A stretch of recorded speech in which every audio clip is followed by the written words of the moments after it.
Saga of Harald Hardrade. Harald escapes from the Battle of Stiklestad. Harald, son of Sigurd Seer, brother of Olaf the Saint, by the same mother, was at the Battle of Stiklestad, and was 15 years old when King Olaf the Saint fell. As was before related. Harald was wounded, and escaped with other fugitives. So says Thiodulf. At Haug the fire sparks from his shield flew round the king's head on the field. As blow, for Olaf's sake, his sword and shield would give and take. Bulgaria's conqueror, I ween, had scarcely 15 winters seen, when from his murdered brother's side his unhelmed head he had to hide. Ragnvald Brusason led Harald from the battle, and the night after the fray took him to a bond who dwelt in a forest far from other people. The peasant received Harald, and kept him concealed.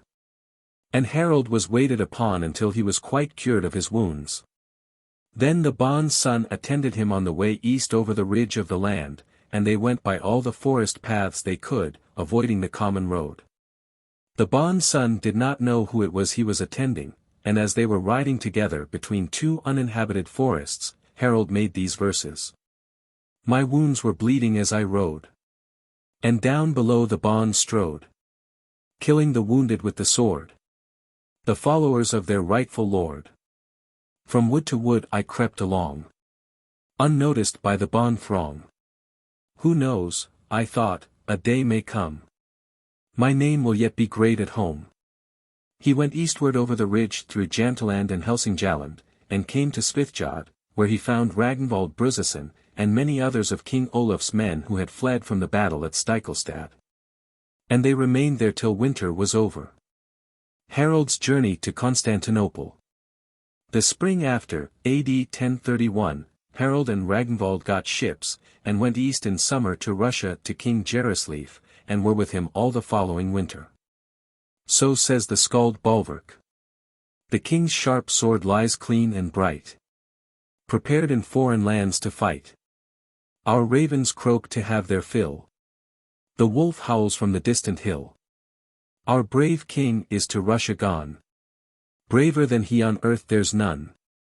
His sharp sword will carve many feast, to wolf and raven in the east. King Jaroslav gave Harald and Ragnvald a kind reception, and made Harald and Olaf, the son of Earl Ragnvald, chiefs over the land defence men of the king. So says Thiodulf. Where Olaf was, one heart and hand, the two chiefs had in their command. In wedge or line their battle order was ranged by both without disorder. The eastern Vinland men they drove into a corner, and they move the legions, although ill at ease, to take the laws their conquerors please. Harald remained several years in Russia, and travelled far and wide in the eastern land. Then he began his expedition out to Greece, and had a great suite of men with him, and on he went to Constantinople. So says Bolverk. Before the cold sea-curling blast, the cutter from the land flew past, her black yards swinging to and fro, her shield hung gunwale dipping low. The king saw glancing o'er the bow Constantinople's metal glow, from tower and roof, and painted sails, gliding past towns and wooded valleys of Harald. At that time the Greek Empire was ruled by the Empress Zoe the Great, and with her Michael Catalactus. Now when Harald came to Constantinople he presented himself to the Empress, and went into her pay. And immediately, in autumn, went on board the galleys manned with troops which went out to the Greek Sea. Harald had his own men along with him. Now Harald had been but a short time in the army before all the Varings flocked to him, and they all joined together when there was a battle. It thus came to pass that Harald was made chief of the Varings. There was a chief over all the troops who was called Gyrgir, and who was a relation of the Empress. Gyrgir and Harald went round among all the Greek islands, and fought much against the corsairs of Harald and Gyrgir casting lots. It happened once that Gyrgir and the Varings were going through the country, and they resolved to take their night quarters in a wood. And as the Varings came first to the ground, they chose the place which was best for pitching their tents upon, which was the highest ground. For it is the nature of the land there to be soft when rain falls, and therefore it is bad to choose a low situation for your tents. Now when Gyrgr, the chief of the army, came up, and saw where the Varings had set up their tents, he told them to remove, and pitch their tents elsewhere, saying he would himself pitch his tents on their ground. Harald replies, If ye come first to the night quarter, ye take up your ground, and we must go pitch our tents at some other place where we best can. Now do ye so, in the same way, and find a place where ye will. It is, I think, the privilege of us Varings here in the dominions of the Greek emperor to be free, and independent of all but their own commanders, and bound only to serve the emperor and empress. They disputed long and hotly about this, and both sides armed themselves, and were on the way to fight for it, but men of understanding came between and separated them. They said it would be better to come to an agreement about such questions, so that in future no dispute could arise. It came thus to an arbitration between them, at which the best and most sagacious men should give their judgment in the case. At this arbitration it was determined, with the consent of all parties, that lots should be thrown into a box, and the Greeks and Varings should draw which was first to ride, or to row, or to take place in a harbour, or to choose tent ground. And each side should be satisfied with what the drawing of the lots gave them. Accordingly the lots were made and marked. Harald said to Gyrgr, Let me see what mark thou hast put upon thy lot, that we may not both mark our lots in the same way. He did so. Then Harald marked his lot, and put it into the box along with the other. The man who was to draw out the lots then took up one of the lots between his fingers, held it up in the air, and said, This lot shall be the first to ride, and to row, and to take place in harbour and on the tent field. Harald seized his band, snatched the die, and threw it into the sea, and called out, That was our lot. Gyrgr said, Why did you not let other people see it? Harald replies, Look at the one remaining in the box, there you see your own mark upon it. Accordingly the lot which was left behind was examined, and all men saw that Gyrgr's mark was upon it, and accordingly the judgment was given that the Varings had gained the first choice in all they had been quarrelling about. There were many things they quarrelled about, but the end always was that Harald got his own way. Harald's expedition in the land of the Saracens, Sturkland. They went out all on a campaign in summer. When the whole army was thus assembled Harald kept his men out of the battle, or wherever he saw the least danger, under pretext of saving his men. But where he was alone with his own men only, he fought so desperately that they must either come off victorious or die. It thus happened often that when he commanded the army he gained victories, while Gyrgr could do nothing. The troops observed this, and insisted they would be more successful if Harald alone was chief of the whole army, and upbraided the general with never effecting anything, neither himself, nor his people. Gyrgr again said that the Varings would give him no assistance, and ordered Harald to go with his men somewhere else, and he, with the rest of his army, would win what they could. Harald accordingly left the army with the Varings and the Latin men, and Gyrgr on his side went off with the Greek troops. Then it was seen what each could do. Harald always gained victories and booty.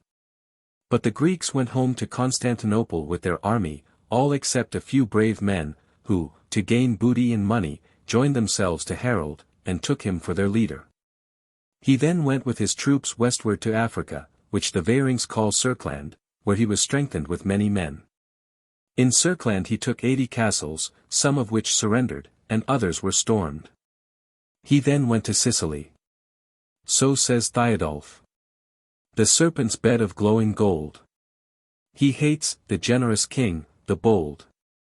He who 80 towers laid low. Ta'en from the Saracenic foe. Before upon Sicilian plains. Shield joined to shield, the fight he gains. The victory at Hild's war game. And now the heathens dread his name. So says also Aluj Brindalaskald. For Michael's empire Harald fought. And southern lands to Michael brought. So Budle's son his friendship showed. When he brought friends to his abode. Here it is said that Michael was king of the Greeks at that time. Harald remained many years in Africa, where he gathered great wealth in gold, jewels, and all sorts of precious things. And all the wealth he gathered there which he did not need for his expenses, he sent with trusty men of his own north to Novgorod to King Jaroslaf's care and keeping. He gathered together their extraordinary treasure, as is reasonable to suppose. For he had the plundering of the part of the world richest in gold and valuable things, and he had done such great deeds as with truth are related, such as taking 80 strongholds by his valor. Battle in Sicily. Now when Harald came to Sicily he plundered there also, and sat down with his army before a strong and populous castle. He surrounded the castle.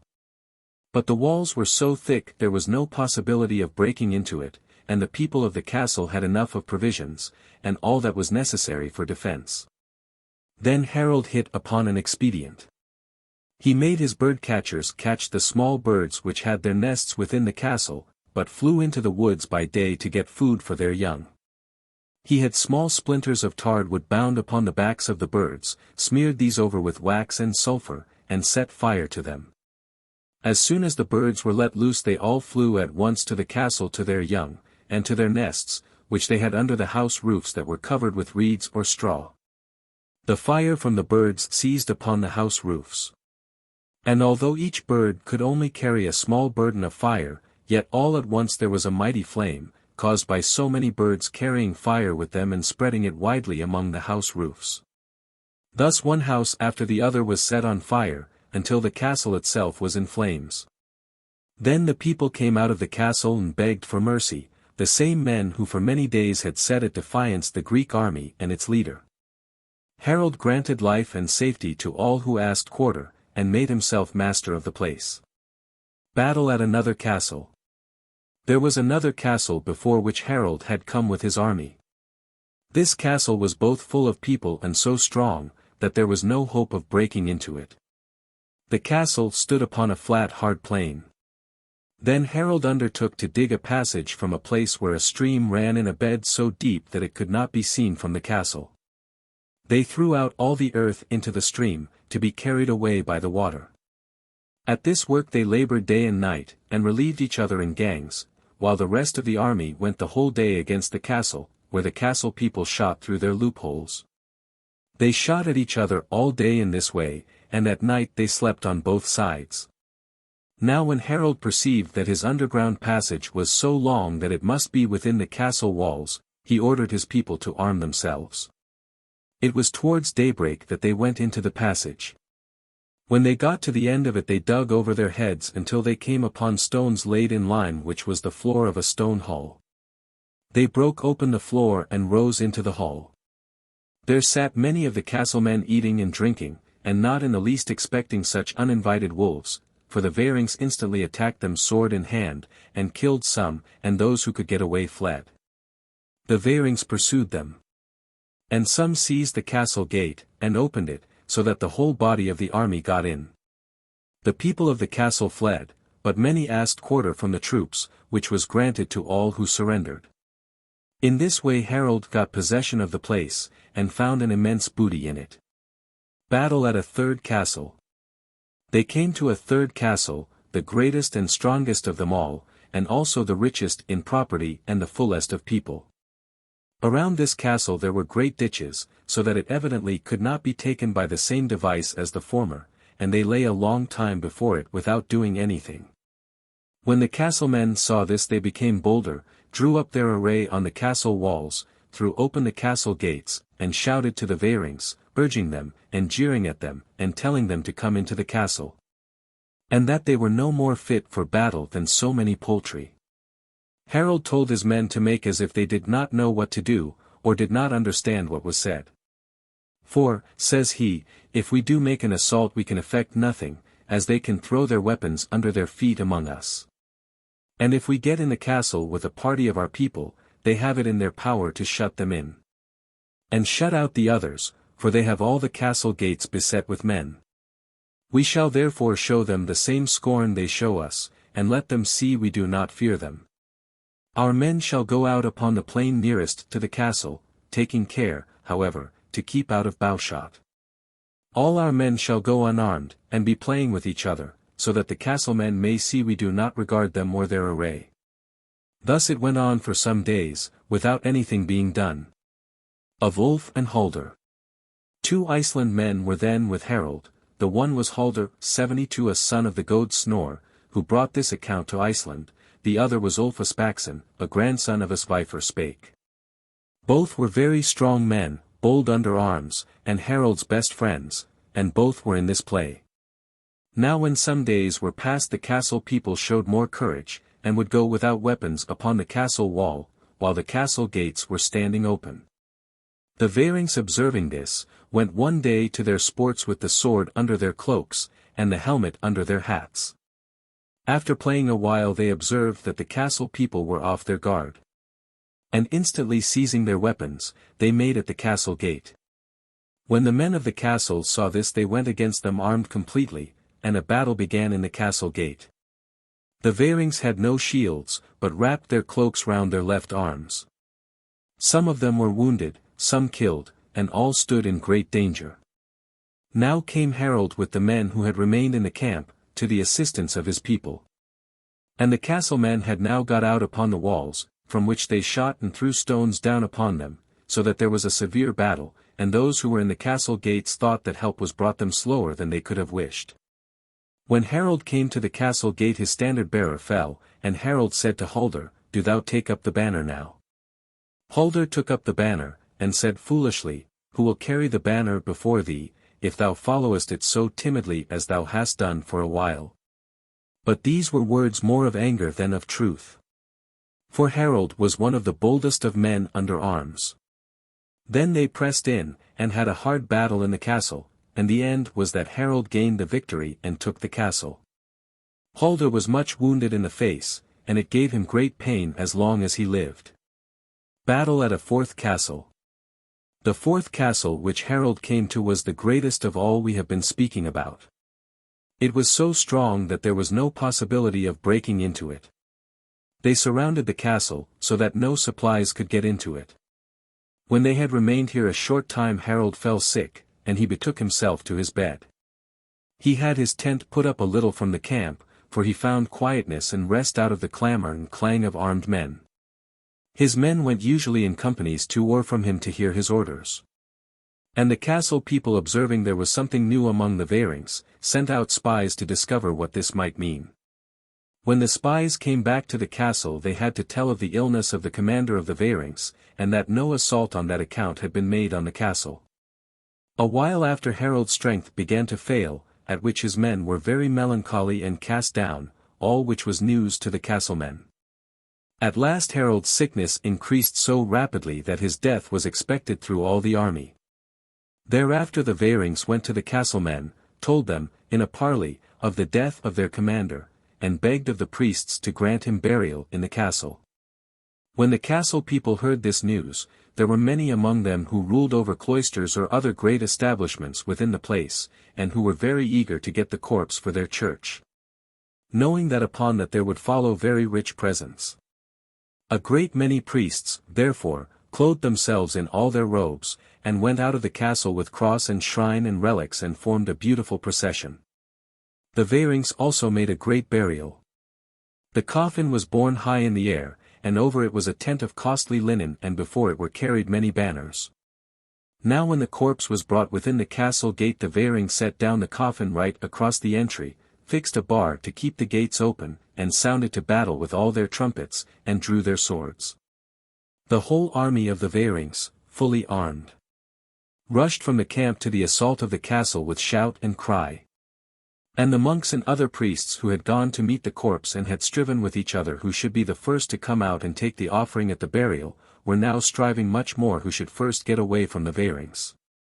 For they killed before their feet every one who was nearest, whether clerk or unconsecrated. The Varings rummaged so well this castle that they killed all the men, pillaged everything and made an enormous booty. Of Harald. Harald was many years in these campaigns, both in Serkland and in Sicily. Then he came back to Constantinople with his troops and stayed there but a little time before he began his expedition to Jerusalem. There he left the pay he had received from the Greek emperor and all the Varings who accompanied him did the same. It is said that on all these expeditions Harald had fought 18 regular battles. So says Thiodolf. Harald the stern ne'er allowed peace to his foemen, false and proud. In 18 battles, fought and won, the valor of the Norsemen shone. The king, before his home return, oft dyed the bald head of the urn with bloody specks, and o'er the waste the sharp-clawed wolf his footsteps traced. Harald's expedition to Palestine. Harald went with his men to the land of Jerusalem and then up to the city of Jerusalem, and wheresoever he came in the land all the towns and strongholds were given up to him. So says the skald Stuff, who had heard the king himself relate these tidings. He went, the warrior bold and brave. Jerusalem, the holy grave, and the interior of the land, to bring under the Greeks' command. And by the terror of his name, under his power the country came, nor needed wasting fire and sword, to yield obedience to his word. Here it is told that this land came without fire and sword under Harald's command. He then went out to Jordan and bathed therein, according to the custom of other pilgrims. Harald gave great gifts to our Lord's grave, to the Holy Cross, and other holy relics in the land of Jerusalem. He also cleared the whole road all the way out to Jordan, by killing the robbers and other disturbers of the peace. So says the skald Stuff. The Agder king cleared far and wide Jordan's fair banks on either side. The robber bands before him fled, and his great name was widely spread. The wicked people of the land were punished here by his dread hand, and they hereafter will not miss much worse from Jesus Christ than this. Harald put in prison. Thereafter he went back to Constantinople. When Harald returned to Constantinople from Jerusalem he longed to return to the north to his native land.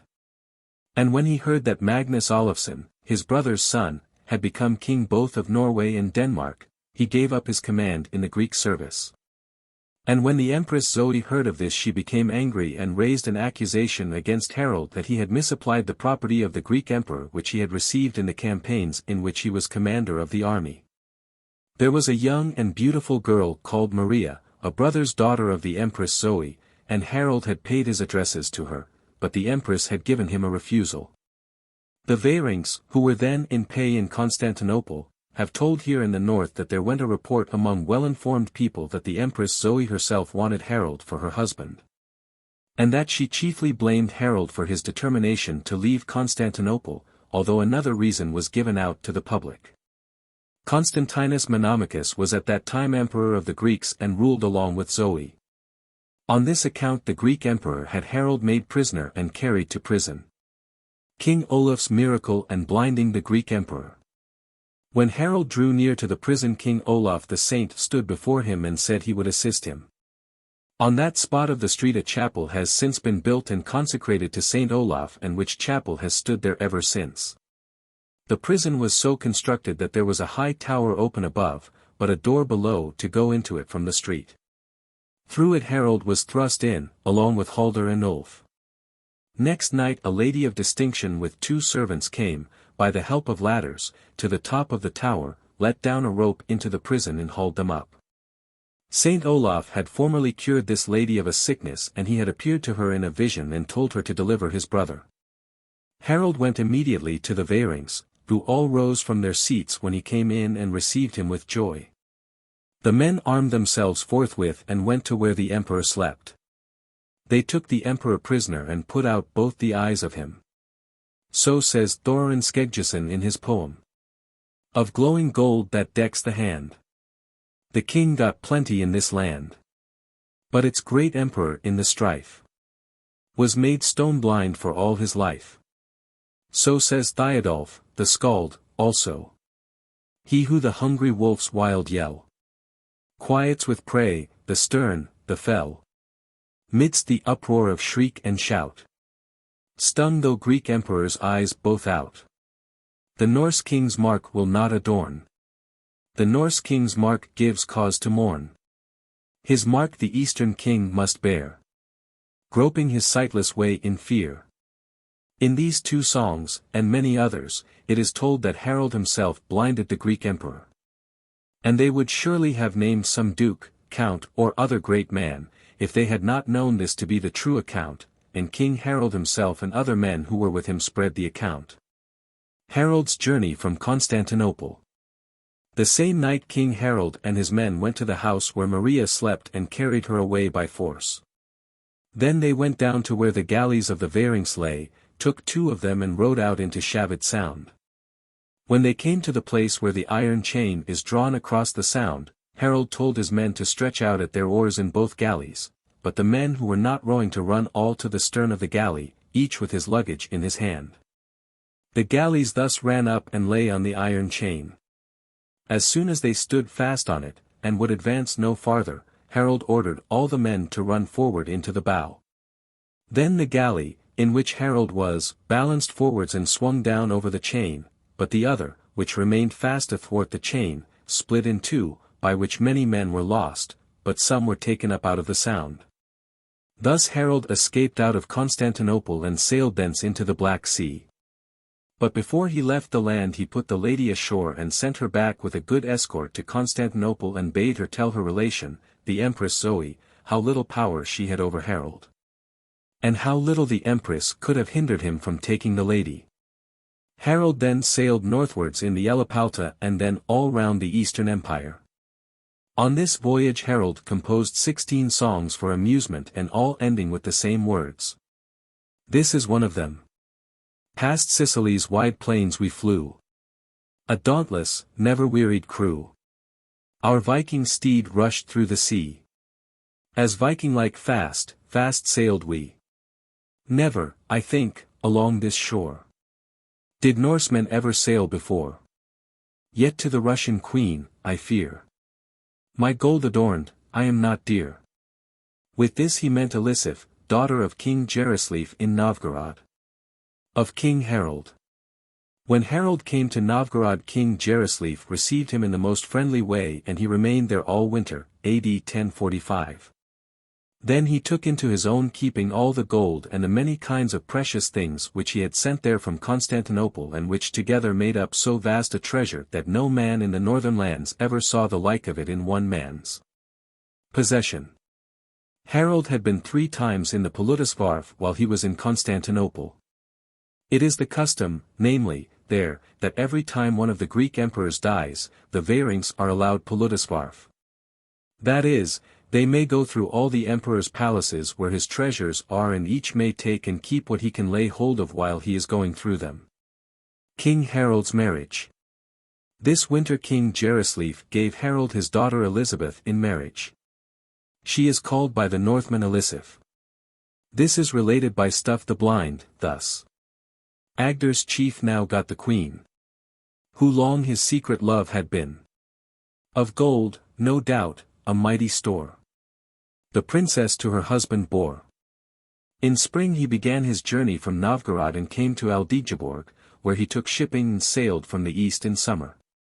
He turned first to Svithjod and came to Sigtuna. So says Valgerd o Val. The fairest cargo ship e'er bore. From Russia's distant eastern shore. The gallant Harald homeward brings gold, and a fame that Skald still sings. The ship through dashing foam he steers. Through the sea rain to Svithjod veers. And at Sigtuna's grassy shores. His gallant vessel safely moors. The league between King Harald and Sven Ulfson. Harald found there before him Sven Ulfson, who the autumn before, AD 1045, had fled from King Magnus at Helganes, and when they met they were very friendly on both sides. The Swedish king, Olaf the Swede, was brother of the mother of Elisif, Harald's wife, and Astrid, the mother of Sven, was King Olaf's sister. Harald and Sven entered into friendship with each other and confirmed it by oath. All the Swedes were friendly to Sven, because he belonged to the greatest family in the country, and thus all the Swedes were Harald's friends and helpers also, for many great men were connected with him by relationship. So says Thiodulf. Cross the East Sea the vessel flew. Her oak keel a white furrow drew. From Russia's coast to Swedish land. where Harald can great help command. The heavy vessel's leeward side was hid beneath the rushing tide, while the broad sail and gold-tipped mast swung to and fro in the hard blast. King Harald's foray. Then Harald and Sven fitted out ships and gathered together a great force. And when the troops were ready they sailed from the east towards Denmark.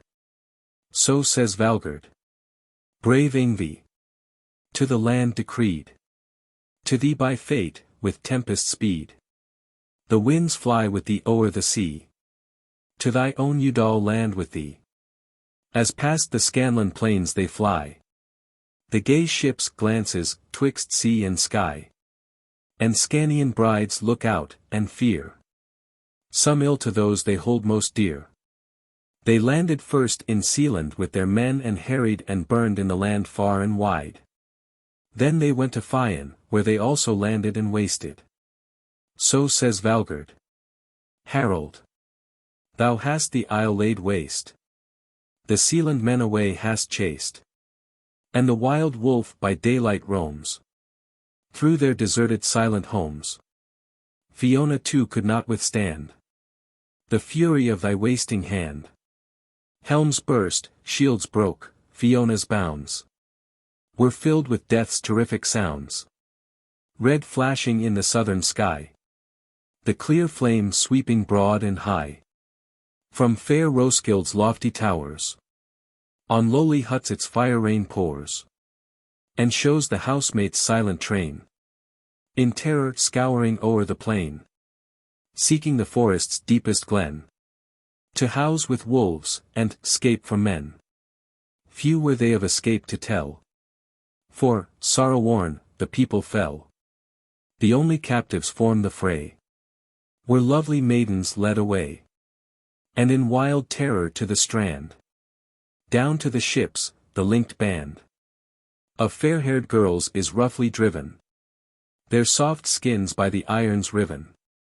King Magnus Levi. King Magnus Olafsson sailed north to Norway in the autumn after the battle at Helganes, AD 1045. There he hears the news that Harald Sigurdsson, his relation, was come to Svithjod. And moreover that Sven Ulfsson and Harald had entered into a friendly bond with each other and gathered together a great force, intending first to subdue Denmark and then Norway. King Magnus then ordered a general levy over all Norway and he soon collected a great army. He hears then that Harald and Sven were come to Denmark and were burning and laying waste the land and that the country people were everywhere submitting to them. It was also told that King Harald was stronger and stouter than other men, and so wise withal that nothing was impossible to him, and he had always the victory when he fought a battle. And he was also so rich in gold that no man could compare with him in wealth. Thiodolf speaks thus of it. Norsemen, who stand the sword of foe. Like forest stems unmoved by blow. My hopes are fled, no peace is near. People fly here and there in fear. On either side of Sealand's coast. A fleet appears, a white-winged host. Magnus from Norway takes his course. Harald from Sweden leads his force. Treaty between Harald and Magnus. Those of Harald's men who were in his council said that it would be a great misfortune if relations like Harald and Magnus should fight and throw a death spear against each other. And therefore many offered to attempt bringing about some agreement between them, and the kings, by their persuasion, agreed to it. Thereupon some men were sent off in a light boat, in which they sailed south in all haste to Denmark, and got some Danish men, who were proven friends of King Magnus, to propose this matter to Harald. This affair was conducted very secretly. Now when Harald heard that his relation, King Magnus, would offer him a league and partition, so that Harald should have half of Norway with King Magnus, and that they should divide all their movable property into 2 equal parts. He accepted the proposal, and the people went back to King Magnus with this answer. Treaty between Harald and Sven broken. A little after this it happened that Harald and Sven one evening were sitting at table drinking and talking together, and Sven asked Harald what valuable piece of all his property he esteemed the most. He answered, it was his banner land waster. Sven asked what was there remarkable about it, that he valued it so highly. Harald replied, it was a common saying that he must gain the victory before whom that banner is borne, and it had turned out so ever since he had owned it. Sven replies, I will begin to believe there is such virtue in the banner when thou hast held 3 battles with thy relation Magnus, and hast gained them all. Then answered Harald with an angry voice, I know my relationship to King Magnus, without thy reminding me of it, and although we are now going in arms against him, our meeting may be of a better sort. Sven changed color, and said, There are people, Harald, who say that thou hast done as much before as only to hold that part of an agreement which appears to suit thy own interest best. Harald answers, It becomes thee ill to say that I have not stood by an agreement, when I know what King Magnus could tell of thy proceedings with him. Thereupon each went his own way. At night, when Harald went to sleep within the bulwarks of his vessel, he said to his footboy, I will not sleep in my bed tonight, for I suspect there may be treachery abroad. I observed this evening that my friend Sven was very angry at my free discourse. Thou shalt keep watch, therefore, in case anything happen in the night. Harald then went away to sleep somewhere else, and laid a billet of wood in his place. At midnight a boat rowed alongside to the ship's bulwark, a man went on board, lifted up the cloth of the tent of the bulwarks, went up, and struck in Harald's bed with a great axe, so that it stood fast in the lump of wood. The man instantly ran back to his boat again, and rowed away in the dark night, for the moon was set, but the axe remained sticking in the piece of wood as an evidence. Thereupon Harald waked his men and let them know the treachery intended. We can now see sufficiently, said he, that we could never match Sven if he practices such deliberate treachery against us, so it will be best for us to get away from this place while we can. Let us cast loose our vessel and row away as quietly as possible. They did so, and rowed during the night northwards along the land, and then proceeded night and day until they came to King Magnus, where he lay with his army. Harald went to his relation Magnus, and there was a joyful meeting betwixt them. So says Thiodulf. The far-known king the order gave. In silence o'er the swelling wave. With noiseless oars, his vessels gay. From Denmark west to row away. And Olaf's son, with justice rare, offers with him the realm to share. People, no doubt, rejoiced to find the kings had met in peaceful mind. Afterwards the 2 relatives conversed with each other and all was settled by peaceful agreement. King Magnus gives Harald half of Norway. King Magnus lay at the shore and had set up tents upon the land. There he invited his relation, King Harald, to be his guest at table. And Harald went to the entertainment with 60 of his men and was feasted excellently. Towards the end of the day King Magnus went into the tent where Harald sat and with him went men carrying parcels consisting of clothes and arms. Then the king went to the man who sat lowest and gave him a good sword, to the next a shield, to the next a kirtle, and so on, clothes, or weapons, or gold. To all he gave one or the other valuable gift, and the more costly to the more distinguished men among them. Then he placed himself before his relation Harald, holding 2 sticks in his hand, and said, Which of these 2 sticks wilt thou have, my friend? Harald replies, The one nearest me.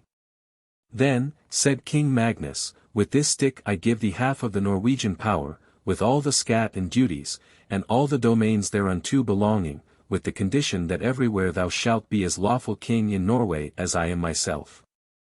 But when we are both together in one place, I shall be the first man in seat, service and salutation.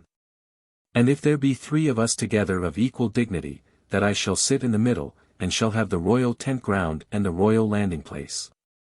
Thou shalt strengthen and advance our kingdom, in return for making thee that man in Norway whom we never expected any man should be so long as our head was above ground. Then Harald stood up, and thanked him for the high title and dignity. Thereupon they both sat down, and were very merry together. The same evening Harald and his men returned to their ships. Harald gives Magnus the half of his treasures. The following morning King Magnus ordered the trumpets to sound to a general thing of the people, and when it was seated, he made known to the whole army the gift he had given to his relation Harald. Thor of Steig gave Harald the title of king there at the thing, and the same day King Harald invited King Magnus to table with him, and he went with 60 men to King Harald's land tent, where he had prepared a feast. The two kings sat together on a high seat, and the feast was splendid, everything went on with magnificence, and the kings were merry and glad. Towards the close of the day King Harald ordered many caskets to be brought into the tent, and in like manner people bore in weapons, clothes and other sorts of valuables. And all these King Harald divided among King Magnus' men who were at the feast. Then he had the caskets opened and said to King Magnus, "Yesterday you gave us a large kingdom, which your hand won from your and our enemies, and took us in partnership with you, which was well done, and this has cost you much. Now we on our side have been in foreign parts, and oft in peril of life, to gather together the gold which you here see. Now, King Magnus, I will divide this with you. We shall both own this movable property, and each have his equal share of it, as each has his equal half-share of Norway. I know that our dispositions are different, as thou art more liberal than I am. Therefore let us divide this property equally between us, so that each may have his share free to do with as he will." Then Harald had a large ox hide spread out, and turned the gold out of the caskets upon it. Then scales and weights were taken and the gold separated and divided by weight into equal parts, and all people wondered exceedingly that so much gold should have come together in one place in the northern countries.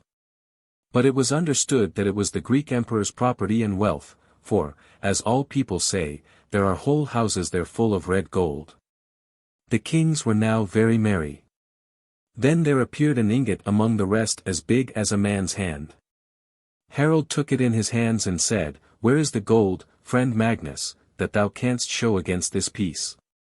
King Magnus replied, "So many disturbances and levies have been in the country that almost all the gold and silver I could lay up is gone. I have no more gold in my possession than this ring." And he took the ring off his hand and gave it to Harald. Harald looked at it, and said, "That is but little gold, friend. For the king who owns 2 kingdoms, and yet some may doubt whether thou art rightful owner of even this ring." Then King Magnus replied, after a little reflection, "If I be not rightful owner of this ring, then I know not what I have got right to, for my father, King Olaf the Saint, gave me this ring at our last parting." Then said King Harald, laughing, "It is true, King Magnus, what thou sayest. Thy father gave thee this ring, but he took the ring from my father for some trifling cause. And in truth it was not a good time for small kings in Norway when thy father was in full power. King Harald gave Thor of Stig at that feast a bowl of mountain birch, that was encircled with a silver ring and had a silver handle, both which parts were gilt, and the bowl was filled with money of pure silver.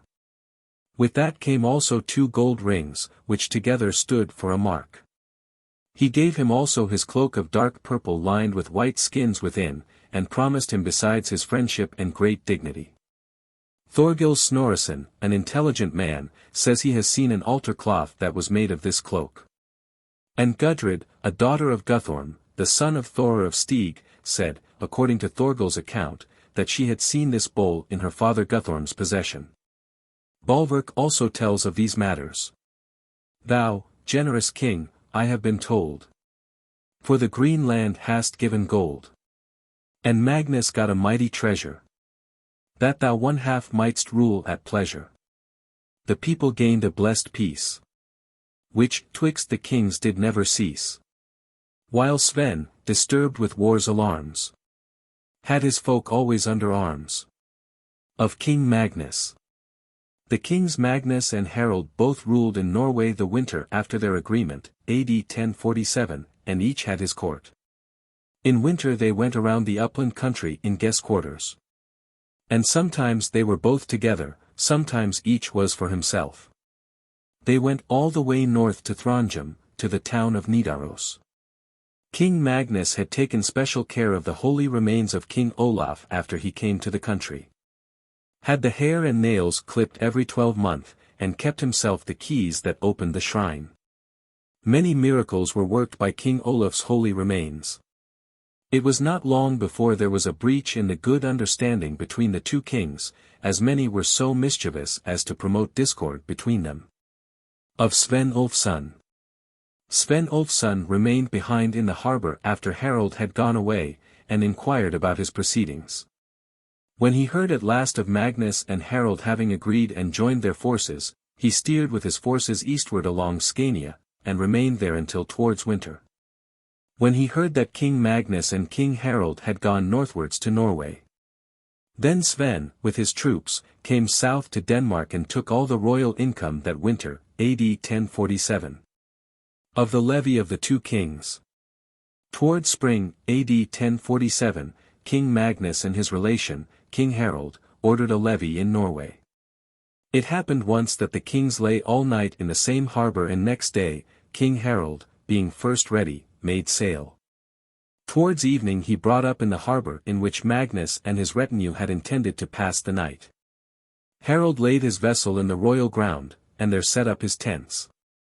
King Magnus got under sail later in the day and came into the harbor just as King Harald had done pitching his tents. They saw then that King Harald had taken up the king's ground and intended to lie there. After King Magnus had ordered the sails to be taken in, he said, "The men will now get ready along both sides of the vessel to lay out their oars, and some will open the hatches and bring up the arms and arm themselves. For, if they will not make way for us, we will fight them." Now when King Harald sees that King Magnus will give him battle, he says to his men, "Cut our land fastenings and back the ship out of the ground, for friend Magnus is in a passion." They did so and laid the vessel out of the ground, and King Magnus laid his vessel in it. When they were now ready on both sides with their business, King Harald went with a few men on board of King Magnus' ship. King Magnus received him in a friendly way, and bade him welcome. King Harald answered, "I thought we were come among friends, but just now I was in doubt if ye would have it so. But it is a truth that childhood is hasty, and I will only consider it as a childish freak." Then said King Magnus, "It is no childish whim, but a trait of my family, that I never forget what I have given, or what I have not given. If this trifle had been settled against my will, there would soon have followed some other discord like it. In all particulars I will hold the agreement between us, but in the same way we will have all that belongs to us by that right." King Harald coolly replied, that it is an old custom for the wisest to give way, and return to his ship. From such circumstances it was found difficult to preserve good understanding between the kings. King Magnus' men said he was in the right. But others, less wise, thought there was some slight put upon Harald in the business. King Harald's men, besides, insisted that the agreement was only that King Magnus should have the preference of the harbor ground when they arrived together, but that King Harald was not bound to draw out of his place when he came first. They observed, also, that King Harald had conducted himself well and wisely in the matter. Those who viewed the business in the worst light insisted that King Magnus wanted to break the agreement, and that he had done King Harald injustice, and put an affront on him. Such disputes were talked over so long among foolish people, that the spirit of disagreeing affected the kings themselves. Many other things also occurred, in which the kings appeared determined to have each his own way. But of these little will be set down here. King Magnus the Good's death. The kings, Magnus and Harald, sailed with their fleet south to Denmark, and when Sven heard of their approach, he fled away east to Scania. Magnus and Harald remained in Denmark late in summer, and subdued the whole country. In autumn they were in Jutland. One night, as King Magnus lay in his bed, it appeared to him in a dream that he was in the same place as his father, Saint Olaf, and that he spoke to him thus, "Wilt thou choose, my son, to follow me, or to become a mighty king, and have long life? But to commit a crime which thou wilt never be able to expiate?" He thought he made the answer, "Do thou, father, choose for me." Then the king thought the answer was, "Thou shalt follow me." King Magnus told his men this dream. Soon after he fell sick and lay at a place called Sudethorp. When he was near his death he sent his brother, Thor, with tokens to Sven Ulfsson, with the request to give Thor the aid he might require. In this message King Magnus also gave the Danish dominions to Sven after his death, and said it was just that Harald should rule over Norway and Sven over Denmark. Then King Magnus the Good died, AD 1047, and great was the sorrow of all the people at his death. So says Od Kikineskald. The tears o'er good King Magnus beer. The people's tears were all sincere. Even they to whom he riches gave carried him heavily to the grave. All hearts were struck at the king's end. His house thralls wept as for a friend. His courtmen oft alone would muse, as pondering o'er unthought of news. King Magnus' funeral. After this event King Harald held a thing of his men at arms, and told them his intention to go with the army to Viborg thing, and make himself be proclaimed king over the whole Danish dominions, to which, he said, he had hereditary right after his relation Magnus, as well as to Norway. He therefore asked his men for their aid, and said he thought the Norway man should show himself always superior to the Dane. Then Einar Tambarskjálfr replies that he considered it a greater duty to bring his foster son King Magnus' corpse to the grave, and lay it beside his father, King Olaf's, north in Trondheim town, than to be fighting abroad and taking another king's dominions and property. He ended his speech with saying that he would rather follow King Magnus dead than any other king alive. Thereupon he had the body adorned in the most careful way, so that most magnificent preparations were made in the king's ship. Then all the Trondheim people and all the Northmen made themselves ready to return home with the king's body, and so the army was broken up. King Harald saw then that it was better for him to return to Norway to secure that kingdom first, and to assemble men anew, and so King Harald returned to Norway with all his army. As soon as he came to Norway he held a thing with the people of the country, and had himself proclaimed king everywhere. He proceeded thus from the east through Viken, and in every district in Norway he was named king. Einar Tambarskjálfr, and with him all the Trondheim troops, went with King Magnus' body and transported it to the town of Nidaros, where it was buried in St. Clement's church, where also was the shrine of King Olaf the saint. King Magnus was of middle size, of long and clear-complexioned countenance, and light hair, spoke well and hastily, was brisk in his actions, and extremely generous. He was a great warrior, and remarkably bold in arms. He was the most popular of kings, prized even by enemies as well as friends. Of Sven Ulfson. Sven Ulfson remained that autumn in Scania, A.D. 1047, and was making ready to travel eastward to Sweden, with the intention of renouncing the title of king he had assumed in Denmark. But just as he was mounting his horse some men came riding to him with the first news that King Magnus was dead, and all the Northmen had left Denmark. Sven answered in haste, I call God to witness that I shall never again fly from the Danish dominions as long as I live. Then he got on his horse and rode south into Scania, where immediately many people crowded to him. That winter he brought under his power all the Danish dominions, and all the Danes took him for their king. Thorir, King Magnus' brother, came to Sven in autumn with the message of King Magnus, as before related, and was well received. And Thorir remained long with Sven and was well taken care of. Of King Harald Sigurdsson. King Harald Sigurdsson took the royal power over all Norway after the death of King Magnus Olafsson. And when he had reigned over Norway one winter and spring was come, A.D. 1048, he ordered a levy through all the land of one half of all men and ships and went south to Jutland. He harried and burned all summer wide around in the land and came into Godnarfjord, where King Harald made these verses. While wives of husbands fondly dream, here let us anchor in the stream. In Godnarfjord we'll safely moor our sea homes, and sleep quite secure. Then he spoke to Thiodolf, the skald, and asked him to add to it what it wanted, and he sang. In the next summer, I foresee, our anchorage in the south will be to hold our sea homes on the ground. More cold-tongued anchors will be found.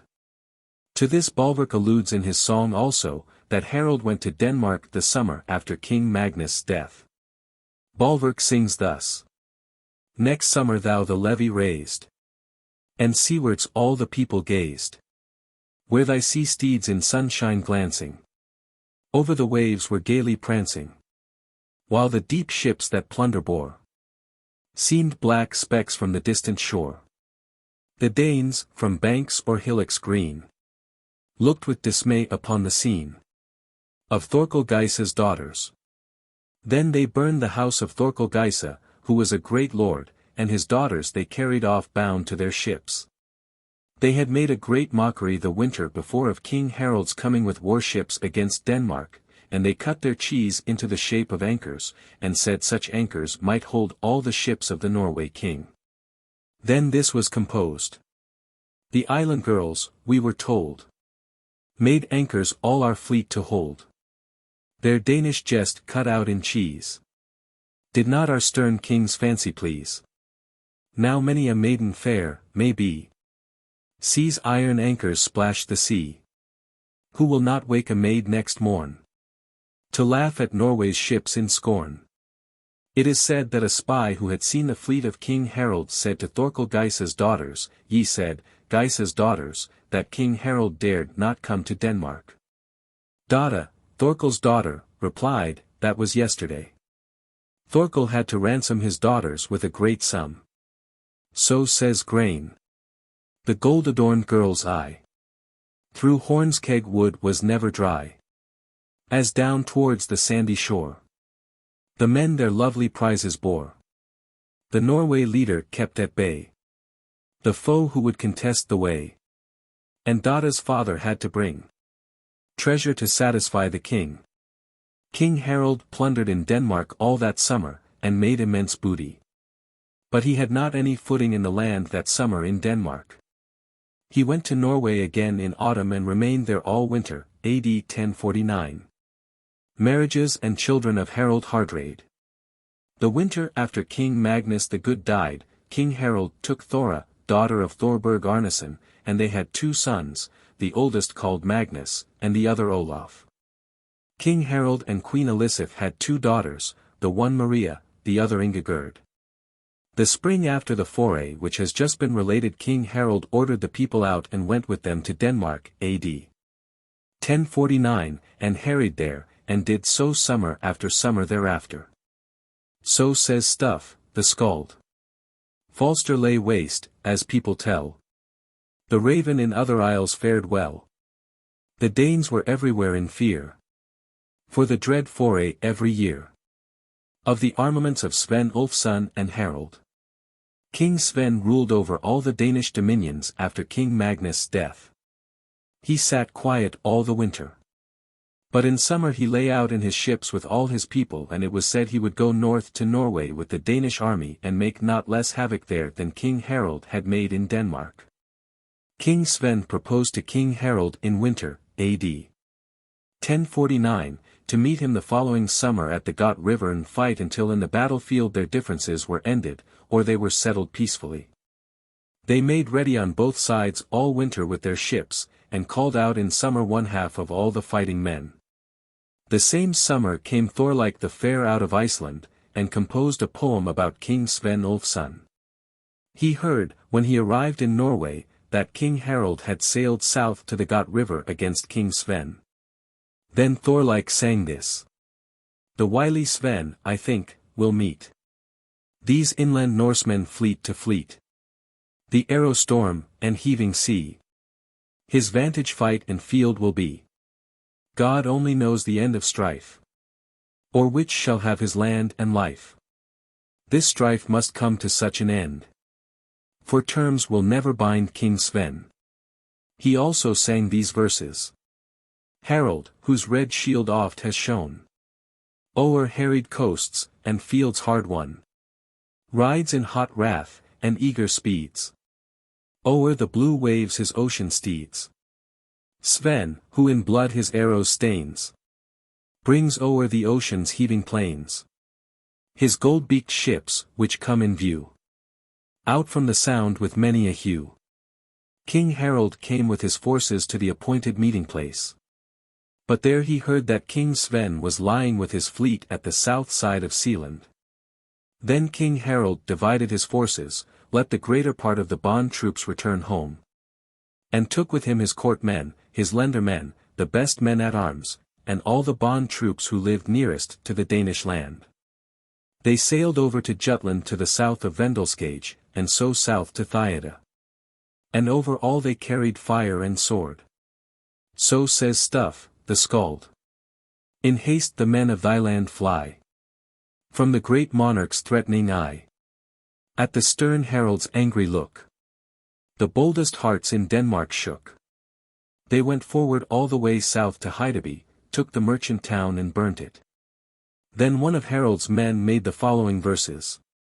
All Herdebreid is burned down. Strangers will ask where stood the town.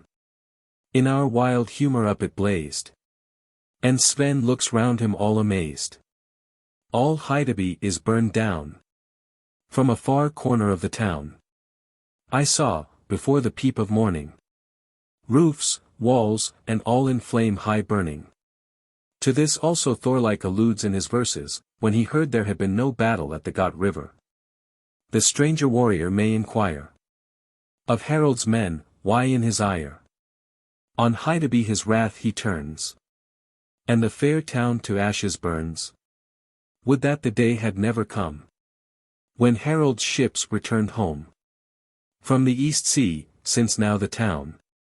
Without his gain, is burned down. Harald's escape into the Jutland Sea. Then King Harald sailed north and had 60 ships and the most of them large and heavily laden with the booty taken in summer. And as they sailed north past Thyada King Sven came down from the land with a great force and he challenged King Harald to land and fight. King Harald had little more than half the force of King Sven and therefore he challenged Sven to fight at sea. So says Thorleik the Fair. Sven, who of all men under heaven has had the luckiest birth hour given, invites his foemen to the field, there to contest with blood-stained shield. The king, impatient of delay, Harald, will with his seahawks stay. On board will fight, and fate decide, if Sven shall by his land abide. After that King Harald sailed north along Vendalskage. And the wind then came against them, and they brought up under Hleesi, where they lay all night. A thick fog lay upon the sea, and when the morning came and the sun rose they saw upon the other side of the sea as if many lights were burning. This was told to King Harald, and he looked at it, and said immediately, strike the tilts down on the ships and take to the oars. The Danish forces are coming upon us, and the fog there where they are must have cleared off, and the sun shines upon the dragon heads of their ships, which are gilded, and that is what we see. It was so as he had said. Sven had come there with a prodigious armed force. They rowed now on both sides all they could. The Danish ships flew lighter before the oars. For the Northmen's ships were both soaked with water and heavily laden, so that the Danes approached nearer and nearer. Then Harald, whose own dragon ship was the last of the fleet, saw that he could not get away. So he ordered his men to throw overboard some wood, and lay upon it clothes and other good and valuable articles, and it was so perfectly calm that these drove about with the tide. Now when the Danes saw their own goods driving about on the sea, they who were in advance turned about to save them, for they thought it was easier to take what was floating freely about, than to go on board the Northmen to take it. They dropped rowing and lost ground. Now when King Sven came up to them with his ship, he urged them on, saying it would be a great shame if they, with so great a force, could not overtake and master so small a number. The Danes then began again to stretch out lustily at their oars. When King Harald saw that the Danish ships went faster he ordered his men to lighten their ships, and cast overboard malt, wheat, bacon, and to let their liquor run out, which helped a little. Then Harald ordered the bulwark screens, the empty casks and puncheons and the prisoners to be thrown overboard, and when all these were driving about on the sea, Sven ordered help to be given to save the men. This was done. But so much time was lost that they separated from each other. The Danes turned back and the Northmen proceeded on their way. So says Thorleik the Fair. Sven drove his foes from Jutland's coast. The Norsemen's ships would have been lost. But Harald all his vessels saves, throwing his booty on the waves. The Jutlanders saw, as he threw, their own goods floating in their view. His lightened ships fly o'er the main, while they pick up their own again. King Sven returned southwards with his ships to Hleesi, where he found 7 ships of the Northmen, with bonds and men of the levy. When King Sven came to them they begged for mercy, and offered ransom for themselves. So says Thorleik the Fair. The stern king's men good offers make. If Sven will ransom for them take. Too few to fight, they boldly say. Unequal force makes them give way. The hasty bonds for a word would have betaken them to the sword, and have prolonged a bloody strife. Such men can give no price for life. Of Harald. King Harald was a great man, who ruled his kingdom well in home concerns. Very prudent was he, of good understanding, and it is the universal opinion that no chief ever was in northern lands of such deep judgment and ready counsel as Harald. He was a great warrior, bold in arms, strong and expert in the use of his weapons beyond any others, as has been before related, although many of the feats of his manhood are not here written down. This is owing partly to our uncertainty about them, partly to our wish not to put stories into this book for which there is no testimony.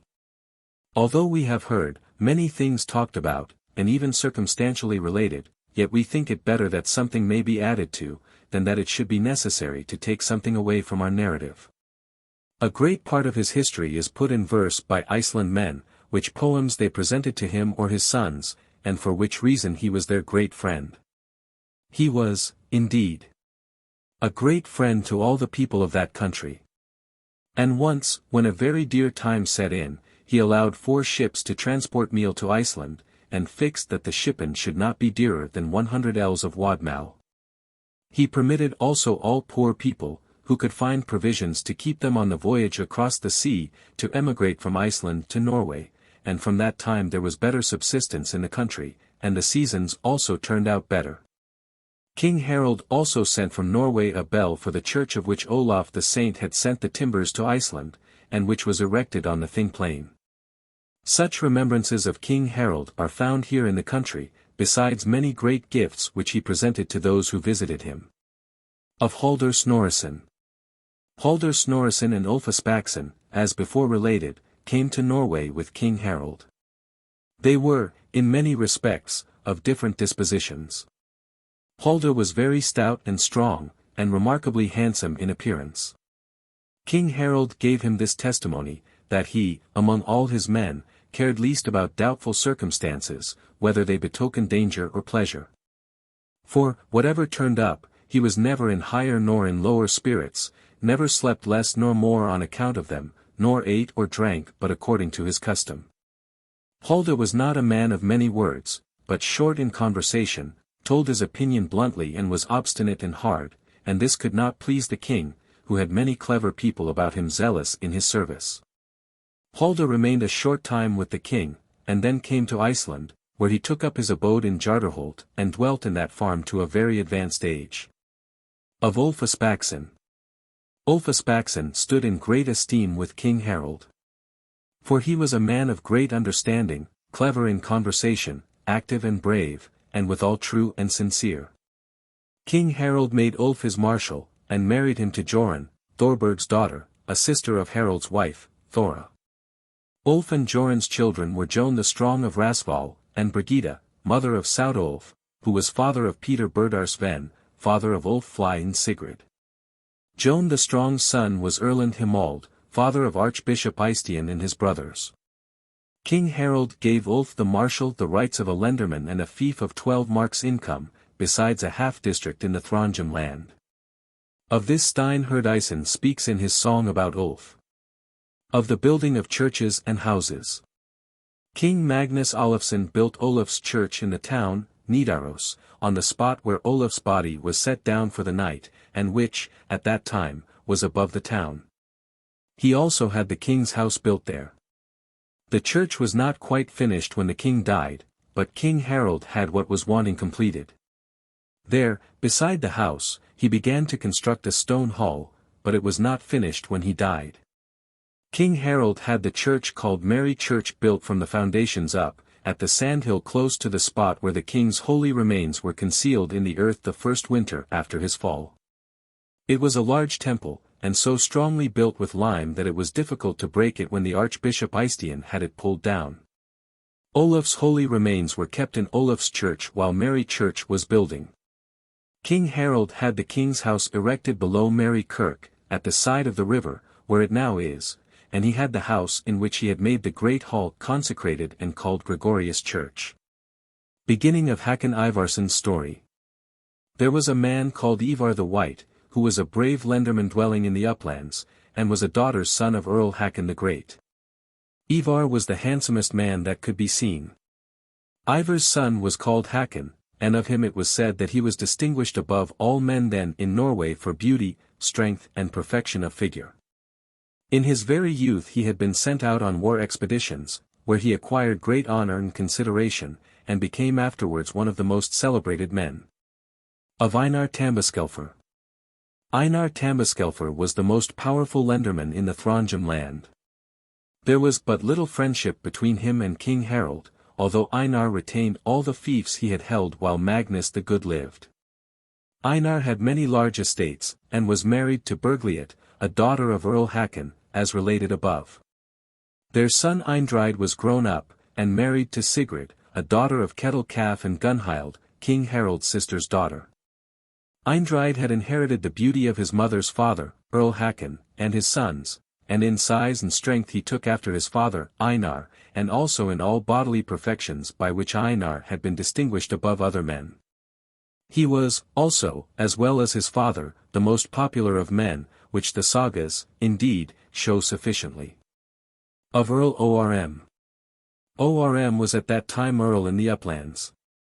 His mother was Ragnhild, a daughter of Earl Hakon the Great, and Orm was a remarkably clever man.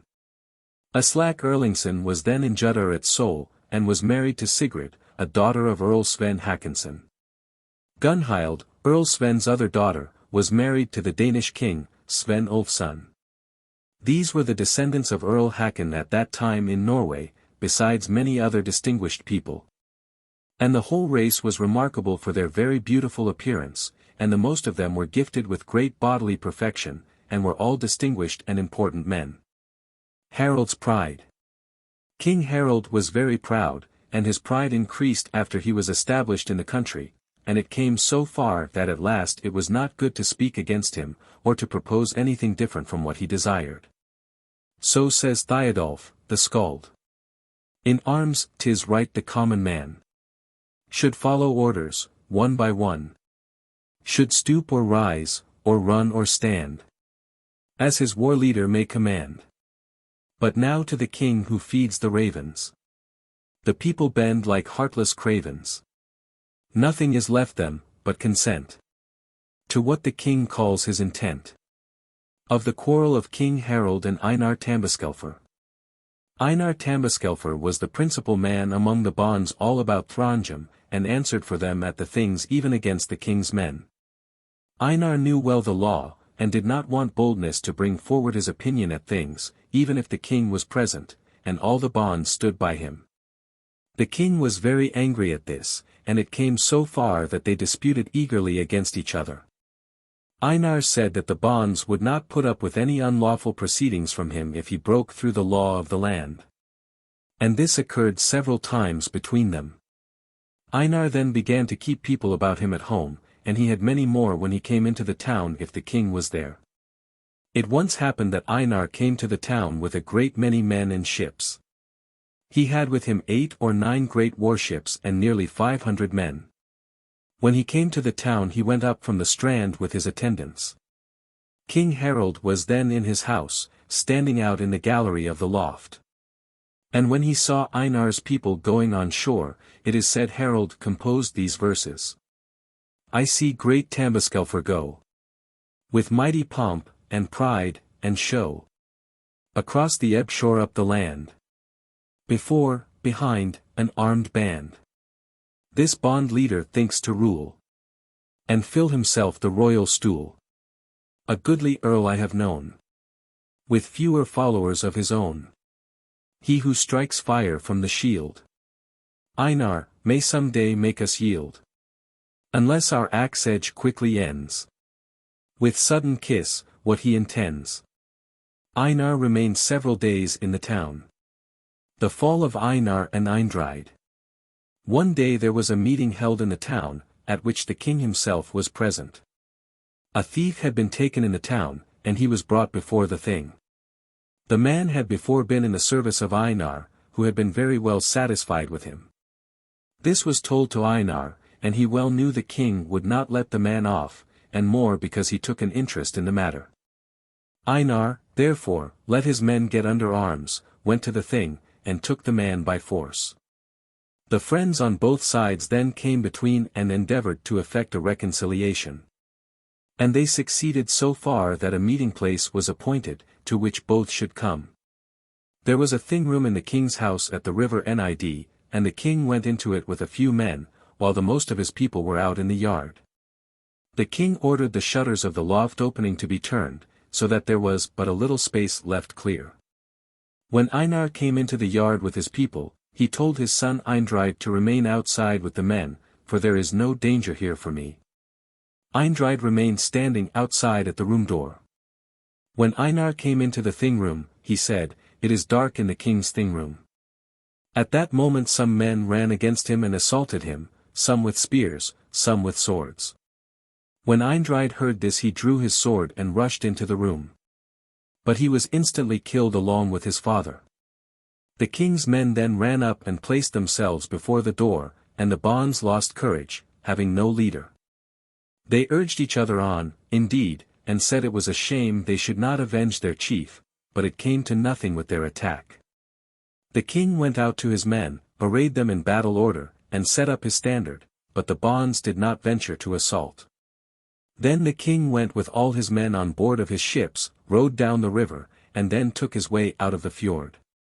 When Einar's wife Bergliot, who was in the house which Einar had possessed in the town, heard of Einar's fall, she went immediately to the king's house where the bonds' army was and urged them to the attack. But at the same moment the king was rowing out of the river. Then said Bergliot, "Now we want here my relation, Hakon Ivar's son, Einar's murderer would not be rowing out of the river if Ivar stood here on the riverbank." Then Bergliot adorned Einar's and Eindrid's corpses and buried them in Olaf's church, beside King Magnus Erlingson's burial place. After Einar's murder the king was so much disliked for that deed that there was nothing that prevented the lendermen and bonds from attacking the king, and giving him battle, but the want of some leader to raise the banner in the bond army. Of King Harald and Finn Arneson. Finn Arneson dwelt at Ostrad in Urger, and was King Harald's lenderman there. Finn was married to Bergliot, a daughter of Halfdan, who was a son of Sigurd Seer, and brother of Olaf the Saint and of King Harald. Thora, King Harald's wife, was Finn Arneson's brother's daughter, and Finn and all his brothers were the king's dearest friends. Finn Arneson had been for some summers on a Viking cruise in the West Sea. And Finn, Guthorm Gunhildson and Hakon Ivar's son had all been together on that cruise. King Harald now proceeded out of Throndheim fjord to Ostrad, where he was well received. Afterwards the king and Finn conversed with each other about this new event of Einar's and his son's death, and of the murmuring and threatening which the bonds made against the king. Finn took up the conversation briskly, and said, "Thou art managing ill in two ways, first, in doing all manner of mischief, and next, in being so afraid that thou knowest not what to do." The king replied, laughing, "I will send thee, friend, into the town to bring about a reconciliation with the bonds. And if that will not do, thou must go to the uplands and bring matters to such an understanding with Hakon Ivar's son that he shall not be my opponent." Finn replies, "And how wilt thou reward me if I undertake this dangerous errand?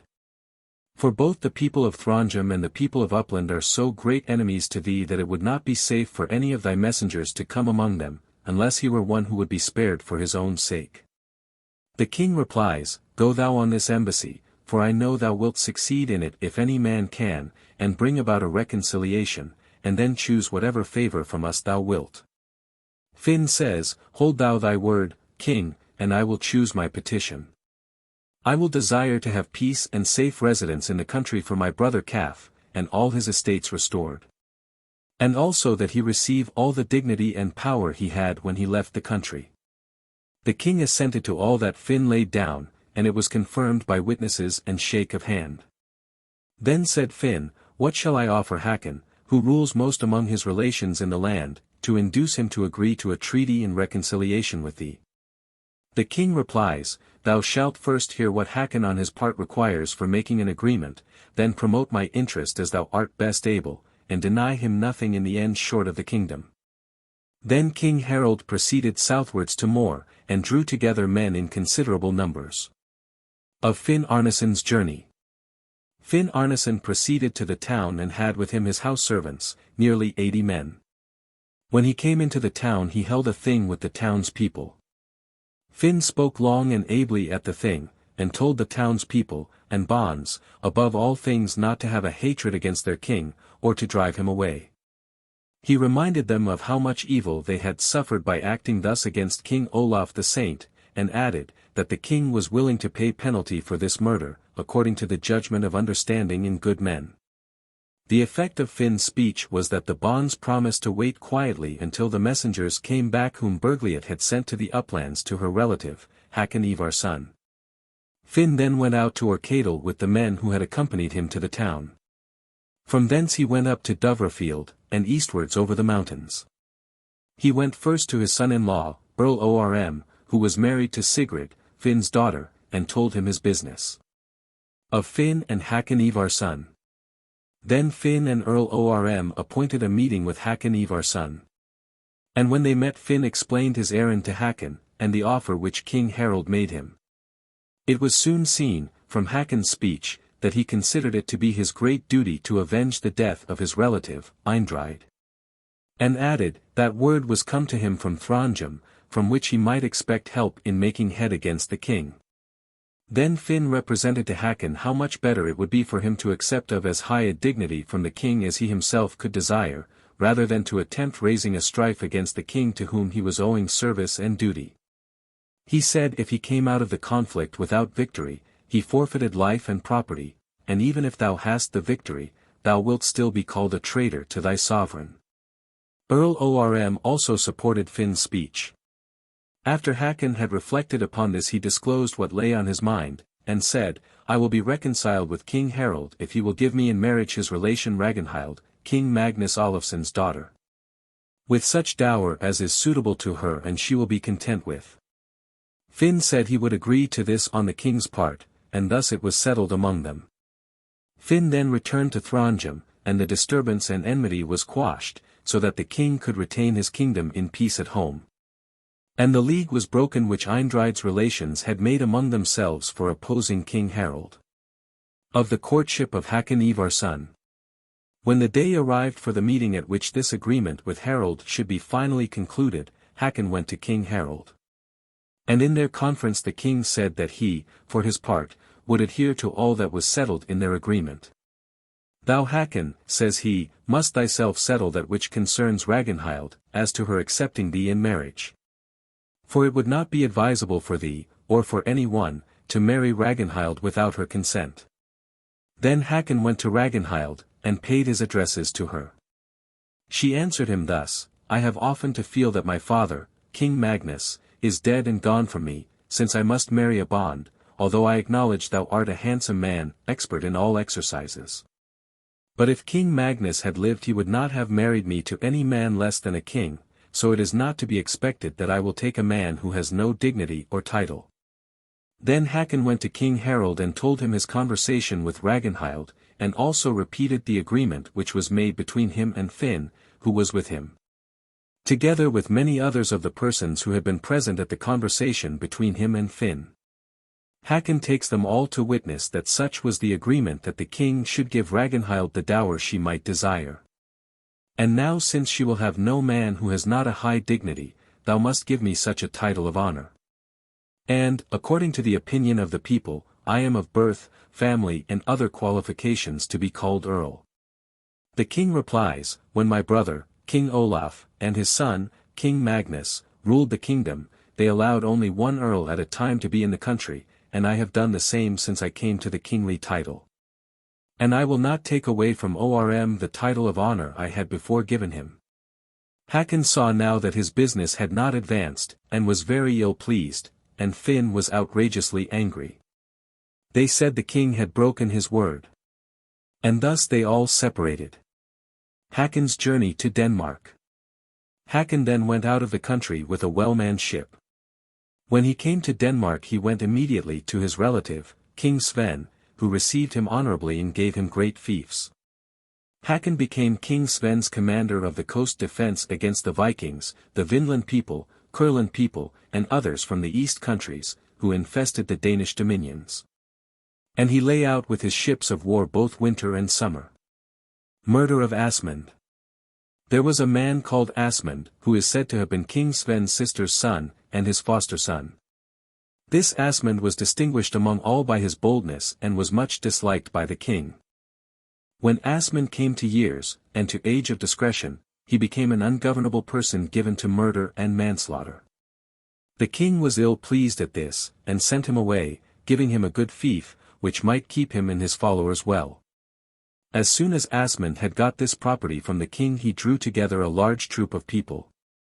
And as the estate he had got from the king was not sufficient for his expenses he took as his own much more which belonged to the king.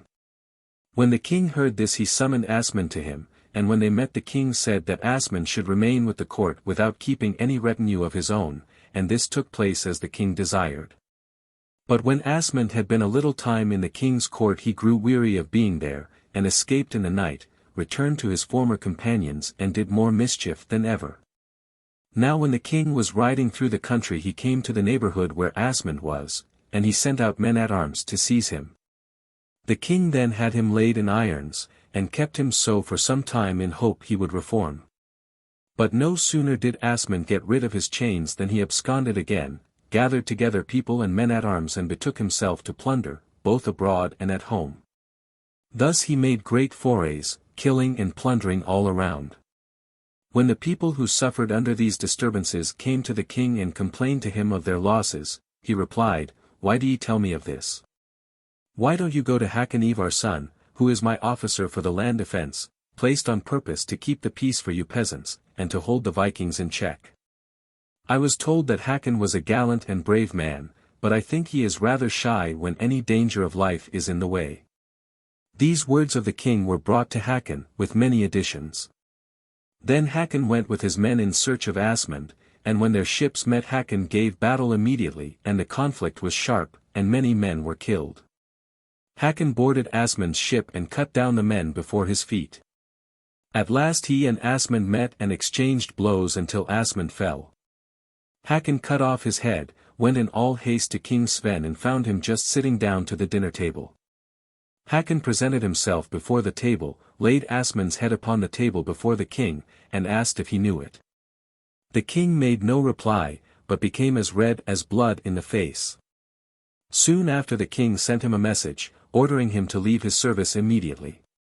"Tell him I will do him no harm, but I cannot keep watch over all our relations." 73. Hakon Ivarsson's marriage. Hakon then left Denmark, and came north to his estates in Norway. His relation Earl Orm was dead. Hakon's relations and friends were glad to see Hakon, and many gallant men gave themselves much trouble to bring about a reconciliation between King Harald and Hakon.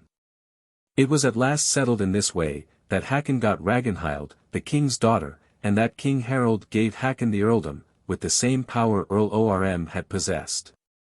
Hakon swore to King Harald an oath of fidelity to all the services he was liable to fulfill.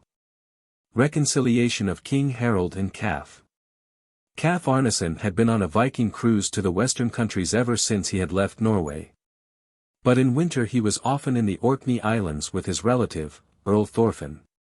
Finn Arneson sent a message to his brother Calf, and told him the agreement which he had made with King Harald, that Calf should enjoy safety in Norway, and his estates, and all the fiefs he had held from King Magnus.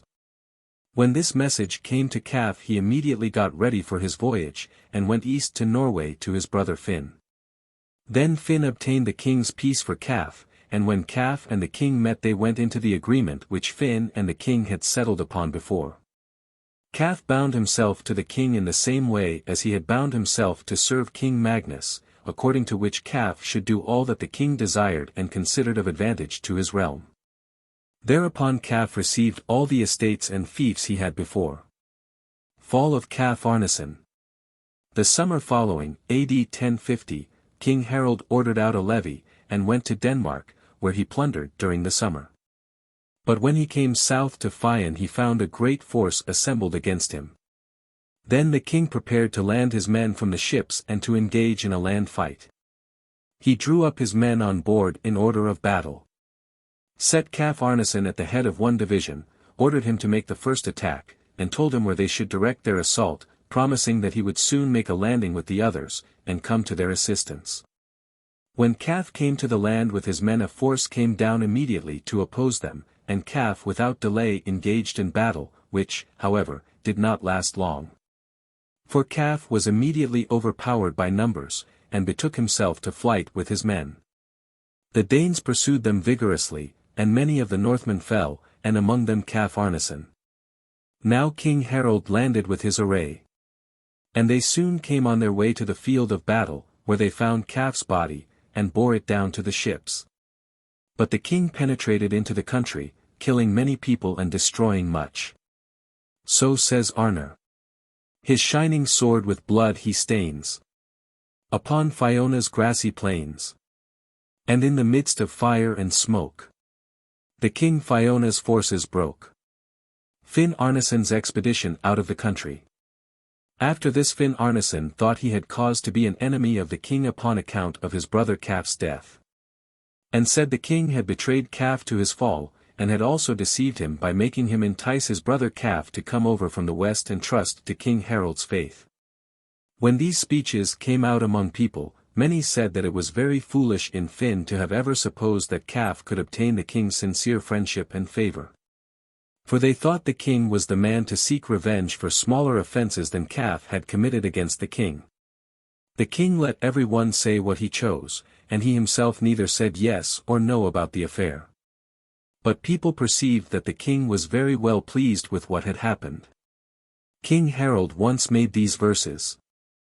I have, in all, the deathstroke given to foes of mine at least 11.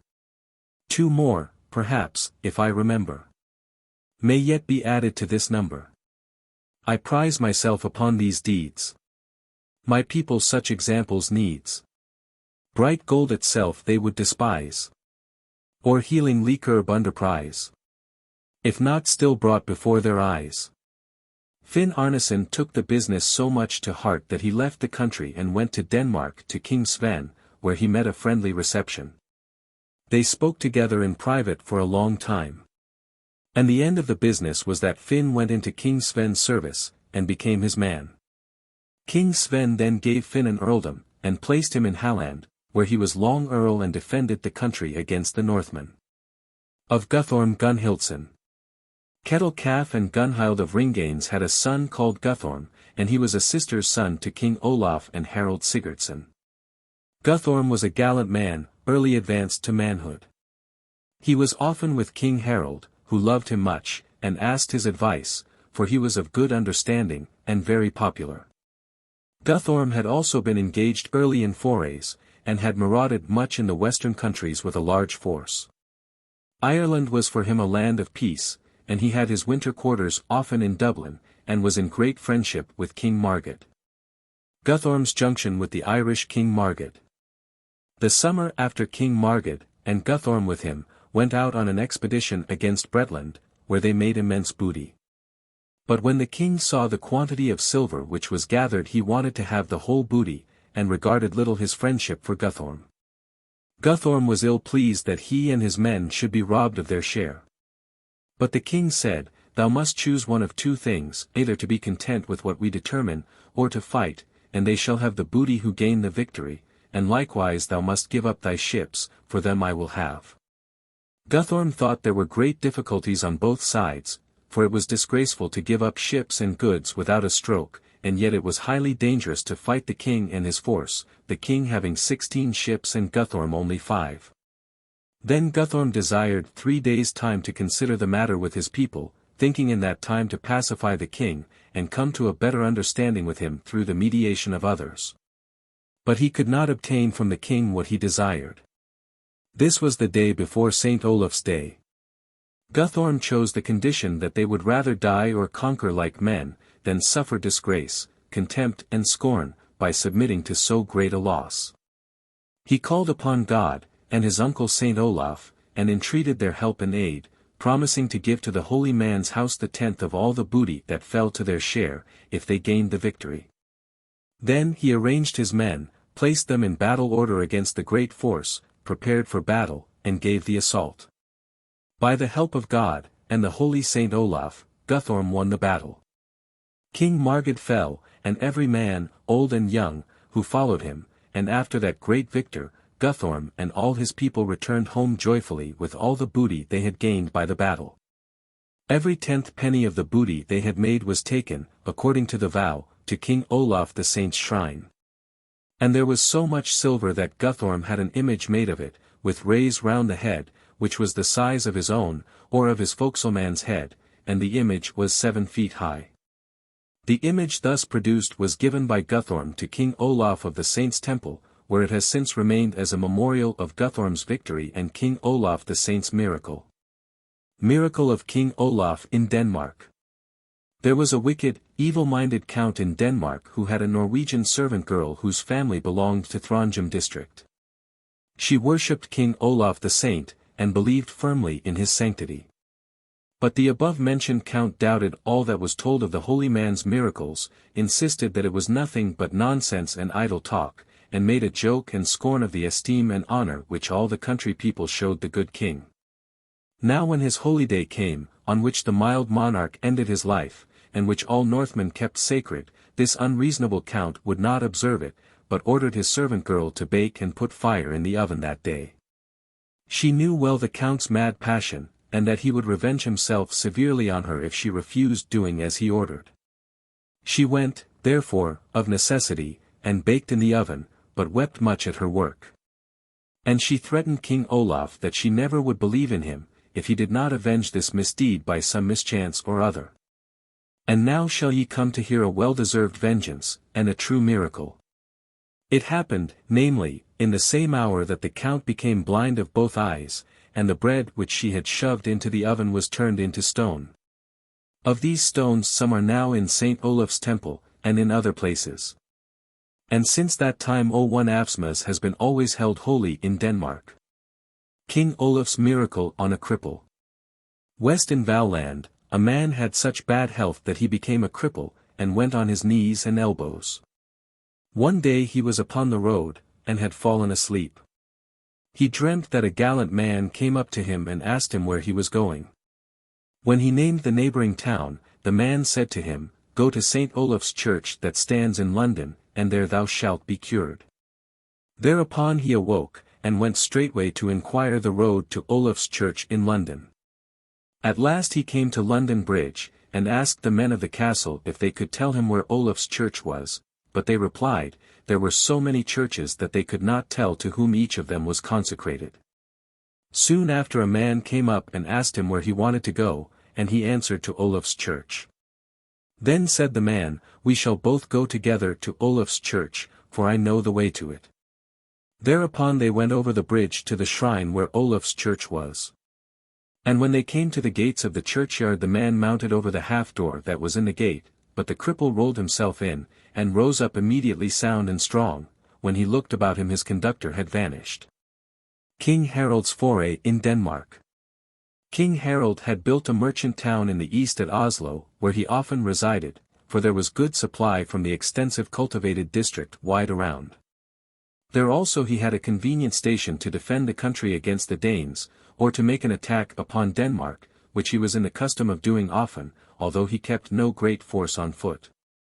One summer King Harald went from thence with a few light ships and a few men. He steered southwards out from Viken, and, when the wind served, stood over to Jutland, and marauded, but the country people collected and defended the country. Then King Harald steered to Limfjord, and went into the fjord. Limfjord is so formed that its entrance is like a narrow river, but when one gets farther into the fjord it spreads out into a wide sea. King Harald marauded on both sides of the land. And when the Danes gathered together on every side to oppose him, he lay at a small island which was uncultivated. They wanted drink on board his ships, and went up into the island to seek water, but finding none, they reported it to the king. He ordered them to look for some long earthworms on the island, and when they found one they brought it to the king. He ordered the people to bring the worm to a fire, and bake it before it, so that it should be thirsty. Then he ordered a thread to be tied round the tail of the worm, and to let it loose. The worm crept away immediately, while thread wound off from the clue as the worm took it away. And the people followed the worm until it sought downwards in the earth. There the king ordered them to dig for water, which they did, and found so much water that they had no want of it. King Harald now heard from his spies that King Sven was come with a large armament to the mouth of the fjord, but that it was too late for him to come into it, as only one ship at a time can come in.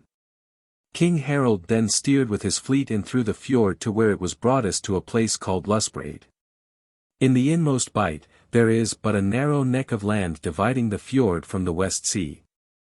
Thither King Harald rode with his men towards evening, and at night when it was dark he unloaded his ships, drew them over the neck of land into the West Sea, loaded them again, and was ready with all this before day. He then steered northwards along the Jutland coast. People then said that Harald had escaped from the hands of the Danes. Harald said that he would come to Denmark next time with more people and larger vessels. King Harald then proceeded north to Trondheim. King Harald had a ship built. King Harald remained all winter at Nidaros, AD 1062, and had a vessel built out upon the strand, and it was a buss. The ship was built of the same size as the Long Serpent, and every part of her was finished with the greatest care. On the stem was a dragon head, and on the stern a dragon tail, and the sides of the bows of the ship were gilt. The vessel was of 35 rowers' benches, and was large for that size, and was remarkably handsome, for the king had everything belonging to the ship's equipment of the best, both sails and rigging, anchors and cables. King Harald sent a message in winter south to Denmark to King Sven, that he should come northwards in spring. That they should meet at the Got River and fight, and so settle the division of the countries that the one who gained the victory should have both kingdoms. King Harald's challenge. King Harald during this winter called out a general levy of all the people of Norway, and assembled a great force towards spring. Then Harald had his great ship drawn down and put into the river Nid, and set up the dragon's head on her. Thiodolf, the skald, sang about it thus. My lovely girl. The sight was grand. When the great warships down the strand into the river gently slid, and all below her sides was hid. Come, lovely girl, and see the show. Her sides that on the water glow.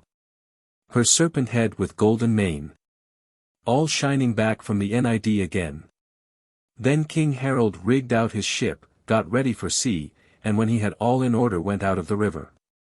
His men rowed very skillfully and beautifully. So says Thiodolf. It was upon a Saturday. Ship tilts were struck and stowed away. And past the town our dragon glides, that girls might see our glancing sides. Out from the Nid brave Harald steers. Westward at first the dragon veers. Our lads together down with oars. The splash is echoed round the shores. Their oars our king's men handle well. One stroke is all the eye can tell. All level o'er the water rise. The girls look on in sweet surprise. Such things, they think, can ne'er give way. The little know the battle day. The Danish girls, who dread our shout, might wish our ship gear not so stout. 'Tis in the fight, not on the wave, that oars may break and fail the brave. At sea, beneath the ice-cold sky, safely our oars o'er ocean ply. And when at Trondheim's holy stream, our 70 cars in distance gleam, we seem, while rowing from the sea, an urn with iron wings to be. King Harald sailed south along the land, and called out the levy everywhere of men and ships. When they came east to Viken they got a strong wind against them, and the forces lay dispersed about in the harbor, some in the isles outside, and some in the fjords. So says Thiodolf. The cutters sea-bleached bows scarce find a shelter from the furious wind under the inland forest side. where the fjord runs its farthest tide. In all the isles and creeks around, the bond's ships lie on the ground. And ships with gunwales hung with shields seek the lee side of the green fields. In the heavy storm that raged for some time the great ship had need of good ground tackle. So says Thiodulf. With lofty bow above the seas, which curl and fly before the breeze, the gallant vessel rides and reels, and every plunge her cable feels. The storm that tries the spar and mast, tries the main anchor at the last. The storm above, below the rock, chafed the thick cable with each shock. When the weather became favorable King Harald sailed eastwards to the Got River with his fleet and arrived there in the evening. So says Thiodulf. The gallant Harald now has come to Got, full halfway from his home, and on the river frontier stands, to fight with Sven for life and lands. The night passed o'er, the gallant king next day at Thumia calls a thing, where Sven is challenged to appear. A day which ravens wish were near, of King Harald's fleet. When the Danes heard that the Northmen's army was come to the Got River they all fled who had opportunity to get away. The Northmen heard that the Danish king had also called out his forces and lay in the south, partly at Fian and partly about Sealand. When King Harald found that King Sven would not hold a meeting with him, or a fight, according to what had been agreed upon between them, he took the same course as before, letting the bond troops return home, but manning 150 ships, with which he sailed southwards along Halland, where he harried all round, and then brought up with his fleet in Lofafjord, and laid waste the country. A little afterwards King Sven came upon them with all the Danish fleet, consisting of 300 ships. When the Northmen saw them King Harald ordered a general meeting of the fleet to be called by sound of trumpet. And many there said it was better to fly, as it was not now advisable to fight. The king replied, Sooner shall all lie dead one upon another than fly. So says Stein Herdebreid. With falcon eye, and courage bright, our king saw glory in the fight. To fly, he saw, would ruin bring on them and him, the folk and king. Hands up the arms to one and all, cries out the king. We'll win or fall, sooner than fly, heaped on each other. Each man shall fall across his brother. Then King Harald drew up his ships to attack, and brought forward his great dragon in the middle of his fleet. So says Thiodulf. The brave king through his vessels throng. His dragon warship moves along. He runs her gaily to the front, to meet the coming battle's brunt. The ship was remarkably well equipped, and fully manned. So says Thiodulf. The king had got a chosen crew. He told his brave lads to stand true. The ring of shields seemed to enclose the ship's deck from the boarding foes. The dragon, on the Nis river flood, beset with men, who thickly stood. Shield touching shield, was something rare, that seemed all force of man to dare. Ulf, the marshal, laid his ship by the side of the king's and ordered his men to bring her well forward. Stein Herdebreid, who was himself in Ulf's ship, sings of it thus. Our oars were stowed, our lances high. As the ship moved swung in the sky. The marshal Ulf went through our ranks, drawn up beside the rowers' banks. The brave friend of our gallant king told us our ship well on to bring, and fight like Norsemen in the cause. Our Norsemen answered with huzzas. Hakon Ivarsson lay outside on the other wing, and had many ships with him, all well equipment. At the extremity of the other side lay the Throngim chiefs, who had also a great and strong force of King Sven's armament. Sven, the Danish king, also drew up his fleet, and laid his ship forward in the center against King Harald's ship, and Finn Arneson laid his ship next. And then the Danes laid their ships, according as they were bold or well equipped. Then, on both sides, they bound the ships together all through the middle of the fleets. But as the fleets were so large, very many ships remained loose, and each laid his ship forward according to his courage, and that was very unequal. Although the difference among the men was great, altogether there was a very great force on both sides. King Sven had 6 earls among the people following him. So says Stein Herdison. Danger our chief would never shun. With 80 ships he would not run. The Danish fleet he would abide. And give close battle side by side. From Lairs coast the Danish king 300 ocean steeds could bring. And o'er the seaweed plain in haste. Thought Harald's vessels would be chased. Beginning of the Battle of Nis River. As soon as King Harald was ready with his fleet, he orders the war blast to sound, and the men to row forward to the attack.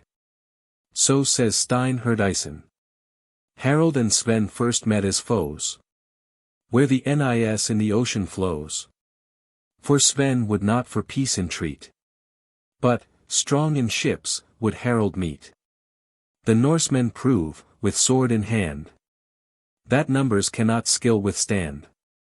Off Halland's coast the blood of Danes.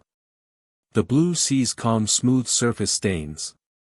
Soon the battle began, and became very sharp, both kings urging on their men. So says Stein Herdison. Our king, his broad shield disregarding. More keen for striking than for warding. Now tells his lads their spears to throw. Now shows them where to strike a blow. From fleet to fleet so short the way, that stones and arrows have full play. And from the keen sword dropped the blood of short-lived seamen in the flood. It was late in the day when the battle began, and it continued the whole night. King Harald shot for a long time with his bow. So says Thiodulf. The upland king was all the night speeding the arrow's deadly flight. All in the dark his bowstrings twang was answered. For some white shield rang, or yelling shriek gave certain note. The shaft had pierced some ringmail coat. The foeman's shields and bulwarks bore a Lapland arrow, scat 74 or more.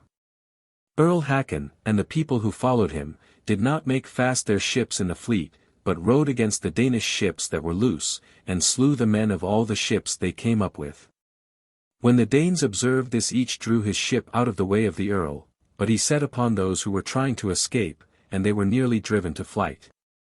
Then a boat came rowing to the earl's ship and hailed him and said that the other wing of King Harald's fleet was giving way and many of their people had fallen. Then the earl rowed thither and gave so severe an assault that the Danes had to retreat before him. The earl went on in this way all the night, coming forward where he was most wanted, and wheresoever he came none could stand against him. Hakon rode outside around the battle. Towards the end of the night the greatest part of the Danish fleet broke into flight, for then King Harald with his men boarded the vessel of King Sven. And it was so completely cleared that all the crew fell in the ship, except those who sprang overboard.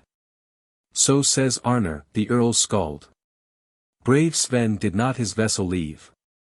Without good cause, as I believe. Oft on his casque the sword blade rang. Before into the sea he sprang. Upon the wave his vessel drives. All his brave crew had lost their lives. O'er dead courtmen into the sea. The Jutland king had now to flee. And when King Sven's banner was cut down, and his ship cleared of its crew, all his forces took to flight, and some were killed. The ships which were bound together could not be cast loose, so the people who were in them sprang overboard, and some got to the other ships that were loose. And all King Sven's men who could get off rowed away, but a great many of them were slain. Where the king himself fought the ships were mostly bound together, and there were more than 70 left behind of King Sven's vessels. So says Thiodulf. Sven's ships rode proudly o'er the deep. When, by a single sudden sweep, full 70 sail, as we are told, were seized by Norway's monarch bold. King Harald rode after the Danes and pursued them. But that was not easy, for the ships lay so thick together that they scarcely could move. Earl Finn Arneson would not flee, and being also short-sighted, was taken prisoner. So says Thiodulf. To the 6 Danish earls who came to aid his force, and raise his name. No mighty thanks King Sven is owing for mighty actions of their doing. Finn Arneson, in battle known with a stout Norse heart of his own, would not take flight his life to gain, and in the foremost ranks was ta'en King Sven's flight.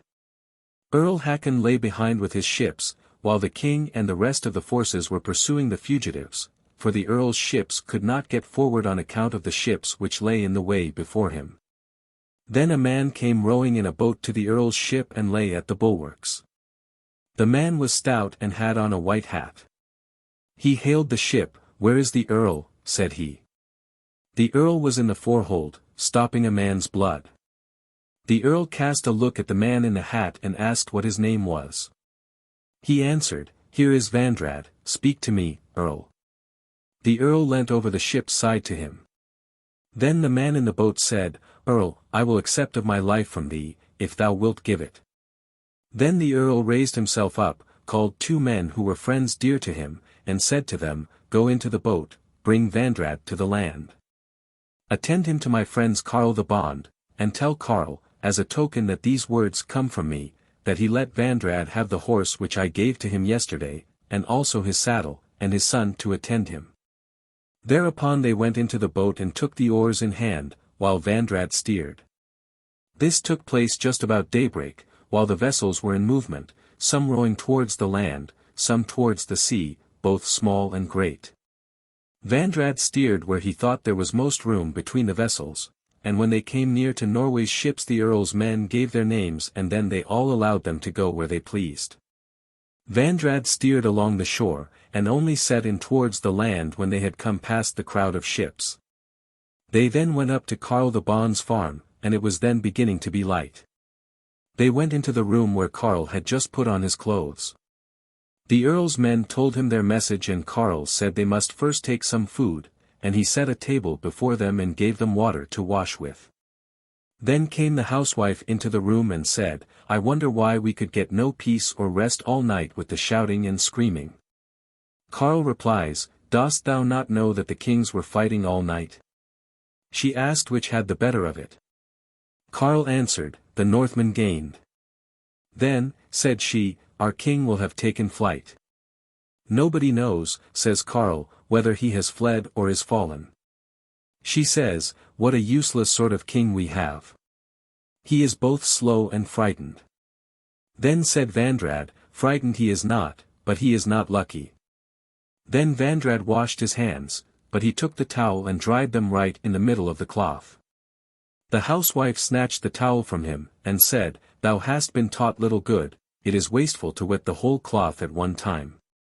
Vandrad replies, "I may yet come so far forward in the world as to be able to dry myself with the middle of the towel." Thereupon Karl set a table before them and Vandrad sat down between them. They ate for a while and then went out. The horse was saddled and Karl's son ready to follow him with another horse. They rode away to the forest, and the earl's men returned to the boat, rowed to the earl's ship and told the success of their expedition. Of King Harald. King Harald and his men followed the fugitives only a short way, and rode back to the place where the deserted ships lay. Then the battle place was ransacked, and in King Sven's ship was found a heap of dead men. But the king's body was not found, although people believed for certain that he had fallen. Then King Harald had the greatest attention paid to the dead of his men, and had the wounds of the living bound up. The dead bodies of Sven's men were brought to the land, and he sent a message to the peasants to come and bury them. Then he let the booty be divided, and this took up some time. The news came now that King Sven had come to Sealand, and that all who had escaped from the battle had joined him, along with many more, and that he had a great force. Finn Arneson gets quarter. Earl Finn Arneson was taken prisoner in the battle, as before related, and when he was led before King Harald the king was very merry, and said, "Finn, we meet here now, and we met last in Norway. The Danish court has not stood very firmly by thee, and it will be a troublesome business for Northmen to drag thee, a blind old man, with them, and preserve thy life." The earl replies, "The Northmen find it very difficult now to conquer, and it is all the worse that thou hast the command of them. Then said King Harald, Wilt thou accept of life and safety, although thou hast not deserved it? The earl replies, Not from thee, thou dog. The king, Wilt thou, then, if thy relation Magnus gives thee quarter? Magnus, King Harald's son, was then steering the ship. The earl replies, Can the whelp rule over life and quarter? The king laughed, as if he found amusement in vexing him. Wilt thou accept thy life, then, from thy sheer relation Thor? The earl, Is she here? She is here, said the king. Then Earl Finn broke out with the ugly expressions which since have been preserved, as a proof that he was so mad with rage that he could not govern his tongue. No wonder thou hast bit so strongly, if the mare was with thee. Earl Finn got life and quarter and the king kept him a while about him. But Finn was rather melancholy and obstinate in conversation, and King Harald said, I see, Finn, that thou dost not live willingly in company with me and thy relations. Now I will give thee leave to go to thy friend King Sven. The earl said, I accept of the offer willingly, and the more gratefully the sooner I get away from hence. The king afterwards let Earl Finn be landed and the traders going to Halland received him well. King Harald sailed from thence to Norway with his fleet, and went first to Oslo, where he gave all his people leave to go home who wished to do so. Of King Sven. King Sven, it is told, sat in Denmark all that winter, and had his kingdom as formerly. In winter he sent men north to Halland for Karl the Bond and his wife. When Karl came the king called him to him and asked him if he knew him, or thought he had ever seen him before. Karl replies, I know thee, sire, and knew thee before, the moment I saw thee. And God be praised if the small help I could give was of any use to thee. The king replies, I have to reward thee for all the days I have to live. And now, in the first place, I will give thee any farm in Sealand thou wouldst desire to have. And, in the next place, will make thee a great man, if thou knowest how to conduct thyself. Karl thanked the king for his promise, and said he had now but one thing to ask. The king asked what that was. Karl said that he would ask to take his wife with him. The king said, I will not let thee do that, but I will provide thee a far better and more sensible wife. But thy wife can keep the bond farm ye had before and she will have her living from it. The king gave Karl a great and valuable farm, and provided him a good marriage, and he became a considerable man. This was reported far and wide and much praised, and thus it came to be told in Norway. Of the talk of the courtmen. King Harald stayed in Oslo the winter after the battle at Nis River, AD 1063. In autumn, when the men came from the south, there was much talk and many stories about the battle which they had fought at Nis River, and every one who had been there thought he could tell something about it. Once some of them sat in a cellar and drank, and were very merry and talkative. They talked about the Nis River battle, and who had earned the greatest praise and renown. They all agreed that no man there had been at all equal to Earl Hakon. He was the boldest in arms, the quickest, and the most lucky, what he did was of the greatest help, and he won the battle. King Harald, in the meantime, was out in the yard, and spoke with some people. He went then to the room door, and said, every one here would willingly be called Hakon, and then went his way. Of the attempt to take Earl Hakon. Earl Hakon went in winter to the uplands, and was all winter in his domains. He was much beloved by all the uplanders. It happened, towards spring, that some men were sitting drinking in the town, and the conversation turned, as usual, on the Nis River battle.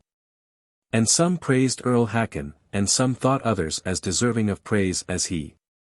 When they had thus disputed a while, one of them said, it is possible that others fought as bravely as the Earl at Nis River. But none, I think, has had such luck with him as he. The others replied, that his best luck was his driving so many Danes to flight along with other men. The same man replied, it was greater luck that he gave King Sven quarter. One of the company said to him, thou dost not know what thou art saying. He replied, I know it for certain, for the man told me himself who brought the king to the land. It went, according to the old proverb, that the king has many ears." This was told the king, and he immediately ordered horses to be gathered, and rode away directly with 900 men. He rode all that night and the following day. Then some men met them who were riding to the town with mead and malt. In the king's retinue was a man called Gamal, who rode to one of these bonds who was an acquaintance of his, and spoke to him privately. "I will pay thee," said he, "to ride with the greatest speed, by the shortest private paths that thou knowest, to Earl Hakon, and tell him the king will kill him." For the king has got to the knowledge that Earl Hakon set King Sven on shore at Nis river. They agreed on the payment. The bond rode, and came to the earl just as he was sitting drinking, and had not yet gone to bed. When the bond told his errand, the earl immediately stood up with all his men, had all his loose property removed from the farm to the forest, and all the people left the house in the night. When the king came he halted there all night. But Hakon rode away, and came east to Svithjod to King Steinkell and stayed with him all summer. King Harald returned to the town, travelled northwards to Trondheim district, and remained there all summer. But in autumn he returned eastwards to Viken. Of Earl Hakon. As soon as Earl Hakon heard the king had gone north he returned immediately in summer to the uplands, AD 1063, and remained there until the king had returned from the north. Then the earl went east into Vermeland, where he remained during the winter, and where the king, Steinkell, gave him fiefs. For a short time in winter he went west to Romerike with a great troop of men from Gotland and Vermeland, and received the scat and duties from the upland people which belonged to him, and then returned to Glutland, and remained there till spring. King Harald had his seat in Oslo all winter, AD 1064, and sent his men to the uplands to demand the scat, together with the king's land dues, and the mulks of court. But the uplanders said they would pay all the scat and dues which they had to pay, to Earl Hakon as long as he was in life, and had forfeited his life or his fief, and the king got no dues that winter. Agreement between King Harald and King Sven. This winter messengers and ambassadors went between Norway and Denmark, whose errand was that both Northmen and Danes should make peace, and a league with each other. And to ask the kings to agree to it. These messages gave favorable hopes of a peace, and the matter proceeded so far that a meeting for peace was appointed at the Got River between King Harald and King Sven.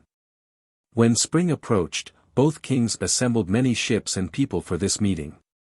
So says a skald in a poem on this expedition of the kings, which begins thus. The king, who from the northern sound his land with warships girds around. The raven feeder, filled the coast. With his proud ships, a gallant host. The gold-tipped stems dash through the foam that shakes the seaman's planked home. The high wave breaks up to the mast.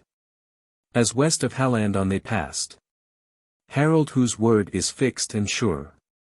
Whose ships his land from foes secure. And Sven, whose isles maintain is fleet. Hasten as friends again to meet. And every creek with vessels teems. All Denmark men and shipping seems. And all rejoice that strife will cease. And men meet now but to make peace. Here it is told that the two kings held the meeting that was agreed upon between them, and both came to the frontiers of their kingdoms. So says the skald. To meet, since peace the Dane now craves. On to the south upon the waves. Sailed forth our gallant northern king. Peace to the Danes with him to bring. Sven northward to his frontier hies. To get the peace his people prize. And meet King Harald, whom he finds on land hard used by stormy winds. When the kings found each other, people began at once to talk of their being reconciled. But as soon as peace was proposed, many began to complain of the damage they had sustained by harrying, robbing and killing men, and for a long time it did not look very like peace. It is here related. Before this meeting of the kings, each bend his own losses brings, and loudly claims some recompense from his king's foes, at their expense. It is not easy to make peace where noise and talking never cease. The bond's warmth may quickly spread, and kings be by the people led. When kings are moved, no peace is sure. For that peace only is secure, which they who make it fairly make. To each side give, from each side take. The kings will often rule but ill, who listen to the people's will. The people often have no view, but their own interests to pursue. At last the best men, and those who were the wisest, came between the kings, and settled the peace thus, that Harald should have Norway, and Sven Denmark, according to the boundaries of old established between Denmark and Norway. Neither of them should pay to the other for any damage sustained, the war should cease as it now stood, each retaining what he had got, and this peace should endure as long as they were kings. This peace was confirmed by oath. Then the kings parted, having given each other hostages, as is here related. And I have heard that to set fast the peace God brought about at last. Sven and stern Harald pledges sent, who witnessed to their sworn intent. And much I wish that they in all in no such perjury may fall, that this peace ever should be broken, and oaths should fail before God spoken. King Harald with his people sailed northwards to Norway, and King Sven southwards to Denmark. King Harald's battle with Earl Hakon. King Harald was in Viken in the summer, AD 1064, and he sent his men to the uplands after the scat and duty which belonged to him. But the bonds paid no attention to the demand, but said they would hold all for Earl Hakon until he came for it. Earl Hakon was then up in Gotland with a large armed force. When summer was past, King Harald went south to Konungahella. Then he took all the light sailing vessels he could get hold of and steered up the river. He had the vessels drawn past all the waterfalls and brought them thus into the Wenner Lake. Then he rode eastward across the lake to where he heard Earl Hakon was, but when the earl got news of the king's expedition he retreated down the country, and would not let the king plunder the land. Earl Hakon had a large armed force which the Gotland people had raised for him. King Harald lay with his ships up in a river, and made a foray on land, but left some of his men behind to protect the ships. The king himself rode up with a part of the men, but the greater part were on foot. They had to cross a forest, where they found a mire or lake, and close to it a wood. And when they reached the wood they saw the earl's men, but the mire was between them. They drew up their people now on both sides. Then King Harald ordered his men to sit down on the hillside. We will first see if they will attack us. Earl Hakon does not usually wait to talk. It was frosty weather, with some snowdrift, and Harald's men sat down under their shields, but it was cold for the Gotlanders, who had but little clothing with them. The earl told them to wait until King Harald came nearer, so that all would stand equally high on the ground. Earl Hakon had the same banner which had belonged to King Magnus Erlingson. The lagman of the Gotland people, Thorvid, sat upon a horse, and the bridle was fastened to a stake that stood in the mire. He broke out with these words, God knows we have many brave and handsome fellows here, and we shall let King Steinkell hear that we stood by the good earl bravely. I am sure of one thing, we shall behave gallantly against these Northmen, if they attack us, but if our young people give way, and should not stand to it, let us not run farther than to that stream. But if they should give way farther, which I am sure they will not do, let it not be farther than to that hill. At that instant the Northmen sprang up, raised the war cry, and struck on their shields, and the Gotland army began also to shout. The lagman's horse got shy with the war cry, and backed so hard that the stake flew up and struck the lagman on the head. He said, Ill luck to thee, Northman, for that arrow, and away fled the lagman. King Harald had told his people, if we do make a clash with the weapons, we shall not however, go down from the hill until they come nearer to us, and they did so. When the war cry was raised the earl let his banner advance. But when they came under the hill the king's army rushed down upon them, and killed some of the earl's people, and the rest fled. The Northmen did not pursue the fugitives long, for it was the fall of day. But they took Earl Hakon's banner and all the arms and clothes they could get hold of. King Harald had both the banners carried before him as they marched away. They spoke among themselves that the earl had probably fallen. As they were riding through the forest they could only ride singly, one following the other. Suddenly a man came full gallop across the path, struck his spear through him who was carrying the earl's banner, seized the banner staff, and rode into the forest on the other side with the banner. When this was told the king he said, "Bring me my armor, for the earl is alive." Then the king rode to his ships in the night, and many said that the earl had now taken his revenge.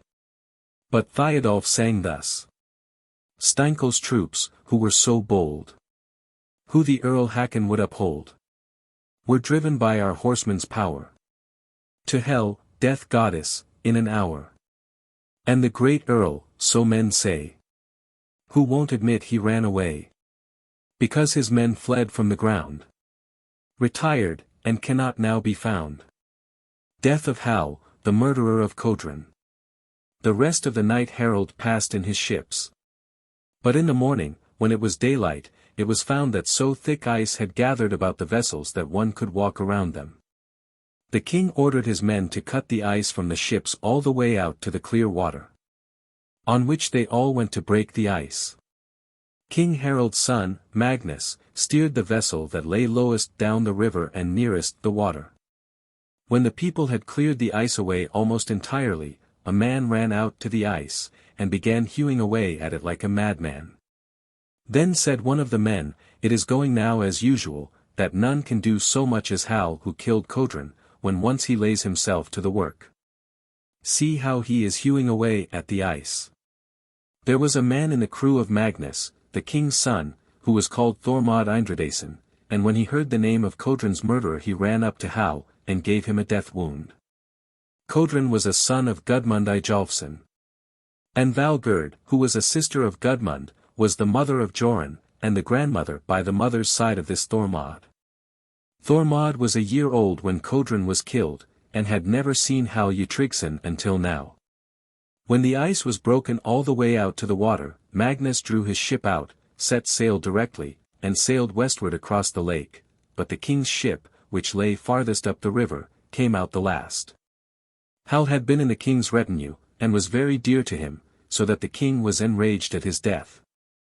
The king came the last into the harbor, and Magnus had let the murderer escape into the forest, and offered to pay the mulct for him. And the king had very nearly attacked Magnus and his crew, but their friends came up and reconciled them. Of King Harald. That winter, AD 1065, King Harald went up to Romerike, and had many people with him. And he accused the bonds there of having kept from him his scat and duties, and of having aided his enemies to raise disturbance against him. He seized on the bonds and maimed some, killed others, and robbed many of all their property. They who could do it fled from him. He burned everything in the districts and laid them altogether waste. So says Thiodolf. He who the island people drove, when they against his power strove, now bridles Romerike's men, marching his forces through their glen. To punish them the fire he lights, that shines afar off in dark nights, from house and yard, and, as he says, will warn the man who disobeys. Thereafter the king went up to Heidmark, burnt the dwellings, and made no less waste and havoc there than in Romerike. From thence he went to Hadeland and Ringerike, burning and ravaging all the land. So says Thiodolf.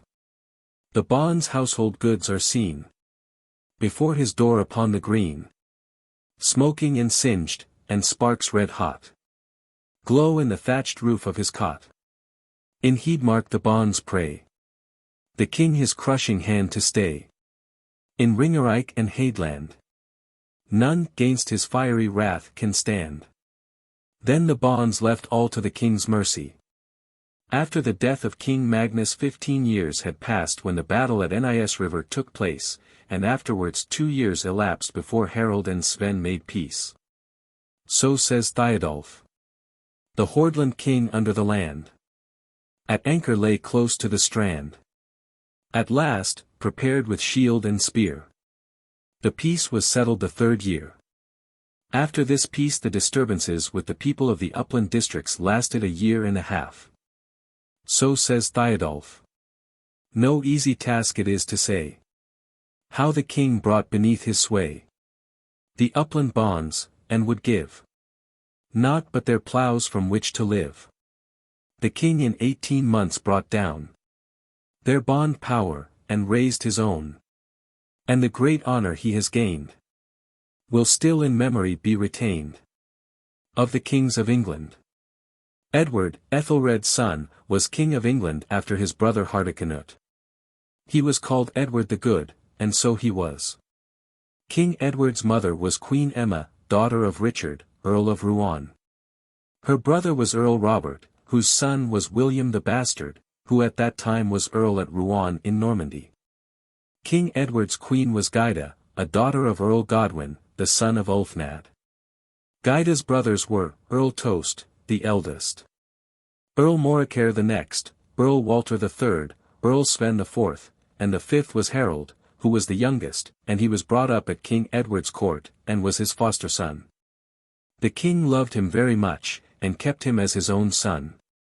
For he had no children of Harald Godwin's son. One summer it happened that Harald, the son of Godwin, made an expedition to Bretland with his ships, but when they got to sea they met a contrary wind, and were driven off into the ocean. They landed west in Normandy, after suffering from a dangerous storm. They brought up at Rouen, where they met Earl William, who received Harald and his company gladly. Harald remained there late in harvest, and was hospitably entertained. For the stormy weather continued, and there was no getting to sea, and this continued until winter set in, so the Earl and Harald agreed that he should remain there all winter. Harald sat on the high seat on one side of the Earl. And on the other side sat the Earl's wife, one of the most beautiful women that could be seen. They often talked together for amusement at the drinking table. And the Earl went generally to bed, but Harald and the Earl's wife sat long in the evenings talking together, and so it went on for a great part of the winter. In one of their conversations she said to Harald, "The Earl has asked me what it is we have to talk about so much, for he is angry at it." Harald replies, "We shall then at once let him know all our conversation." The following day, Harald asked the Earl to a conference, and they went together into the conference chamber, where also the Queen was, and some of the councillors.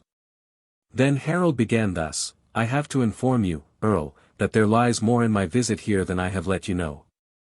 I would ask your daughter in marriage, and have often spoke over this matter with her mother, and she has promised to support my suit with you." As soon as Harald had made known this proposal of his, it was well received by all who were present. They explained the case to the Earl, and at last it came so far that the Earl was contracted to Harald, but as she was very young, it was resolved that the wedding should be deferred for some years. King Edward's death. When spring came Harald rigged his ships and set off, and he and the Earl parted with great friendship. Harald sailed over to England to King Edward, but did not return to Valland to fulfill the marriage agreement. Edward was king over England for 23 years and died on a bed of sickness in London on the 5th of January, and was buried in Paul's Church. Englishmen call him a saint. Harald Godwin's son made king of England. The sons of Earl Godwin were the most powerful men in England. Tost was made chief of the English king's army, and was his land defence man when the king began to grow old. And he was also placed above all the other earls. His brother Harald was always with the court itself, and nearest to the king in all service, and had the charge of the king's treasure chamber. It is said that when the king was approaching his last hour, Harald and a few others were with him. Harald first leans down over the king, and then said, "I take you all to witness that the king has now given me the kingdom, and all the realm of England," and then the king was taken dead out of the bed. The same day there was a meeting of the chiefs, at which there was some talk of choosing a king, and then Harald brought forward his witnesses that King Edward had given him the kingdom on his dying day. The meeting ended by choosing Harald as king, and he was consecrated and crowned the 13th day of Yule, in Paul's Church. Then all the chiefs and all the people submitted to him. Now when his brother, Earl Tost, heard of this he took it very ill, as he thought himself quite as well entitled to be king. "I want," said he, "that the principal men of the country choose him whom they think best fitted for it." And sharp words passed between the brothers. King Harald says he will not give up his kingly dignity, for he is seated on the throne which kings sat upon, and is anointed and consecrated a king. On his side also was the strength of the people, for he had the king's whole treasure. Earl Toast's expedition to Denmark. Now when King Harald perceived that his brother Toast wanted to have him deprived of the kingdom, he did not trust him. For Toast was a clever man, and a great warrior, and was in friendship with the principal men of the country. He therefore took the command of the army from Toast, and also all the power he had beyond that of the other earls of the country. Earl Toast, again, would not submit to be his own brother's serving man, therefore he went with his people over the sea to Flanders, and stayed there a while, then went to Friesland, and from thence to Denmark to his relation King Sven. Earl Ulf, King Sven's father, and Gyda, Earl Toast's mother, were brothers and sisters' children. The earl now asked King Sven for support and help of men. And King Sven invited him to stay with him, with the promise that he should get so large an earldom in Denmark that he would be an important chief. The earl replies, "My inclination is to go back to my estate in England. But if I cannot get help from you for that purpose, I will agree to help you with all the power I can command in England, if you will go there with the Danish army, and win the country, as Canute, your mother's brother, did." The king replied, "So much smaller a man am I than Canute the Great, that I can with difficulty defend my own Danish dominions against the Northmen." King Canute, on the other hand, got the Danish kingdom in heritage, took England by slash and blow, and sometimes was near losing his life in the contest, and Norway he took without slash or blow. Now it suits me much better to be guided by my own slender ability than to imitate my relation, King Canute's, lucky hits. Then Earl Toast said, "The result of my errand here is less fortunate than I expected of thee who art so gallant a man, seeing that thy relative is in so great need. It may be that I will seek friendly help where it could less be expected. And that I may find a chief who is less afraid, king, than thou art of a great enterprise." Then the king and the earl parted, not just the best friends. Earl Toast's expedition to Norway.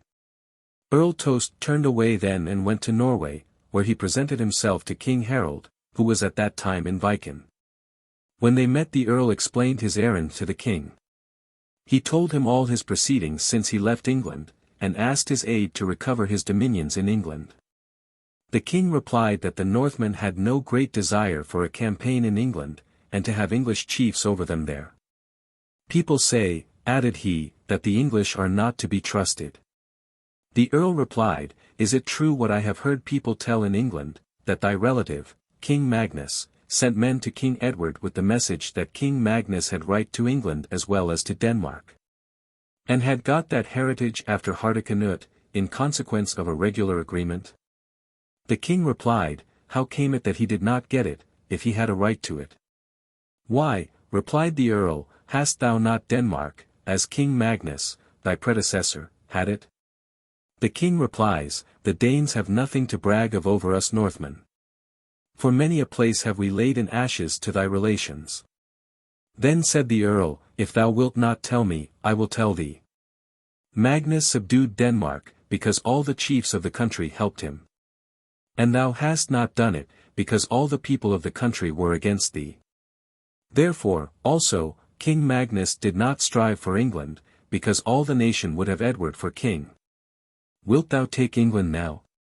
I will bring the matter so far that most of the principal men in England shall be thy friends, and assist thee, for nothing is wanting to place me at the side of my brother Harald but the king's name. All men allow that there never was such a warrior in the northern lands as thou art, and it appears to me extraordinary that thou hast been fighting for 15 years for Denmark, and wilt not take England that lies open to thee." King Harald weighed carefully the earl's words, and perceived at once that there was truth in much of what he said, and he himself had also a great desire to acquire dominions. Then King Harald and the earl talked long and frequently together.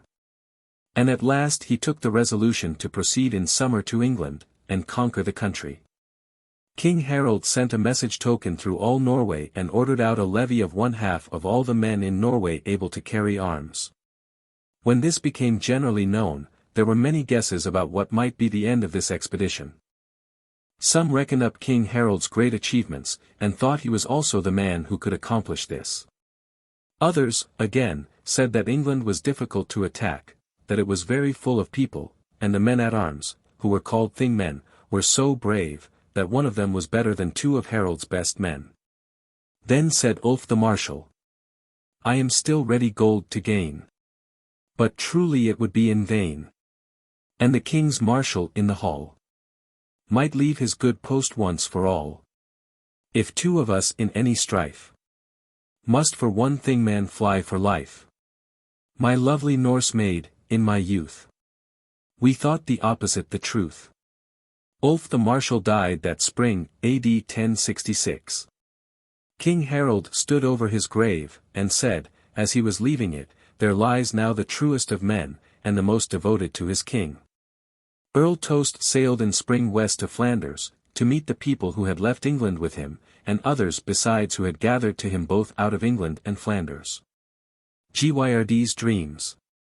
King Harald's fleet assembled at the Solons.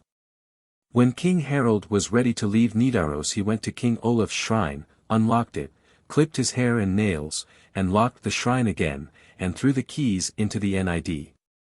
Some say he threw them overboard outside of Agdanes.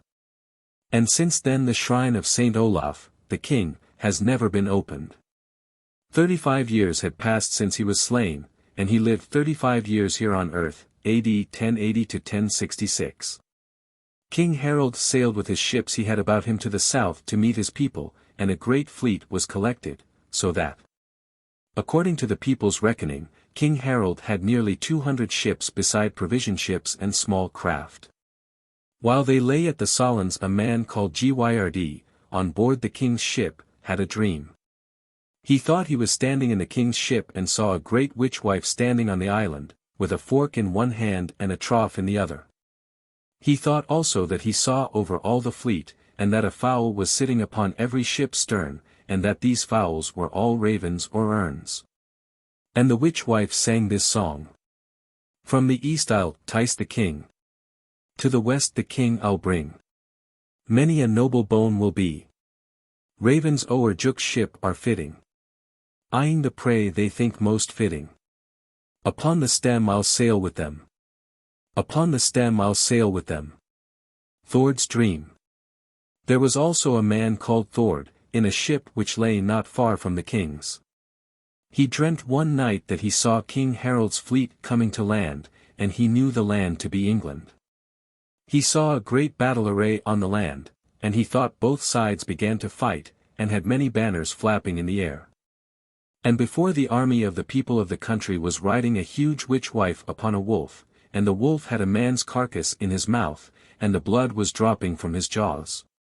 And when he had eaten up one body she threw another into his mouth, and so one after another, and he swallowed them all. And she sang thus. Skade's eagle eyes. The king's ill luck espies. Though glancing shields hide the green fields, the king's ill luck she spies. To bode the doom of this great king. The flesh of bleeding men I fling. To hairy jaw and hungry maw. To hairy jaw and hungry maw. King Harald's dream. King Harald also dreamt one night that he was in Nidaros, and met his brother, King Olaf, who sang to him these verses. In many a fight, my name was bright. Men weep, and tell how Olaf fell. Thy death is near. Thy corpse, I fear. The crow will feed the witch-wife's steed. Many other dreams and forebodings were then told of, and most of them gloomy. Before King Harald left Throndheim, he let his son Magnus be proclaimed king and set him as king over Norway while he was absent. Thora, the daughter of Thorberg, also remained behind. But he took with him Queen Elisif and her 2 daughters, Maria and Ingegerd. Olaf, King Harald's son, also accompanied his father abroad. Battle at Scarborough. When King Harald was clear for sea, and the wind became favorable, he sailed out into the ocean, and he himself landed in Shetland, but a part of his fleet in the Orkney Islands. King Harald stopped but a short time in Shetland before sailing to Orkney, from whence he took with him a great armed force, and the Earls Paul and Erland, the sons of Earl Thorfinn. But he left behind him here the Queen Elisif, and her daughters Maria and Ingigerd. Then he sailed, leaving Scotland and England westward of him, and landed at a place called Cliffland. There he went on shore and plundered, and brought the country in subjection to him without opposition. Then he brought up at Skarderberg, and fought with the people of the place. He went up a hill which is there, and made a great pile upon it, which he set on fire. And when the pile was in clear flame, his men took large forks and pitched the burning wood down into the town, so that one house caught fire after the other, and the town surrendered.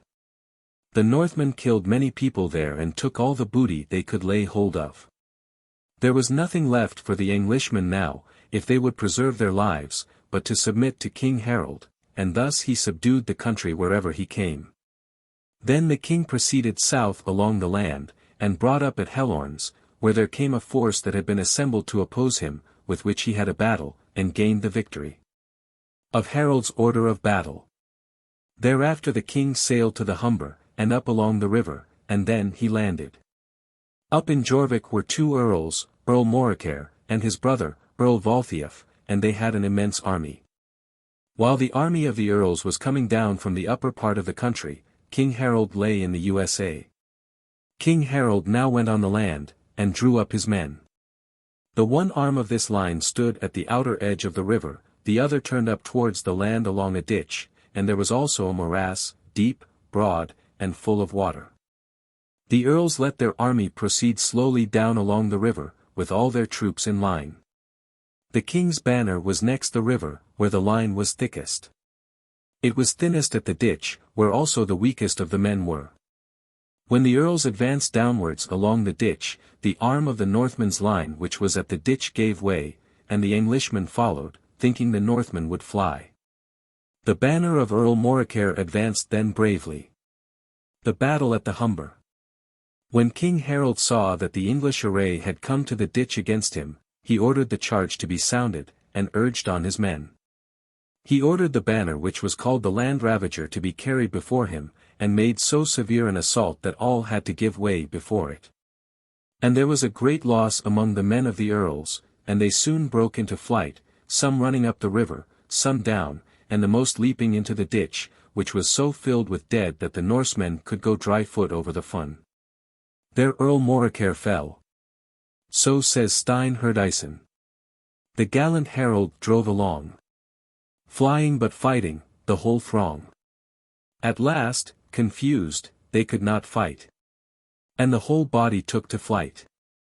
Up from the river's silent stream. At once rose desperate splash and scream. But they who stood like men this fray, round Morkar's body lay. This song was composed by Stein Herdison about Olaf, son of King Harald. And he speaks of Olaf being in this battle with King Harald, his father. These things are also spoken of in the song called Harald's Stave. Earl Valthiaf's men lay in the fun, by sword down hewed, so thickly strewed, that Norsemen say they paved a way across the fun for the brave Norsemen. Earl Valthiaf, and the people who escaped, fled up to the castle of York, and there the greatest loss of men had been. This battle took place upon the Wednesday next Matthias Day, A.D. 1066. Of Earl Toast. Earl Toast had come from Flanders to King Harald as soon as he arrived in England, and the Earl was present at all these battles. It happened, as he had foretold the king at their first meeting, that in England many people would flock to them, as being friends and relations of Earl Toast, and thus the king's forces were much strengthened. After the battle now told of, all people in the nearest districts submitted to Harald, but some fled. Then the king advanced to take the castle, and laid his army at Stanfordabrigir, Stamford Bridge. And as King Harald had gained so great a victory against so great chiefs and so great an army, the people were dismayed, and doubted if they could make any opposition. The men of the castle therefore determined, in a council, to send a message to King Harald, and deliver up the castle into his power. All this was soon settled. So that on Sunday the king proceeded with the whole army to the castle, and appointed a thing of the people without the castle, at which the people of the castle were to be present. At this thing all the people accepted the condition of submitting to Harald, and gave him, as hostages, the children of the most considerable persons, for Earl Toast was well acquainted with all the people of that town. In the evening the king returned down to his ships, after this victory achieved with his own force, and was very merry. A thing was appointed within the castle early on Monday morning, and then King Harald was to name officers to rule over the town, to give out laws, and bestow fiefs. The same evening, after sunset, King Harald Godwin's son came from the south to the castle with a numerous army, and rode into the city with the goodwill and consent of the people of the castle. All the gates and walls were beset so that the Northmen could receive no intelligence, and the army remained all night in the town. Of King Harald's landing. On Monday, when King Harald Sigurdsson had taken breakfast, he ordered the trumpets to sound for going on shore. The army accordingly got ready, and he divided the men into the parties who should go, and who should stay behind. In every division he allowed 2 men to land, and 1 to remain behind. Earl Toast and his retinue prepared to land with King Harald. And, for watching the ships, remained behind the king's son Olaf, the Earls of Orkney, Paul and Erland. And also Eystein, a son of Thorberg Arneson, who was the most able and best beloved by the king of all the lendermen, and to whom the king had promised his daughter Maria. The weather was uncommonly fine, and it was hot sunshine. The men therefore laid aside their armor, and went on the land only with their shields, helmets and spears, and girt with swords, and many had also arrows and bows, and all were very merry. Now as they came near the castle a great army seemed coming against them, and they saw a cloud of dust as from horses' feet, and under it shining shields and bright armor.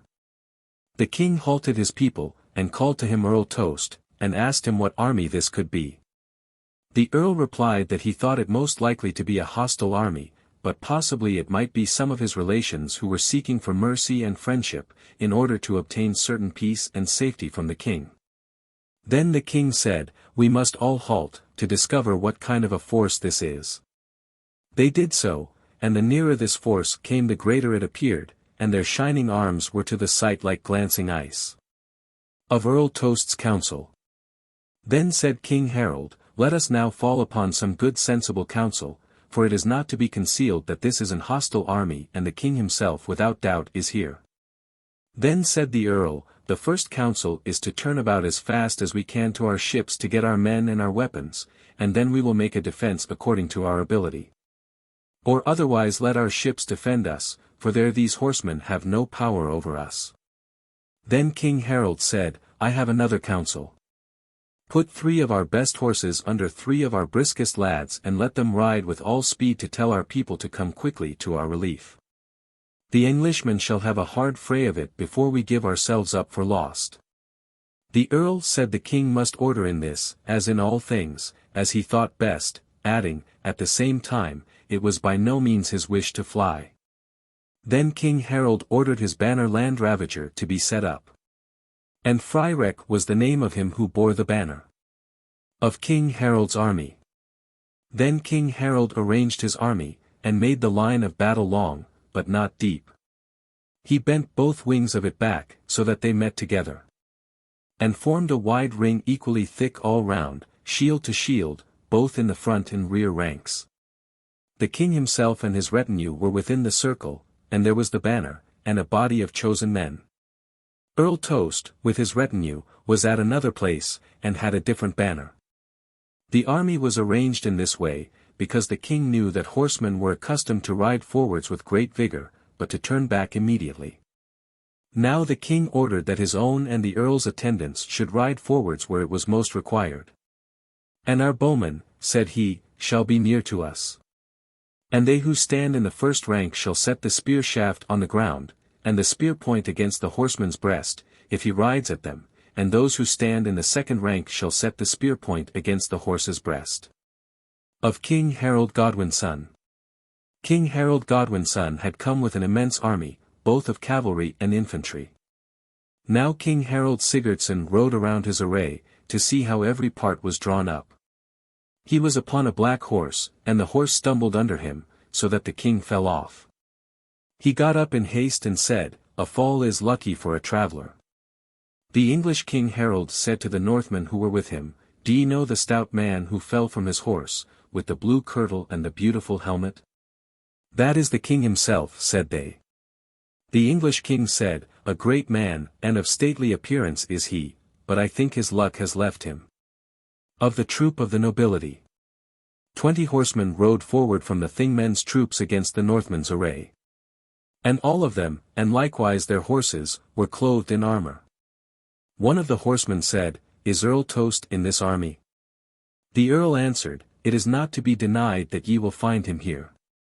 The horseman says, "Thy brother, King Harald, sends thee salutation, with the message that thou shalt have the whole of Northumberland. And rather than thou shouldst not submit to him, he will give thee the third part of his kingdom to rule over along with himself." The earl replies, "This is something different from the enmity and scorn he offered last winter. And if this had been offered, then it would have saved many a man's life who now is dead, and it would have been better for the kingdom of England. But if I accept of this offer, what will he give King Harald Sigurdsson for his trouble?"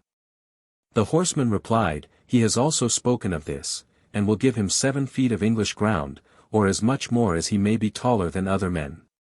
"Then," said the earl, "go now and tell King Harald to get ready for battle. For never shall the Northmen say with truth that Earl Tost left King Harald Sigurdsson to join his enemy's troops, when he came to fight west here in England. We shall rather all take the resolution to die with honor, or to gain England by a victory." Then the horsemen rode back. King Harald Sigurdsson said to the earl, "Who was the man who spoke so well?" The earl replied, "That was King Harald Godwin's son." "Then," said King Harald Sigurdsson, "that was by far too long concealed from me. For they had come so near to our army, that this Harald should never have carried back the tidings of our men's slaughter." Then said the earl, "It was certainly imprudent for such chiefs, and it may be as you say. But I saw he was going to offer me peace and a great dominion, and that, on the other hand, I would be his murderer if I betrayed him, and I would rather he should be my murderer than I his, if one of two be to die." King Harald Sigurdsson observed to his men, that was but a little man, yet he sat firmly in his stirrups. It is said that Harald made these verses at this time. "Advance! Advance! No helmet's glance, but blue swords play in our array. Advance! Advance! No mailcoats glance, but hearts are here that ne'er knew fear."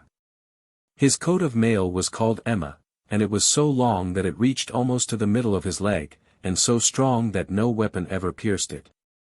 Then said King Harald Sigurdsson, "These verses are but ill composed, I must try to make better," and he composed the following. "In battle storm we seek no lee, with skulking head, and bending knee, behind the hollow shield, with eye and hand we fend the head. Courage and skill stand in the stead of panzer, helm, and shield, in Hild's bloody field."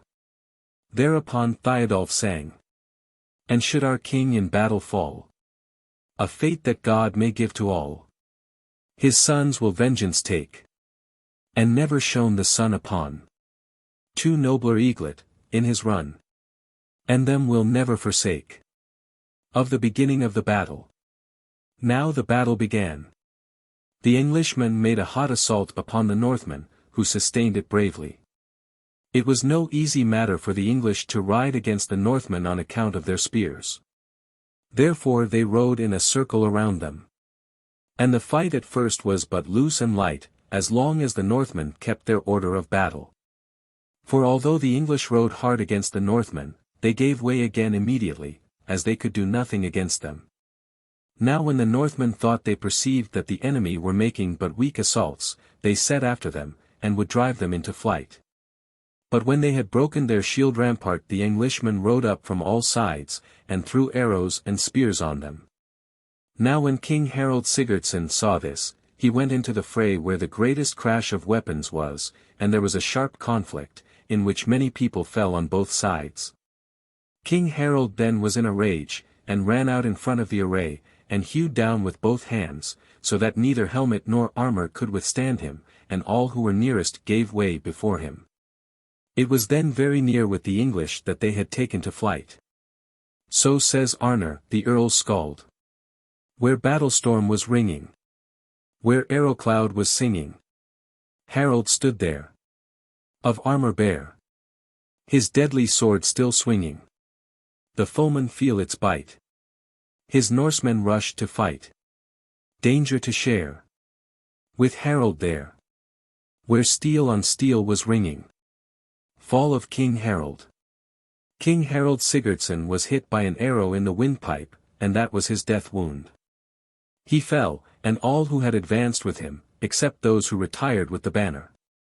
There was afterwards the warmest conflict, and Earl Toast had taken charge of the king's banner. They began on both sides to form their array again, and for a long time there was a pause in fighting. Then Thiodolf sang these verses. The army stands in hushed dismay. Stilled is the clamor of the fray. Harald is dead, and with him goes the spirit to withstand our foes. A bloody scat the folk must pay for their king's folly on this day. He fell, and now, without disguise, we say this business was not wise. But before the battle began again, Harald Godwinson offered his brother, Earl Toast, peace, and also quarter to the Northmen who were still alive. But the Northmen called out, all of them together, that they would rather fall, one across the other, than accept of quarter from the Englishmen. Then each side set up a war shout, and the battle began again. So says Arnar, the Earl's Skald. The king, whose name would ill-doers scare, the gold-tipped arrow would not spare. Unhelmed, unpanzered, without shield, he fell among us in the field. The gallant men who saw him fall would take no quarter, one and all, resolved to die with their loved king. Around his corpse in a corpse ring, skirmish of war. Eystein came up at this moment from the ships with the men who followed him, and all were clad in armor. Then Eystein got King Harald's banner land ravager. And now was, for the third time, one of the sharpest of conflicts, in which many Englishmen fell, and they were near to taking flight. This conflict is called Or's Storm. Eystein and his men had hastened so fast from the ships that they were quite exhausted, and scarcely fit to fight before they came into the battle. But afterwards they became so furious, that they did not guard themselves with their shields as long as they could stand upright. At last they threw off their coats of ring mail, and then the Englishmen could easily lay their blows at them. And many fell from weariness, and died without a wound. Thus almost all the chief men fell among the Norway people. This happened towards evening. And then it went, as one might expect, that all had not the same fate, for many fled, and were lucky enough to escape in various ways, and darkness fell before the slaughter was altogether ended.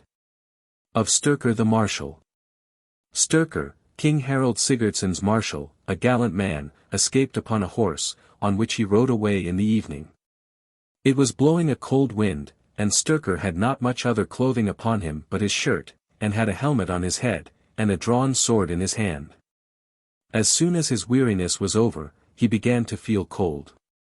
A wagoner met him in a lined skin coat. Sturkr asks him, "Wilt thou sell thy coat, friend?" "Not to thee," says the peasant, "thou art a Northman, that I can hear by thy tongue." Sturkr replies, "If I were a Northman, what wouldst thou do?" "I would kill thee," replied the peasant, "but as ill luck would have it, I have no weapon just now by me that would do it." Then Sturkr says, "As you can't kill me, friend, I shall try if I can't kill you." And with that he swung his sword, and struck him on the neck, so that his head came off. He then took the skin coat, sprang on his horse, and rode down to the strand. Olaf Haraldsson had not gone on land with the others, and when he heard of his father's fall he made ready to sail away with the men who remained. Of William the Bastard. When the Earl of Rouen, William the Bastard, heard of his relation, King Edward's, death, and also that Harald Godwin's son was chosen, crowned, and consecrated King of England. It appeared to him that he had a better right to the kingdom of England than Harald, by reason of the relationship between him and King Edward. He thought, also, that he had grounds for avenging the affront that Harald had put upon him with respect to his daughter. From all these grounds William gathered together a great army in Normandy, and had many men, and sufficient transport shipping. The day that he rode out of the castle to his ships, and had mounted his horse, his wife came to him, and wanted to speak with him. But when he saw her he struck at her with his heel, and set his spurs so deep into her breast that she fell down dead, and the earl rode on to his ships, and went with his ships over to England. His brother, Archbishop Otto, was with him. And when the earl came to England he began to plunder, and take possession of the land as he came along. Earl William was stouter and stronger than other men, a great horseman and warrior, but somewhat stern. And a very sensible man, but not considered a man to be relied on. Fall of King Harald Godwin's son. King Harald Godwin's son gave King Harald Sigurdsson's son Olaf leave to go away, with the men who had followed him and had not fallen in battle. But he himself turned round with his army to go south, for he had heard that William the Bastard was overwhelming the south of England with a vast army, and was subduing the country for himself. With King Harald went his brothers Sven and Gyrd, and Earl Volthiaf. King Harald and Earl William met each other south in England at Helsingeport, Hastings. There was a great battle in which King Harald and his brother Earl Gyrd and a great part of his men fell. This was the 19th day after the fall of King Harald Sigurdsson. Harald's brother, Earl Volthiaf, escaped by flight, and towards evening fell in with a division of William's people, consisting of 100 men, and when they saw Earl Volthiaf's troop they fled to a wood. Earl Volthiaf set fire to the wood, and they were all burnt. So says Thorkel Skalason in Volthiaf's ballad. Earl Volthiaf the brave. His foes a warming gave. Within the blazing grove. 100 men he drove. The wolf will soon return. And the witch's horse will burn. Her sharp claws in the ash. To taste the Frenchman's flesh. Earl Volthiaf's death. William was proclaimed King of England. He sent a message to Earl Volthiaf that they should be reconciled, and gave him assurance of safety to come to the place of meeting. The earl set out with a few men. But when he came to a heath north of Castalla-Brigia, there met him 2 officers of King William, with many followers, who took him prisoner, put him in fetters, and afterwards he was beheaded, and the English call him a saint. Thorkel tells of this. William came o'er the sea. With bloody sword came he. Cold heart and bloody hand. Now rule the English land. Earl Volthiaf he slew. Volthiaf the brave and true. Cold heart and bloody hand. Now rule the English land. William was after this King of England for 21 years, and his descendants have been so ever since. Of Olaf Haraldsson's expedition to Norway. Olaf, the son of King Harald Sigurdsson, sailed with his fleet from England from Hrafnsir, and came in autumn to the Orkney Isles, where the event had happened that Maria, a daughter of Harald Sigurdsson, died a sudden death the very day and hour her father, King Harald, fell. Olaf remained there all winter, but the summer after he proceeded east to Norway, where he was proclaimed king along with his brother Magnus. Queen Elisif came from the west, along with her stepson Olaf and her daughter Ingegerd. There came also with Olaf over the West Sea Skjul, a son of Earl Tost, and who since has been called the king's foster son, and his brother Kettle Crock. Both were gallant men, of high family in England, and both were very intelligent. And the brothers were much beloved by King Olaf. Kettle Crock went north to Hålogaland, where King Olaf procured him a good marriage, and from him are descended many great people. Skjul, the king's foster son, was a very clever man, and the handsomest man that could be seen. He was the commander of King Olaf's court men, spoke at the things 75, and took part in all the country affairs with the king. The king offered to give Skjul whatever district in Norway he liked, with all the income and duties that belonged to the king in it. Skjul thanked him very much for the offer, but said he would rather have something else from him. For if there came a shift of kings, said he, the gift might come to nothing. I would rather take some properties lying near to the merchant towns, where you, sire, usually take up your abode, and then I would enjoy your Yule feasts. The king agreed to this, and conferred on him lands eastward at Konungahella, Oslo, Tunsberg, Sarpsborg, Bergen, and north at Nidaros. These were nearly the best properties at each place, and have since descended to the family branches which came from Skule. King Olaf gave Skule his female relative, Gudrun, the daughter of Eystein, in marriage. Her mother was Ingerid, a daughter of Sigurd Syr and Asta, King Olaf the Saint's mother. Ingerid was a sister of King Olaf the Saint and of King Harald. Skule and Gudrun's son was Asalf of Rain, who married Thora, a daughter of Skapt Agmundsson. Asalf's and Thora's son was Guthorm of Rain, father of Bard, and grandfather of King Inge and of Duke Skule. Of King Harald Sigurdsson. 1 year after King Harald's fall his body was transported from England north to Nidaros, and was buried in Mary Church, which he had built. It was a common observation that King Harald distinguished himself above all other men by wisdom and resources of mind, whether he had to take a resolution suddenly for himself and others, or after long deliberation. He was, also, above all other men, bold, brave, and lucky, until his dying day, as above related, and bravery is half victory. So says Thiodolf. Harald, who till his dying day came off the best in many a fray, had one good rule in battle plain, in Sealand and elsewhere, to gain that, be his foe's strength more or less. Courage is always half success. King Harald was a handsome man, of noble appearance, his hair and beard yellow. He had a short beard, and long mustaches. The one eyebrow was somewhat higher than the other. He had large hands 76 and feet, but these were well made. His height was 5 ells. He was stern and severe to his enemies, and avenged cruelly all opposition or misdeed. So says Thiodolf. Severe alike to friends or foes. Who dared his royal will oppose. Severe in discipline to hold. His men at arms wild and bold. Severe the bonds to repress. Severe to punish all excess. Severe was Harald, but we call that just which was alike to all. King Harald was most greedy of power, and of all distinction and honor. He was bountiful to the friends who suited him. So says Thiodolf. I got from him, in sea fight strong, a mark of gold for my ship song. Merit in any way, he generously would pay. King Harald was 50 years old when he fell. We have no particular account of his youth before he was 15 years old, when he was with his brother, King Olaf, at the Battle of Stiklestad. He lived 35 years after that, and in all that time was never free from care and war.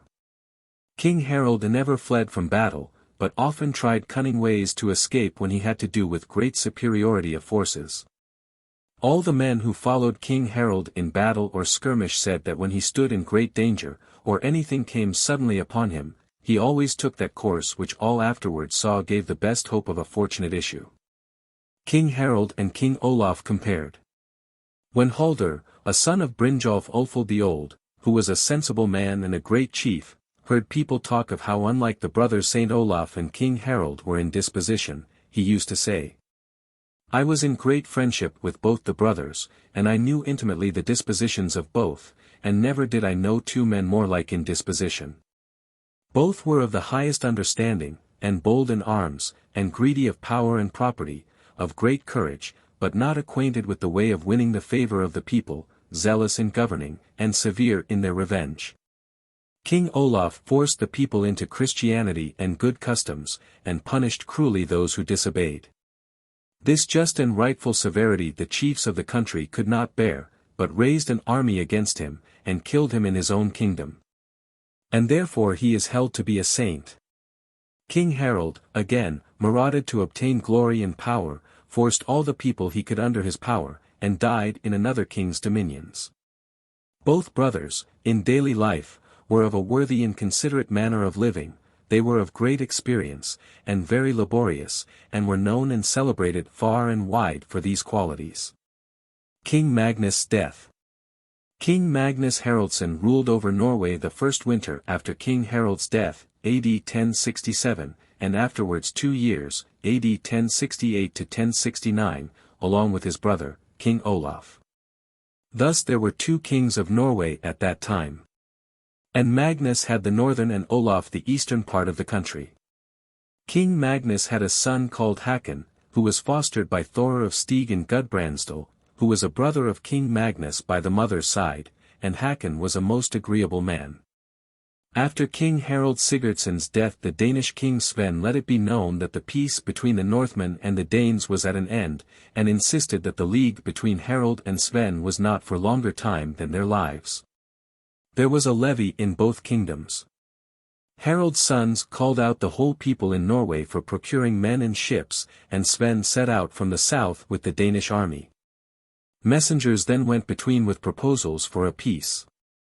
And the Northmen said they would either have the same league as was concluded between King Harald and Sven, or otherwise give battle instantly on the spot.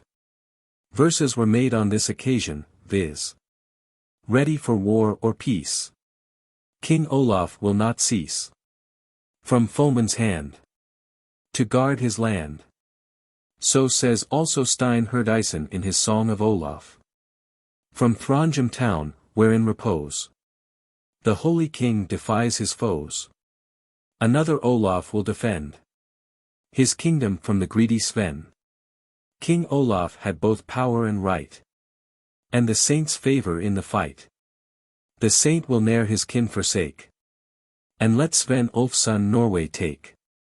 In this manner friendship was concluded between the kings and peace between the countries. King Magnus fell ill and died of the ringworm disease, after being ill for some time. He died and was buried at Nidaros.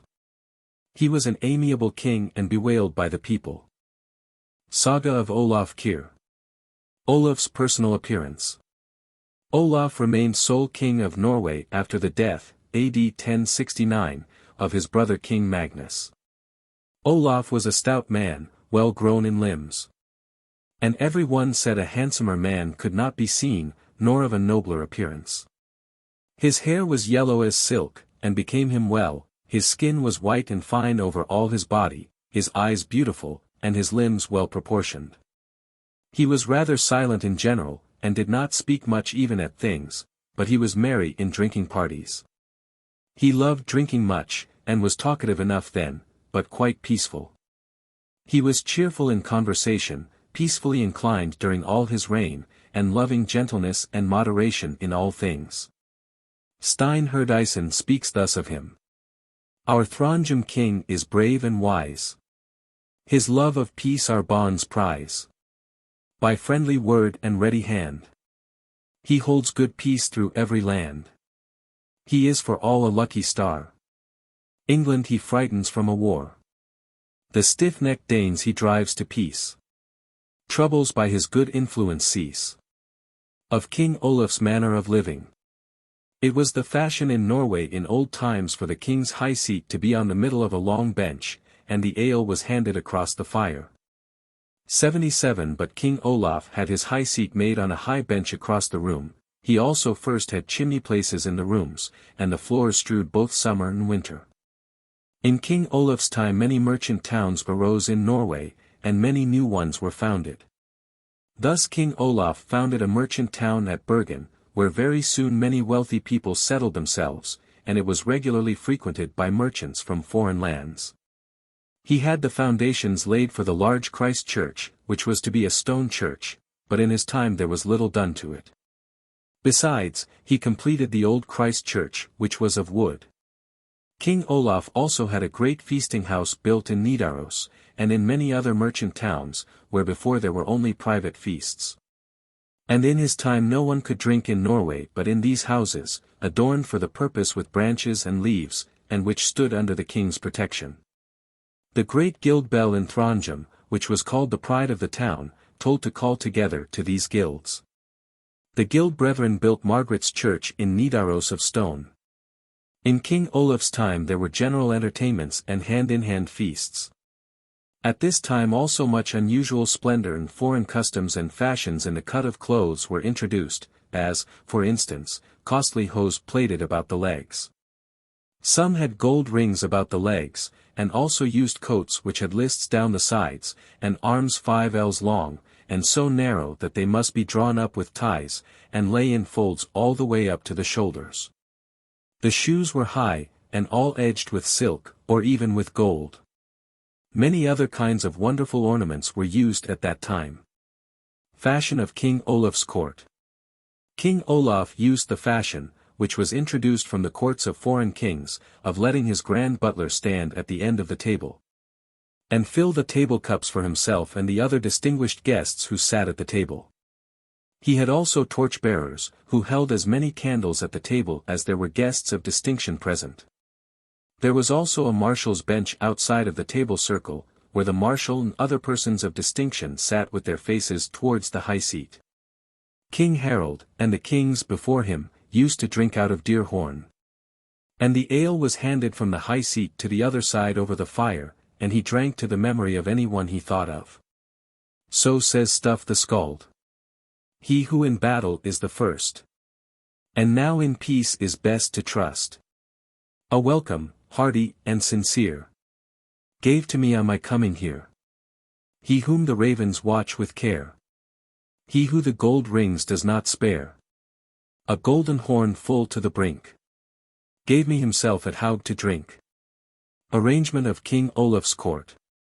King Olaf had 120 courtmen at arms, and 60 pursuivants, besides 60 house servants, who provided what was wanted for the king's house wherever it might be, or did other work required for the king. When the bonds asked why he kept a greater retinue than the law allowed, or former kings kept when they went in guest quarters or feasts which the bonds had to provide for them, the king answered, "It does not happen that I rule the kingdom better, or produce greater respect for me than ye had for my father, although I have 1/2 more people than he had. I do not by any means do it merely to plague you, or to make your condition harder than formerly." King Sven Ulfson's death. King Sven Ulfson died 10 years after the fall of both the Haralds, AD 1076.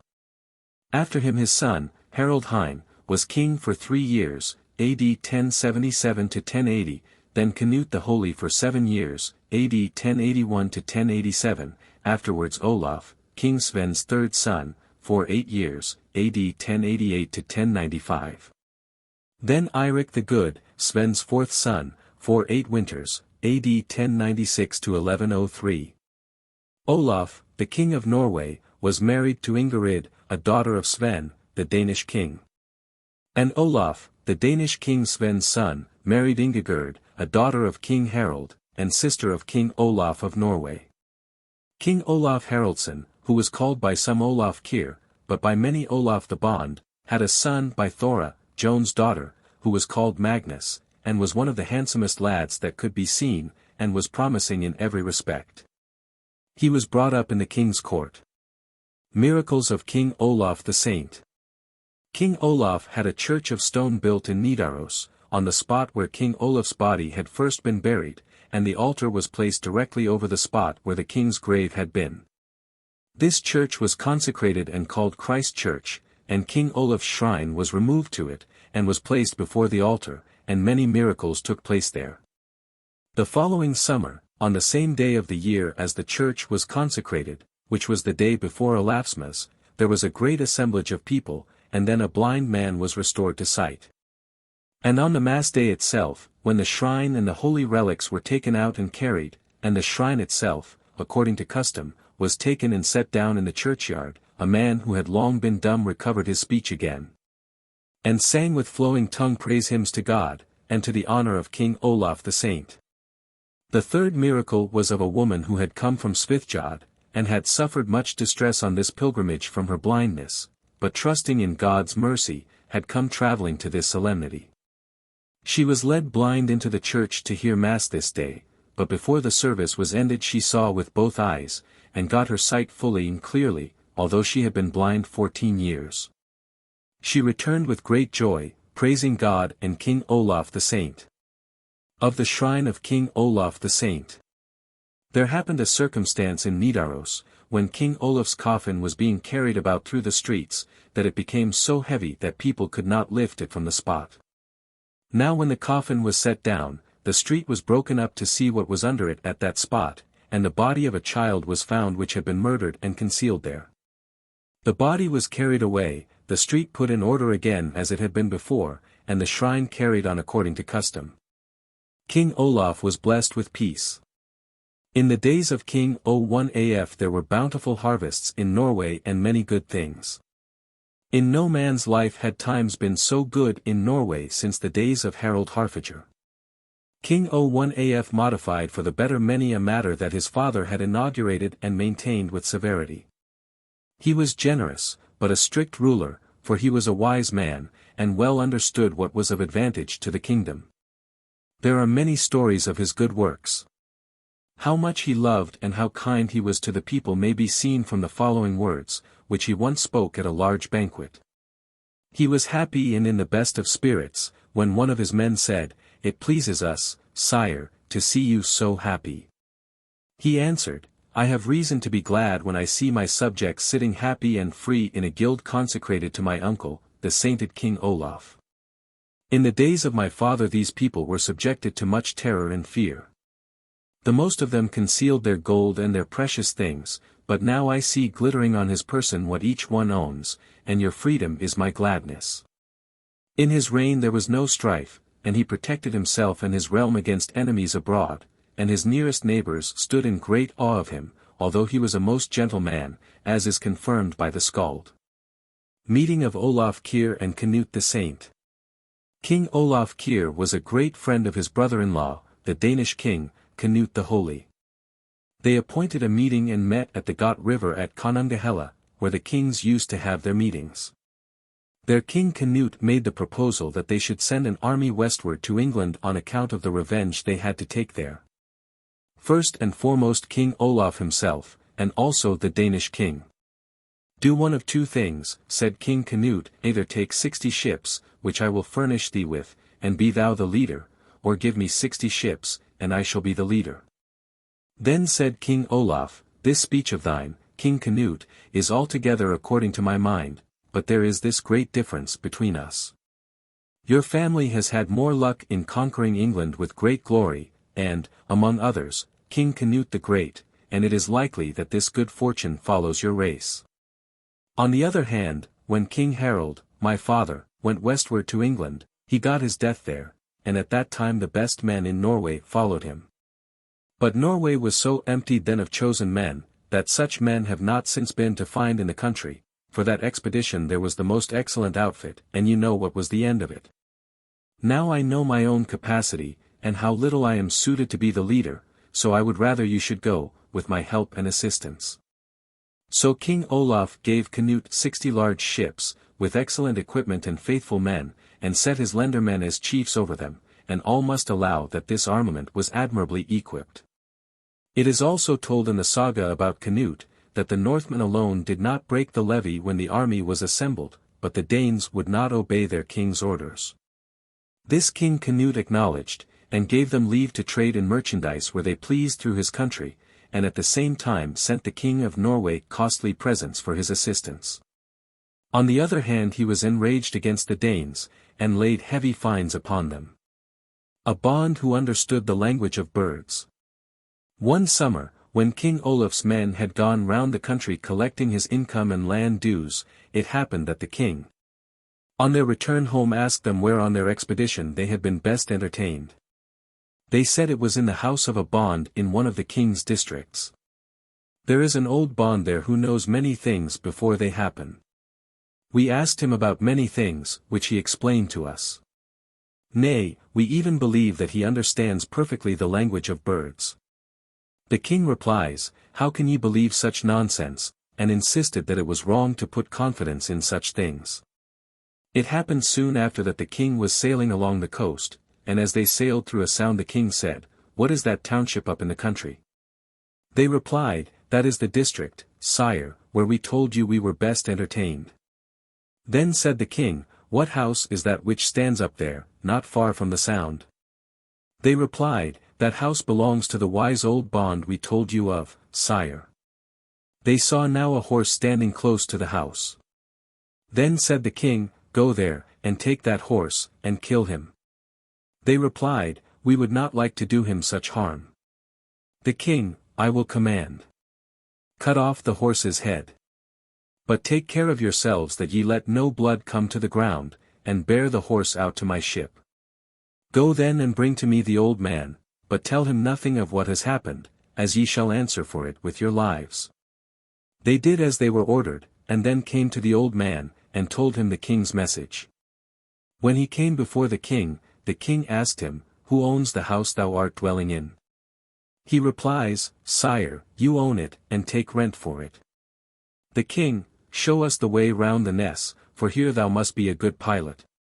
The old man went into his boat and rowed before the king's ship, and when he had rowed a little way a crow came flying over the ship, and croaking hideously. The peasant listens to the crow. The king said, "Do you think, bond, that betokens anything?" "Sire, that is certain," said he. Then another crow flies over the ship, and screeches dreadfully. The bond was so ill hearing this that he could not row, and the oars hung loose in his hands. Then said the king, "Thy mind is turned much to these crows, bond, and to what they say." The bond replies, "Now I suspect it is true what they say."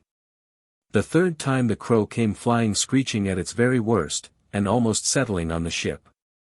Now the bond threw down his oars, regarded them no more, and stood up before the king.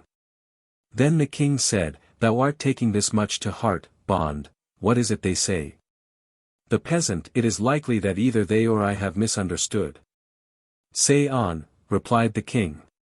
The bond replied in a song. "The 1 year old. Mere nonsense told. The 2 years chatter. Seemed senseless matter. The 3 years croak. Of wonders spoke. The foul bird said. My old mare's head. I row along. And, in her song, she said the thief was the land's chief." The king said, "What is this, bond? Wilt thou call me a thief?" Then the king gave him good presents, and remitted all the land rent of the place he lived on. So says Eystein. The pillar of our royal race stands forth adorned with every grace. What king before e'er took such pride to scatter bounty far and wide? Hung round with shields that gleam afar, the merchant ship on one bestows, with painted streaks in glowing rows. The man-at-arms a golden ring boasts as the present of his king. At the king's table sits the guest, by the king's bounty richly dressed. King Olaf, Norway's royal son, who from the English glory won, pours out with ready-giving hand his wealth on children of the land. Brave clothes to servants he awards, helms and ring-mail coats grace his guards. Or axe and sword Har's warriors gain, and heavy armor for the plain. Gold, too, for service duly paid. Red gold all pure, and duly weighed. King Olaf gives, loves to pay all service in a royal way. Of King Olaf Kyrre's death. King Olaf lived principally in his domains on his large farms. Once when he was east in Ranrike, on his estate of Hakon, he took the disease which ended in his death. He had then been king of Norway for 26 years, AD 1068 to 1093, for he was made king of Norway the year after King Harald's death. King Olaf's body was taken north to Nidaros, and buried in Christ Church, which he himself had built there. He was the most amiable king of his time, and Norway was much improved in riches and cultivation during his reign. Magnus Barefoot Saga. Beginning of the reign of King Magnus and his cousin Hakon. Magnus, King Olaf's son, was, immediately after King Olaf's death, proclaimed at Viking king of all Norway. But the upland people, on hearing of King Olaf's death, chose Hakon, Thor's foster son, a cousin of King Magnus, as king. Thereupon Hakon and Thor went north to the Throndheim country, and when they came to Nidaros they summoned the Erathing. And at that thing Hakon desired the bonds to give him the kingly title, which was agreed to, and the Throndheim people proclaimed him king of half of Norway, as his father, King Magnus, had been before. Hakon relieved the Throndheim people of all harbour duties, and gave them many other privileges. He did away with Yule gifts, and gained by this the goodwill of all the Throndheim people. Thereafter Hakon formed a court, and then proceeded to the uplands, where he gave the upland people the same privileges as the Throndheim people, so that they also were perfectly well affected to him, and were his friends. The people in Throndheim sang this ballad about him. Young Hakon was the Norseman's pride. And Stig Thorir was on his side. Young Hakon from the upland came. With royal birth, and blood, and name. Young Hakon from the king demands. His royal birthright, half the lands. Magnus will not the kingdom break. The whole or nothing he will take. Hakon's death. King Magnus proceeded north to the merchant town, Nidaros, and on his arrival went straight to the king's house, and there took up his abode. He remained here the first part of the winter, A.D. 1094, and kept 7 longships in the open water of the river Nid, abreast of the king's house. Now when King Hakon heard that King Magnus was come to Throndheim, he came from the east over the Dovrefield, and thence down from Throndheim to the merchant town, where he took up his abode in the house of Skjul, opposite to Clement's church, which had formerly been the king's house.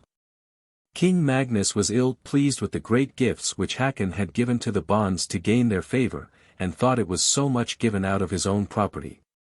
This irritated his mind.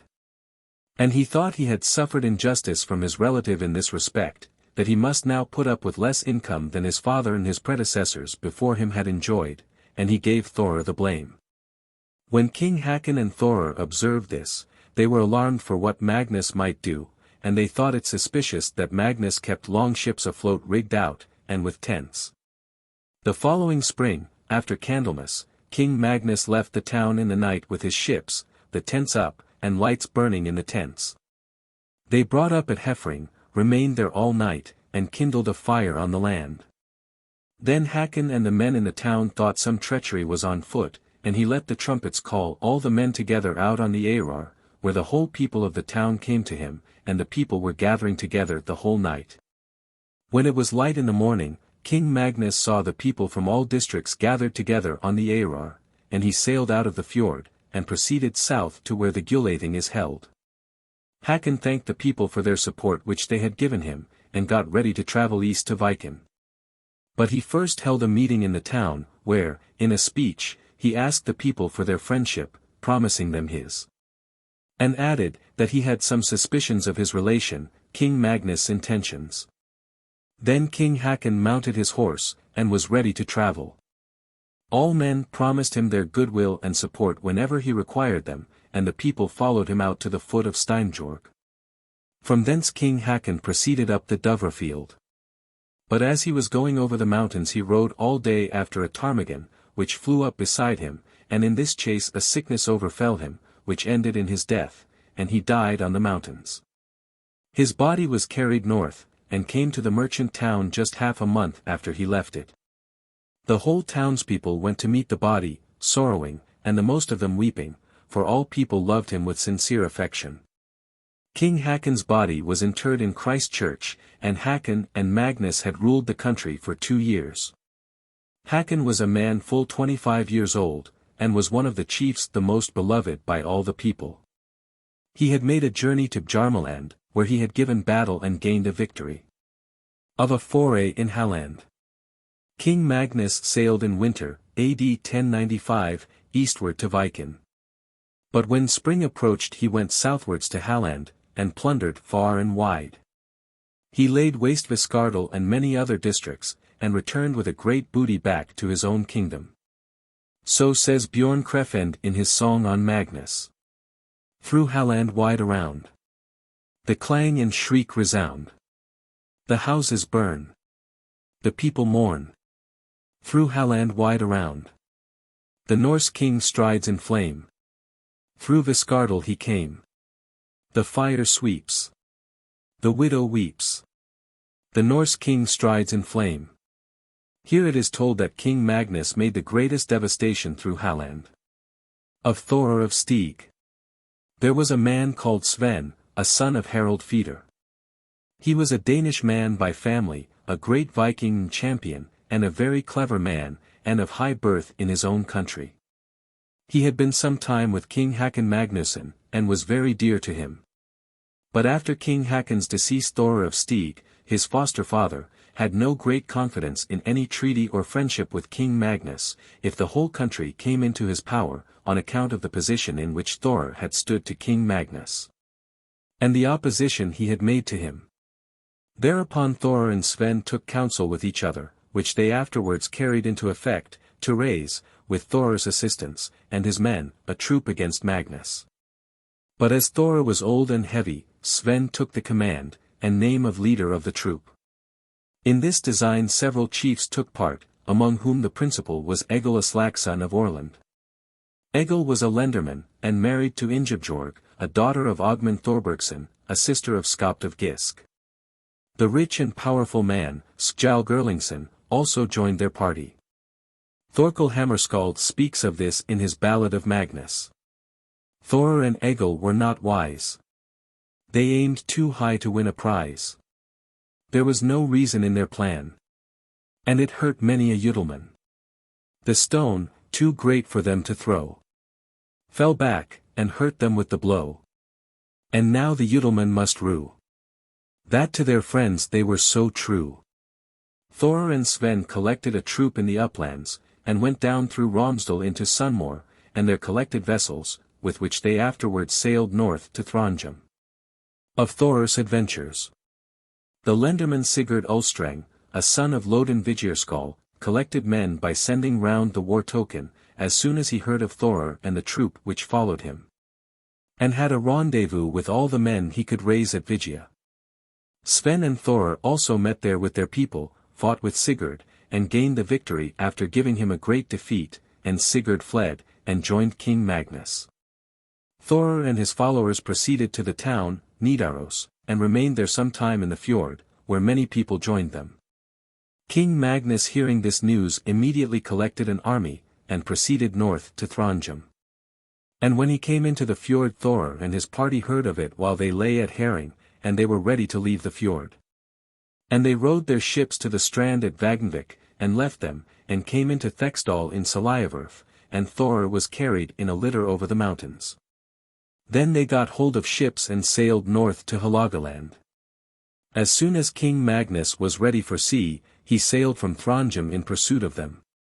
Thor and his party went north all the way to Bjarki, and John, with his son Vidkun, fled from thence. Thor and his men robbed all the movable goods, and burnt the house, and a good longship that belonged to Vidkun. While the hull was burning the vessel keeled to one side, and Thor called out, hard to starboard, Vidkun. Some verses were made about this burning in Bjarki. The sweetest farm that I have seen stood on Bjarki's island green. And now, where once this farmhouse stood, fire crackles through a pile of wood. And the clear red flame, burning high, flashes across the dark night sky. John and Vidkun, this dark night, will not be wandering without light. Death of Thor and Egil. John and Vidkun traveled day and night till they met King Magnus. Sven and Thor proceeded northwards with their men, and plundered far and wide in Hålogaland. But while they lay in a fjord called Harm, Thor and his party saw King Magnus coming under sail towards them. And thinking they had not men enough to fight him, they rowed away and fled. Thor and Egil brought up at Hestjeden, but Sven rowed out to sea, and some of their people rowed into the fjords. King Magnus pursued Thor, and the vessels struck together while they were landing.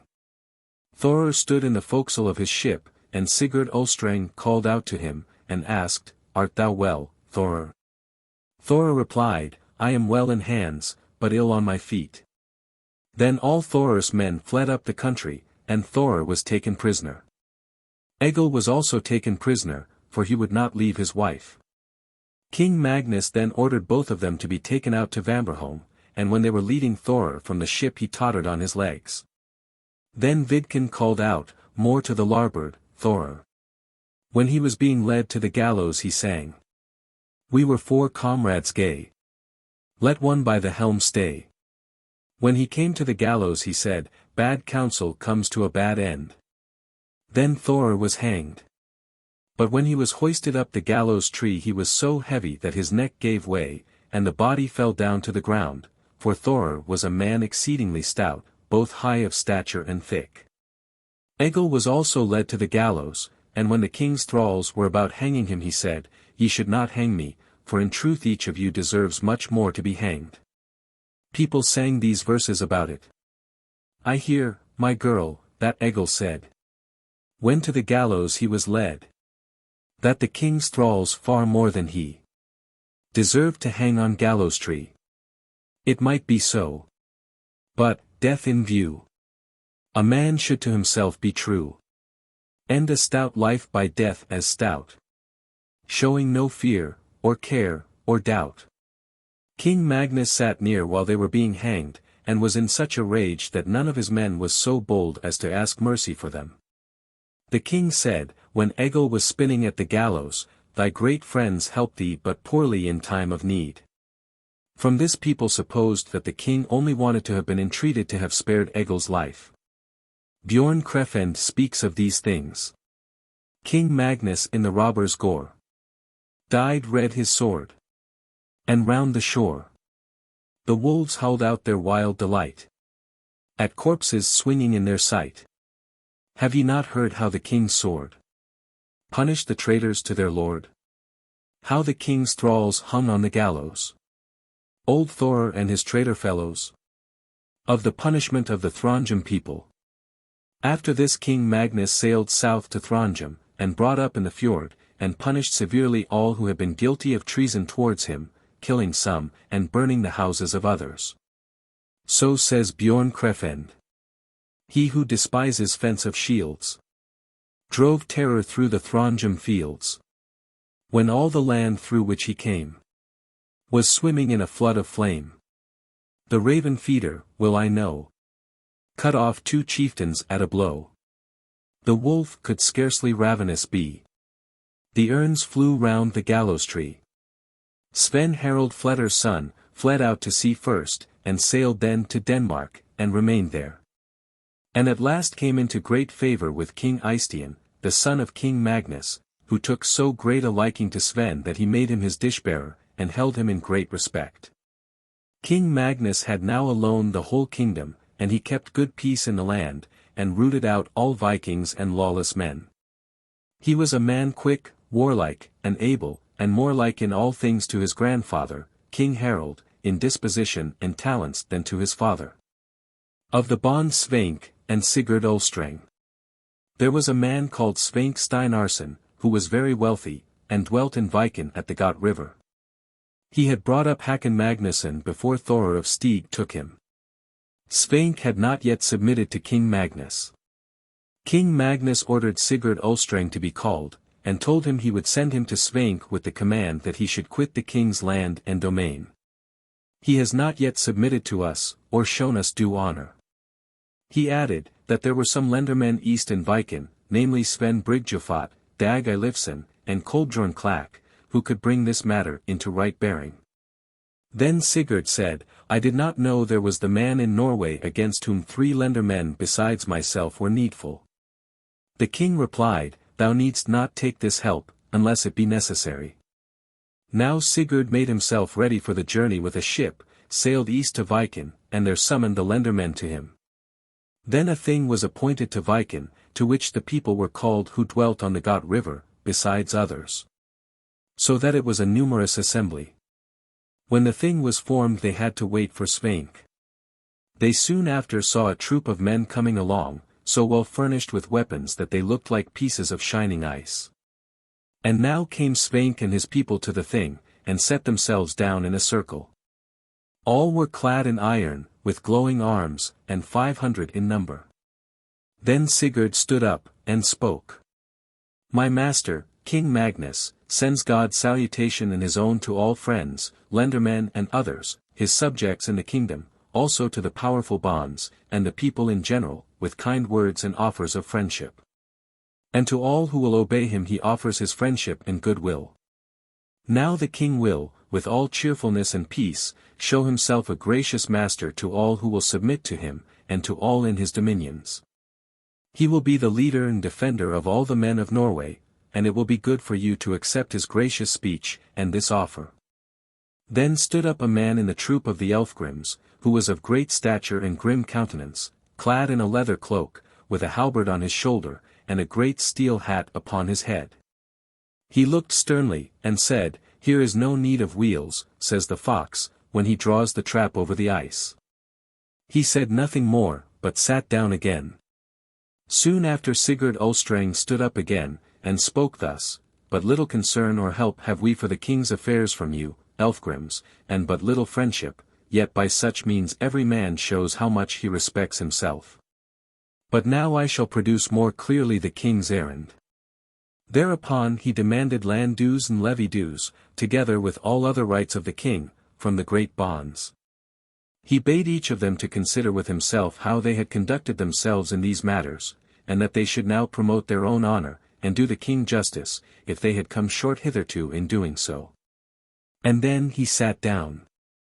Then the same man got up in the troop of Elfgrims who had spoken before, lifted his hat a little up, and said, "The lads run well, say the Laplanders, who have skates for nothing." Then he sat himself down again.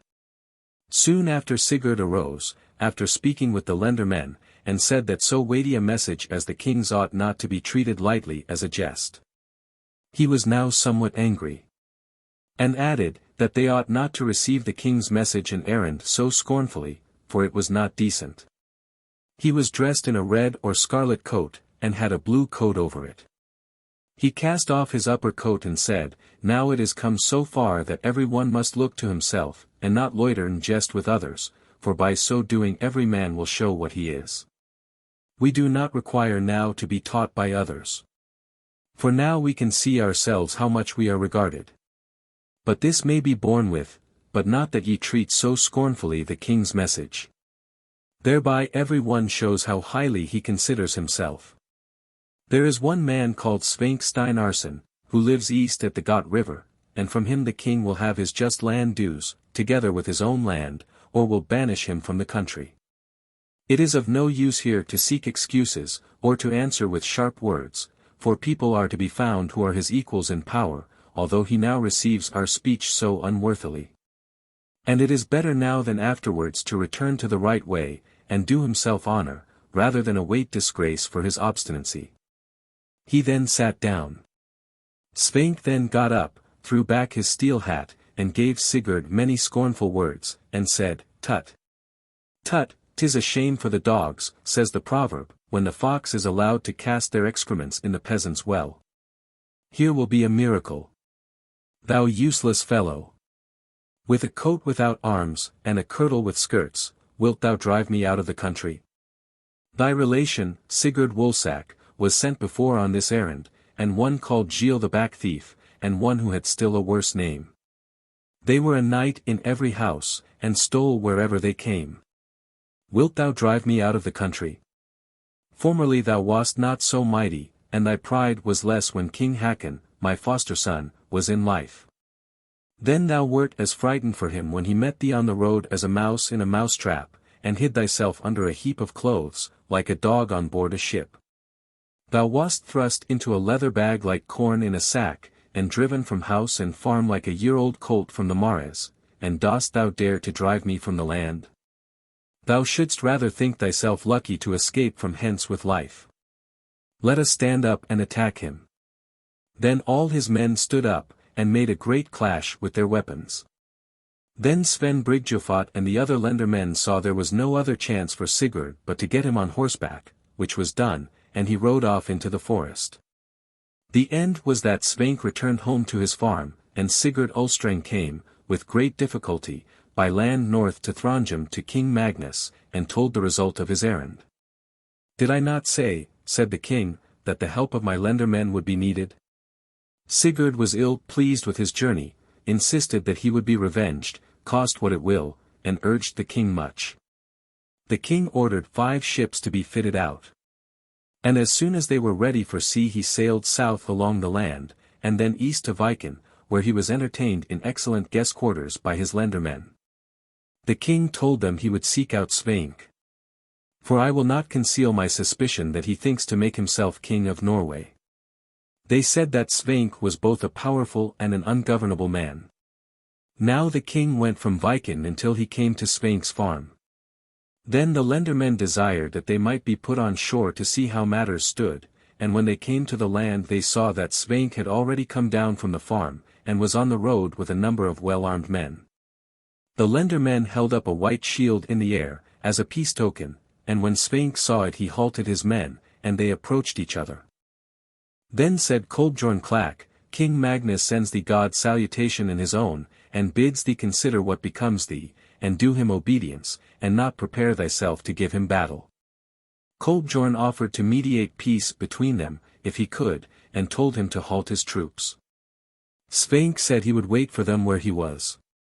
We came out to meet you, he said, that ye might not tread down our cornfields. The lendermen returned to the king, and told him all was now at his pleasure. The king said, My doom is soon delivered. He shall fly the country, and never come back to Norway as long as the kingdom is mine. And he shall leave all his goods behind. But will it not be more for thy honor, said Kolbjorn, and give thee a higher reputation among other kings, if, in banishing him from the country, thou shouldst allow him to keep his property, and show himself among other people? And we shall take care that he never comes back while we live. Consider of this, sire, by yourself, and have respect for our assurance. The king replied, Let him then go forth immediately. They went back, therefore, to Svein, and told him the king's words, and also that the king had ordered him out of the country, and he should show his obedience, since he had forgotten himself towards the king. It is for the honor of both that thou shouldst show obedience to the king. Then Svein said, There must be some great change if the king speaks agreeably to me, but why should I fly the country and my properties? Listen now to what I say. It appears to me better to die upon my property than to fly from my Udal estates.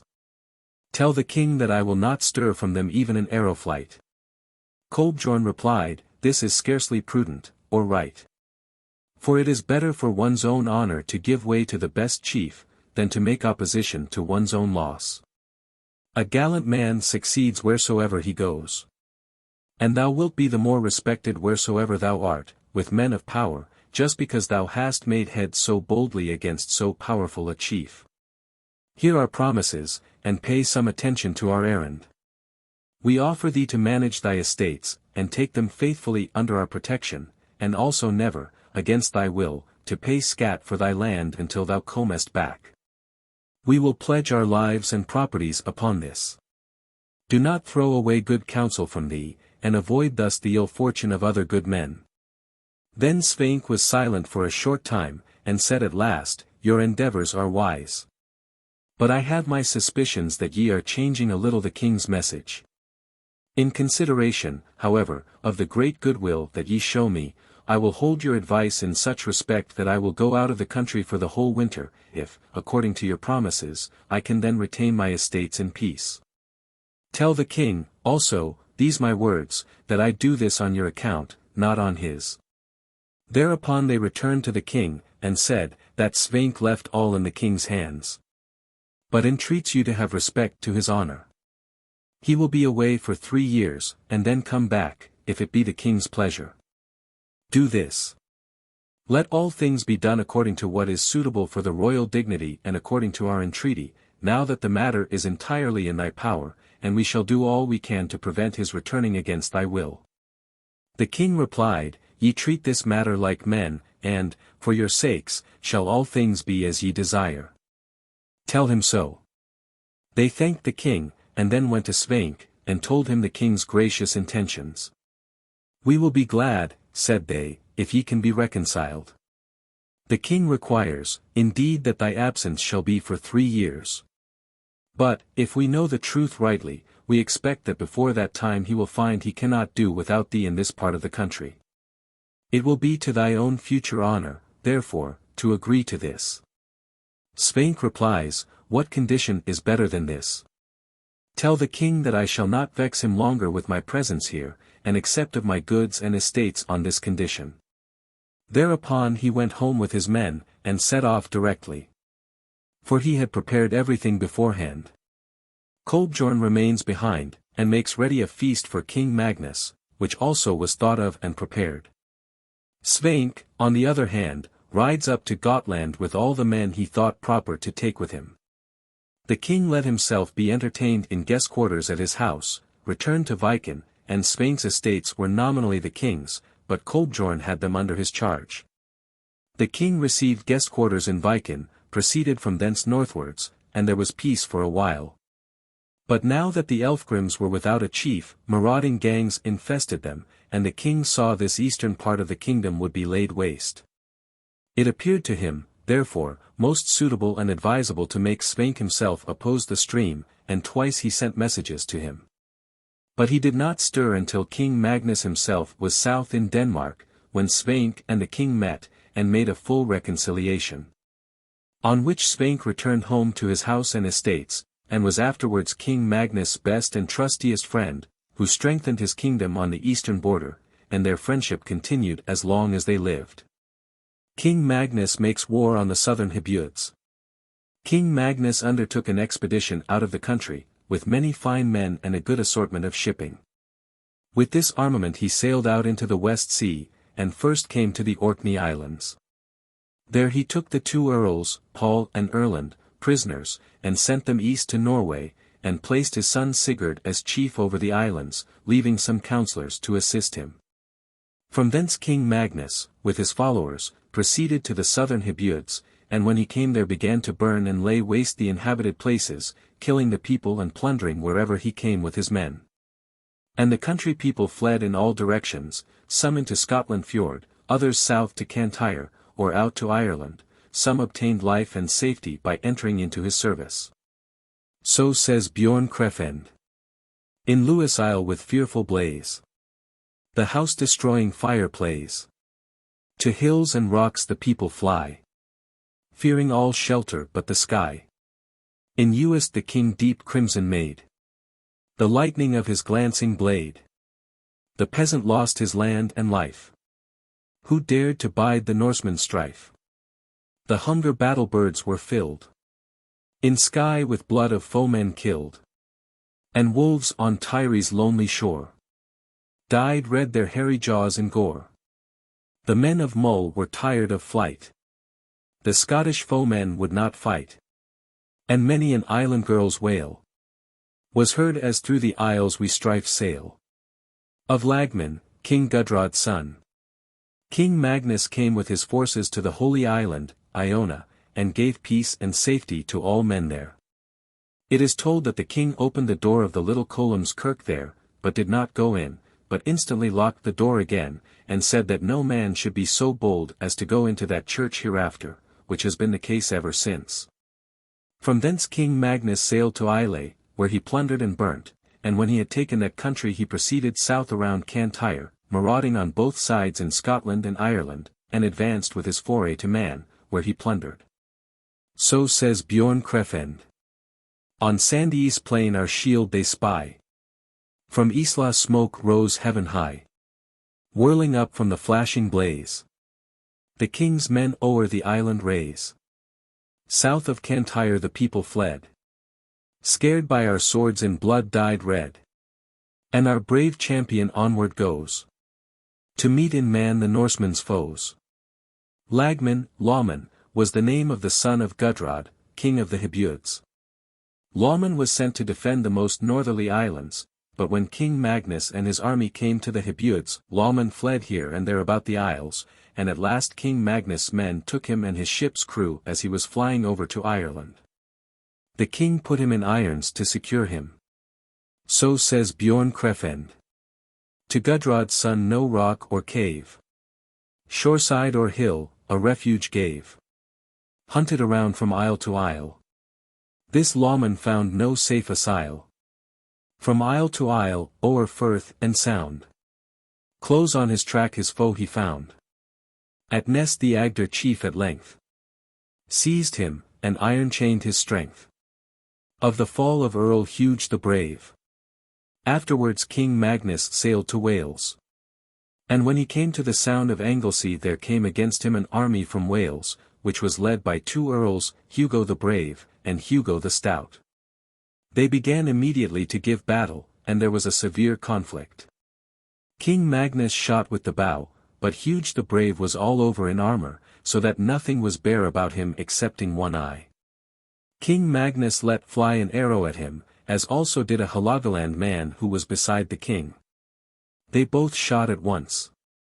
The one shaft hit the nose screen of the helmet, which was bent by it to one side, and the other arrow hit the earl's eye, and went through his head, and that was found to be the king's.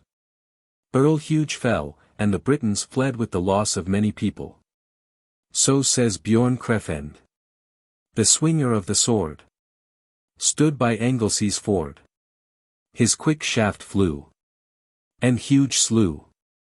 His sword gleamed a while o'er Anglesey isle, and his Norsemen's band scoured the Anglesey land. There was also sung the following verse about it. On the panzer's arrows rattle, where our Norse king stands in battle. From the helmet's blood streams flow, where our Norse king draws his bow. His bowstring twangs, its biting hail rattles against the ring-linked mail. Up in the land in deadly strife, our Norse king took Earl Huge's life. King Magnus gained the victory in this battle, and then took Anglesey Isle, which was the farthest south the Norway kings of former days had ever extended their rule. Anglesey is a third part of Wales. After this battle King Magnus turned back with his fleet, and came first to Scotland. Then men went between the Scottish king, Malcolm and King Magnus, and a peace was made between them. So that all the islands lying west of Scotland, between which and the mainland he could pass in a vessel with her rudder shipped, should be held to belong to the king of Norway. Now when King Magnus came north to Cantyre, he had a skiff drawn over the strand at Cantyre, and shipped the rudder of it. The king himself sat in the stern sheets, and held the tiller. And thus he appropriated to himself the land that lay on the farboard side. Cantyre is a great district, better than the best of the southern isles of the Hebrides, excepting Man. And there is a small neck of land between it and the mainland of Scotland, over which longships are often drawn. Death of the Earls of Orkney. King Magnus was all the winter in the southern isles, and his men went over all the fjords of Scotland, rowing within all the inhabited and uninhabited isles. And took possession for the king of Norway of all the islands west of Scotland.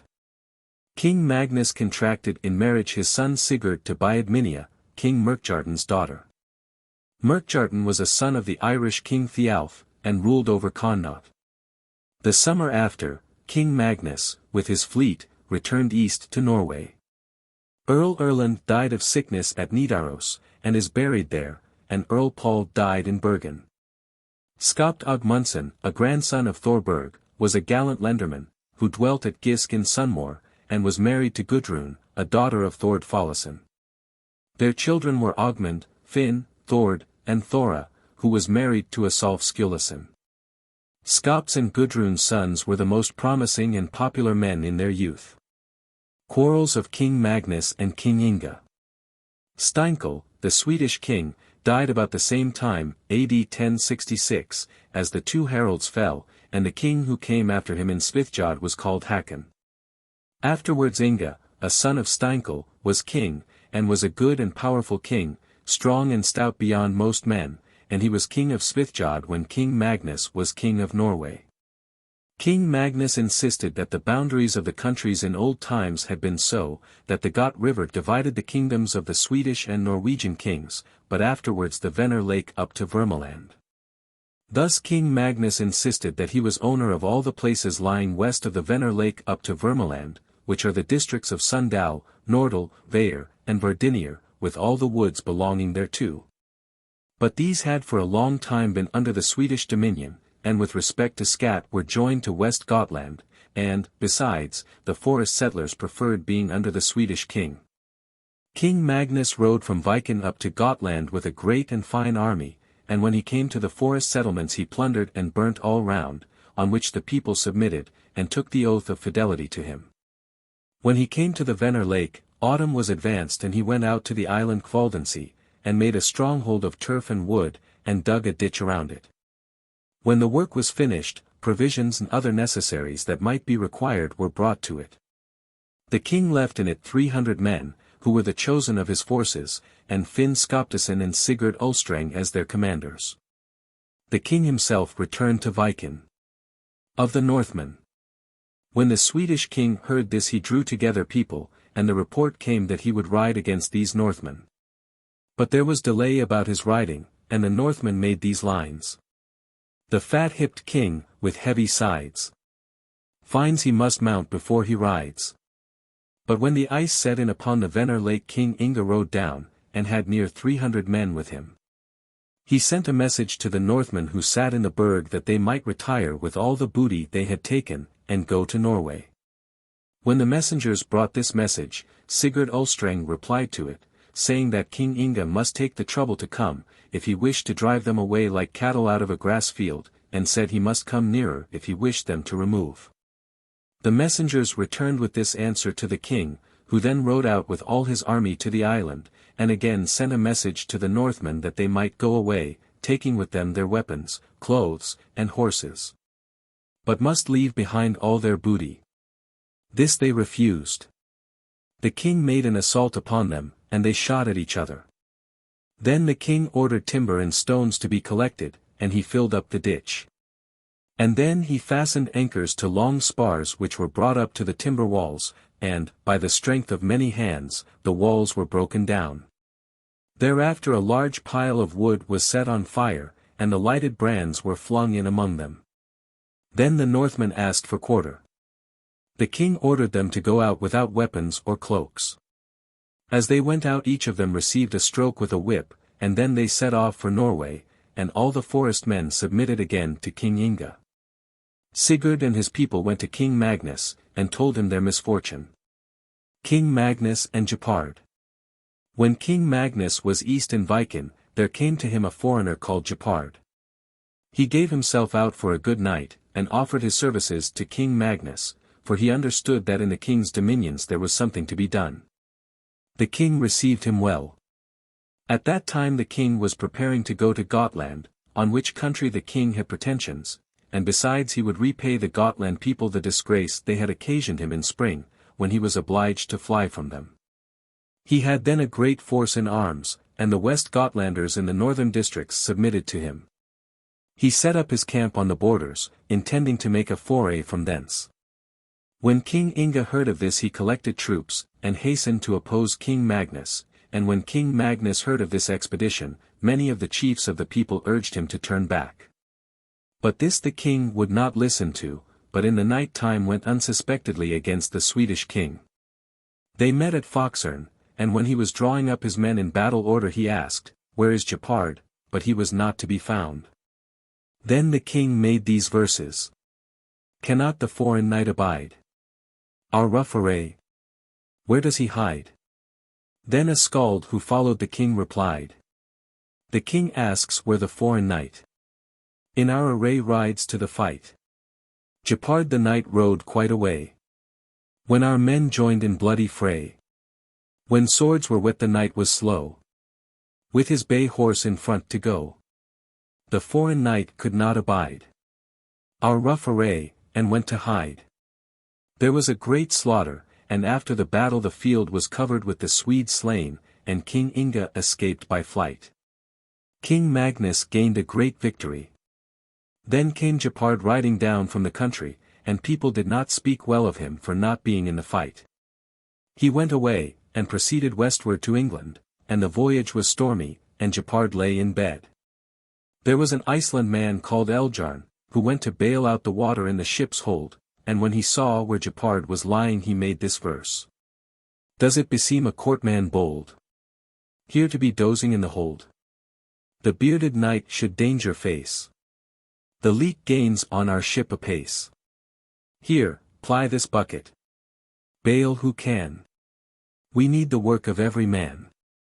Our seahorse stands full to the breast. Sluggards and cowards must not rest. When they came west to England, Jeopard said the Northmen had slandered him. A meeting was appointed, an account came to it, and the case was brought before him for trial.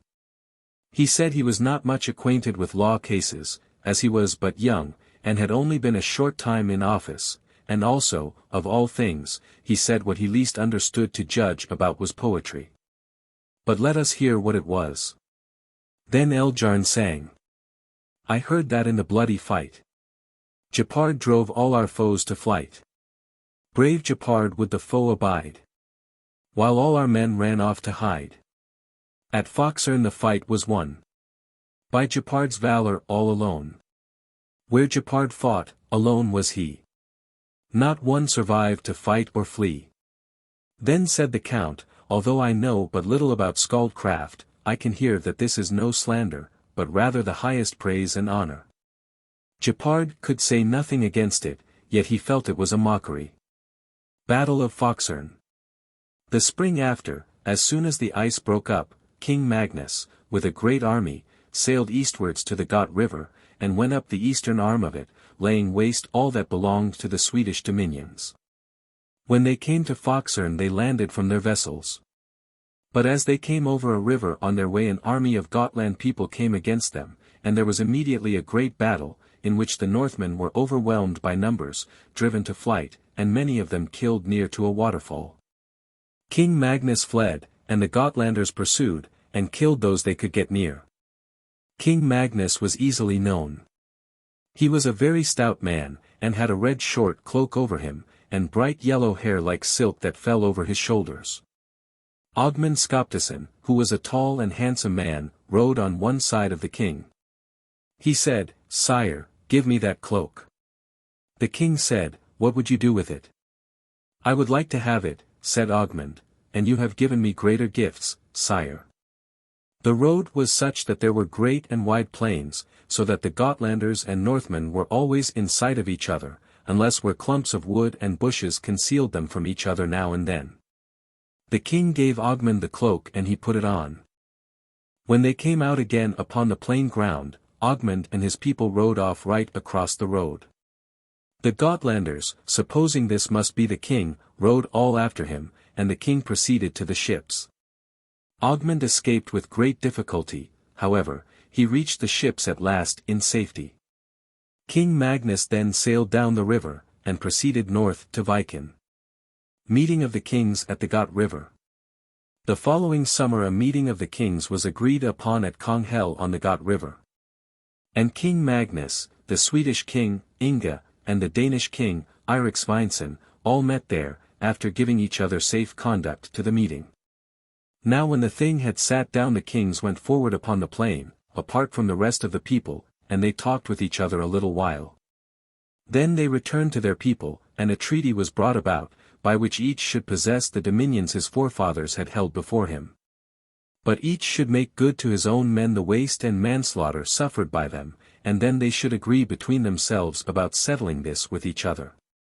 King Magnus should marry King Inge's daughter Margaret, who afterwards was called Peace Offering.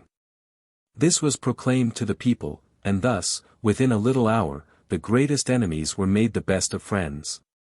It was observed by the people that none had ever seen men with more of the air of chiefs than these had. King Inge was the largest and stoutest, and, from his age, of the most dignified appearance. King Magnus appeared the most gallant and brisk, and King Eirik the most handsome. But they were all handsome men, stout, gallant, and ready in speech. After this was settled they parted. King Magnus' marriage. King Magnus got Margaret, King Inge's daughter, as above related, and she was sent from Svithjod to Norway with an honorable retinue. King Magnus had some children before, whose names shall here be given. The one of his sons who was of a mean mother was called Eystein, the other, who was a year younger, was called Sigurd, and his mother's name was Thora. Olaf was the name of a third son, who was much younger than the two first mentioned, and whose mother was Sigrid, a daughter of Saxa Vik, who was a respectable man in the Throndheim country. She was the king's concubine. People say that when King Magnus came home from his Viking cruise to the western countries, he and many of his people brought with them a great deal of the habits and fashion of clothing of those western parts. They went about on the streets with bare legs, and had short kirtles and overcloaks, and therefore his men called him Magnus Barefoot or Bareleg. Some called him Magnus the Tall, others Magnus the Strife Lover. He was distinguished among other men by his tall stature. The mark of his height is put down in Mary Church, in the merchant town of Nidaros, which King Harald built. In the northern door there were cut into the wall 3 crosses, one for Harald's stature, one for Olaf's, and one for Magnus, and which crosses each of them could with the greatest ease kiss. The upper was Harald's cross, the lowest was Magnus. And Olaf's was in the middle, about equally distant from both. It is said that Magnus composed the following verses about the emperor's daughter. The ring of arms where blue swords gleam. The battle shout, the eagles scream. The joy of war, no more can please. Matilda is far o'er the seas. My sword may break, my shield be cleft. Of land or life I may be reft. Yet I could sleep, but for one care. One, o'er the seas, with light brown hair. He also composed the following. The time that breeds delay feels long. The skald feels weary of his song. What sweetens, brightens, eases life? 'Tis a sweet smiling lovely wife. My time feels long in thing affairs. In things my loved one ne'er appears. The folk full dressed, while I am sad. Talk and oppose, can I be glad? When King Magnus heard the friendly words the emperor's daughter had spoken about him, that she had said such a man as King Magnus was appeared to her an excellent man, he composed the following. The lover hears, across the sea. A favoring word was breathed to me. The lovely one with light brown hair may trust her thoughts to senseless air. Her thoughts will find like thoughts in me. And though my love I cannot see, affection's thoughts fly in the wind, and meet each other, true and kind. Of the quarrel of King Magnus and Skapt. Skapt Agmundsson came into variance with King Magnus, and they quarrelled about the inheritance of a deceased person which Skapt retained. But the king demanded it with so much earnestness, that it had a dangerous appearance. Many meetings were held about the affair, and Skapt took the resolution that he and his son should never put themselves into the king's power at the same time. And besides there was no necessity to do so. When Skapt was with the king he represented to him that there was relationship between the king and him. And also that he, Skapt, had always been the king's friend, and his father's likewise, and that their friendship had never been shaken.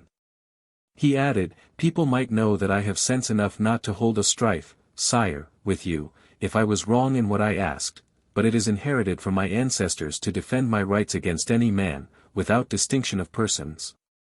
The king was just the same on this point, and his resolution was by no means softened by such a speech. Then Skapt went home. Finn Skaptisson's proceedings. Then Finn Skaptisson went to the king, spoke with him, and entreated him to render justice to the father and son in this business. The king answers angrily and sharply. Then said Finn, I expected something else, sire, from you, than that you would use the law's vexations against me when I took my seat in Kvaldency Island, which few of your other friends would do. As they said, what was true, that those who were left there were deserted and doomed to death, if King Inge had not shown greater generosity to us than you did, although many consider that we brought shame and disgrace only from thence. The king was not to be moved by this speech, and Finn returned home. Ogmund Skaptisson's proceedings. Then came Ogmund Skaptisson to the king. And when he came before him he produced his errand, and begged the king to do what was right and proper towards him and his father. The king insisted that the right was on his side, and said they were particularly impudent. Then said Ogmund, it is a very easy thing for thee, having the power, to do me and my father injustice, and I must say the old proverb is true, that one whose life you save gives none, or a very bad return. This I shall add, that never again shall I come into thy service, nor my father, if I can help it. Then Ogmund went home, and they never saw each other again. Skapt Agmundsson's voyage abroad. The spring after, Skapt Agmundsson made ready to travel out of the country. They had 5 long ships all well equipped. His sons, Ogmund, Finn, and Thord, accompanied him on this journey. It was very late before they were ready, and in autumn they went over to Flanders, and wintered there. Early in spring they sailed westward to Valland, and stayed there all summer. Then they sailed further, and through Norvesund. And came in autumn to Rome, where Skapt died. All, both father and sons, died on this journey. Thord, who died in Sicily, lived the longest. It is a common saying among the people that Skapt was the first Northman who sailed through Norvesund. And this voyage was much celebrated. Miracle of King Olaf the Saint at a fire. It happened once in the merchant town, Nidaros, where King Olaf reposes, that there broke out a fire in the town which spread around. Then Olaf's shrine was taken out of the church, and set up opposite the fire. Thereupon came a crazy foolish man, struck the shrine, threatened the holy saint, and said all must be consumed by the flames, both churches and other houses, if he did not save them by his prayers. Now the burning of the church did cease, by the help of Almighty God, but the insane man got sore eyes on the following night, and he lay there until King Olaf entreated God a One Mighty to be merciful to him. After which he recovered in the same church. Miracle of King Olaf on a lame woman. It happened once in the merchant town that a woman was brought to the place where the holy King Olaf reposes. She was so miserably shaped, that she was altogether crumpled up, so that both her feet lay in a circle against her loins. But as she was diligent in her prayers, often weeping and making vows to King Olaf, he cured her great infirmities. So that feet, legs, and other limbs straightened, and every limb and part came to the right use for which they were made. Before she could not creep there, and now she went away active and brisk to her family and home. War in Ireland. When King Magnus had been 9 years king of Norway, AD 1094 to 1102, he equipped himself to go out of the country with a great force. He sailed out into the West Sea with the finest men who could be got in Norway. All the powerful men of the country followed him, such as Sigurd Hranesson, Vidkun Jonsson, Dag Eilifsson, Sirk of Son, Eyvind Olboge, the king's marshal Ulf Hranesson, brother of Sigurd, and many other great men. With all this armament the king sailed west to the Orkney Islands, from whence he took with him Earl Erland's sons, Magnus and Erling, and then sailed to the southern Hebrides. But as he lay under the Scotch land, Magnus Erlingson ran away in the night from the king's ship, swam to the shore, escaped into the woods, and came at last to the Scotch king's court. King Magnus sailed to Ireland with his fleet, and plundered there. King Murkjarten came to his assistance, and they conquered a great part of the country, both Dublin and Dyflinnerskire, Dublin Shire. King Magnus was in winter, AD 1102, up in Connaught with King Murkjarten, but set men to defend the country he had taken. Toward spring both kings went westward with their army all the way to Ulster, where they had many battles, subdued the country, and had conquered the greatest part of Ulster when Murkjarten returned home to Connaught. King Magnus' foray on the land. King Magnus rigged his ships, and intended returning to Norway, but set his men to defend the country of Dublin. He lay at Ulster ready for sea with his whole fleet. As they thought they needed cattle for ship provision, King Magnus sent a message to King Murkjarten, telling him to send some cattle for slaughter. And appointed the day before Bartholomew's Day as the day they should arrive, if the messengers reached him in safety, but the cattle had not made their appearance the evening before Bartholomew's Mass. On the Mass day itself, when the sun rose in the sky, King Magnus went on shore himself with the greater part of his men, to look after his people, and to carry off cattle from the coast. The weather was calm, the sun shone, and the road lay through mires and mosses, and there were paths cut through, but there was brushwood on each side of the road. When they came somewhat farther, they reached a height from which they had a wide view.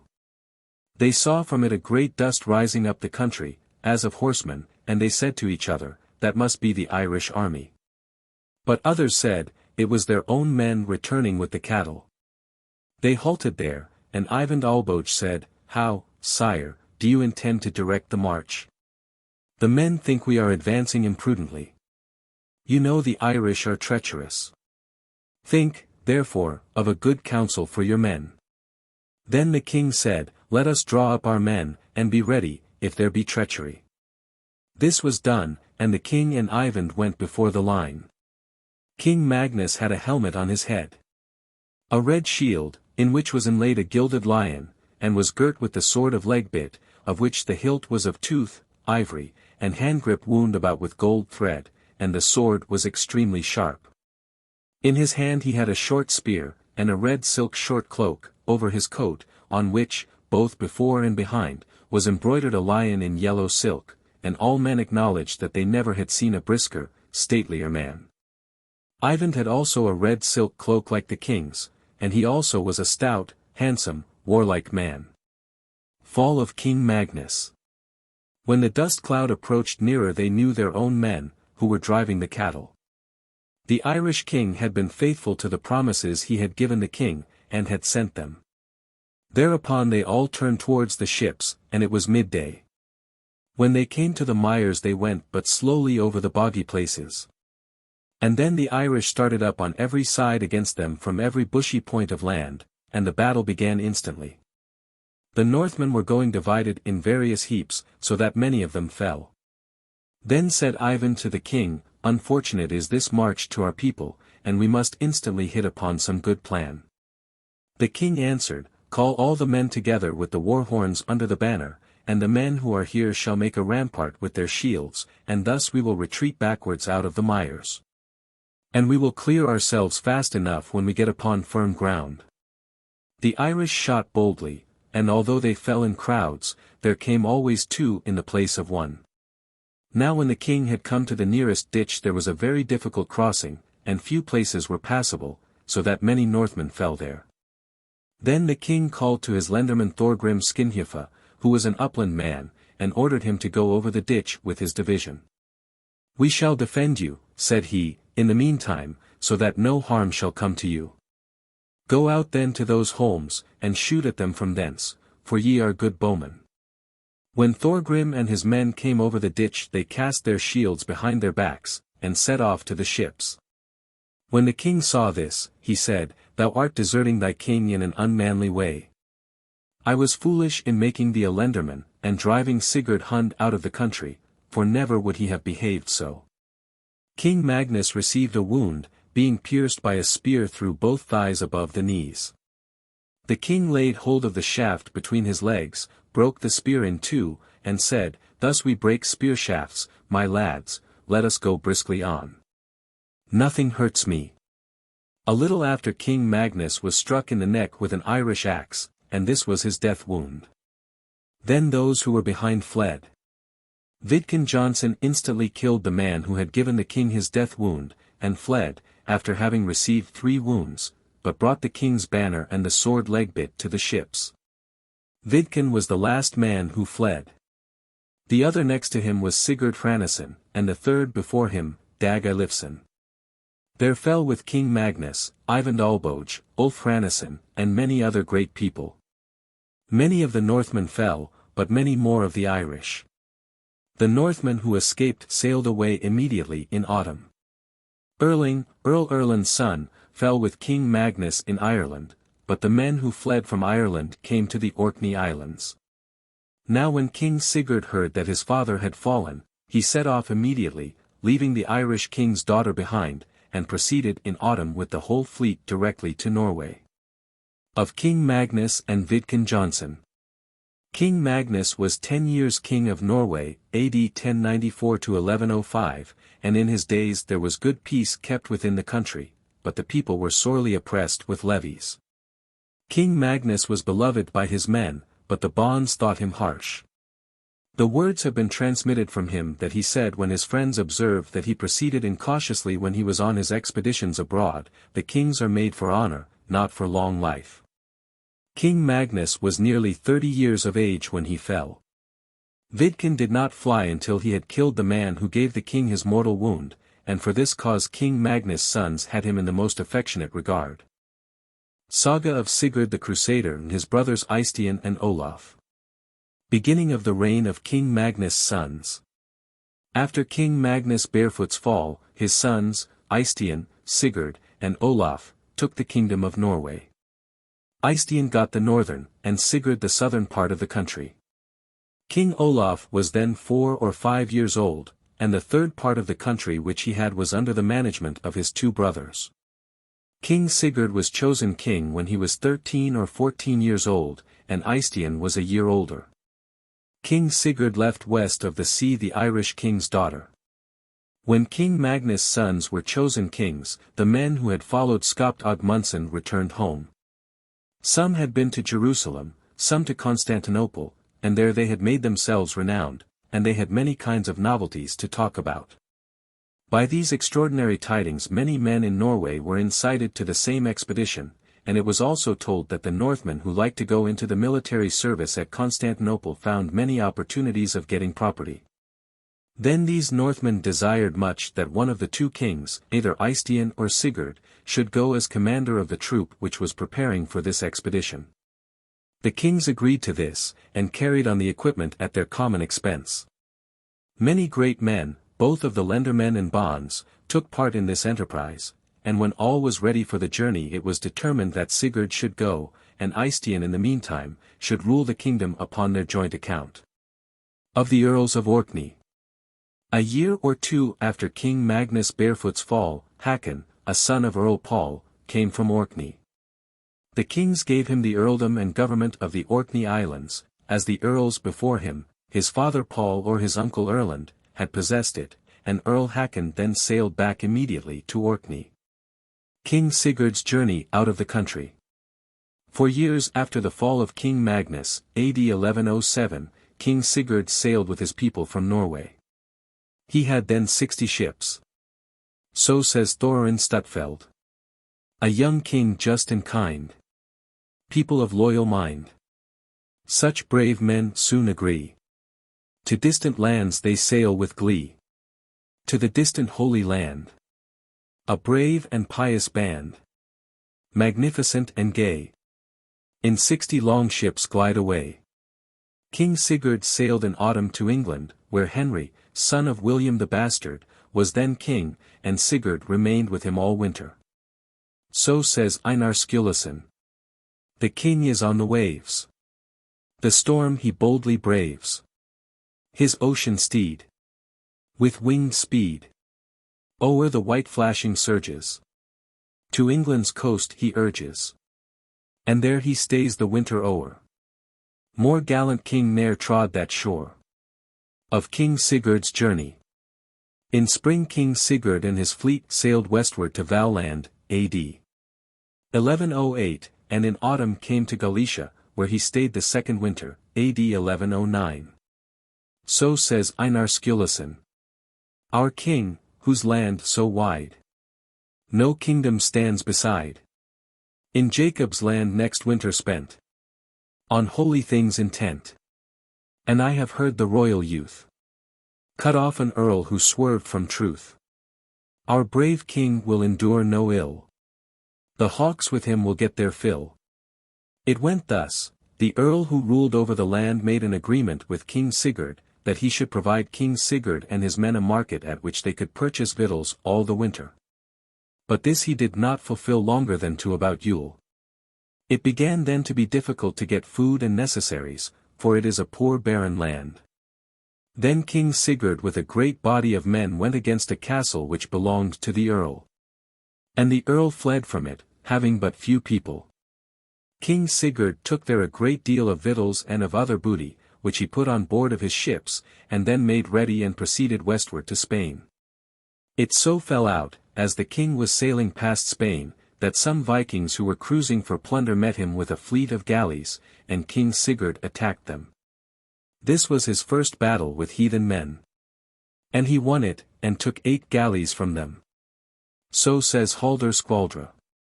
Bold Vikings, not slow. To the death fray to go. Meet our Norse king by chance. And their galleys advance. The bold Vikings lost many a man of their host. And 8 galleys too, with cargo and crew. Thereafter King Sigurd sailed against a castle called Sintre and fought another battle. This castle is in Spain, and was occupied by many heathens, who from thence plundered Christian people. King Sigurd took the castle, and killed every man in it, because they refused to be baptized, and he got there an immense booty. So says Haraldr Skvaldra. From Spain I have much news to tell, of what our generous king befell. And first he routs the Viking crew. At Sintra next the heathen slew. The men he treated as God's foes, who dared the true faith to oppose. No man he spared who would not take the Christian faith for Jesus' sake. Lisbon taken. After this King Sigurd sailed with his fleet to Lisbon, which is a great city in Spain, half Christian and half heathen. For there lies the division between Christian Spain and heathen Spain, and all the districts which lie west of the city are occupied by heathens. There King Sigurd had his third battle with the heathens, and gained the victory, and with it a great booty. So says Haraldr Skvaldra. The son of kings on Lisbon's plains a third and bloody battle gains. He and his Norsemen boldly land, running their stout ships on the strand. Then King Sigurd sailed westwards along heathen Spain, and brought up at a town called Alcas. And here he had his fourth battle with the heathens, and took the town, and killed so many people that the town was left empty. They got there also immense booty. So says Haraldr Skvaldra. A fourth great battle, I am told, our Norse king and his people hold. At Alcas, and here again, the victory fell to our Norsemen. And also this verse. I heard that through the town he went, and heathen widows' wild lament resounded in the empty halls. For every townsman flies or falls. Battle in the island Formentera. King Sigurd then proceeded on his voyage, and came to Norfesund, and in the Sound he was met by a large Viking force, and the king gave them battle. And this was his fifth engagement with heathens since the time he left Norway. He gained the victory here also. So says Haraldr Skvaldra. Ye moistened your dry swords with blood, as through Norfesund ye stood. The screaming raven got a feast, as ye sailed onward to the east. King Sigurd then sailed eastward along the coast of Serkland, and came to an island there called Formentera. There a great many heathen Moors had taken up their dwelling in a cave, and had built a strong stone wall before its mouth. They harried the country all round, and carried all their booty to their cave. King Sigurd landed on this island, and went to the cave, but it lay in a precipice, and there was a high winding path to the stone wall, and the precipice above projected over it. The heathens defended the stone wall, and were not afraid of the Northmen's arms, for they could throw stones, or shoot down upon the Northmen under their feet, neither did the Northmen, under such circumstances, dare to mount up. The heathens took their clothes and other valuable things, carried them out upon the wall, spread them out before the Northmen, shouted, and defied them, and upbraided them as cowards. Then Sigurd fell upon this plan. He had 2 ship's boats, such as we call barks, drawn up the precipice right above the mouth of the cave, and had thick ropes fastened around the stem, stern, and hull of each. In these boats as many men went as could find room, and then the boats were lowered by the ropes down in front of the mouth of the cave. And the men in the boats shot with stones and missiles into the cave, and the heathens were thus driven from the stone wall. Then Sigurd with his troops climbed up the precipice to the foot of the stone wall, which they succeeded in breaking down, so that they came into the cave. Now the heathens fled within the stone wall that was built across the cave. On which the king ordered large trees to be brought to the cave, made a great pile in the mouth of it, and set fire to the wood. When the fire and smoke got the upper hand, some of the heathens lost their lives in it, some fled.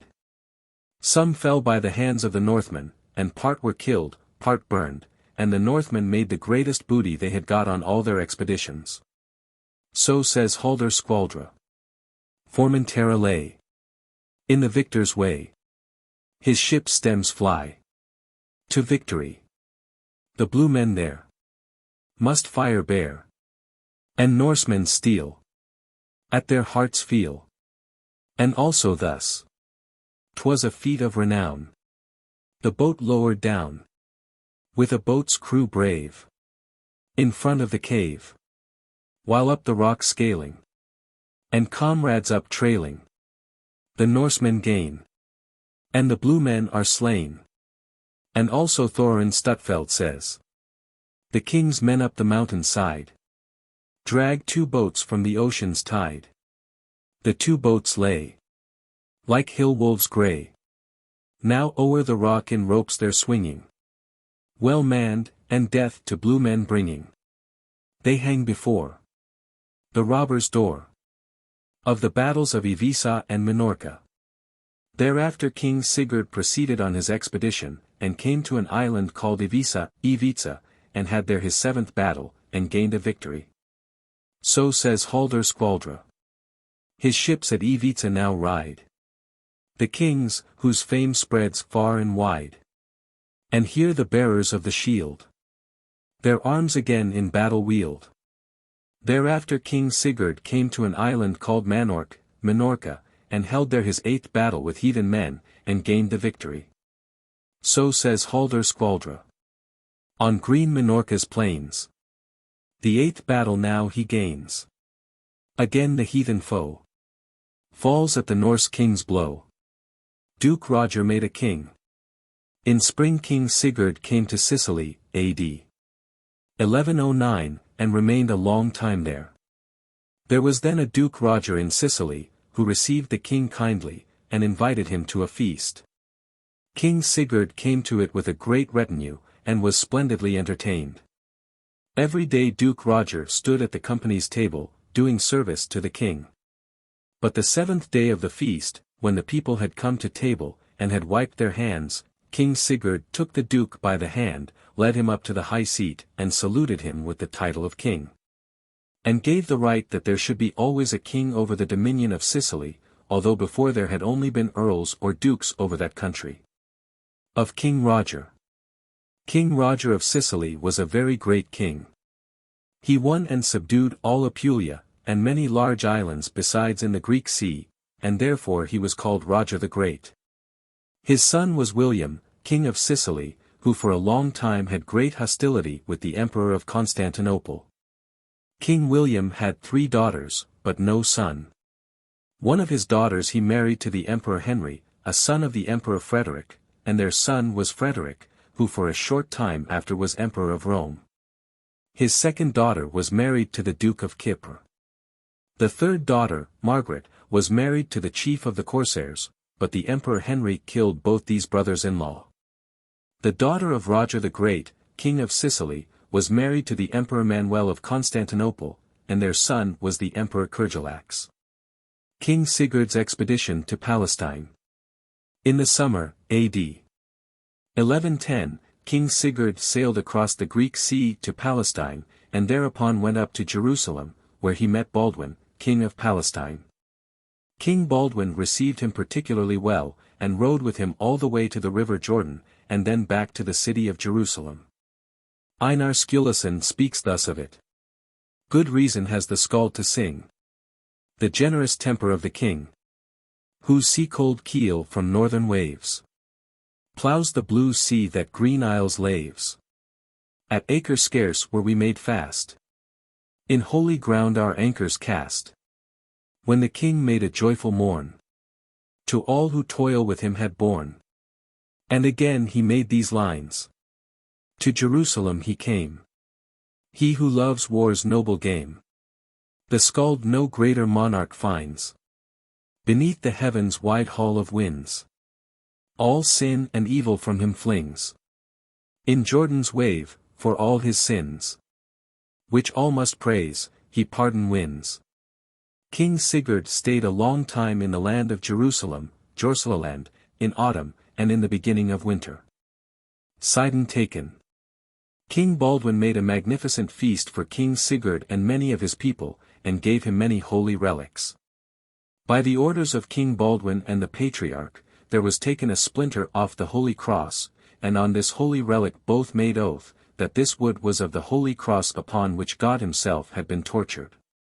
Then this holy relic was given to King Sigurd, with the condition that he, and 12 other men with him, should swear to promote Christianity with all his power, and erect an archbishop's seat in Norway if he could. And also that the cross should be kept where the holy King Olaf reposed, and that he should introduce tithes, and also pay them himself. After this King Sigurd returned to his ships at Acre. And then King Baldwin prepared to go to Syria, to a heathen town called Sate. On this expedition King Sigurd accompanied him, and after the kings had besieged the town some time it surrendered, and they took possession of it, and of a great treasure of money, and their men found other booty. King Sigurd made a present of his share to King Baldwin. So say Haldr Skvaldra. He who for wolves provides the feast. Seized on the city in the east. The heathen nest, and honor drew. And gold to give, from those he slew. Einar Sturluson also tells of it. The Norsemen's king, the Skalds relate. Has ta'en the heathen town of Sate. The slinging engine with dread noise. Gables and roofs with stones destroys. The town wall totters too, it falls. The Norsemen mount the blackened walls. He who stains red the raven's bill. Has won, the town lies at his will. Thereafter King Sigurd went to his ships and made ready to leave Palestine. They sailed north to the island Cyprus. And King Sigurd stayed there a while, and then went to the Greek country, and came to the land with all his fleet at Engelsons. Here he lay still for a fortnight, although every day it blew a breeze for going before the wind to the north. But Sigurd would wait a side wind, so that the sails might stretch fore and aft in the ship. For in all his sails there was silk joined in, before and behind in the sail, and neither those before nor those behind the ships could see the slightest appearance of this, if the vessel was before the wind, so they would rather wait a side wind. Sigurd's expedition to Constantinople. When King Sigurd sailed into Constantinople, he steered near the land. Over all the land there are burgs, castles, country towns, the one upon the other without interval. There from the land one could see into the bights of the sails, and the sails stood so close beside each other, that they seemed to form one enclosure. All the people turned out to see King Sigurd sailing past. The Emperor Kyrre had also heard of King Sigurd's expedition, and ordered the city port of Constantinople to be opened, which is called the Gold Tower, through which the emperor rides when he has been long absent from Constantinople, or has made a campaign in which he has been victorious. The emperor had precious cloth spread out from the Gold Tower to Lakjarna, which is the name of the emperor's most splendid hall. King Sigurd ordered his men to ride in great state into the city, and not to regard all the new things they might see, and this they did. King Sigurd and his followers rode with this great splendor into Constantinople, and then came to the magnificent hall, where everything was in the grandest style. King Sigurd remained here some time. The Emperor Kyrre sent his men to him to ask if he would rather accept from the emperor 6 lisbund of gold, or would have the emperor give the games in his honor which the emperor was used to have played at the Podreme. King Sigurd preferred the games, and the messengers said the spectacle would not cost the emperor less than the money offered. Then the emperor prepared for the games, which were held in the usual way. But this day everything went on better for the king than for the queen, for the queen has always the half part in the games, and their men, therefore, always strive against each other in all games. The Greeks accordingly think that when the king's men win more games at the Podreme than the queen's, the king will gain the victory when he goes into battle. People who have been in Constantinople tell that the Podreme is thus constructed: a high wall surrounds a flat plain, which may be compared to a round bare thing place, with earthen banks all around at the stone wall, on which banks the spectators sit. But the games themselves are in the flat plain. There are many sorts of old events represented concerning the Asas, Volsungs, and Jukungs, in these games. And all the figures are cast in copper, or metal, with so great art that they appear to be living things, and to the people it appears as if they were really present in the games. The games themselves are so artfully and cleverly managed, that people appear to be riding in the air, and at them also are used shot fire, 78 and all kinds of harp playing, singing, and music instruments. Sigurd and the Emperor of Constantinople. It is related that King Sigurd one day was to give the emperor a feast, and he ordered his men to provide sumptuously all that was necessary for the entertainment. And when all things were provided which are suitable for an entertainment given by a great personage to persons of high dignity, King Sigurd ordered his men to go to the street in the city where firewood was sold, as they would require a great quantity to prepare the feast. They said the king need not be afraid of wanting firewood, for every day many loads were brought into the town. When it was necessary, however, to have firewood, it was found that it was all sold, which they told the king. He replied, "Go and try if you can get walnuts. They will answer as well as wood for fuel."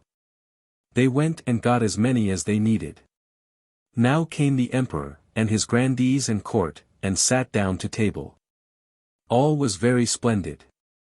And King Sigurd received the emperor with great state, and entertained him magnificently. When the queen and the emperor found that nothing was wanting, she sent some persons to inquire what they had used for firewood.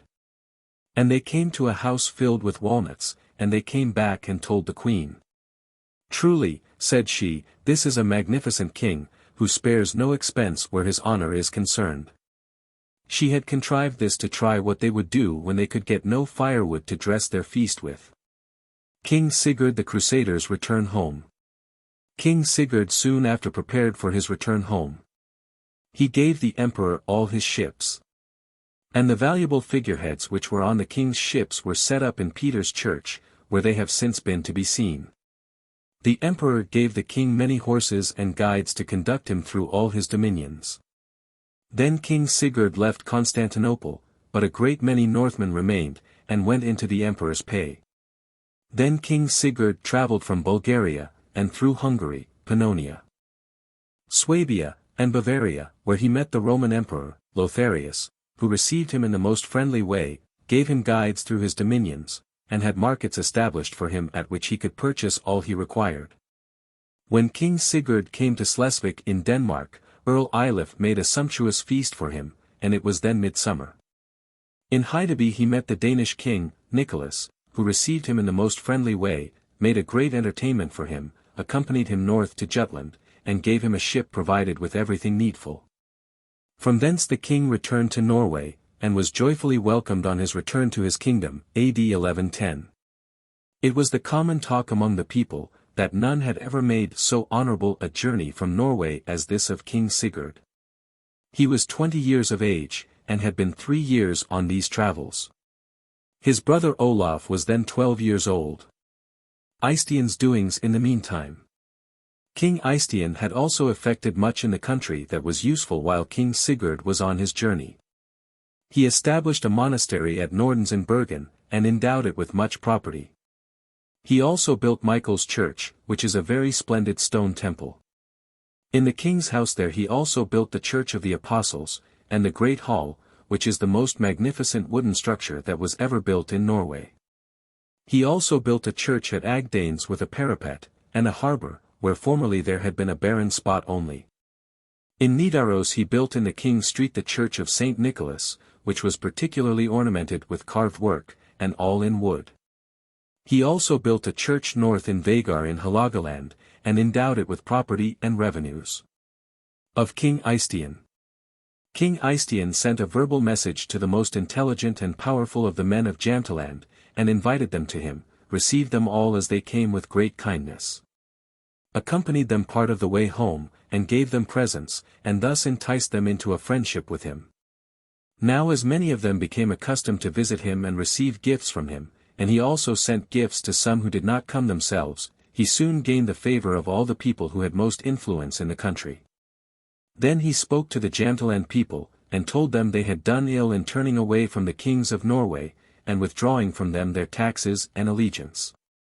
He began by saying how the Jämtland people had submitted to the reign of Hakon, the foster son of Athelstan, and had long afterwards been subjected to the kings of Norway. And he represented to them how many useful things they could get from Norway, and how inconvenient it was for them to apply to the Swedish king for what they needed. By these speeches he brought matters so far that the Janteland people of their own accord offered to be subject to him, which they said was useful and necessary for them. And thus, on both sides, it was agreed that the Jantelanders should put their whole country under King Eystein. The first beginning was with the men of consequence, who persuaded the people to take an oath of fidelity to King Eystein. And then they went to King Eystein and confirmed the country to him by oath, and this arrangement has since continued for a long time. King Eystein thus conquered Janteland by his wisdom, and not by hostile inroads, as some of his forefathers had done. Of King Eystein's perfections. King Eystein was the handsomest man that could be seen. He had blue open eyes. His hair yellow and curling, his stature not tall, but of the middle size. He was wise, intelligent, and acquainted with the laws and history. He had much knowledge of mankind, was quick in counsel, prudent in words, and very eloquent and very generous. He was very merry, yet modest, and was liked and beloved, indeed, by all the people. He was married to Ingebjorg, a daughter of Guthorm, son of Thor of Stig, and their daughter was Maria, who afterwards married Gudbrand Skafhaugsson. Of Ivar Ingemundson. King Eystein had in many ways improved the laws and privileges of the country people, and kept strictly to the laws. And he made himself acquainted with all the laws of Norway, and showed in everything great prudence and understanding. What a valuable man King Eystein was, how full of friendship, and how much he turned his mind to examining and avoiding everything that could be of disadvantage to his friends. May be seen from his friendship to an Iceland man called Ivar Ingemundson. The man was witty, of great family, and also a poet. The king saw that Ivar was out of spirits, and asked him why he was so melancholy. Before, when thou wast with us, we had much amusement with thy conversation. I know thou art a man of too good an understanding to believe that I would do anything against thee. Tell me then what it is. He replied, I cannot tell thee what it is. Then said the king, I will try to guess what it is. Are there any men who displease thee? To this he replied, No. Dost thou think thou art held in less esteem by me than thou wouldst like to be? To this he also replied, No. Hast thou observed anything whatever that has made an impression on thee at which thou art ill-pleased? He replied, It was not this either. The king, would you like to go to other chiefs or to other men? To this he answered, No. The king, it is difficult now to guess. Is there any girl here, or in any other country, to whom thy affections are engaged? He said it was so. The king said, Do not be melancholy on that account. Go to Iceland when spring sets in, and I shall give thee money, and presents, and with these my letters and seal to the men who have the principal sway there, and I know no man there who will not obey my persuasions or threats. Ivar replied, My fate is heavier, sire, for my own brother has the girl. Then said the king, Throw it out of thy mind, and I know a counsel against this. After Yule I will travel in guest quarters. Thou shalt come along with me, and thou wilt have an opportunity of seeing many beautiful girls, and, provided they are not of the royal stock, I will get thee one of them in marriage. Ivar replies, Sire, my fate is still the heavier. For as oft as I see beautiful and excellent girls I only remember the more that girl, and they increase my misery. The king, Then I will give thee property to manage, and estates for thy amusement. He replied, For that I have no desire. The king, Then I will give thee money, that thou mayest travel in other countries. He said he did not wish this. Then said the king, It is difficult for me to seek farther, for I have proposed everything that occurs to me. There is but one thing else, and that is but little compared to what I have offered thee. Come to me every day after the tables are removed, and, if I am not sitting upon important business, I shall talk with thee about the girl in every way that I can think of, and I shall do so at leisure. It sometimes happens that sorrow is lightened by being brought out openly, and thou shalt never go away without some gift. He replied, This I will do, sire, and return thanks for this inquiry. And now they did so constantly. And when the king was not occupied with weightier affairs he talked with him, and his sorrow by degrees wore away, and he was again in good spirits. Of King Sigurd. King Sigurd was a stout and strong man, with brown hair. Of a manly appearance, but not handsome, well grown, of little speech, and often not friendly, but good to his friends, and faithful, not very eloquent, but moral and polite. King Sigurd was self-willed, and severe in his revenge. Strict in observing the law, was generous, and withal an able, powerful king. His brother Olaf was a tall, thin man, handsome in countenance, lively, modest, and popular. When all these brothers, Eystein, Sigurd and Olaf were kings of Norway, they did away with many burthens which the Danes had laid upon the people in the time that Sven Alfifason ruled Norway. And on this account they were much beloved, both by the people and the great men of the country. Of King Sigurd's dream. Once King Sigurd fell into low spirits, so that few could get him to converse, and he sat but a short time at the drinking table. This was heavy on his counsellors, friends, and court. And they begged King Eystein to consider how they could discover the cause why the people who came to the king could get no reply to what they laid before him. King Eystein answered them, that it was difficult to speak with the king about this. But at last, on the entreaty of many, he promised to do it. Once, when they were both together, King Eystein brought the matter before his brother, and asked the cause of his melancholy. "It is a great grief, sire, to many to see thee so melancholy. And we would like to know what has occasioned it, or if perchance thou hast heard any news of great weight." King Sigurd replies, that it was not so. "Is it then, brother," says King Eystein, "that you would like to travel out of the country, and augment your dominions as our father did?" He answered, that it was not that either. "Is it, then, that any man here in the country has offended?" To this also the king said, "No." "Then I would like to know if you have dreamt anything that has occasioned this depression of mind?" The king answered that it was so. "Tell me, then, brother, thy dream." King Sigurd said, "I will not tell it, unless thou interpret it as it may turn out, and I shall be quick at perceiving if thy interpretation be right or not." King Eystein replies, "This is a very difficult matter, sire, on both sides. As I am exposed to thy anger if I cannot interpret it, and to the blame of the public if I can do nothing in the matter, but I will rather fall under your displeasure, even if my interpretation should not be agreeable." King Sigurd replies, "It appeared to me, in a dream, as if we brothers were all sitting on a bench in front of Christ Church in Trondheim. And it appeared to me as if our relative, King Olaf the Saint, came out of the church adorned with the royal raiment glancing and splendid, and with the most delightful and joyful countenance. He went to our brother King Olaf, took him by the hand, and said cheerfully to him, 'Come with me, friend.'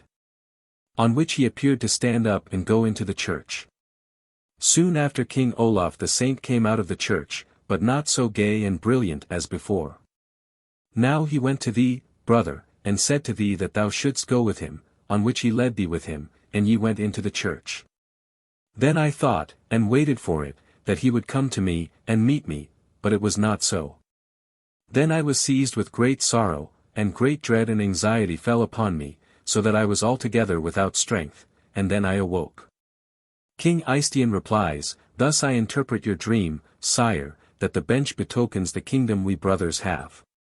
And as you thought King Olaf came with so glad a countenance to our brother, King Olaf, he will likely live the shortest time of us brothers, and have all good to expect hereafter. For he is amiable, young in years, and has gone but little into excess, and King Olaf the Saint must help him. But as you thought he came towards me, but not with so much joy, I may possibly live a few years longer, but not become old, and I trust his providence will stand over me. But that he did not come to me with the same splendor and glory as to our brother Olaf, that will be because, in many ways, I have sinned and transgressed his command. If he delayed coming to thee, I think that in no way betokens thy death, but rather a long life, but it may be that some heavy accident may occur to thee, as there was an unaccountable dread overpowering thee. But I foretell that thou wilt be the oldest of us, and wilt rule the kingdom longest." Then said Sigurd, "This is well and intelligently interpreted, and it is likely it will be so. And now the king began to be cheerful again. Of King Sigurd's marriage. King Sigurd married Malmfrid, a daughter of King Harald Valdemarson, eastward in Novgorod. King Harald Valdemarsson's mother was Queen Gyda the Old, a daughter of the Swedish king, Inge Steinkelsen. Harald Valdemarsson's other daughter, sister to Malmfrid, was Ingebjorg, who was married to Knut Lavard, a son of the Danish king, Eirik the Good, and grandson of King Sven Ulfsson. Knut's and Ingebjorg's children were, the Danish king, Valdemar, who came to the Danish kingdom after Sven Eiriksson, and daughters Margaret, Christina, and Catherine. Margaret was married to Stig Vitold. And their daughter was Christina, married to the Swedish king, Karl Sorkvisen, and their son was King Sorkvar. Of the cases before the thing. The king's relative, Sigurd Hranesson, came into strife with King Sigurd. He had had the Lapland collectorship on the king's account, because of their relationship and long friendship, and also of the many services Sigurd Hranesson had done to the kings, for he was a very distinguished, popular man. But it happened to him, as it often does to others, that persons more wicked and jealous than upright slandered him to King Sigurd, and whispered in the king's ear that he took more of the Laplanders' tribute to himself than was proper. They spoke so long about this, that King Sigurd conceived a dislike and anger to him, and sent a message to him. When he appeared before the king carried these feelings with him, and said, I did not expect that thou shouldst have repaid me for thy great fiefs and other dignities by taking the king's property, and abstracting a greater portion of it than is allowable. Sigurd Hranesson replies, It is not true that has been told you, for I have only taken such portion as I had your permission to take. King Sigurd replies, Thou shalt not slip away with this. But the matter shall be seriously treated before it comes to an end. With that they parted. Soon after, by the advice of his friends, the king laid an action against Sigurd Hranesson at the Thing meeting in Bergen, and would have him made an outlaw. Now when the business took this turn, and appeared so dangerous, Sigurd Hranesson went to King Eystein, and told him what mischief King Sigurd intended to do him, and entreated his assistance. King Eystein replied, This is a difficult matter that you propose to me, to speak against my brother, and there is a great difference between defending a cause and pursuing it in law. And added, that this was a matter which concerned him and Sigurd equally. But for thy distress, and our relationship, I shall bring in a word for thee.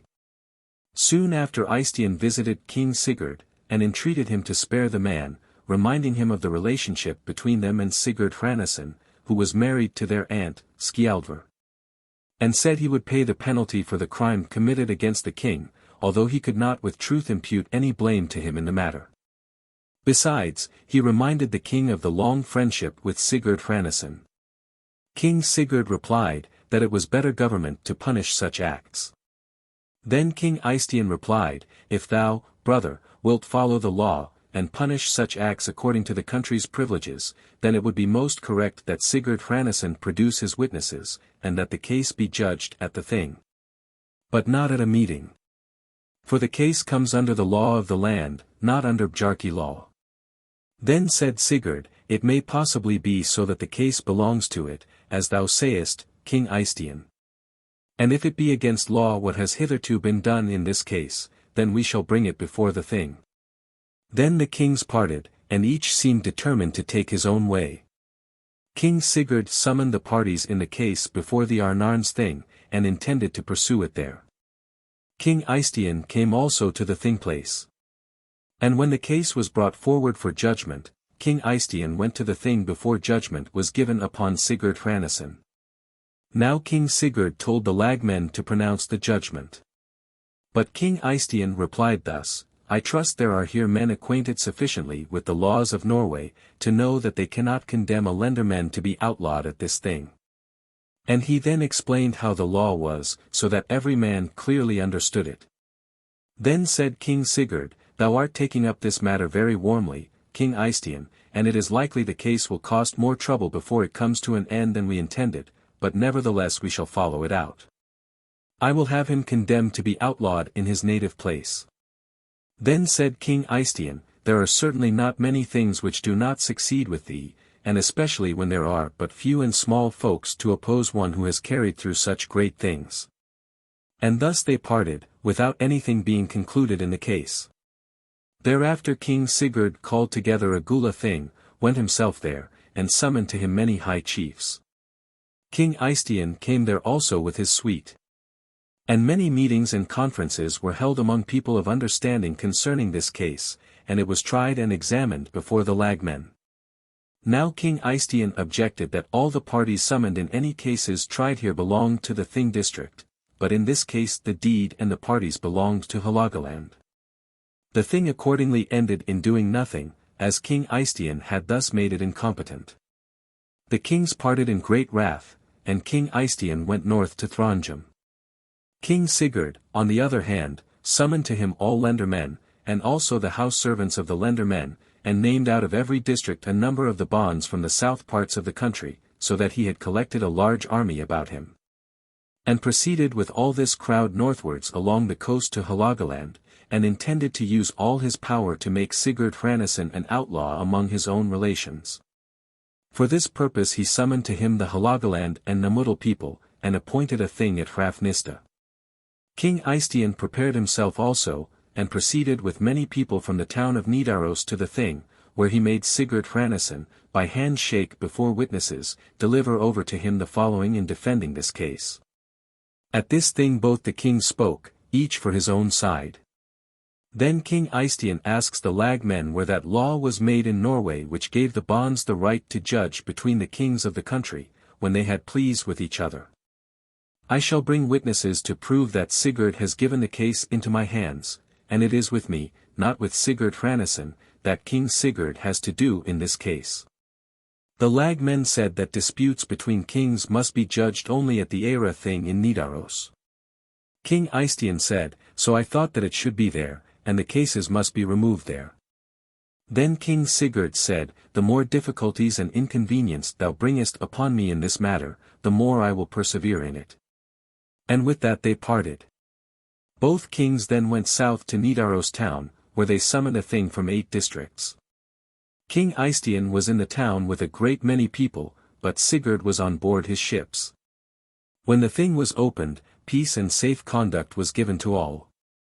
And when the people were all collected, and the case should be gone into, Bergthor, a son of Sven Brigjofot, stood up, and gave his evidence that Sigurd Hranesson had concealed a part of the Laplanders' taxes. Then King Eystein stood up and said, if thy accusation were true, although we do not know what truth there may be in thy testimony, yet this case has already been dismissed from 3 things, and a 4th time from a town meeting. And therefore I require that the lagmen acquit Sigurd in this case according to law. And they did so. Then said King Sigurd, I see sufficiently, King Eystein, that thou hast carried this case by Lockworks 79 which I do not understand. But now there remains, King Eystein, a way of determining the case which I am more used to, and which I shall now apply. He then retired to his ships, had the tents taken down, laid his whole fleet out at the home, and held a thing of his people. And told them that early in the morning they should land at Iluvalir, and give battle to King Eystein.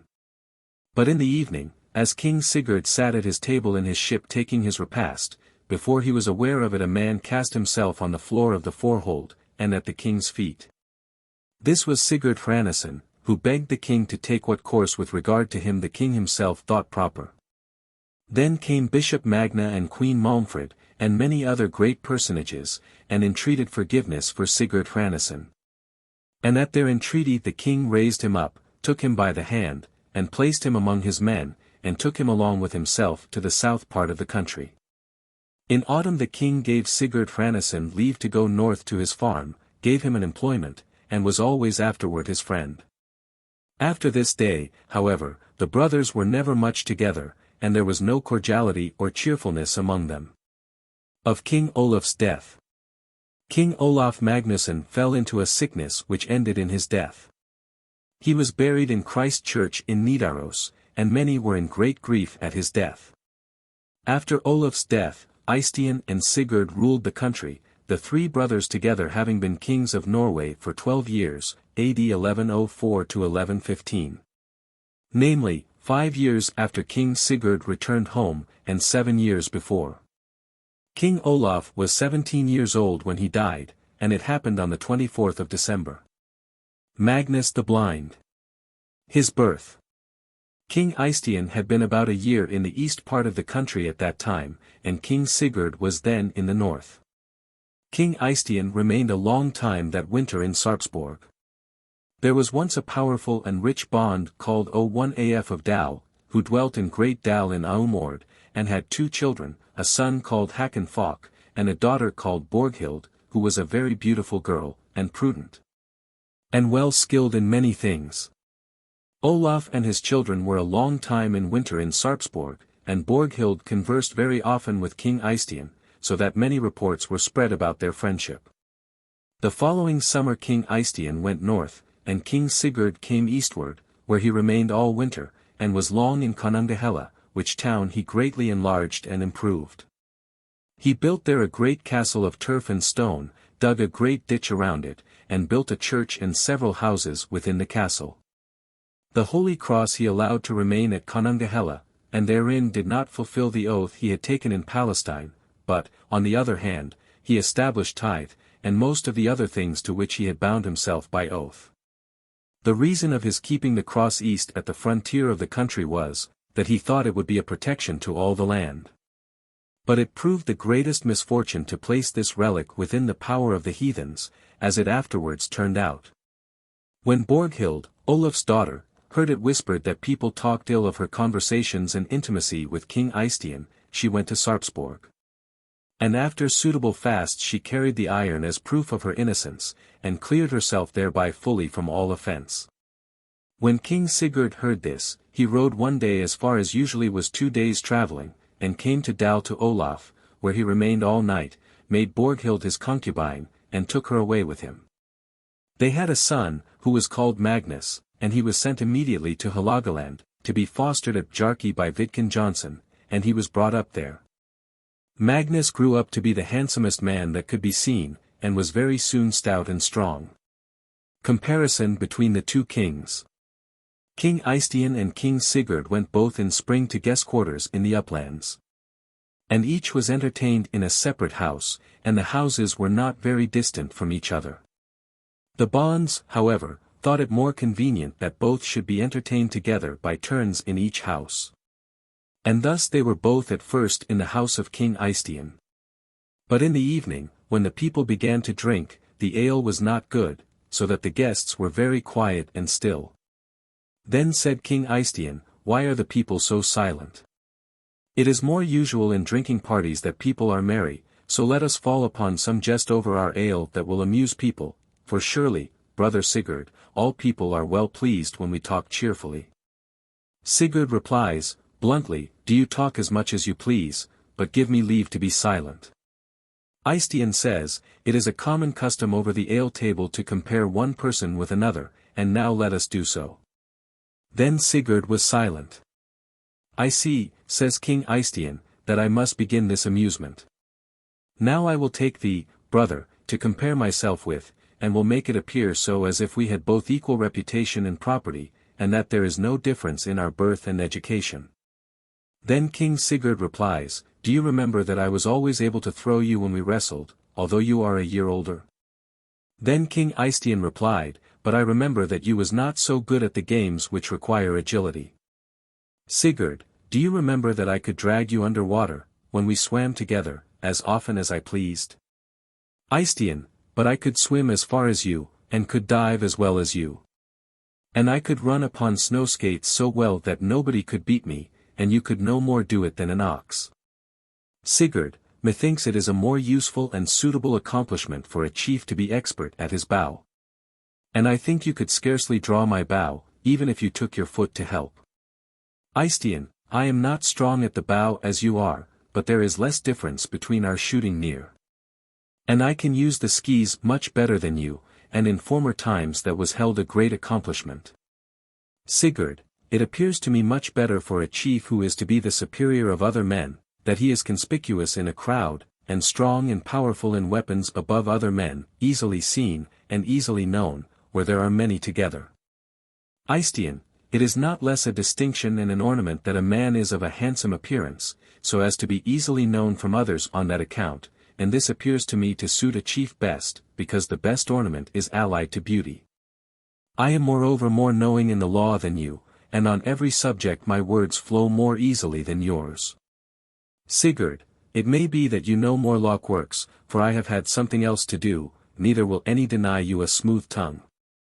But there are many who say that your words are not to be trusted, that what you promise is little to be regarded, and that you talk just according to what those who are about you say, which is not kingly.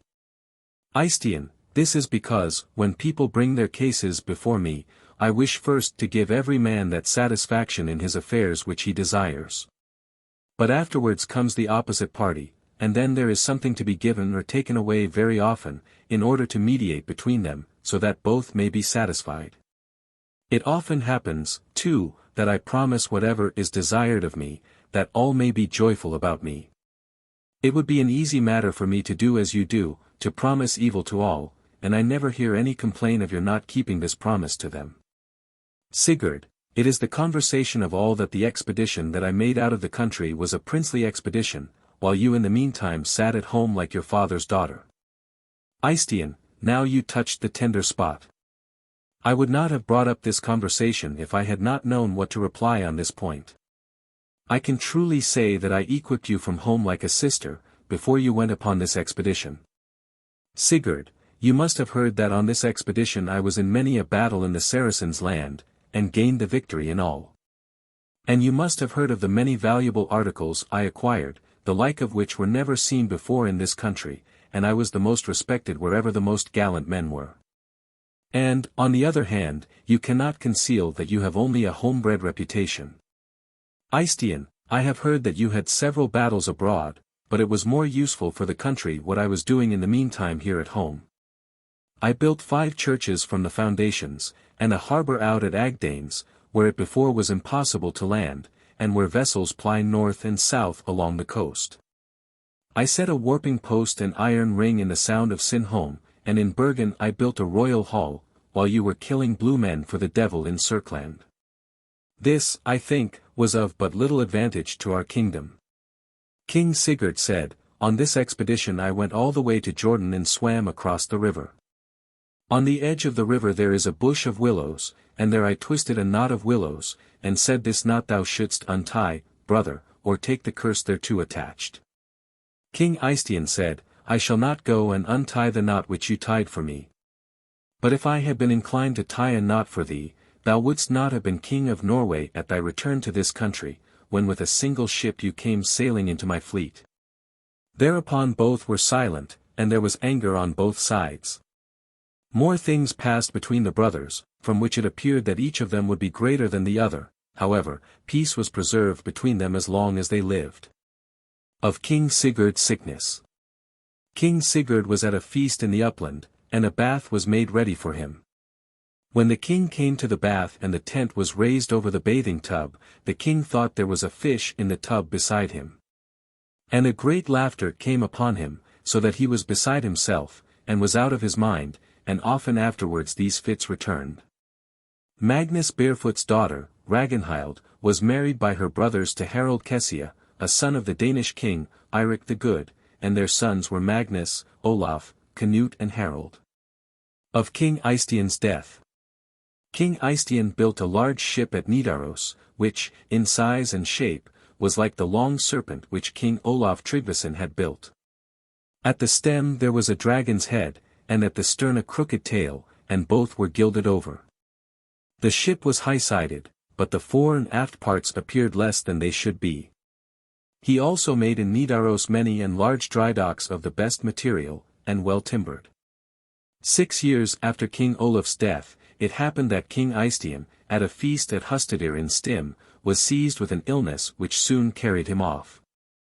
He died the 29th of August, 1123, and his body was carried north to Nidaros, and buried in Christ Church. And it is generally said that so many mourners never stood over any man's grave in Norway as over King Eystein's, at least since the time Magnus the Good, Saint Olaf's son, died. Eystein had been 20 years, AD 1104 to 1123, king of Norway. And after his decease his brother, King Sigurd, was the sole king of Norway as long as he lived. Baptizing the people of Smaland. The Danish king, Nicholas, a son of Sven Ulfson, married afterwards the Queen Margaret, a daughter of King Inge, who had before been married to King Magnus Barefoot. And their sons were Nicholas and Magnus the Strong. King Nicholas sent a message to King Sigurd the Crusader, and asked him if he would go with him with all his might and help him to the east of the Swedish dominion, Smaland, to baptize the inhabitants. For the people who dwelt there had no regard for Christianity, although some of them had allowed themselves to be baptized.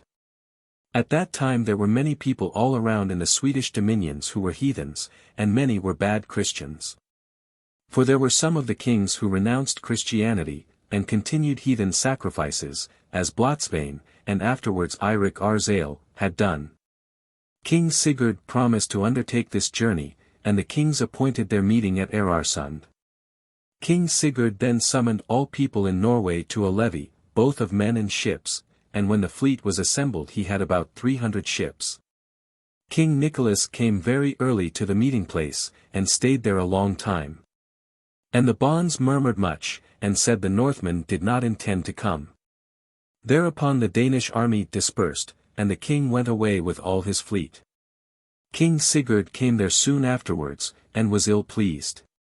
But sailed east to Svimraros, and held a house thing, at which Sigurd spoke about King Nicholas's breach of faith, and the Northmen, on this account, determined to go marauding in his country. They first plundered a village called Tumathorpe where the monastery of Tumathorpe was built, which is not far from Lund. And then sailed east to the merchant town of Kalmar, where they plundered, as well as in Smaland, and imposed on the country a tribute of 1,500 cattle for ship provision, and the people of Smaland received Christianity. After this King Sigurd turned about with his fleet, and came back to his kingdom with many valuable articles and great booty, which he had gathered on this expedition, and this levy was called the Kalmar levy. This was the summer before the eclipse. This was the only levy King Sigurd carried out as long as he was king of Thorin Stutfeld. It happened once when King Sigurd was going from the drinking table to vespers, that his men were very drunk and merry. And many of them sat outside the church singing the evening song, but their singing was very irregular. Then the king said, "Who is that fellow I see standing at the church with a skin jacket on?" They answered, that they did not know. Then the king said, "This skin-clad man, in sorry plight, puts all our wisdom here to flight." Then the fellow came forward and said, "I thought that here I might be known. Although my dress is scanty grown. 'Tis poor, but I must be content. Unless, great king, it's thy intent to give me better, for I have seen, when I in rags had strangers been." The king answered, "Come to me tomorrow when I am at the drink table." The night passed away. And the morning after the Icelander, who was afterwards called Thorin Stutfet, went into the drinking room. A man stood outside of the door of the room with a horn in his hand, and said, "Icelander, the king says that if thou wilt deserve any gift from him thou shalt compose a song before going in, and make it about a man whose name is Hakon Sturlson, and who is called Morstrut, 80 and speak about that surname in thy song." The man who spoke to him was called Arn Fieruskif. Then they went into the room. And when Thorin came before the king's seat he recited these verses. Thranjum's warrior king has said, "The skald should be by gifts repaid. If he before this meeting gave the king's friend circa passing stave. The generous king has let me know. My stave, to please, must be framed so that my poor verse extol the fame of one called Hakon Lump by name." Then said the king, "I never said so, and somebody has been making a mock of thee. Hakon himself shall determine what punishment thou shalt have. Go into his suite." Hakon said, "He shall be welcome among us, for I can see where the joke came from," and he placed the Icelander at his side next to himself, and they were very merry. The day was drawing to a close, and the liquor began to get into their heads, when Hakon said, "Dost thou not think, Icelander, that thou owest me some penalty? And dost thou not see that some trick has been played upon thee? Thorin replies, "It is true, indeed, that I owe thee some compensation." Hakon says, "Then we shall be quits, if thou wilt make me another stave about Arn." He said he was ready to do so. And they crossed over to the side of the room where Arn was sitting, and Thorin gave these verses. Fyruskeif has often spread, with evil heart and idle head, the eagle's voidings round the land, lampoons and lies, with ready hand. Yet this landloper we all know, in Africa scarce fed a crow. Of all his arms used in the field, those in most use were helm and shield. Arn sprang up instantly, drew his sword, and was going to fall upon him. But Hakon told him to let it alone and be quiet, and bade him remember that if it came to a quarrel he would come off the worst himself. Thorin afterwards went up to the king, and said he had composed a poem which he wished the king to hear. The king consented, and the song is known by the name of the Stutfeld poem. The king asked Thorin what he intended to do. He replied, it was his intention to go to Rome. Then the king gave him much money for his pilgrimage, and told him to visit him on his return, and promised to provide for him. Of Sigurd and Herdebreid. It is told that King Sigurd, one Whitsunday, sat at table with many people, among whom were many of his friends. And when he came to his high seat, people saw that his countenance was very wild, and as if he had been weeping, so that people were afraid of what might follow. The king rolled his eyes, and looked at those who were seated on the benches. Then he seized the holy book which he had brought with him from abroad, and which was written all over with gilded letters, so that never had such a costly book come to Norway. His queen sat by his side. Then said King Sigurd, "Many are the changes which may take place during a man's lifetime. I had two things which were dear to me above all when I came from abroad, and these were this book and the queen. And now I think the one is only worse and more loathsome than the other, and nothing I have belonging to me that I more detest.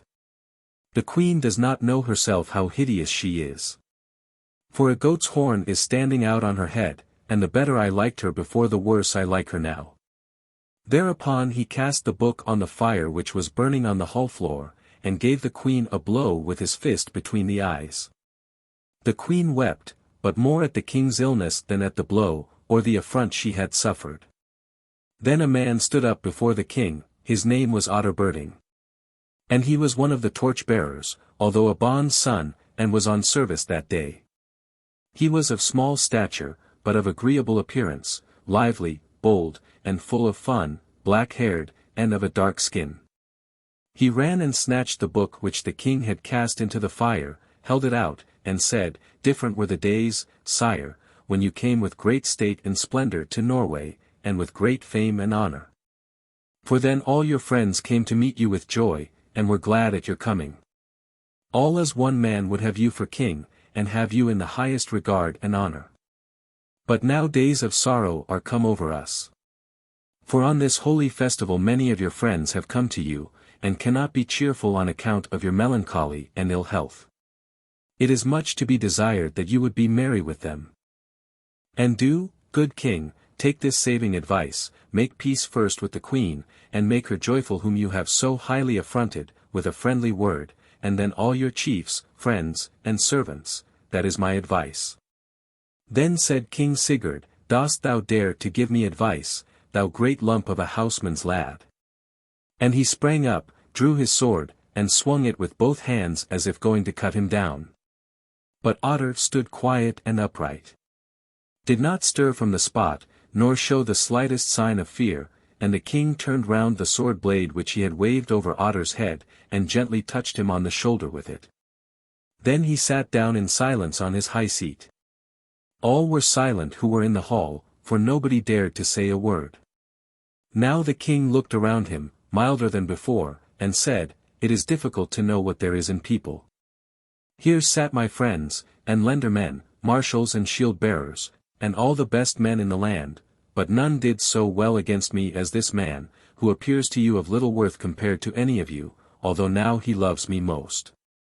I came here like a madman, and would have destroyed my precious property, but he turned aside my deed, and was not afraid of death for it. Then he made an able speech, ordering his words so that they were honorable to me, and not saying a single word about things which could increase my vexation, but even avoiding what might, with truth, have been said.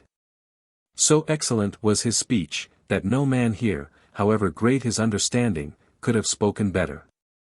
Then I sprang up in a pretended rage, and made as if I would have cut him down, but he was courageous as if he had nothing to fear. And seeing that, I let go my purpose, for he was altogether innocent. Now ye shall know, my friends, how I intend to reward him. He was before my torchbearer, and shall now be my lenderman. And there shall follow what is still more, that he shall be the most distinguished of my lendermen. Go thou and sit among the lendermen, and be a servant no longer. Otter became one of the most celebrated men in Norway for various good and praiseworthy deeds. Of King Sigurd's Dream. In King Sigurd's latter days he was once at an entertainment at one of his farms. And in the morning when he was dressed he was silent and still, so that his friends were afraid he was not able to govern himself. Now the farm bailiff, who was a man of good sense and courage, brought him into conversation, and asked if he had heard any news of such importance that it disturbed his mirth, or if the entertainment had not satisfied him. Or if there was anything else that people could remedy. King Sigurd said, that none of the things he had mentioned was the cause. But it is that I think upon the dream I had in the night. Sire, replied he, may it prove a lucky dream. I would gladly hear it. The king, I thought that I was in Judar, and looked out towards the sea, and that I saw something very black moving itself. And when it came near it appeared to be a large tree, of which the branches stretched far above the water, and the roots were down in the sea. Now when the tree came to the shore it broke into pieces, and drove all about the land, both the mainland and the out-islands, rocks and strands. And it appeared to me as if I saw over all Norway along the sea-coast, and saw pieces of that tree, some small and some large, driven into every bite. Then said the bailiff, it is likely that you and best interpret this dream yourself. And I would willingly hear your interpretation of it. Then said the king, this dream appears to me to denote the arrival in this country of some man who will fix his seat here, and whose posterity will spread itself over the land. But with unequal power, as the dream shows. Of a slack hane. It so happened once, that King Sigurd sat in a gloomy mood among many worthy men. It was Friday evening, and the kitchen master asked what meat should be made ready. The king replies, what else but flesh meat? And so harsh were his words that nobody dared to contradict him, and all were ill at ease. Now when people prepared to go to table, dishes of warm flesh meat were carried in. But all were silent, and grieved at the king's illness. Before the blessing was pronounced over the meat, a man called a slack hane spoke. He had been a long time with King Sigurd on his journey abroad, and was not a man of any great family. And was small of stature, but fiery. When he perceived how it was, and that none dared to accost the king, he asked, what is it, sire, that is smoking on the dish before you? The king replies, what do you mean, a slack? What do you think it is? A slack, I think it is flesh meat, and I would it were not so. The king, but if it be so, a slack. He replied, it would be vexatious to know that a gallant king, who has gained so much honor in the world, should so forget himself. When you rose up out of Jordan, after bathing in the same waters as God himself, with palm leaves in your hands, and the cross upon your breast, it was something else you promised, sire, than to eat flesh meat on a Friday. If a meaner man were to do so, he would merit a heavy punishment. This royal hall is not so beset as it should be, when it falls upon me, a mean man, to challenge such an act. The king sat silent, and did not partake of the meat. And when the time for eating was drawing to an end, the king ordered the flesh dishes to be removed and other food was brought in, such as it is permitted to use. When the meal time was almost past, the king began to be cheerful, and to drink. People advised a slack to fly, but he said he would not do so. I do not see how it could help me, and to tell the truth, it is as good to die now that I have got my will, and have prevented the king from committing a sin. It is for him to kill me if he likes. Towards evening the king called him, and said, Who set thee on, Aslak Hain, to speak such free words to me in the hearing of so many people? No one, sire, but myself. The king, thou wouldst like, no doubt, to know what thou art to have for such boldness, what thinkest thou it deserves? He replies, If it be well rewarded, sire, I shall be glad, but should it be otherwise, then it is your concern. Then the king said, Smaller is thy reward than thou hast deserved. I give thee 3 farms. It has turned out, what could not have been expected, that thou hast prevented me from a great crime, thou, and not the lendermen, who are indebted to me for so much good. And so it ended. Of a woman brought to the king. One Eve the king sat in the hall, and the tables were laid out, and the king said, Get me flesh meat. They answered, Sire, it is not the custom to eat flesh meat on Yule Eve. The king said, If it be not the custom I will make it the custom. They went out, and brought him a dolphin. The king stuck his knife into it, but did not eat of it. Then the king said, Bring me a girl here into the hall. They brought him a woman whose headdress went far down her brows. The king took her hand in his hands, looked at her, and said, An ill-looking girl. Lacuna, the rest of this story is missing. Harald Gille comes to Norway. Hakon Hook, a son of John Smyerbolt, who was lenderman in Moor, made a voyage in the West Sea, all the way to the South Hebrides. A man came to him out of Ireland called Gillechrist, and gave himself out for a son of King Magnus Barefoot. His mother came with him, and said his other name was Harald. Hakon received the man, brought him to Norway with him, and went immediately to King Sigurd with Harald and his mother. When they had told their story to the king, he talked over the matter with his principal men, and bade them give their opinions upon it. They were of different opinions, and all left it to the king himself, although there were several who opposed this, and the king followed his own counsel. King Sigurd ordered Harald to be called before him, and told him that he would not deny him the proof, by ordeal, of who his father was.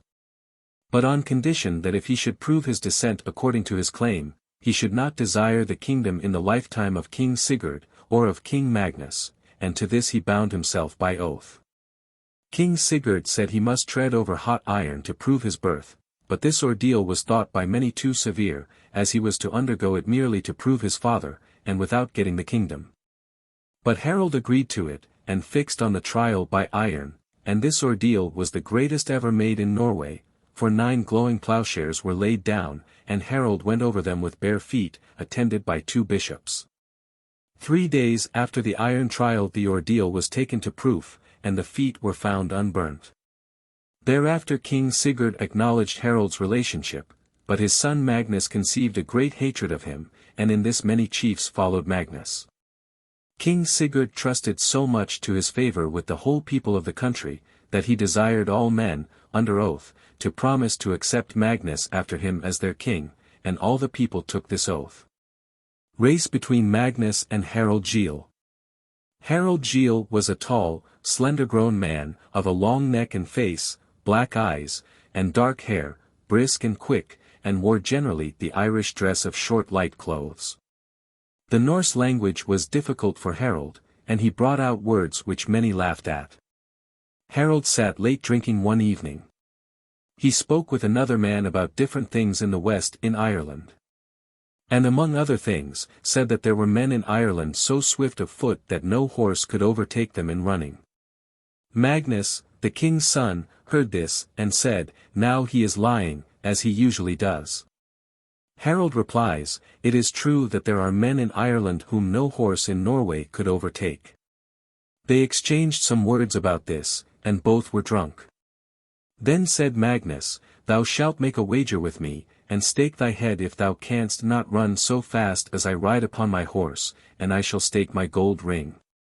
Harald replies, I did not say that I could run so swiftly. But I said that men are to be found in Ireland who will run as fast, and on that I would wager. The king's son Magnus replies, I will not go to Ireland about it, we are wagering here, and not there. Harald on this went to bed, and would not speak to him more about it. This was in Oslo. The following morning, when the early mass was over, Magnus rode up the street, and sent a message to Harald to come to him. When Harald came he was dressed thus. He had on a shirt and trousers which were bound with ribbons under his foot soles, a short cloak, an Irish hat on his head, and a spear shaft in his hand. Magnus set up a mark for the race. Harald said, "Thou hast made the course too long," but Magnus made it at once even much longer, and said it was still too short. There were many spectators. They began the race, and Harald followed always the horse's pace. And when they came to the end of the race course, Magnus said, "Thou hadst hold of the saddle girth, and the horse dragged thee along." Magnus had his swift runner, the Gotland horse. They began the race again, and Harald ran the whole racecourse before the horse. When came to the end Harald asked, "Had I hold of the saddle girths now?" Magnus replied, "Thou hadst the start at first." Then Magnus let his horse breathe a while, and when he was ready he put the spurs to him, and set off in full gallop. Harald stood still, and Magnus looked back, and called, "Set off now." Then Harald ran quickly past the horse, and came to the end of the course so long before him that he lay down, and got up and saluted Magnus as he came in. Then they went home to the town. In the meantime King Sigurd had been at high mass, and knew nothing of this until after he had dined that day. Then he said to Magnus angrily, "Thou callest Harald useless. But I think thou art a great fool, and knowest nothing of the customs of foreign people. Dost thou not know that men in other countries exercise themselves in other feats than in filling themselves with ale, and making themselves mad, and so unfit for everything that they scarcely know each other? Give Harald his ring, and do not try to make a fool of him again, as long as I am above ground." Of Sigurd swimming. It happened once that Sigurd was out in his ship, which lay in the harbor. And there lay a merchant ship, which was an Iceland trader, at the side of it. Harald Gille was in the forecastle of the king's ship, and Sven Rimhildson, a son of Knut Sveinsson of Judar, had his berth the next before him. There was also Sigurd Sigurdsson, a gallant lenderman, who himself commanded a ship. It was a day of beautiful weather and warm sunshine, and many went out to swim, both from the longship and the merchant vessel. An Iceland man, who was among the swimmers, amused himself by drawing those under water who could not swim so well as himself, and at that the spectators laughed. When King Sigurd saw and heard this, he cast off his clothes, sprang into the water, and swam to the Icelander, seized him, and pressed him under the water, and held him there. And as soon as the Icelander came up the king pressed him down again, and thus the one time after the other. Then said Sigurd Sigurdsson, "Shall we let the king kill this man?" Somebody said, "No one has any wish to interfere." Sigurd replies, that, if Dag Eilifsson were here, we should not be without one who dared. Then Sigurd sprang overboard, swam to the king, took hold of him, and said, "Sire, do not kill the man. Everybody sees that you are a much better swimmer." The king replies, "Let me loose, Sigurd, I shall be his death, for he will destroy our people under water." Sigurd says, "Let us first amuse ourselves, and, Icelander, do thou set off to the land," which he did. The king now got loose from Sigurd, and swam to his ship, and Sigurd went his way, but the king ordered that Sigurd should not presume to come into his presence. This was reported to Sigurd, and so he went up into the country. Of Harald and Sven Rimhildson. In the evening, when people were going to bed, some of the ship's men were still at their games up in the country. Harald was with those who played on the land, and told his footboy to go out to the ship, make his bed, and wait for him there. The lad did as he was ordered. The king had gone to sleep. And as the boy thought Harald late, he laid himself in Harald's berth. Sven Rimhildson said, "It is a shame for brave men to be brought from their farms at home, and to have here serving boys to sleep beside them." The lad said that Harald had ordered him to come there. Sven Rimhildson said, "We do not so much care for Harald himself lying here, if he do not bring here his slaves and beggars." And seized a riding whip, and struck the boy on the head until the blood flowed from him. The boy ran immediately up the country, and told Harald what had happened, who went immediately out to the ship, to the aft part of the forecastle, and with a poleaxe struck Sven so that he received a severe wound on his hands. And then Harald went on shore. Sven ran to the land after him, and, gathering his friends, took Harald prisoner, and they were about hanging him. But while they were busy about this, Sigurd Sigurdsson went out to the king's ship and awoke him. When the king opened his eyes and recognized Sigurd, he said, "For this reason thou shalt die, that thou hast intruded into my presence, for thou knowest that I forbade thee." And with these words the king sprang up. Sigurd replied, "That is in your power as soon as you please, but other business is more urgent. Go to the land as quickly as possible to help thy brother, for the Rogaland people are going to hang him." Then said the king, "God give us luck, Sigurd. Call my trumpeter, and let him call the people all to land, and to meet me." The king sprang on the land, and all who knew him followed him to where the gallows was being erected. The king instantly took Harald to him, and all the people gathered to the king in full armor, as they heard the trumpet. Then the king ordered that Sven and all his comrades should depart from the country as outlaws. But by the intercession of good men the king was prevailed on to let them remain and hold their properties, but no mulct should be paid for Sven's wound. Then Sigurd Sigurdsson asked if the king wished that he should go forth out of the country. "That will I not," said the king, "for I can never be without thee." Of King Olaf's miracle. There was a young and poor man called Kolbein. And Thora, King Sigurd the Crusader's mother, had ordered his tongue to be cut out of his mouth, and for no other cause than that this young man had taken a piece of meat out of the king mother's tub which he said the cook had given him, and which the cook had not ventured to serve up to her. The man had long gone about speechless. So says Einar Sturluson in Olaf's ballad.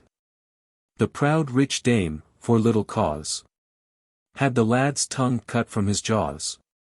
The helpless man, of speech deprived, his dreadful sore wound scarce survived. A few weeks since at Hild was seen, as well as ever he had been, the same poor lad to speech restored, by Olaf's power, whom he adored. Afterwards the young man came to Nidaros, and watched in the Christ church.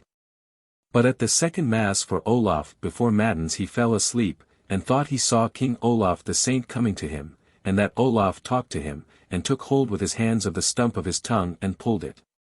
Now when he awoke he found himself restored, and joyfully did he thank our Lord and the holy Saint Olaf, who had pitied and helped him. For he had come there speechless, and had gone to the holy shrine, and went away cured, and with his speech clear and distinct. King Olaf's miracle with a prisoner. The heathens took prisoner a young man of Danish family and carried him to Vinland, where he was in fetters along with other prisoners. In the daytime he was alone in irons, without a guard. But at night a peasant's son was beside him in the chain, that he might not escape from them. This poor man never got sleep or rest from vexation and sorrow, and considered in many ways what could help him. For he had a great dread of slavery, and was pining with hunger and torture. He could not again expect to be ransomed by his friends, as they had already restored him twice from heathen lands with their own money. And he well knew that it would be difficult and expensive for them to submit a third time to this burden. It is well with the man who does not undergo so much in the world as this man knew he had suffered. He saw but one way, and that was to get off and escape if he could. He resolved upon this in the night time, killed the peasant, and cut his foot off after killing him, and set off to the forest with the chain upon his leg.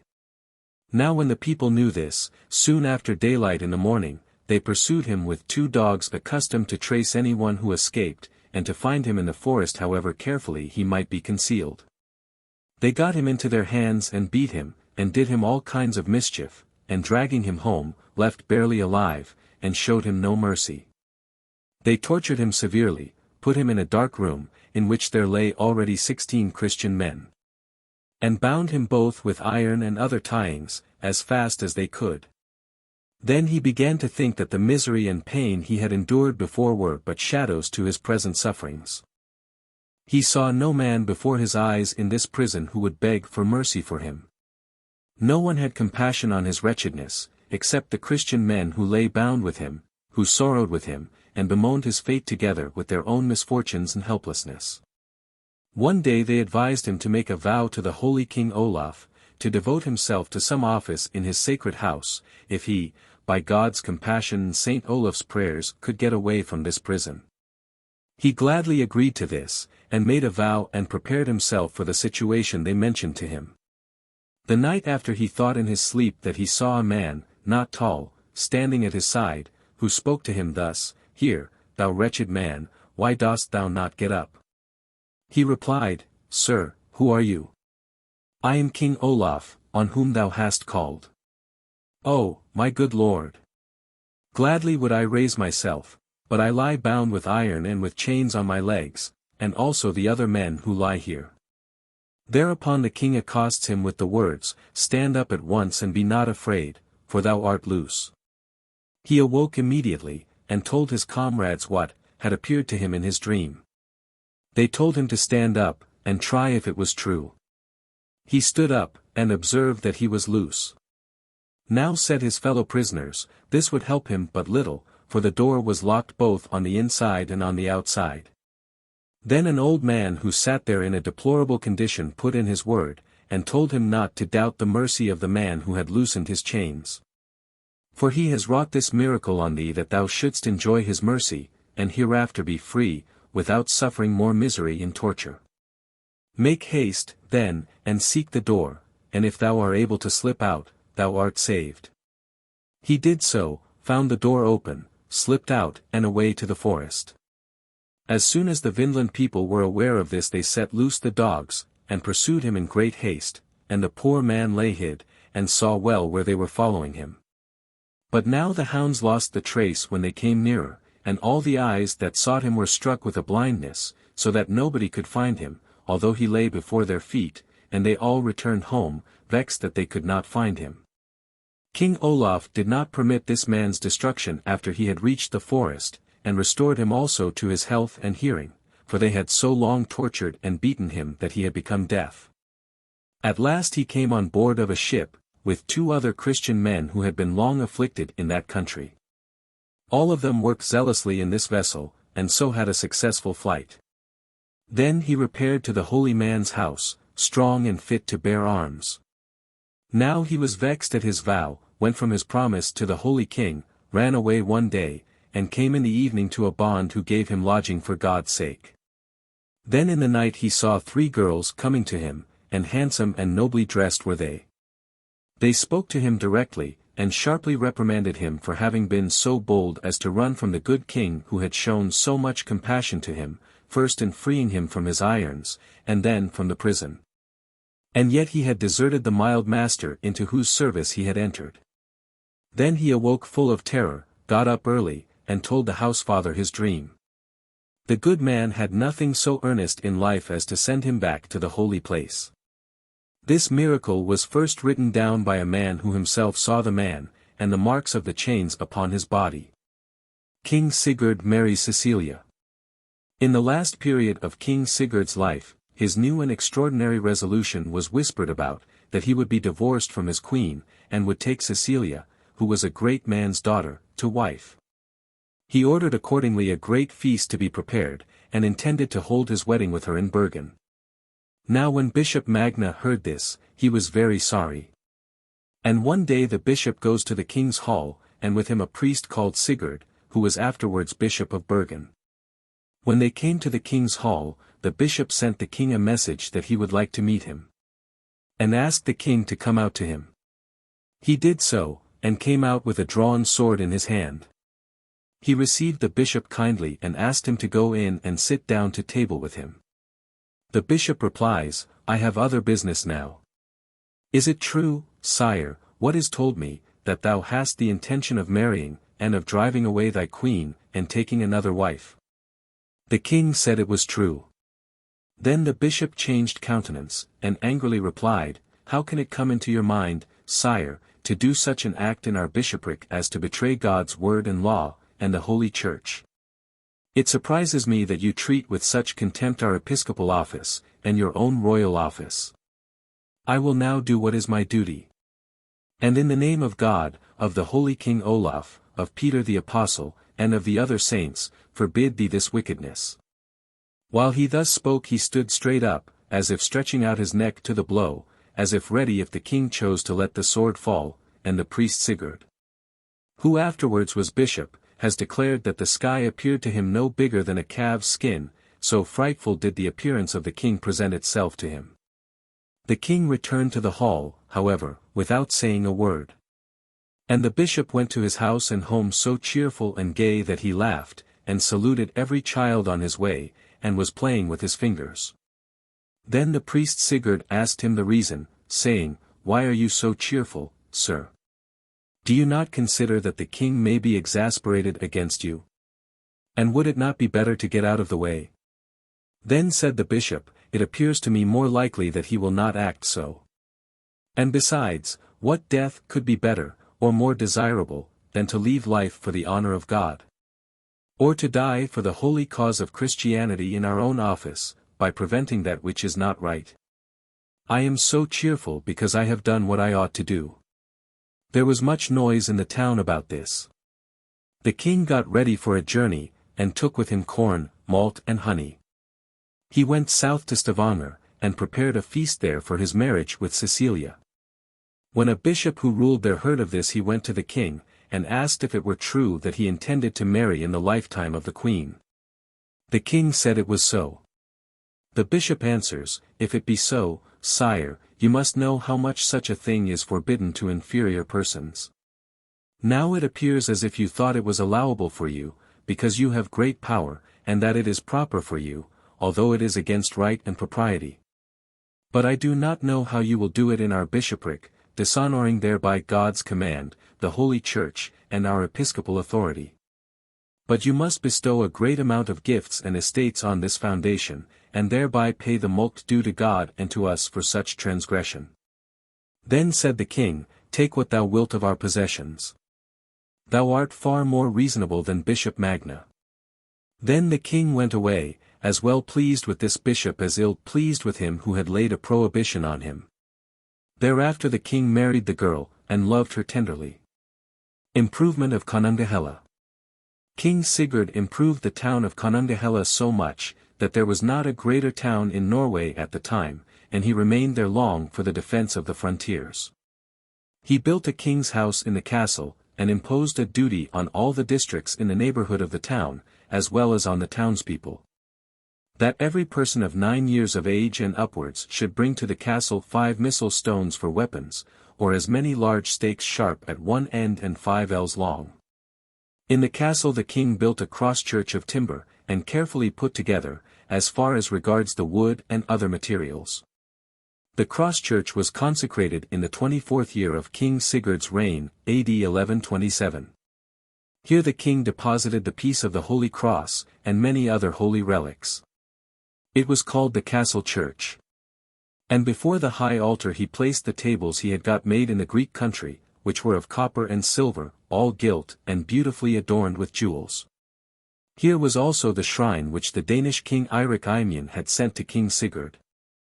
And the altar book, written with gold letters, which the patriarch had presented to King Sigurd. King Sigurd's death. 3 years after the consecration of the cross-church, when King Sigurd was stopping at Viken, he fell sick, AD 1130. He died the night before Mary's Mass, August 15th, and was buried in Halvard's church, where he was laid in the stone wall without the choir on the south side.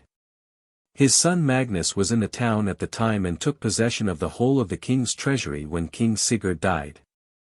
Sigurd had been king of Norway 27 years, AD 1104 to 1130, and was 40 years of age when he died. The time of his reign was good for the country, for there was peace, and crops were good. Saga of Magnus the Blind and of Harald Gille. Magnus and Harald proclaimed kings. King Sigurd's son Magnus was proclaimed in Oslo king of all the country immediately after his father's death, according to the oath which the whole nation had sworn to King Sigurd. And many went into his service, and many became his lendermen. Magnus was the handsomest man then in Norway, of a passionate temper, and cruel, but distinguished in bodily exercises. The favor of the people he owed most to the respect for his father. He was a great drinker, greedy of money, hard, and obstinate. Harald Gille, on the other hand, was very pleasing in intercourse, gay, and full of mirth. And so generous that he spared in nothing for the sake of his friends. He willingly listened to good advice, so that he allowed others to consult with him and give counsel. With all this he obtained favor and a good repute, and many men attached themselves as much to him as to King Magnus. Harald was in Tunsberg when he heard of his brother King Sigurd's death. He called together his friends to a meeting, and it was resolved to hold the Haga thing 81 there in the town. At this thing, Harald was chosen king of half the country, and it was called a forced oath which had been taken from him to renounce his paternal heritage. Then Harald formed a court, and appointed lendermen. And very soon he had as many people about him as King Magnus. Then men went between them, and matters stood in this way for 7 days. But King Magnus, finding he had fewer people, was obliged to give way, and to divide the kingdom with Harald into 2 parts. The kingdom accordingly was so divided, October 3, 1130, that each of them should have the half part of the kingdom which King Sigurd had possessed. But that King Magnus alone should inherit the fleet of ships, the table service, the valuable articles and the movable effects which had belonged to his father, King Sigurd. He was notwithstanding the least satisfied with his share. Although they were of such different dispositions, they ruled the country for some time in peace. King Harald had a son called Sigurd, by Thora, a daughter of Guthorm Grabbard. King Harald afterwards married Ingerid, a daughter of Ragnvald, who was a son of the Swedish king Inge Steinkelson. King Magnus was married to a daughter of Knut Lavard, and she was a sister of the Danish king Valdenar. But King Magnus, having no affection for her, sent her back to Denmark, and from that day everything went ill with him, and he brought upon himself the enmity of her family. Of the forces of Harald and Magnus. When the 2 relations, Harald and Magnus, had been about 3 years kings of Norway, AD 1131 to 1133, they both passed the 4th winter, AD 1134, in the town of Nidaros, and invited each other as guests. But their people were always ready for a fight. In spring King Magnus sailed southwards along the land with his fleet, and drew all the men he could obtain out of each district, and sounded his friends if they would strengthen him with their power to take the kingly dignity from Harald, and give him such a portion of the kingdom, as might be suitable. Representing to them that King Harald had already renounced the kingdom by oath. King Magnus obtained the consent of many powerful men. The same spring Harald went to the uplands, and by the upper roads eastwards to Viken. And when he heard what King Magnus was doing, he also drew together men on his side. Wheresoever the 2 parties went they killed the cattle, or even the people, upon the farms of the adverse party. King Magnus had by far the most people, for the main strength of the country lay open to him for collecting men from it. King Harald was in Viken on the east side of the fjord, and collected men, while they were doing each other damage in property and life. King Harald had with him Hardrade, his brother by his mother's side, and many other lendermen. But King Magnus had many more. King Harald was with his forces at a place called Furs in Ranrike, and went from thence towards the sea. The evening before St. Lawrence Day, August 10th, they had their supper at a place called Firaleave, while the guard kept a watch on horseback all around the house. The watchman observed King Magnus' army hastening towards the house, and consisting of full 6,000 men, while King Harald had but 1,500. Now come the watchmen who had to bring the news to King Harald of what was going on and say that King Magnus' army was now very near the town. The king says, "What will my relation King Magnus Sigurdsson have? He wants not surely to fight us." Thjostolf Olason replies, "You must certainly, sire, make preparation for that, both for yourself and your men. King Magnus has been drawing together an army all the summer for the purpose of giving you battle when he meets you." Then King Harald stood up, and ordered his men to take their arms. "We shall fight, if our relative King Magnus wants to fight us." Then the war horn sounded, and all Harald's men went out from the house to an enclosed field, and set up their banners. King Harald had on 2 shirts of ring mail, but his brother Hardrade had no armor on, and a gallant man he was. When King Magnus and his men saw King Harald's troop, they drew up and made their array, and made their line so long that they could surround the whole of King Harald's troop. So says Haldr Skvaldra. King Magnus on the battle plain. From his long troop line had great gain. The plain was drenched with warm blood, which lay a red and reeking flood. Battle at Firaleave. King Magnus had the holy cross carried before him in this battle, and the battle was great and severe. The king's brother, Hardrade, had penetrated with his troop into the middle of King Magnus' array, and cut down on each side of him, so that people gave way before him everywhere. But a powerful bond who was in King Harald's array raised his spear with both hands, and drove it through between Hardrade's shoulders, so that it came out at his breast, and thus fell Hardrade. Many who were near asked the bond why he had done so foul a deed. The bond replies, "He knows the consequences now of slaughtering my cattle in summer, and taking all that was in my house, and forcing me to follow him here. I determined to give him some return when the opportunity came." After this King Harald's army took to flight, and he fled himself, with all his men. Many fell. And Ingemar Sveinsson of Ask, a great chief and lenderman, got there his death wound, and nearly 60 of King Harald's court men also fell. Harald himself fled eastward to Viken to his ships, and went out of the country to King Eirik Eymund in Denmark, and found him in Sealand and sought aid from him. King Eirik received him well, and principally because they had sworn to each other to be as brothers, 82, and gave him Halland as a fief to rule over, and gave him 7 longships, but without equipment. Thereafter King Harald went northwards through Halland, and many Northmen came to meet him.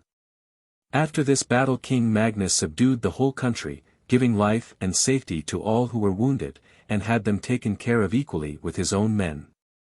He then called the whole country his own, and had a choice of the best men who were in the country. When they held a council among themselves afterwards, Sigurd Sigurdsson, Thor Ingeridson, and all the men of most understanding, advised that they should keep their forces together in Viken, and remain there, in case Harald should return from the south. But King Magnus would take his own way, and went north to Bergen.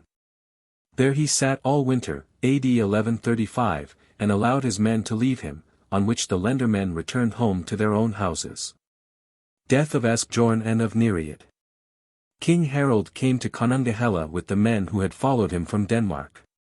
The lendermen and town's burgesses collected a force against him, which they drew up in a thick array above the town. King Harald landed from his ships, and sent a message to the bonds, desiring that they would not deny him his land, as he wanted no more than what of right belonged to him. Then mediators went between them. And it came to this, that the bonds dismissed their troops, and submitted to him. Thereupon he bestowed fiefs and property on the lendermen, that they might stand by him, and paid the bonds who joined him the lawful mulcts for what they had lost. A great body of men attached themselves, therefore, to King Harald, and he proceeded westwards to Viken, where he gave peace to all men, except to King Magnus' people, whom he plundered and killed wherever he found them. And when he came west to Sarpsborg he took prisoners 2 of King Magnus' lendermen, Asbjorn and his brother Nereid. And gave them the choice that one should be hanged, and the other thrown into the Sarpsborg waterfall, and they might choose as they pleased. Asbjorn chose to be thrown into the cataract, for he was the elder of the 2, and this death appeared the most dreadful, and so it was done. Haldr Skvaldra tells of this. Asbjorn, who opposed the king. O'er the wild cataract they fling. Nereid, who opposed the king. Must on Hagbard's high tree swing. The king given food in many a way. To foul-mouthed beasts and birds of prey. The generous men who dare oppose. Are treated as the worst of foes. Thereafter King Harald proceeded north to Tunsberg, where he was well received, and a large force gathered to him. Of the councils proposed.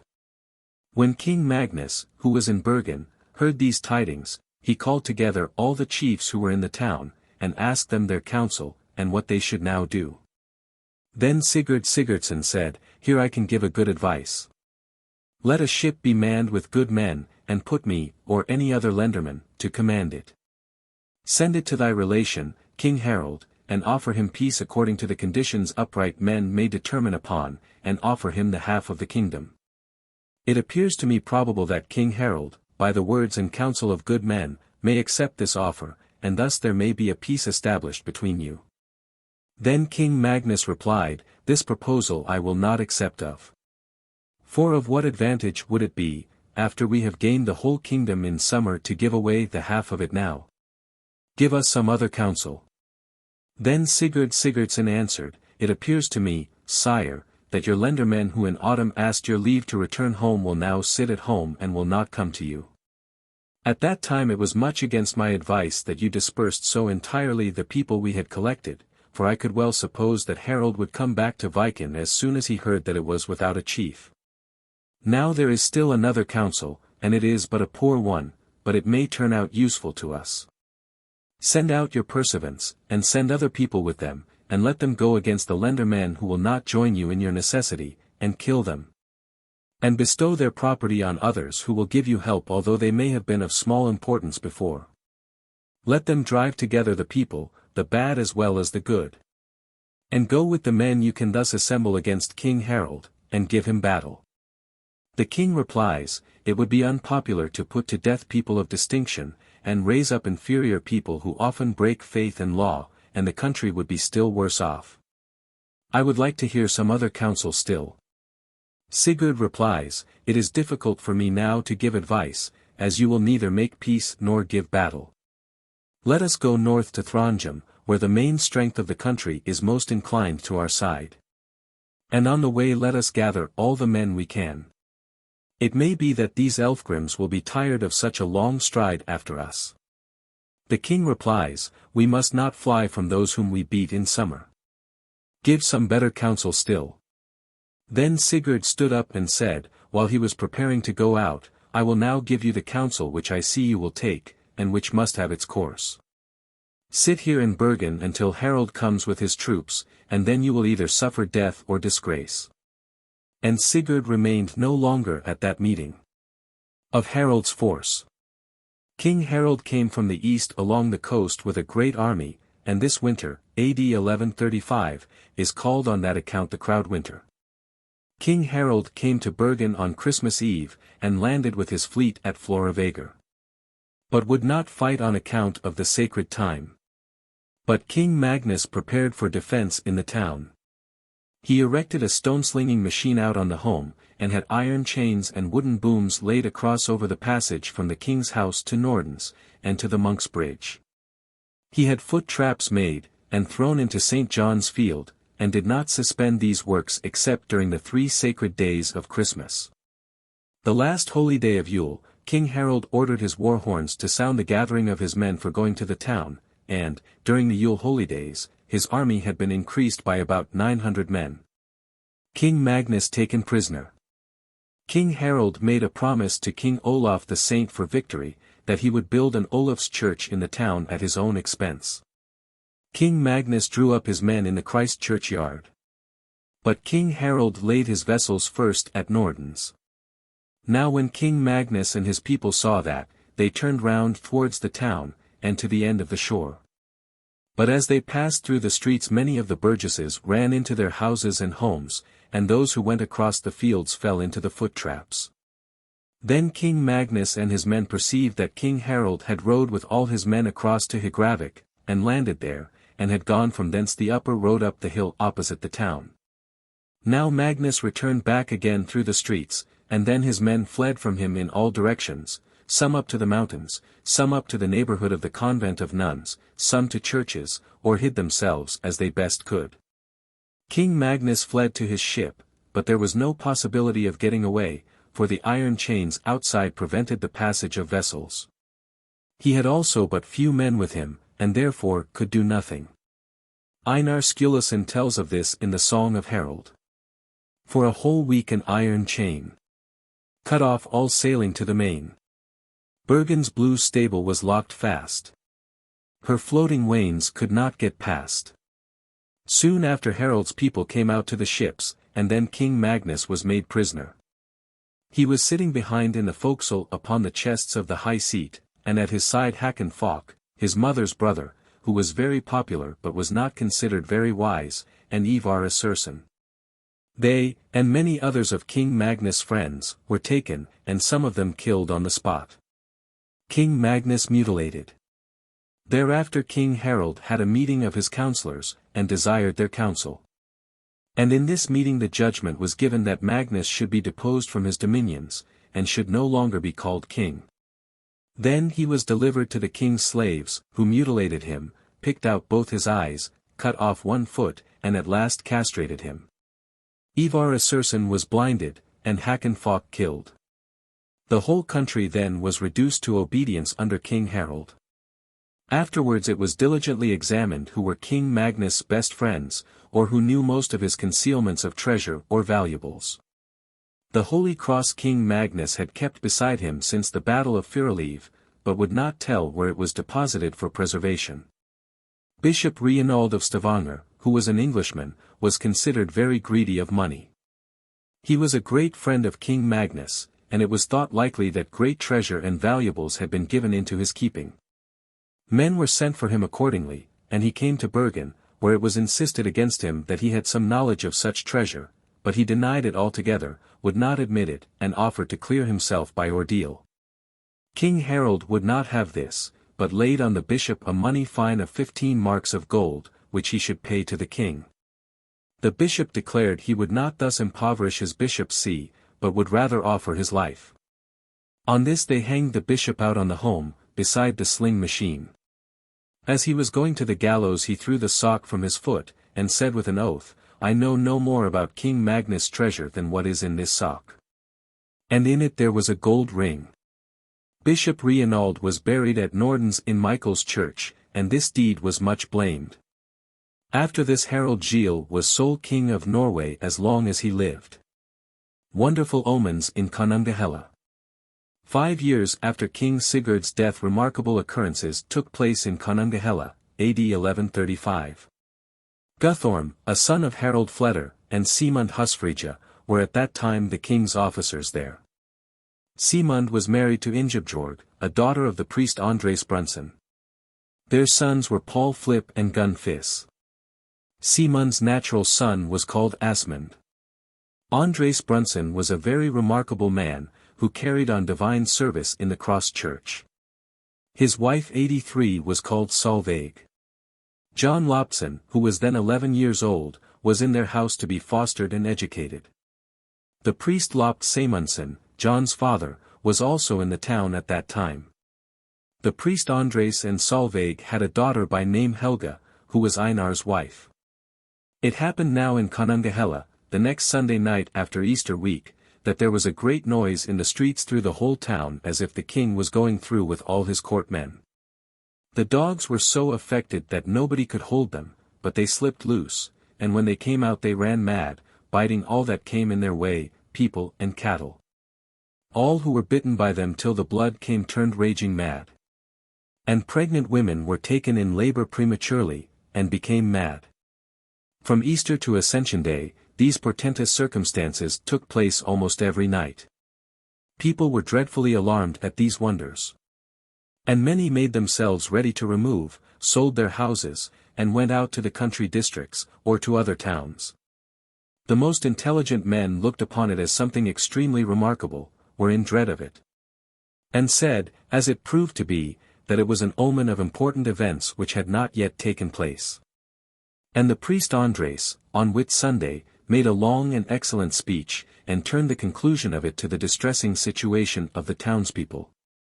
Telling them to muster courage, and not lay waste their excellent town by deserting it, but rather to take the utmost care in all things, and use the greatest foresight against all dangers, as of fire or the enemy. And to pray to God to have mercy on them. The rise of war in Konungahella. 13 loaded merchant ships made ready to leave the town, intending to proceed to Bergen, but 11 of them were lost, men and goods, and all that was in them. The 12th was lost also, but the people were saved, although the cargo went to the bottom. At that time the priest Lopt went north to Bergen, with all that belonged to him, and arrived safely. The merchant vessels were lost on St. Lawrence Eve, August 10th. The Danish king Eirik and the archbishop Assur, both sent notice to Konunga Hela to keep watch on their town. And said the Vinland people had a great force on foot with which they made war far around on Christian people, and usually gained the victory. But the townspeople attended very little to this warning, were indifferent, and forgot more and more the dreadful omens the longer it was since they happened. On the holy St. Lawrence Day, while the words of High Mass were spoken, came to the Vinland king Herdebreid to Konunga Hela with 550 Vinland cutters, and in each cutter were 44 men and 2 horses. The king's sister's son Dunamis, and Unibur, a chief who ruled over many people, were with him. These 2 chiefs rode at once, with a part of their troops, up the east arm of the Got river past Heimskringla, and thus came down to the town. But a part of the fleet lay in the western arm, and came so to the town. They made fast their ships at the piles, and landed their horses, and rode over the height of Bratzes, and from thence up around the town. Einar, a relation of priest Andres, brought these tidings up to the castle church, for there the whole inhabitants of the town were gathered to hear High Mass. Einar came just as the priest Andres was holding his discourse. And he told the people that an army was sailing up against the town with a great number of ships of war, and that some people were riding over Bratzes. Many said it must be the Danish king Eirik, and from him they might expect peace. The people ran down into the town to their properties, armed themselves, and went down upon the piers, whence they immediately saw there was an enemy and an immense army. 9 East Country trading vessels belonging to the merchants were afloat in the river at the piers. The Vinland people first directed their course toward these and fought with the merchants, who armed themselves, and defended themselves long, well, and manfully. There was a hard battle, and resistance, before the merchant vessels were cleared of their men, and in this conflict the Vinland people lost 150 of their ships, with all the men on board. When the battle was sharpest the townsmen stood upon the piers, and shot at the heathens. But when the fight slackened the burgesses fled up to the town, and from thence into the castle. And the men took with them all their valuable articles, and such goods as they could carry. Solveig and her daughters, with 2 other women, went on shore when the Vinlanders took possession of the merchant vessels. Now the Vinlanders landed, and mustered their men, and discovered their loss. Some of them went up into the town, some on board the merchant ships, and took all the goods they pleased, and then they set fire to the town, and burnt it and the ships. They hastened then with all their army to assault the castle. The second battle. King Herdebreid made an offer to those who were in the castle that they should go out, and he would give them their lives, weapons, clothes, silver, and gold. But all exclaimed against it, and went out on the fortification, some shot, some threw stones, some sharp stakes. It was a great battle, in which many fell on both sides, but by far the most of the Vinlanders. Solveig came up to a large farm called Salbjorg, and brought the news. A message war token was there split, and sent out to Skurbegar, where there happened to be a joint ale-drinking feast, and many men were assembled.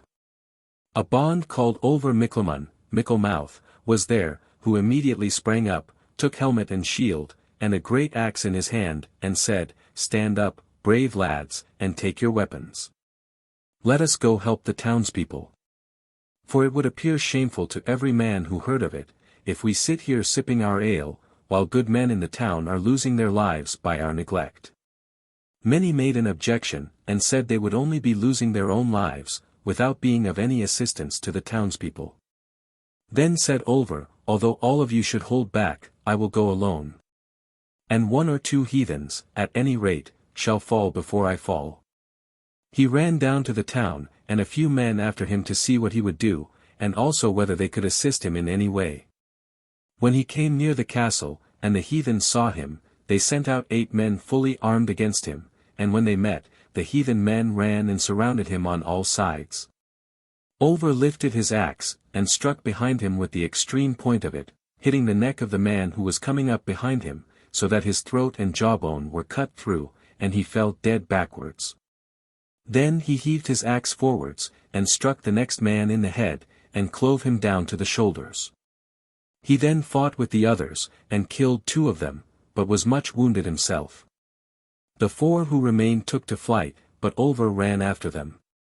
There was a ditch before them, and 2 of the heathens jumped into it, and Olaf killed them both, but he stuck fast himself in the ditch, so that 2 of the 8 heathens escaped. The men who had followed Olaf took him up, and brought him back to Skirbogar, where his wounds were bound and healed, and it was the talk of the people, that no single man had ever made such a bloody onset. 2 lendermen, Sigurd Gjerdsson, a brother of Philip, and Sigurd, came with 600 men to Skirbogar, on which Sigurd turned back with 400 men. He was but little respected afterwards, and soon died. Sigurd, on the other hand, proceeded with 200 men towards the town, and they gave battle to the heathens, and were all slain. While the Vinlanders were storming the castle, their king and his chiefs were out of the battle. At one place there was a man among the Vinlanders shooting with a bow, and killing a man for every arrow, and 2 men stood before him, and covered him with their shields. Then Simund Husfrija said to his son Asmund, that they should both shoot together at this bowman. But I will shoot at the man who holds the shield before him. He did so, and he knocked the shield down a little before the man. And in the same instant Asmund shot between the shields, and the arrow hit the bowman in the forehead, so that it came out at his neck, and he fell down dead. When the Vinlanders saw it they howled like dogs, or like wolves. Then King Herdebreid called to them that he would give them safety and life, but they refused terms. The heathens again made a hard assault. One of the heathens in particular fought so bravely, and ventured so near, that he came quite up to the castle gate, and pierced the man who stood outside the gate with his sword. And although they used both arrows and stones against him, and he had neither shield nor helmet, nothing could touch him, for he was so skilled in witchcraft that weapon could not wound him. Then priest Andres took consecrated fire, blew upon it, cut tinder in pieces, and laid it on the fire, and then laid the tinder on the arrow point, and gave it to Asmund. He shot this arrow at the warlock, and the shaft hit so well that it did its business, and the man of witchcraft fell dead. Then the heathens crowded together as before, howling and whining dreadfully, and all gathered about their king, on which the Christians believed that they were holding a council about retreating. The interpreters, who understood the Vinland tongue, heard the chief Herdebreid make the following speech: "These people are brave, and it is difficult to make anything of them. And even if we took all the goods in their town, we might willingly give as much more that we had never come here, so great has been our loss of men and chiefs. Early in the day, when we began to assault the castle, they defended themselves first with arrows and spears, then they fought against us with stones, and now with sticks and staves, as against dogs. I see from this that they are in want of weapons and means of defense, so we shall make one more hard assault, and try their strength." It was as he said, that they now fought with stakes. Because, in the first assault, they had imprudently used up all their missile weapons and stones, and now when the Christians saw the number of their stakes diminishing, they clave each stake in 2. The heathens now made a very hot attack, and rested themselves between whiles, and on both sides they were exhausted. During a rest the Vinland king Herdebreid again offered terms, and that they should retain the weapons, clothes, and silver they could carry out of the castle. Simund Husfrija had fallen, and the men who remained gave the counsel to deliver up the castle and themselves into the power of the heathens, but it was a foolish counsel. For the heathens did not keep their promises, but took all people, men, women, and children, and killed all of them who were wounded or young, or could not easily be carried with them. They took all the goods that were in the castle, went into the cross church, and plundered it of all its ornaments. The priest Andres gave King Herdebreid a silver-mounted gilt scepter, and to his sister's son Dunamis he gave a gold ring. They supposed from this that he was a man of great importance in the town, and held him in higher respect than the others.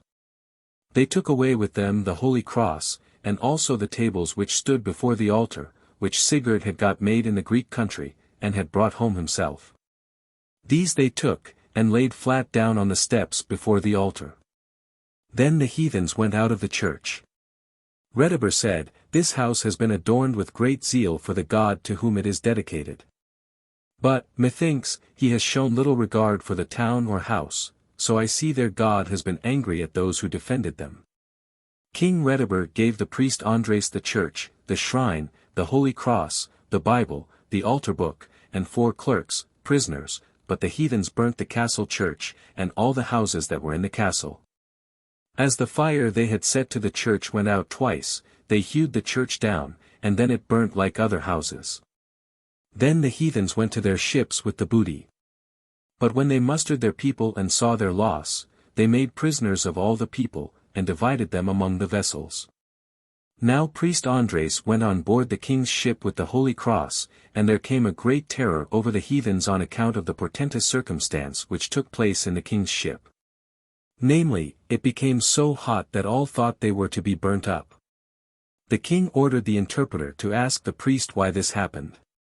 He replied, that the Almighty God on whom the Christians believed, sent them a proof of his anger, that they who would not believe in their Creator presumed to lay hands on the emblem of his suffering. And that there lay so much power in the cross, that such, and even clearer miracles, happened to heathen men who had taken the cross in their hands. The king had the priest put into the ship's boat, and the priest Andres carried the holy cross in his grasp.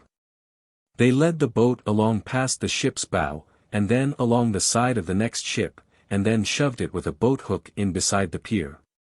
Then Andres went with the cross by night to Saldjord, in rain and dreadful weather, but brought it in good preservation. King Herdebreid, and the men he had remaining, went home to Vinland, and many of the people who were taken at Konungahella were long afterwards in slavery in Vinland. And those who were ransomed and came back to Norway to their Udal lands and properties, throve worse than before their capture. The merchant town of Konungahella has never since risen to the importance it was of before this event. Of Magnus the Blind. King Magnus, after he was deprived of sight, went north to Nidaros, where he went into the cloister on the home, and assumed the monk's dress. The cloister received the farm of great Herns in Frosta for his support. King Harald alone ruled the country the following winter, gave all men peace and pardon who desired it, and took many of the men into his court service who had been with King Magnus. Einar Sturluson says that King Harald had 2 battles in Denmark. The one at Hveden Isle, and the other at Hleesi Isle. Unwearied champion, who wast bred to stain thy blue-edged weapons red. Beneath high Hveden's rocky shore, the faithless felt thy steel once more. And again, thus. On Hleesi's plain the foe must quail. For him who dyes their shirts of mail. His storm-stretched banner o'er his head flies straight, and fills the foe with dread. Of King Harald Gille and Bishop Magnus. King Harald Gille was a very generous man. It is told that in his time Magnus Einarsson came from Iceland to be consecrated a bishop, and the king received him well, and showed him much respect. When the bishop was ready to sail for Iceland again, and the ship was rigged out for sea, he went to the hall where the king was drinking, saluted him politely and warmly, and the king received him joyfully. The queen was sitting beside the king. Then said the king, "Are you ready, bishop, for your voyage?" He replied that he was. The king said, "You come to us just now at a bad time, for the tables are just removed, and there is nothing at hand suitable to present to you. What is there to give the bishop?" The treasurer replies, "Sire, as far as I know, all articles of any value are given away." The king, "Here is a drinking goblet remaining, take this, bishop, it is not without value." The bishop expressed his thanks for the honor shown him. Then said the queen, "Farewell, bishop. And a happy voyage." The king said to her, "When did you ever hear a noble lady say so to a bishop without giving him something?" She replies, "Sire, what have I to give him?" The king, "Thou hast the cushion under thee." Thereupon this, which was covered with costly cloth, and was a valuable article, was given to the bishop. When the bishop was going away the king took the cushion from under himself and gave it him, saying, "They have long been together." When the bishop arrived in Iceland to his bishop's see, it was talked over what should be done with the goblet that would be serviceable for the king. And when the bishop asked the opinion of other people, many thought it should be sold, and the value bestowed on the poor. Then said the bishop, "I will take another plan. I will have a chalice made of it for this church, and consecrate it, so that all the saints of whom there are relics in this church shall let the king have some good for his gift every time a mass is sung over it. This chalice has since belonged to the bishopric of Skalholt, and of the costly cloth with which the cushions given him by the king were covered, were made the choristers' cloaks which are now in Skalholt. From this the generous spirit of King Harald may be seen, as well as from many other things, of which but a few are set down here. Beginning of Sigurd Slembejacken. There was a man, by name Sigurd, who was brought up in Norway, and was called Priest Adalbric's son. Sigurd's mother was Thora, a daughter of Sax of Vik, a sister of Sigurd, who was mother of King Olaf Magnusson, and of Kyrre, the king's brother who married Borghild, a daughter of Dag Eilifsson. Their sons were Sigurd of Ostrat and Dag. Sigurd of Ostrat's sons were John of Ostrat, Thorstein, and Andres the Deaf. John was married to Sigrid, a sister of King Inge and of Duke Skjold. This Sigurd, in his childhood, was kept at his book, became a clerk, and was consecrated a deacon. But as he ripened in years and strength he became a very clever man, stout, strong, distinguished for all perfections and exercises beyond any of his years, indeed, beyond any man in Norway. Sigurd showed early traces of a haughty ungovernable spirit, and was therefore called Slembejacken. He was as handsome a man as could be seen, with rather thin but beautiful hair. When it came to Sigurd's ears that his mother said King Magnus was his father, he laid aside all clerkship, and as soon as he was old enough to be his own master, he left the country. He was a long time on his travels, went to Palestine. Was at the Jordan River, and visited many holy places, as pilgrims usually do. When he came back, he applied himself to trading expeditions. One winter he was in Orkney with Earl Harald, and was with him when Thorkel Foster Somerladason was killed. Sigurd was also in Scotland with the Scottish King David, and was held in great esteem by him. Thereafter Sigurd went to Denmark. And according to the account of himself and his men, he there submitted to the iron ordeal to confirm his paternal descent, and proved by it, in the presence of 5 bishops, that he was a son of King Magnus Barefoot. So says Ivar Ingemundsson, in Sigurd's song. The holiest 5 of men alive. Bishops were they. Solemnly say. The iron glowing. Red hot, yet showing. No scathe on skin. Proves cause and kin. King Harald Gille's friends, however, said this was only a lie, and deceit of the Danes. Sigurd in Iceland. It is told before of Sigurd that he passed some years in merchant voyages, and he came thus to Iceland one winter, and took up his lodging with Thorgils Oddsson in Sorby, but very few knew where he was. In autumn, when the sheep were being driven into a fold to be slaughtered, a sheep that was to be caught ran to Sigurd. And as Sigurd thought the sheep ran to him for protection, he stretched out his hands to it and lifted it over the fold dike, and let it run to the hills, saying, There are not many who seek help from me, so I may well help this one. It happened the same winter that a woman had committed a theft, and Thorgils, who was angry at her for it, was going to punish her, but she ran to Sigurd to ask his help, and he set her upon the bench by his side. Thorgils told him to give her up, and told him what she had committed. But Sigurd begged forgiveness for her since she had come to him for protection, and that Thorgils would dismiss the complaint against her, but Thorgils insisted that she should receive her punishment. When Sigurd saw that Thorgils would not listen to his entreaty, he started up, drew his sword, and bade him take her if he dared. And Thorgils, seeing that Sigurd would defend the woman by force of arms, and observing his commanding mien, guessed who he must be, desisted from pursuing the woman, and pardoned her. There were many foreign men there, and Sigurd made the least appearance among them. One day Sigurd came into the sitting room, and a Northman who was splendidly clothed was playing chess with one of Thorad's house servants. The Northman called Sigurd, and asked him his advice how to play, but when Sigurd looked at the board, he saw the game was lost. The man who was playing against the Northman had a sore foot, so that one toe was bruised, and matter was coming out of it. Sigurd, who was sitting on the bench, takes a straw, and draws it along the floor, so that some young kittens ran after it. He drew the straw always before them, until they came near the house servant's foot, who jumping up with a scream, threw the chessmen in disorder on the board, and thus it was a dispute how the game had stood. This is given as a proof of Sigurd's cunning. People did not know that he was a learned clerk until the Saturday before Easter, when he consecrated the holy water with chant, and the longer he stayed there the more he was esteemed. The summer after, Sigurd told Thorgils before they parted, that he might with all confidence address his friends to Sigurd Slembejacken. Thorgils asked how nearly he was related to him, on which he replies, "I am Sigurd Slembejacken, a son of King Magnus Barefoot."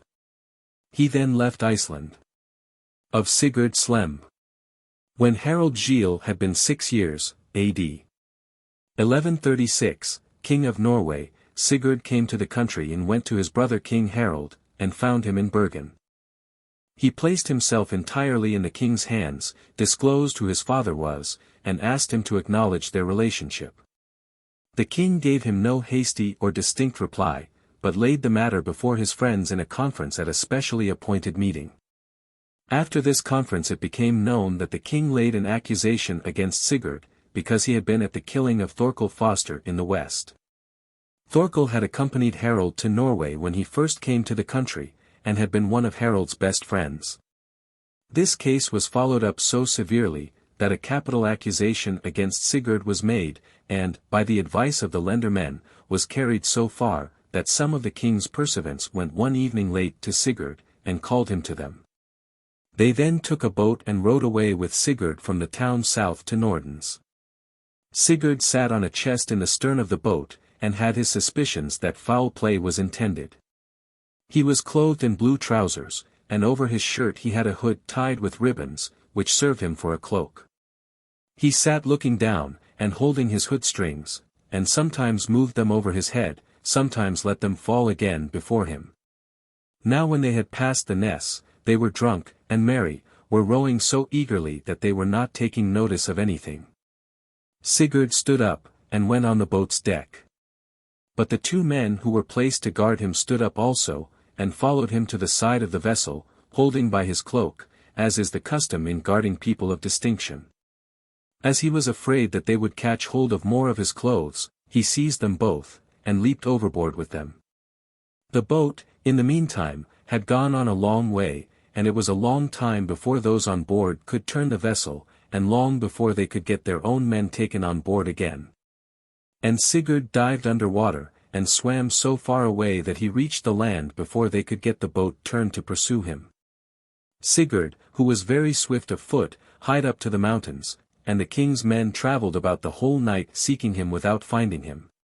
He lay down in a cleft of the rocks. And as he was very cold he took off his trousers, cut a hole in the seat of them, and stuck his head through it, and put his arms in the legs of them. He escaped with life this time.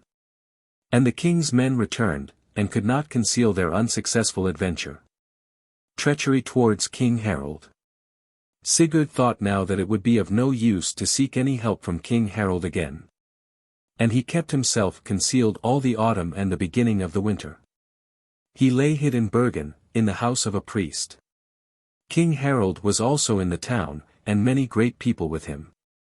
Now Sigurd considered how, with his friend's help, he might take the king by surprise, and make an end of him. Many men took part in this design. And among them some who were King Harald's courtmen and chamberlains, but who had formerly been King Magnus' courtmen. They stood in great favour with the king, and some of them sat constantly at the king's table. On St. Lucia's Day, December 13th, in the evening when they proposed to execute this treason, 2 men sat at the king's table talking together. And one of them said to the king, "Sire, we 2 table companions submit our dispute to your judgment, having made a wager of a basket of honey to him who guesses right. I say that you will sleep this night with your queen Ingerid. And he says that you will sleep with Thora, Guthorm's daughter." The king answered laughing, and without suspecting in the least that there lay treachery under the question, that he who had asked had lost his bet. They knew thus where he was to be found that night, but the main guard was without the house in which most people thought the king would sleep, viz., that which the queen was in. Murder of King Harald. Sigurd Slemb, and some men who were in his design, came in the night to the lodging in which King Harald was sleeping, killed the watchman first, then broke open the door, and went in with drawn swords. Ivar Kolbeinsson made the first attack on King Harald, and as the king had been drunk when he went to bed he slept sound, and awoke only when the men were striking at him. Then he said in his sleep, "Thou art treating me hardly, Thora." She sprang up, saying, "They are treating thee hardly who love thee less than I do." Harald was deprived of life. Then Sigurd went out with his helpers, and ordered the men to be called to him who had promised him their support if he should get King Harald taken out of the way. Sigurd and his men then went on, and took a boat, set themselves to the oars, and rowed out in front of the king's house, and then it was just beginning to be daylight. Then Sigurd stood up, spoke to those who were standing on the king's pier, made known to them the murder of King Harald by his hand, and desired that they would take him, and choose him as chief according to his birth. Now came many swarming down to the pier from the king's house, and all with one voice replied, that they would never give obedience or service to a man who had murdered his own brother. And if thou art not his brother, thou hast no claim from descent to be king. They clashed their weapons together, and adjudged all murderers to be banished and outlawed men. Now the king's horn sounded, and all lendermen and courtmen were called together. Sigurd and his companions saw it was best for them to get way.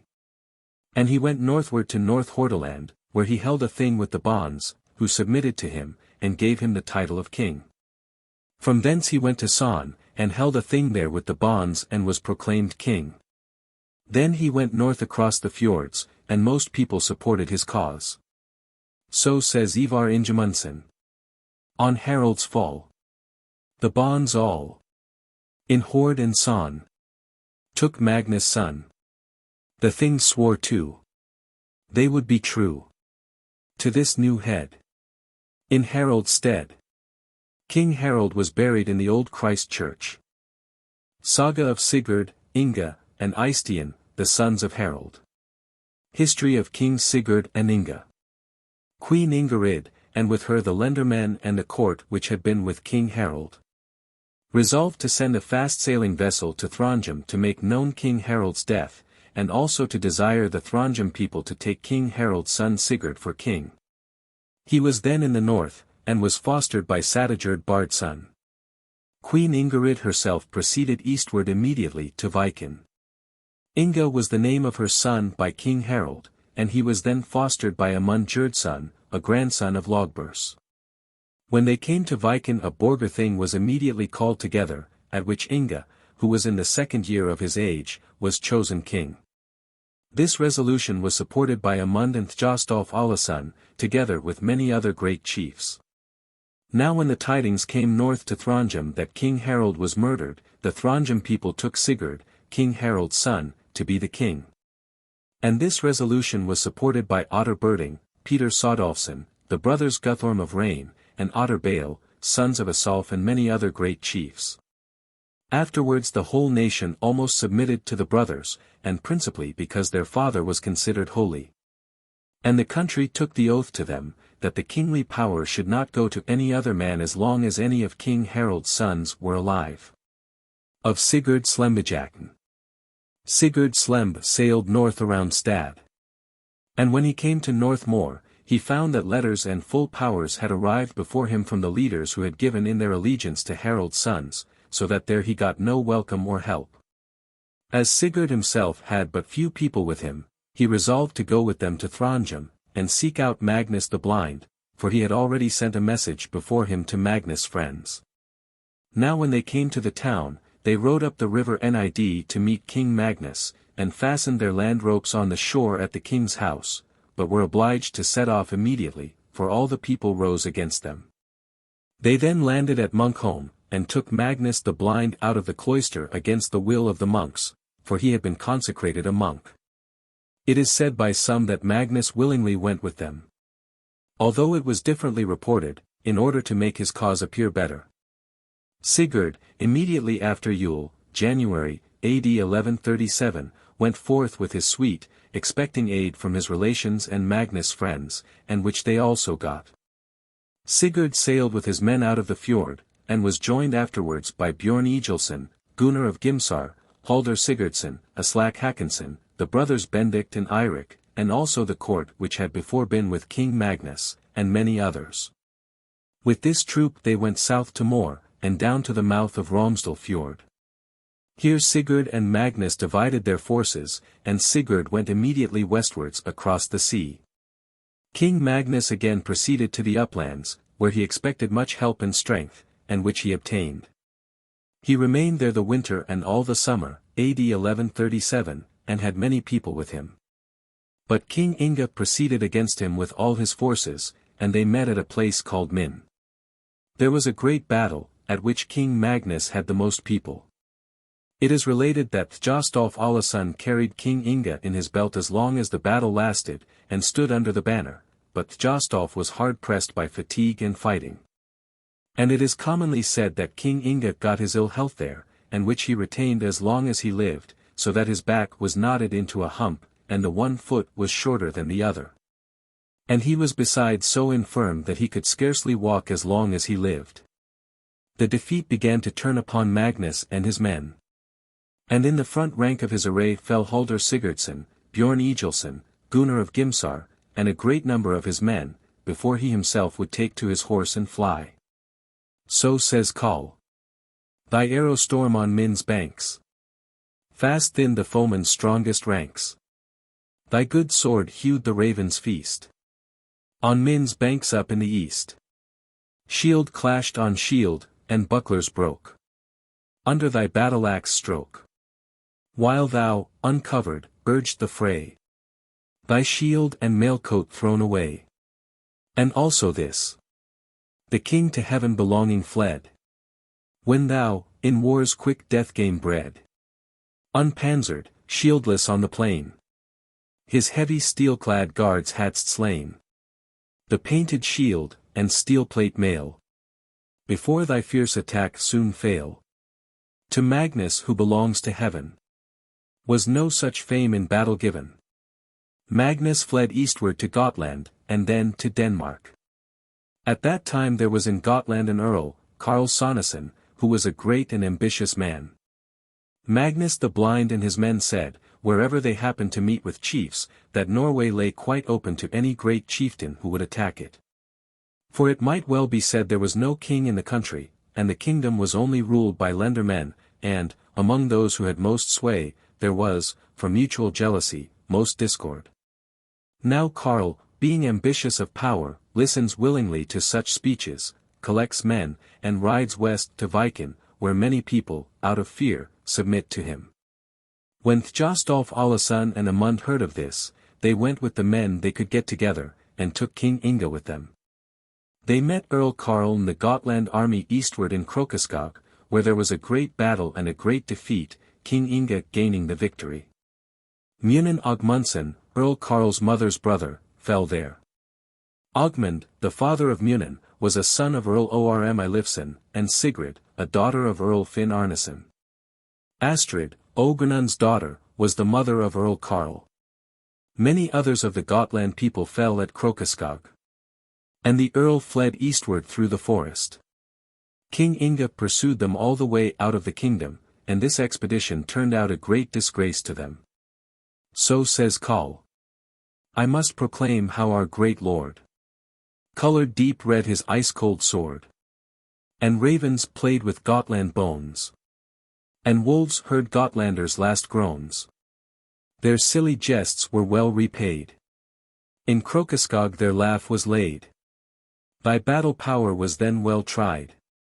And they who won may now deride King Eirik's expedition to Norway. Magnus the Blind then went to Denmark to King Eirik Eymund, where he was well received. He offered the king to follow him if he would invade Norway with a Danish army, and subdue the country. Saying, that if he came to Norway with his army, no man in Norway would venture to throw a spear against him. The king allowed himself to be moved by Magnus' persuasions, ordered a levy, and went north to Norway with 200 ships. And Magnus and his men were with him on this expedition.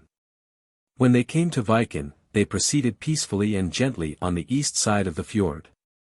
But when the fleet came westward to Tunsberg, a great number of King Inge's lendermen came against them. Their leader was Vatnorm Dagson, a brother of Gregorius. The Danes could not land to get water without many of them being killed. And therefore they went in through the fjord to Oslo, where Thjostolf Olason opposed them. It is told that some people wanted to carry the holy Halvard's coffin out of the town in the evening when the fleet was first observed, and as many as could took hold of it. But the coffin became so heavy that they could not carry it over the church floor.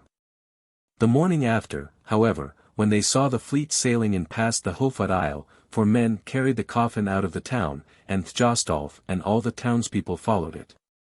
The town of Oslo burnt. King Eirik and his army advanced against the town, and some of his men hastened after Thjostolf and his troop. Thjostolf threw a spear at a man named Askell, which hit him under the throat, so that the spear point went through his neck. And Thjostolf thought he had never made a better spear cast, for, except the place he hit, there was nothing bare to be seen. The shrine of Saint Halvard was taken up to Romerike, where it remained for 3 months. Thjostolf went up to Romerike, and collected men during the night, with whom he returned towards the town in the morning. In the meantime King Eirik set fire to Halvard's church, and to the town, which was entirely burnt. Thjostolf came soon after to the town with the men he had assembled, and Eirik sailed off with his fleet, but could not land anywhere on that side of the fjord, on account of the troops of the lendermen who came down against them. And wherever they attempted a landing, they left 5 or 6 men or more upon the strand. King Inge lay with a great number of people into Hornborgasund, but when he learned this, he turned about southwards to Denmark again. King Inge pursued him, and took from him all the ships he could get hold of, and it was a common observation among people, that never was so poor an expedition made with so great an armament in another king's dominions. King Eirik was ill pleased at it, and thought King Magnus and his men had been making a fool of him by encouraging him to undertake this expedition, and he declared he would never again be such friends with them as before. Of Sigurd Slembejakken. Sigurd Slembejakken came that summer from the West Sea to Norway, where he heard of his relation King Magnus' unlucky expedition. So he expected no welcome in Norway, but sailed south, outside the rocks, past the land, and set over to Denmark, and went into the Sound. He fell in with some Vinland cutters south of the islands, gave them battle, and gained the victory. He cleared 8 ships, killing many of the men, and he hanged the others. He also had a battle off the island Mon with the Vinland men, and gained a victory.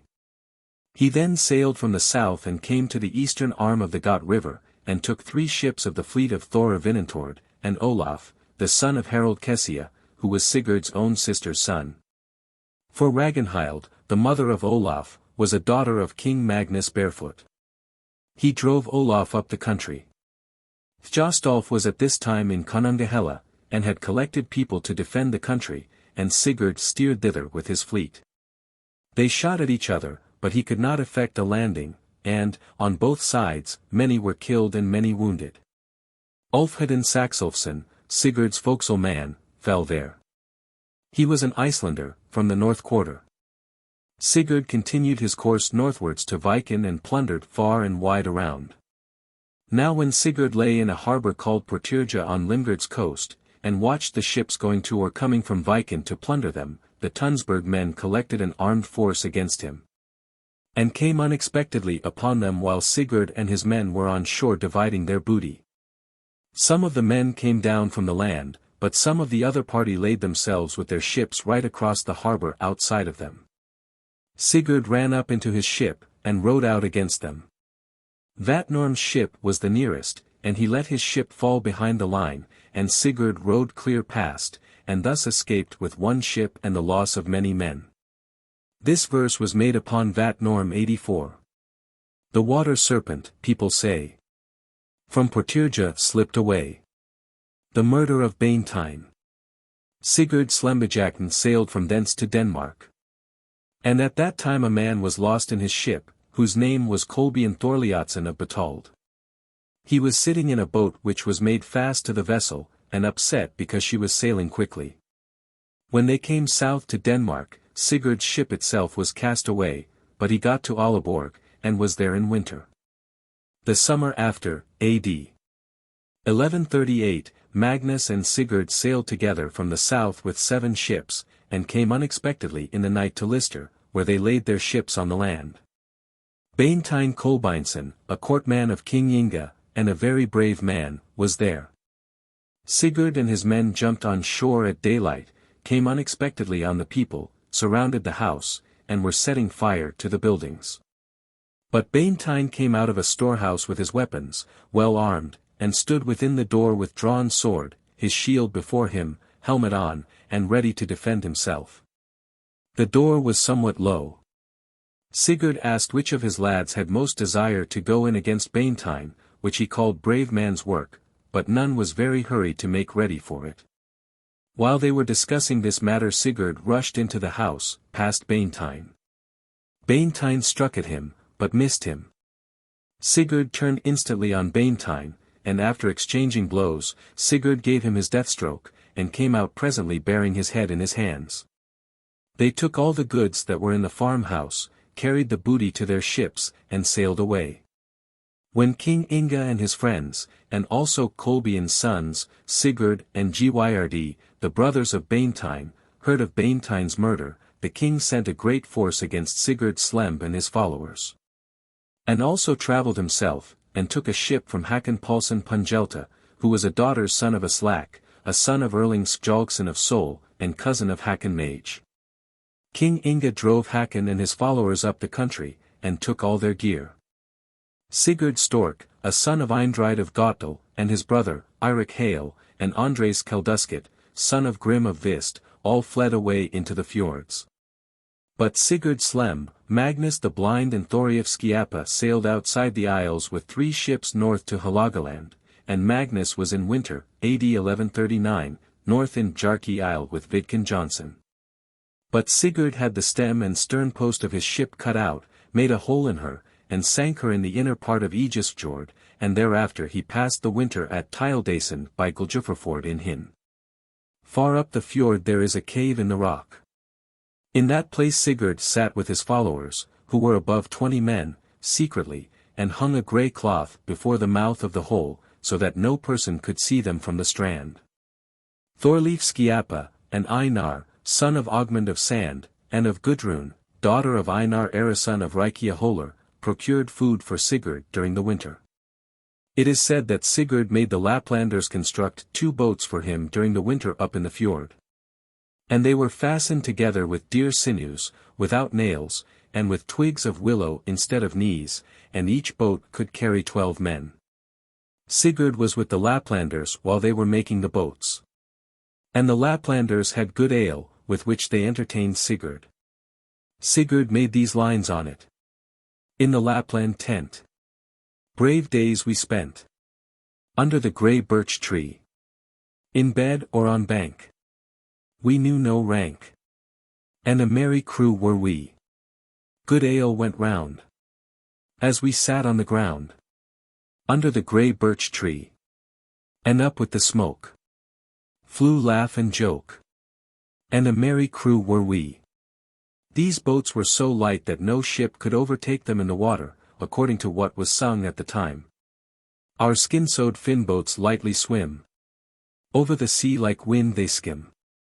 Our ships are built without a nail. Few ships like ours can row or sail. In spring Sigurd and Magnus went south along the coast with the 2 boats which the Laplanders had made, and when they came to Vagar they killed Sven the priest and his 2 sons. Of Sigurd Slemb's campaign. Thereafter Sigurd came south to Vikar, and seized King Sigurd's lendermen, William Skinner and Thorold Kept, and killed them both. Then Sigurd turned southwards along the coast, and met Sturkr Glycerofa south of Berda, as he was coming from the south from the town of Nidaros, and killed him. Now when Sigurd came south to Volsons, he met Sveinagrim outside of the Ness, and cut off his right hand.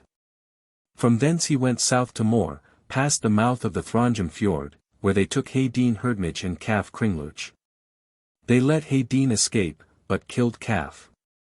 When King Sigurd, and his foster father, Sadigerd, heard of Sigurd Slembijaken's proceedings, and what he was doing, they sent people to search for him, and their leader was John Cauda, a son of Calf Range.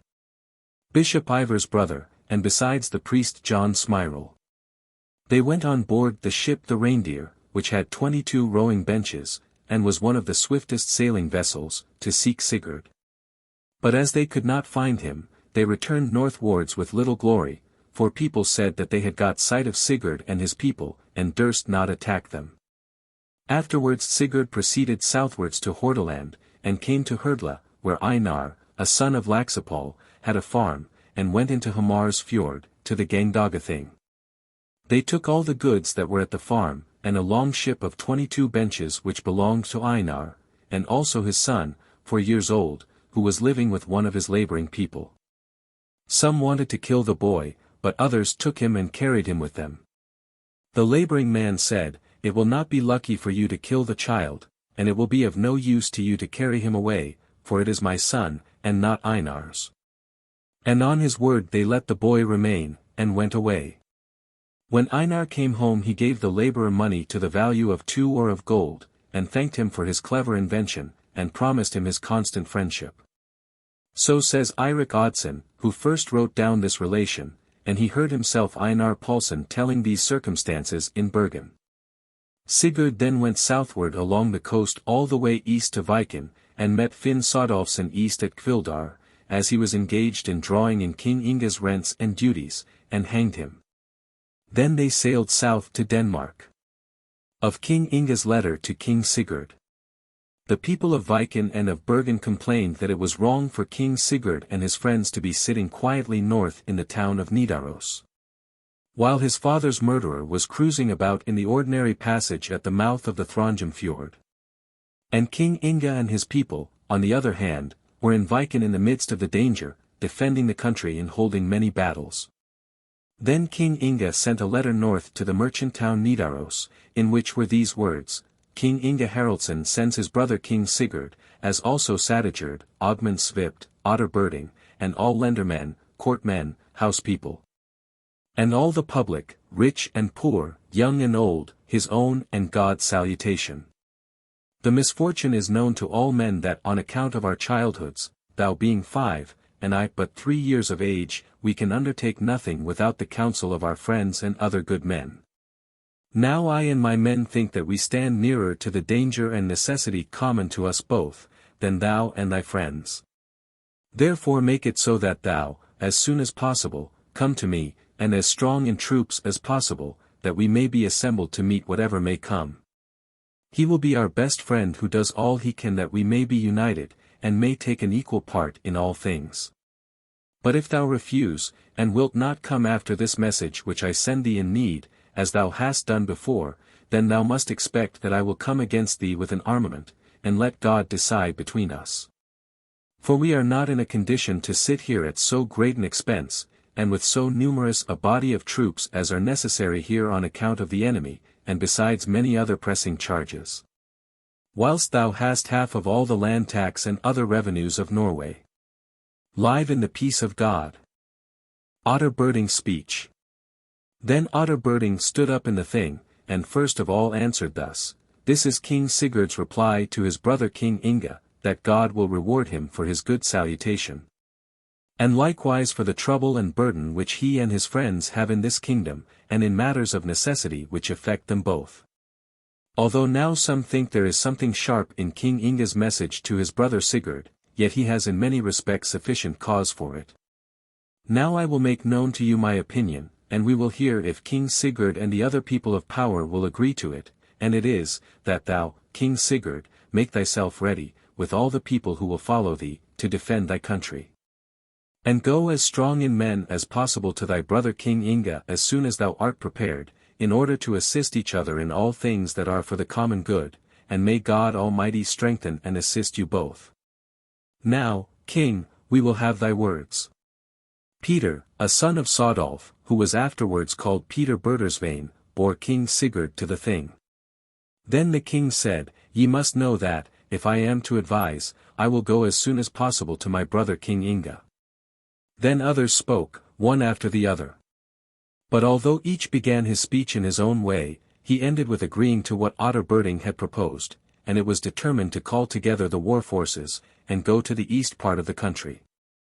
King Sigurd accordingly went with great armament east to Viken, and there he met his brother King Inge. Fall of Magnus the Blind.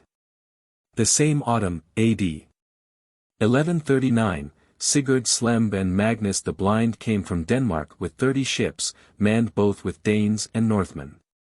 It was near to winter. When the kings heard of this, they set out with their people eastwards to meet them. They met at Valor, near Holm the Grey, the day after Martinmas, which was a Sunday. King Inge and King Sigurd had 20 ships, which were all large. There was a great battle. But, after the first assault, the Danes fled home to Denmark with 18 ships. On this Sigurd's and Magnus' ships were cleared. And as the last was almost entirely bare of men, and Magnus was lying in his bed, Hreidar Grietgardson, who had long followed him, and been his courtman, took King Magnus in his arms, and tried to run with him on board some other ship. But Hreidar was struck by a spear, which went between his shoulders, and people say King Magnus was killed by the same spear. Hreidar fell backwards upon the deck, and Magnus upon him. And every man spoke of how honorably he had followed his master and rightful sovereign. Happy are they who have such praise. There fell, on King Magnus' ship, Lodin Soprad of Leinestadar, Bruce Thormodson. And the forecastlemen to Sigurd Slembejakn, Ivar Kolbeinson and Halyard Fager, who had been in Sigurd Slemb's forehold. This Ivar had been the first who had gone in the night, to King Harald, and had laid hands on him. There fell a great number of the men of King Magnus and Sigurd Slemb, for Inge's men let not a single one escape if they got hold of him, but only a few are named here. They killed upon a home more than 40 men, among whom were 2 Icelanders, the priest Sigurd Bergthorson, a grandson of Mas, the other Clement, a son of Einarsson. But 3 Icelanders obtained their lives, namely, Ivar Skrouthank, a son of Calf Range, and who afterwards was bishop of Throndheim, and was father of the Archbishop Eirik. Ivar had always followed King Magnus, and he escaped into his brother John Kauda's ship. John was married to Cecilia, a daughter of Gwyrd Bardson, and was then in King Inge's and Sigurd's armament. There were 3 in all who escaped on board of John's ship. The second was Arnjornam, who afterwards married Thorstein's daughter in Odsholt. The third was Ivar Dinta, a son of Stair, but on the mother's side of a Throndheim family, a very agreeable man.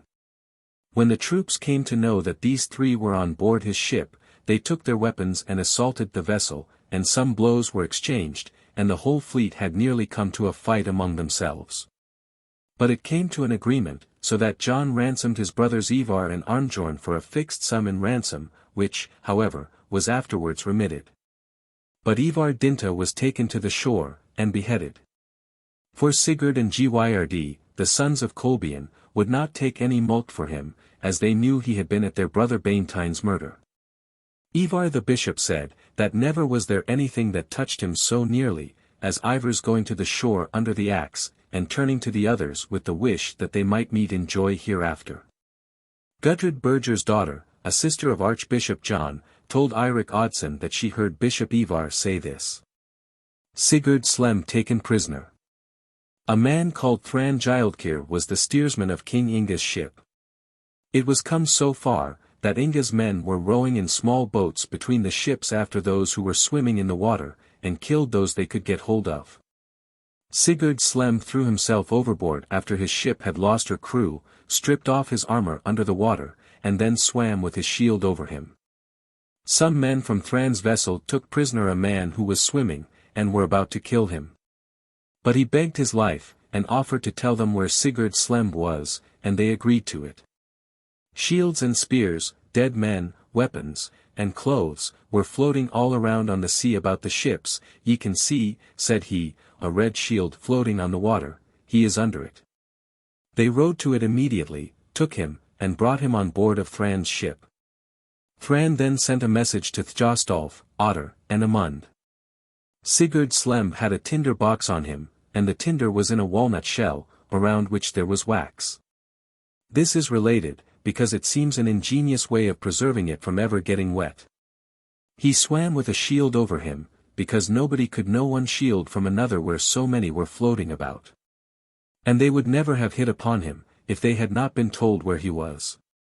When Thran came to the land with Sigurd, and it was told to the troops that he was taken, the army set up a shout of joy. When Sigurd heard it he said, "Many a bad man will rejoice over my head this day." Then Thjostolf Olason went to where Sigurd was sitting, struck from his head a silk hat with silver fringes, and said, "Why wert thou so impudent, thou son of a slave? To dare to call thyself King Magnus Barefoot's son?" Sigurd replied, "Presume not to compare my father to a slave, for thy father was of little worth compared to mine." Hal, a son of the Dr. Thorgir Steinsson, King Inge's courtman, was present at this circumstance, and told it to Eirik Oddsson, who afterwards wrote these relations in a book, which he called Hryggjarstykke. In this book is told all concerning Harald Gille and his sons, and Magnus the Blind, and Sigurd Slembejacken, until their deaths. Eirik was a sensible man, who was long in Norway about that time. Some of his narratives he wrote down from Hakon Mage's account, some were from lendermen of Harald's sons, who along with his sons were in all this feud, and in all the councils. Eirik names, moreover, several men of understanding and veracity, who told him these accounts, and were so near that they saw or heard all that happened. Something he wrote from what he himself had heard or seen. Torture of Sigurd Slem. Hal says that the chiefs wished to have Sigurd killed instantly, but the men who were the most cruel, and thought they had injuries to avenge, advised torturing him. And for this they named Baintine's brothers, Sigurd and Gyrd, the sons of Kolbein. Peter Bertersvein would also avenge his brother Finn. But the chiefs and the greater part of the people went away. They broke his shin bones and arms with an axe hammer. Then they stripped him, and would flay him alive, but when they tried to take off the skin, they could not do it for the gush of blood. They took leather whips and flogged him so long, that the skin was as much taken off as if he had been flayed. Then they stuck a piece of wood in his back until it broke, dragged him to a tree and hanged him. And then cut off his head, and brought the body and head to a heap of stones and buried them there. All acknowledge, both enemies and friends, that no man in Norway, within memory of the living, was more gifted with all perfections, or more experienced, than Sigurd, but in some respects he was an unlucky man. Hal says that he spoke little, and answered only a few, and in single words, under his tortures, although they spoke to him.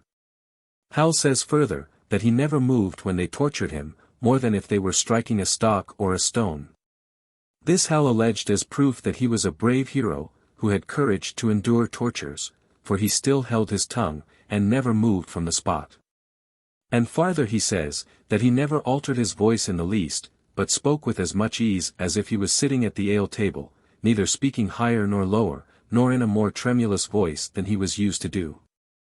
He spoke until he gave up the ghost, and sang between whiles parts of the psalm book, and which Hal considered beyond the powers and strength of ordinary men. And the priest who had the church in the neighborhood let Sigurd's body be transported thither to the church. This priest was a friend of Harald's sons, but when they heard it they were angry at him, had the body carried back to where it had been, and made the priest pay a fine. Sigurd's friends afterwards came from Denmark with a ship for his body, carried it to Aalborg, and interred it in Mary Church in that town. So said Dean Kettle, who officiated as priest at Mary Church, to Eirik, and that Sigurd was buried there. Thjostolf Olason transported Magnus the Blind's body to Oslo, and buried it in Halvard's church, beside King Sigurd his father. Lodin Soprud was transported to Tunsberg, but the others of the slain were buried on the spot. Eystein Haraldsson comes to Norway. When the King Sigurd and Inge had ruled over Norway about 6 years, Eystein, who was a son of Harald Gille, came in spring from Scotland, AD 1142. Arn Stella, Thorleif Brynjolfsson, and Kolbein Hrugge had sailed westward over the sea after Eystein, accompanied him to Norway, and sailed immediately with him to Trondheim. The Trondheim people received him well. And at the Thing of Ascension Day he was chosen king, so that he should have the third part of Norway with his brothers Sigurd and Inge.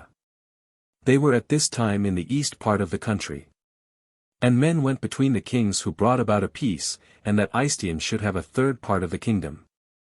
People believed what he said of his paternal descent, because King Harald himself had testified to it, and he did not resort to the ordeal of iron. King Eystein's mother was called Jadok, and she followed him to Norway. Magnus was the name of King Harald Gille's fourth son, who was fostered by Kurpingorm. He also was chosen king, and got a fourth part of the country, but Magnus was deformed in his feet, lived but a short time, and died in his bed. Einar Sturluson speaks of them. The generous Eystein money gave. Sigurd in fight was quick and brave. Inge loved well the war alarm. Magnus to save his land from harm. No country boasts a nobler race.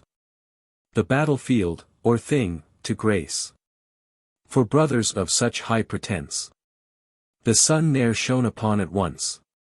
Murder of Herdebreid. After King Harald Gille's death Queen Ingerid married Herdebreid, who was a lenderman and a great chief, and of a Throngem family, who strengthened King Inge's government much while he was in his childhood.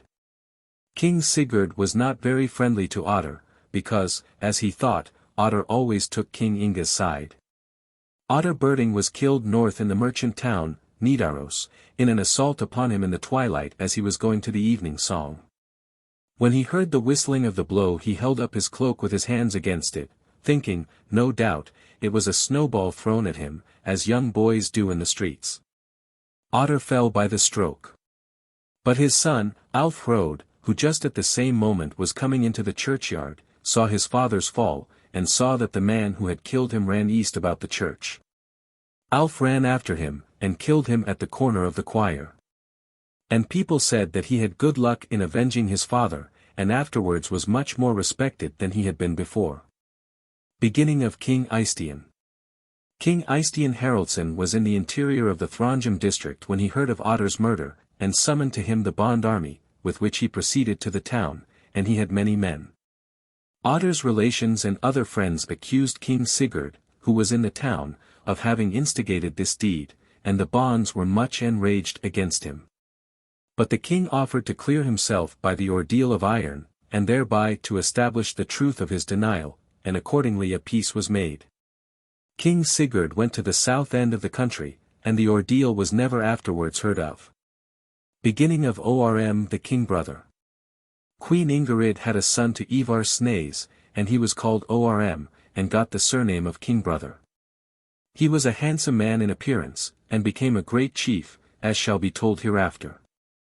Ingerid afterwards married Arn of Stadreim, who was from this called king's mate, and their children were Inge, Nicholas, Philip of Herdla, and Margaret, who was first married to Bjorn Book, and afterwards to Simon Kyrre's son. Journey of Erling Skak and Earl Ragnvald. Kurpingorm and Ragnhild, a daughter of Svenk Steinarsson, had a son called Erling. Kurpingorm was a son of Sven Sveinsson, who was a son of Erling of Gerd. Otto's mother was Ragna, a daughter of Earl Orm Eilifsson, and Sigrid, a daughter of Earl Finn Arneson. The mother of Earl Orm was Ragnhild, a daughter of Earl Hakon the Great. Erling was a man of understanding, and a great friend of King Inge, by whose assistance and counsel Erling obtained in marriage Christina, a daughter of King Sigurd the Crusader and Queen Malmfrid. Erling possessed a farm at Studla in South Hordaland.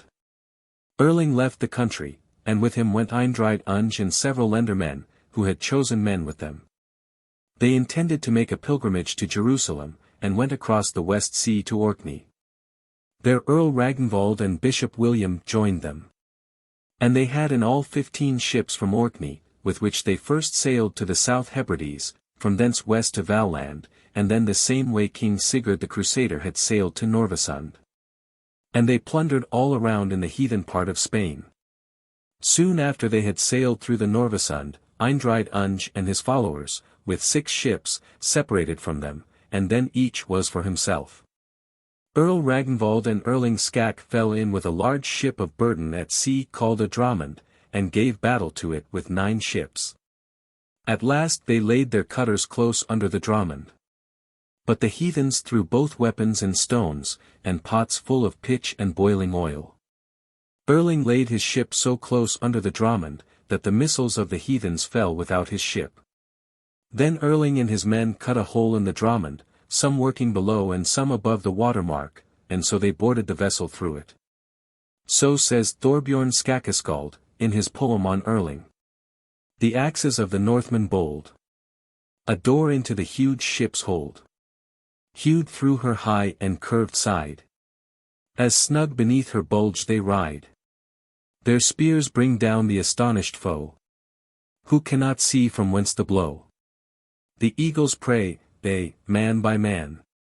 Fall by the Northmen's daring plan. Audenrod, Erling's forecastleman, was the first man who got into the Dramund. Then they carried her, killing an immense number of people, making an extraordinarily valuable booty, and gaining a famous victory. Earl Ragnvald and Erling Skak came to Palestine in the course of their expedition, and all the way to the river Jordan.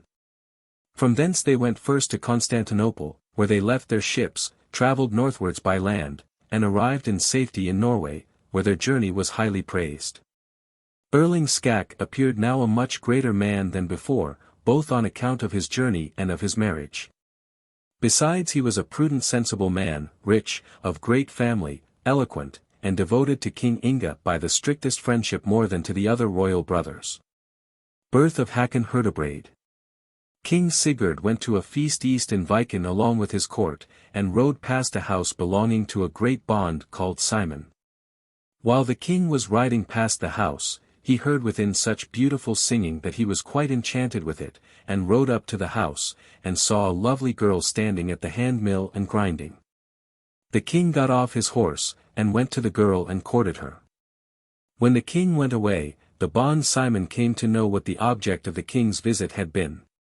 The girl was called Thora, and she was Simon the bond's servant girl. Simon took good care of her afterwards, and the girl brought forth a male child, A.D. 1047, who was called Hakon, and was considered King Sigurd's son. Hakon was brought up by Simon Thorbergsson and his wife Gunhild. Their own sons also, Anand and Andreas, were brought up with Hakon, and were so dear to him that death only could have parted them. Eystein and the peasants of Heimskringla. While King Eystein Haraldsson was in Viken, he fell into disputes with the bonds of Rain and the inhabitants of Heimskringla, who assembled to oppose him. But he gave them battle at a place called Leekberg, and afterwards burnt and destroyed all around in Heising, so that the bonds submitted to his will, paid great fines to the king, and he took hostages from them. So says Einar Sturluson. The Viken men won't strive again with words or blows the king to oppose. None safety found on Viken's ground, till all, afraid, pledge and scat paid. And further, the king came near. He who is dear to all good men came down the glen by Leekberg hill.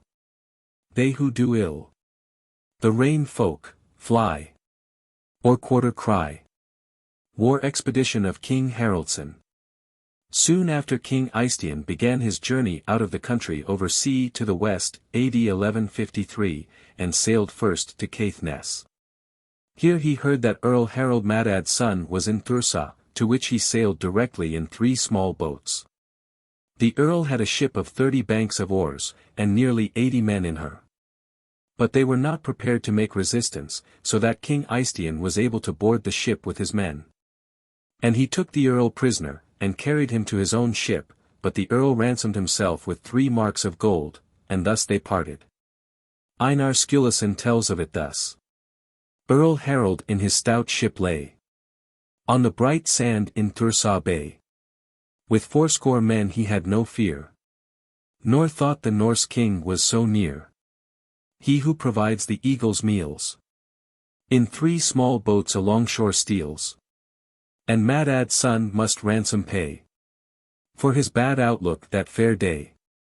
From thence King Eystein sailed south along the east side of Scotland, and brought up at a merchant town in Scotland called Aberdeen, where he killed many people, and plundered the town.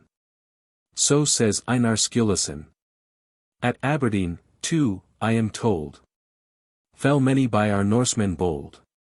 Peace was disturbed, and blue swords broke, with many a hard and bloody stroke. The next battle was at Hartlepool in the south, with a party of horsemen. The king put them to flight, and seized some ships there. So says Einar. At Hartlepool, in rank and row, the king's courtmen attacked the foe. The king's sharp sword in blood was red. Blood dropped from every Norse spearhead. Ravens rejoice o'er the warm food of English slain, each where he stood. And in the ships their thirst was quenched. The decks were in the foe's blood drenched. Then he went southwards to England, and had his third battle at Whitby, and gained the victory, and burnt the town. So says Einar. The ring of swords, the clash of shields, were loud in Whitby's peaceful fields. For here the king stirred up the strife. Man against man, for death or life. O'er roof and tower, rose on high the red wrath fire in the sky. House after house the red fiend burns. By blackened walls the poor man mourns. Thereafter he plundered wide around in England, where Stephen was then the king. After this King Eystein fought with some cavalry at Skarpaskr. So says Einar.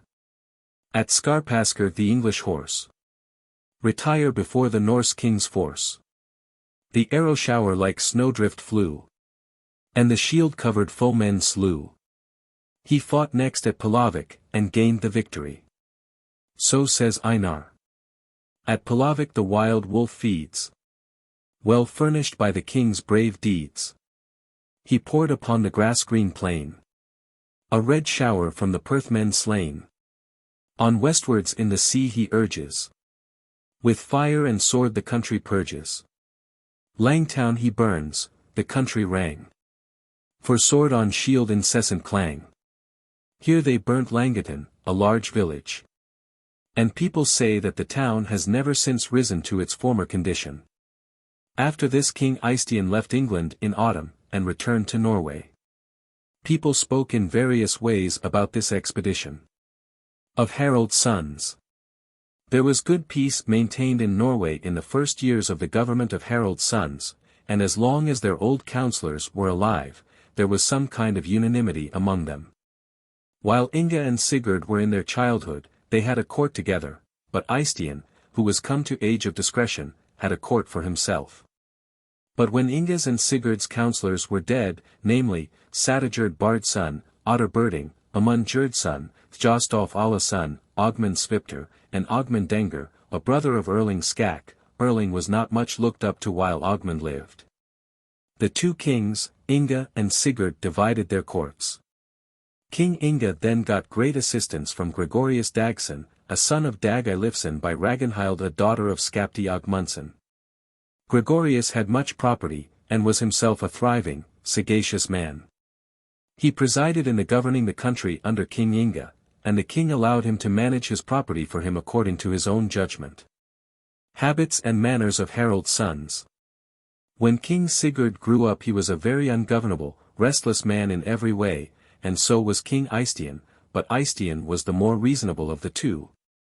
King Sigurd was a stout and strong man, of a brisk appearance. He had light brown hair, an ugly mouth, but otherwise a well-shaped countenance. He was polite in his conversation beyond any man, and was expert in all exercises. Einar Sturluson speaks of this. Sigurd, expert in every way, to wield the sword in bloody fray, showed well that to the bold and brave God always luck and victory gave. In speech, as well as bloody deeds, the king all other men exceeds. And when he speaks we think that none has said a word but he alone. King Eystein was dark and dingy in complexion, of middle height, and a prudent able man. But what deprived him of consideration and popularity with those under him were his avarice and narrowness. He was married to Ragna, a daughter of Nicholas Mays. King Inge was the handsomest among them in countenance. He had yellow but rather thin hair, which was much curled. His stature was small, and he had difficulty in walking alone, because he had one foot withered, and he had a hump both on his back and his breast. He was of cheerful conversation, and friendly towards his friends, was generous, and allowed other chiefs to give him counsel in governing the country. He was popular, therefore, with the public. And all this brought the kingdom and the mass of the people on his side. King Harald Gille's daughter Birgitta was first married to the Swedish king Inge Holsteinsson, and afterwards to Earl Karl Sonnesson, and then to the Swedish king Magnus. She and King Inge Haraldsson were cousins by the mother's side. At last Birgitta married Earl Birger Bros, and they had 4 sons, namely, Earl Philip, Earl Canute, Folke, and Magnus. Their daughters were Ingigerd, who was married to the Swedish king Sorkvar, and their son was King John, a second daughter was called Kristin, and a third Margaret. Harald Gille's second daughter was called Maria, who was married to Simon Scalp, a son of Hakon Hook, and their son was called Nicholas. King Harald Gille's third daughter was called Margaret, who was married to John Håkelsson, a brother of Simon. Now many things occurred between the brothers which occasioned differences and disputes, but I will only relate what appears to me to have produced the more important events. Cardinal Nicholas comes to the country. In the days of Harald's sons Cardinal Nicholas came from Rome to Norway, being sent there by the Pope. The cardinal had taken offense at the brothers Sigurd and Eystein, and they were obliged to come to a reconciliation with him, but, on the other hand, he stood on the most affectionate terms with King Inge, whom he called his son. Now when they were all reconciled with him, he moved them to let John Birgersson be consecrated Archbishop of Trondheim and gave him a vestment which is called a pallium. And settled moreover that the archbishop's seat should be in Nidaros, in Christ Church, where King Olaf the Saint reposes. Before that time there had only been common bishops in Norway. The cardinal introduced also the law, that no man should go unpunished who appeared with arms in the merchant town, excepting the 12 men who were in attendance on the king. He improved many of the customs of the Northmen while he was in the country. There never came a foreigner to Norway whom all men respected so highly, or who could govern the people so well as he did. After some time he returned to the south with many friendly presents, and declared ever afterwards that he was the greatest friend of the people of Norway. When he came south to Rome the former pope died suddenly, and all the people of Rome would have Cardinal Nicholas for pope, and he was consecrated under the name of Adrian. And according to the report of men who went to Rome in his days, he had never any business, however important, to settle with other people, but he would break it off to speak with the Northmen who desired to see him. He was not long pope, and is now considered a saint. Miracle of King Olaf. In the time of Harald Gille's sons, it happened that a man called Haldr fell into the hands of the Vinland people, who took him and mutilated him, cut open his neck, took out the tongue through the opening, and cut out his tongue root. He afterward sought out the holy King Olaf, fixed his mind entirely on the holy man, and weeping besought King Olaf to restore his speech and health. Thereupon he immediately recovered his speech by the good king's compassion, went immediately into his service for all his life, and became an excellent trustworthy man. This miracle took place a fortnight before the last Olafsmas, upon the day that Cardinal Nicholas set foot on the land of Norway. Miracles of King Olaf on Richard.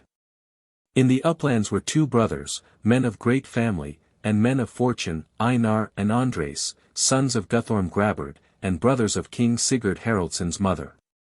And they had great properties and Udal estates in that quarter. They had a sister who was very handsome, but did not pay sufficient regard to the scandal of evil persons, as it afterwards appeared. She was on a friendly footing with an English priest called Richard, who had a welcome to the house of her brothers, and on account of their friendship for him she did many things to please him, and often to his advantage. But the end of all this was, that an ugly report flew about concerning this girl. When this came into the mouth of the public all men threw the blame on the priest. Her brothers did the same, and expressed publicly, as soon as they observed it, that they laid the blame most on him.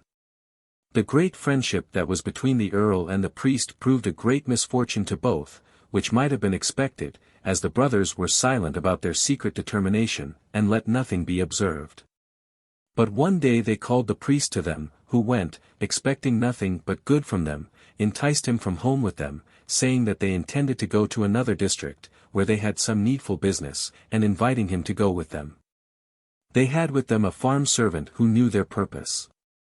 They went in a boat along the shore of a lake which is called Rand's Lake, and landed at a ness called Skiptisand, where they went on shore and amused themselves a while. Then they went to a retired place, and commanded their servant man to strike the priest with an axe hammer. He struck the priest so hard that he swooned, but when he recovered he said, "Why are ye playing so roughly with me?" They replied, "Although nobody has told thee of it before, thou shalt now find the consequence of what thou hast done." They then upbraided him, but he denied their accusations, and besought God and the holy King Olaf to judge between them. Then they broke his leg bones, and dragged him bound to the forest with them, and then they put a string around his head, and put a board under his head and shoulders, and made a knot on the string, and bound his head fast to the board.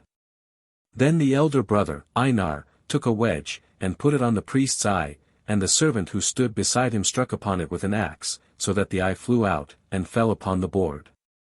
Then he set the pin upon the other eye, and said to the servant, "Strike now more softly." He did so, and the wedge sprang from the eye stone, and tore the eyelid loose. Then Einar took up the eyelid in his hand, and saw that the eye stone was still in its place, and he set the wedge on the cheek, and when the servant struck it the eye stone sprang out upon the cheekbone. Thereafter they opened his mouth, took his tongue and cut it off, and then untied his hands and his head. As soon as he came to himself, he thought of laying the eye stones in their place under the eyelids, and pressing then with both hands as much as he could. Then they carried him on board, and went to a farm called Heimskringla, where they landed. They sent up to the farm to say that a priest was lying in the boat at the shore. While the message was going to the farm, they asked the priest if he could talk, and he made a noise and attempted to speak. Then said Einar to his brother, "If he recover and the stump of his tongue grow, I am afraid he will get his speech again." Thereupon they seized the stump with a pair of tongs, drew it out, cut it twice, and the third time to the very roots, and left him lying half dead. The housewife in the farm was poor. But she hastened to the place with her daughter, and they carried the priest home to their farm in their cloaks. They then brought a priest, and when he arrived he bound all his wounds, and they attended to his comfort as much as they were able. And thus lay the wounded priest grievously handled, but trusting always to God's grace, and never doubting, and although he was speechless, he prayed to God in thought with a sorrowful mind, but with the more confidence the worse he was. He turned his thoughts also to the mild King Olaf the Saint, God's dear favorite, of whose excellent deeds he had heard so much told, and trusted so much more zealously on him with all his heart for help in his necessity. As he lay there lame, and deprived of all strength, he wept bitterly, moaned, and prayed with a sore heart that the dear King Olaf would help him. Now when this wounded priest was sleeping after midnight, he thought he saw a gallant man coming to him, who spoke these words, "Thou art Olaf, friend Richard, and thy strength is little." He thought he replied to this assentingly. Then the man accosted him again, "Thou requirest compassion." The priest replies, "I need the compassion of Almighty God and the holy King Olaf." He answered, "Thou shalt get it." Thereupon he pulled the tongue stump so hard that it gave the priest pain, then he stroked with his hands his eyes, and legs, and other wounded members. Then the priest asked who he was. He looked at him, and said, "Olaf, come here from Trondheim," and then disappeared. But the priest awoke altogether sound, and thus he spoke, "Happy am I, and thanks be to the Almighty God and the holy King Olaf, who have restored me." Dreadfully mishandled as he had been, yet so quickly was he restored from his misfortune that he scarcely thought he had been wounded or sick. His tongue was entire, both his eyes were in their places, and were clear-sighted. His broken legs and every other wound were healed, or were free from pain, and, in short, he had got perfect health. But as a proof that his eyes had been punched out, there remained a white scar on each eyelid, in order that this dear king's excellence might be manifest on the man who had been so dreadfully misused. King Inge and Sigurd hold a thing.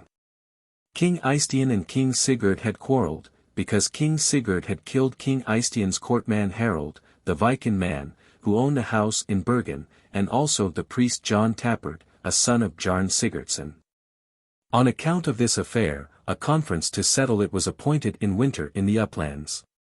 The two sat together in the conference for a long time, and so much was known of their conference that all three brothers were to meet the following summer in Bergen. It was added, that their conference was to the effect that King Inge should have 2 or 3 farms, and as much income as would keep 30 men beside him, as he had not health to be a king. When King Inge and Gregorius heard this report, they came to Bergen with many followers. King Sigurd arrived there a little later, and was not nearly so strong in men. Sigurd and Inge had then been 19 years kings of Norway, AD 1155. King Eystein came later still from the south than the other two from the north. Then King Inge ordered the thing to be called together on the home by the sound of trumpet, and Sigurd and Inge came to it with a great many people. Gregorius had 2 longships, and at the least 90 men, whom he kept in provisions. He kept his housemen better than other lendermen. For he never took part in any entertainment where each guest brings his liquor, without having all his housemen to drink with him. He went now to the thing in a gold-mounted helmet, and all his men had helmets on. Then King Inge stood up, and told the assembly what he had heard, how his brothers were going to use him, and depose him from his kingdom, and asked for their assistance. The assembled people made a good return to his speech, and declared they would follow him. Of Gregorius Dagson. Then King Sigurd stood up and said it was a false accusation that King Inge had made against him and his brother, and insisted that Gregorius had invented it. And insinuated that it would not be long, if he had his will, before they should meet so that the golden helmet should be doffed, and ended his speech by hinting that they could not both live. Gregorius replied, that Sigurd need not long so much for this, as he was ready now, if it must be so. A few days after, one of Gregorius's housemen was killed out upon the street, and it was Sigurd's housemen who killed him. Gregorius would then have fallen upon King Sigurd and his people, but King Inge, and many others, kept him back. But one evening, just as Queen Ingrid, King Inge's mother, was coming from vespers, she came past where Sigurd Skræderne, a courtman of King Inge, lay murdered. He was then an old man, and had served many kings. King Sigurd's courtmen, Halyard Gunnarsson, and Sigurd, a son of Eystein Trofale, had killed him, and people suspected it was done by order of King Sigurd. She went immediately to King Inge, and told him he would be a little king if he took no concern, but allowed his courtmen to be killed, the one after the other, like swine. The king was angry at her speech. And while they were scolding about it, came Gregorius in helmet and armor, and told the king not to be angry, for she was only saying the truth. And I am now, says he, come to thy assistance, if thou wilt attack King Sigurd. And here we are, above 100 men in helmets and armor, and with them we will attack where others think the attack may be worst. But the most dissuaded from this course, thinking that Sigurd would pay the mulct for the slaughter done. Now when Gregorius saw that there would be no assault, he accosted King Inge thus, Thou wilt frighten thy men from thee in this way. For first they lately killed my houseman, and now thy courtman, and afterwards they will chase me, or some other of thy lendermen whom thou wouldst feel the loss of, when they see that thou art indifferent about such things. And at last, after thy friends are killed, they will take the royal dignity from thee. Whatever thy other lendermen may do, I will not stay here longer to be slaughtered like an ox. But Sigurd the king and I have a business to settle with each other tonight, in whatever way it may turn out. It is true that there is but little help in thee on account of thy ill health, but I should think thy will should not be less to hold thy hand over thy friends, and I am now quite ready to go from hence to meet Sigurd. And my banner is flying in the yard. Then King Inge stood up, and called for his arms, and ordered every man who wished to follow him to get ready, declaring it was of no use to try to dissuade him, for he had long enough avoided this, but now steel must determine between them. Of King Sigurd's fall. King Sigurd sat and drank in Sigrid Saeda's house ready for battle, although people thought it would not come to an assault at all. Then came King Inge with his men down the road from the smithy shops, against the house. Arn, the king's brother-in-law, came out from the sand bridge, Aslak Erlingson from his own house, and Gregorius from the street where all thought the assault would be worst. King Sigurd and his men made many shots from the holes in the loft, broke down the fireplaces, and threw stones on them. Gregorius and his men cut down the gates of the yard. And there in the port fell Einar, a son of Laxapol, who was of Sigurd's people, together with Halvard Gunnarsson, who was shot in a loft, and nobody lamented his death. They hewed down the houses, and many of King Sigurd's men left him, and surrendered for quarter.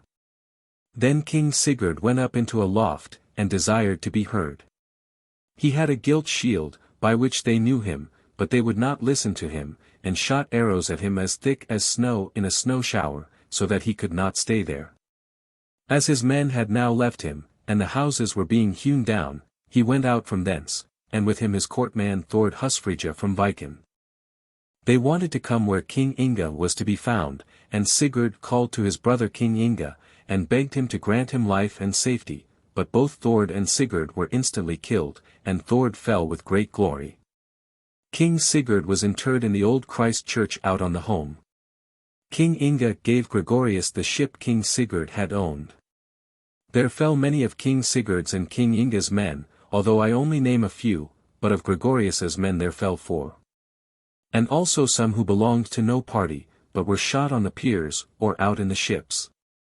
It was fought on a Friday, and 14 days before St. John the Baptist's Day, June 10, 1155. 2 or 3 days after King Eystein came from the eastward with 30 ships, and had along with him his brother's son Hakon, a son of King Sigurd. Eystein did not come up to the town, but lay in Floravegar, and good men went between to get a reconciliation made. But Gregorius wanted that they should go out against him, thinking there never would be a better opportunity. And offered to be himself the leader. For thou, king, shalt not go, for we have no want of men. But many dissuaded from this course, and it came to nothing. King Eystein returned back to Viken, and King Inge to Throndheim, and they were in a sort reconciled, but they did not meet each other. Of Gregorius Dagson. Somewhat later than King Eystein, Gregorius Dagson also set out to the eastward and came to his farm Bratsburg in Hofund. But King Eystein was up in the fjord at Oslo, and had his ships drawn above 2 miles over the frozen sea, for there was much ice at that time in Viken. King Eystein went up to Hofund to take Gregorius. But he got news of what was on foot, and escaped to Thelemark with 90 men, from thence over the mountains, and came down in Hardrade, and at last to Studla in Etne, to Erling Skak's farm. Erling himself had gone north to Bergen. But his wife Kristin, a daughter of King Sigurd, was at home, and offered Gregorius all the assistance he wanted, and he was hospitably received. He got a long ship there which belonged to Erling, and everything else he required. Gregorius thanked her kindly, and allowed that she had behaved nobly, and as might have been expected of her. Gregorius then proceeded to Bergen, where he met Erling, who thought also that his wife had done well. Reconciliation of Eystein and Inge. Then Gregorius went north to Throndheim, and came there before Yule. King Inge was rejoiced at his safety, and told him to use his property as freely as his own, King Eystein having burnt Gregorius's house, and slaughtered his stock of cattle. The ship docks which King Eystein the elder had constructed in the merchant town of Nidaros, and which had been exceedingly expensive, were also burnt this winter, together with some good vessels belonging to King Inge. This deed was ascribed to King Eystein and Philip Gjerdsson, King Sigurd's foster brother, and occasioned much displeasure and hatred. The following summer King Inge went south with a very numerous body of men. And King Eystein came northwards, gathering men also. They met in the east, AD 1156, at the Sealies, near to the Naze, but King Inge was by far the strongest in men. It was nearly coming to a battle. But at last they were reconciled on these conditions, that King Eystein should be bound to pay 45 marks of gold, of which King Inge should have 30 marks, because King Eystein had occasioned the burning of the docks and ships. And, besides, that Philip, and all who had been accomplices in the deed, should be outlawed. Also that the men should be banished the country, against whom it could be proved that they gave blow or wound to King Sigurd. For King Eystein accused King Inge of protecting these men, and that Gregorius should have 15 marks of gold for the value of his property burnt by King Eystein. King Eystein was ill pleased with these terms, and looked upon the treaty as one forced upon him. From that meeting King Inge went eastward to Viken, and King Eystein north to Trondheim. And they had no intercourse with each other, nor were the messages which passed between them very friendly, and on both sides they killed each other's friends. King Eystein, besides, did not pay the money. And the one accused the other of not fulfilling what was promised. King Inge and Gregorius enticed many people from King Eystein. Among others, Bard Standale Brynjolfsson, Simon Scalp, a son of Hakon Hook, Halder Brynjolfsson, John Håkelsson, and many other lendermen. Of Eystein and Inge. 2 years after King Sigurd's fall, AD 1157, both kings assembled armaments. Namely, King Inge in the east of the country, where he collected 80 ships, and King Eystein in the north, where he had 45, and among these the great dragon, which King Eystein Magnusson had built after the long serpent. And they had on both sides many and excellent troops. King Inge lay with his ships south at Moster Isle, and King Eystein a little to the north in Greeningasund. King Eystein sent the young Aslak Jonsson, and Arn Sturla, a son of Snæbjorn, with one ship to meet King Inge, but when the king's men knew them, they assaulted them, killed many of their people, and took all that was in the ship belonging to them. Aslak and Arn and a few more escaped to the land, went to King Eystein, and told him how King Inge had received them. Thereupon King Eystein held a house thing, and told his followers how ill King Inge had treated his men, and desired the troops to follow him. I have, said he, so many, and such excellent men, that I have no intention to fly, if ye will follow me. But this speech was not received with much favor. Hakon Hook was there, but both his sons, Simon and John, were with King Inge. Hakon replied, so loud that many heard him, let thy chests of gold follow thee, and let them defend thy land. King Eystein's death. In the night many of King Eystein's ships rowed secretly away, some of them joining King Inge, some going to Bergen, or up into the fjords. So that when it was daylight in the morning the king was lying behind with only 10 ships. Then he left the great dragon, which was heavy to row, and several other vessels behind. And cut and destroyed the dragon, started out the ale, and destroyed all that they could not take with them. King Eystein went on board of the ship of Hardrade, a son of John Mourner, sailed north into Son, and then took the land road eastwards to Viken. King Inge took the vessels, and sailed with them outside of the isles to Viken. King Eystein had then got east as far as Fold, and had with him 1,200 men, but when they saw King Inge's force, they did not think themselves sufficiently strong to oppose him, and they retired to the forest. Every one fled his own way, so that the king was left with but one man. King Inge and his men observed King Eystein's flight, and also that he had but few people with him, and they went immediately to search for him. Simon Scalp met the king just as he was coming out of a willow bush. Simon saluted him. God save you, sire, said he. The king replied, I do not know if thou art not sire here. Simon replied, that is as it may happen. The king begged him to conceal him, and said it was proper to do so. For there was long friendship between us, although it has now gone differently. Simon replied, it could not be. Then the king begged that he might hear mass before he died, which accordingly took place. Then Eystein laid himself down on his face on the grass, stretched out his hands on each side, and told them to cut the sign of the cross between his shoulders, and see whether he could not bear steel as King Inge's followers had asserted of him. Simon told the man who had to put the king to death to do so immediately, for the king had been creeping about upon the grass long enough. He was accordingly slain, and he appears to have suffered manfully. His body was carried to Furs, and lay all night under the hill at the south side of the church. King Eystein was buried in Furs church, and his grave is in the middle of the church floor, where a fringed canopy is spread over it, and he is considered a saint. Where he was executed, and his blood ran upon the ground, sprang up a fountain, and another under the hill where his body lay all night. From both these waters many think they have received a cure of sickness and pain. It is reported by the Viking people that many miracles were wrought at King Eystein's grave, until his enemies poured upon it soup made of boiled dog's flesh. Simon's scalp was much hated for this deed, which was generally ascribed to him. But some said that when King Eystein was taken, Simon sent a message to King Inge, and the king commanded that King Eystein should not come before his face. So King Sverre has caused it to be written. But Einar Sturluson tells of it thus. Simon's scalp, the traitor bold. For deeds of murder known of old.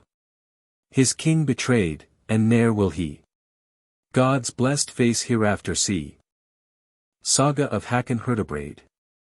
Beginning of Hakon Herdebreid. Hakon, King Sigurd's son, was chosen chief of the troop which had followed King Eystein, and his adherents gave him the title of king. He was 10 years old. At that time he had with him Sigurd, a son of Harald of Rare, and Andreas and Anand, the sons of Simon, his foster brothers, and many chiefs, friends of King Sigurd and King Eystein, and they went first up to Gotland. King Inge took possession of all the estates they had left behind, and declared them banished. Thereafter King Inge went to Viken, and was sometimes also in the north of the country. Gregorius Dagson was in Konungahella, where the danger was greatest, and had beside him a strong and handsome body of men, with which he defended the country. Of Gregorius Dagson. The summer after, A.D. 1158, Hakon came with his men, and proceeded to Konungahella with a numerous and handsome troop. Gregorius was then in the town, and summoned the bonds and townspeople to a great thing, at which he desired their aid. But he thought the people did not hear him with much favor, so he did not much trust them. Gregorius set off with 2 ships to Viken, and was very much cast down. He expected to meet King Inge there, having heard he was coming with a great army to Viken. Now when Gregorius had come but a short way north, he met Simon Scalp, Halder Brynjolfsson, and Gyrd Amundsen, King Inge's foster brothers. Gregorius was much delighted at this meeting, and turned back with them, being all in one body, with 11 ships. As they were rowing up to Konungahella, Hakon, with his followers, was holding a thing without the town, and saw their approach. And Sigurd of Rare said, Gregorius must be fey to be throwing himself with so few men into our hands. Gregorius landed opposite the town to wait for King Inge, for he was expected, but he did not come. King Hakon put himself in order in the town, and appointed Thorliat Skaffaskal, who was a Viking and a robber, to be captain of the men in the merchant ships that were afloat in the river. And King Hakon and Sigurd were within the town, and drew up the men on the piers, for all the townspeople had submitted to King Hakon. King Hakon's flight. Gregorius rowed up the river, and let the ship drive down with the stream against Thorliat. They shot at each other a while, until Thorliat and his comrades jumped overboard, and some of them were killed, some escaped to the land.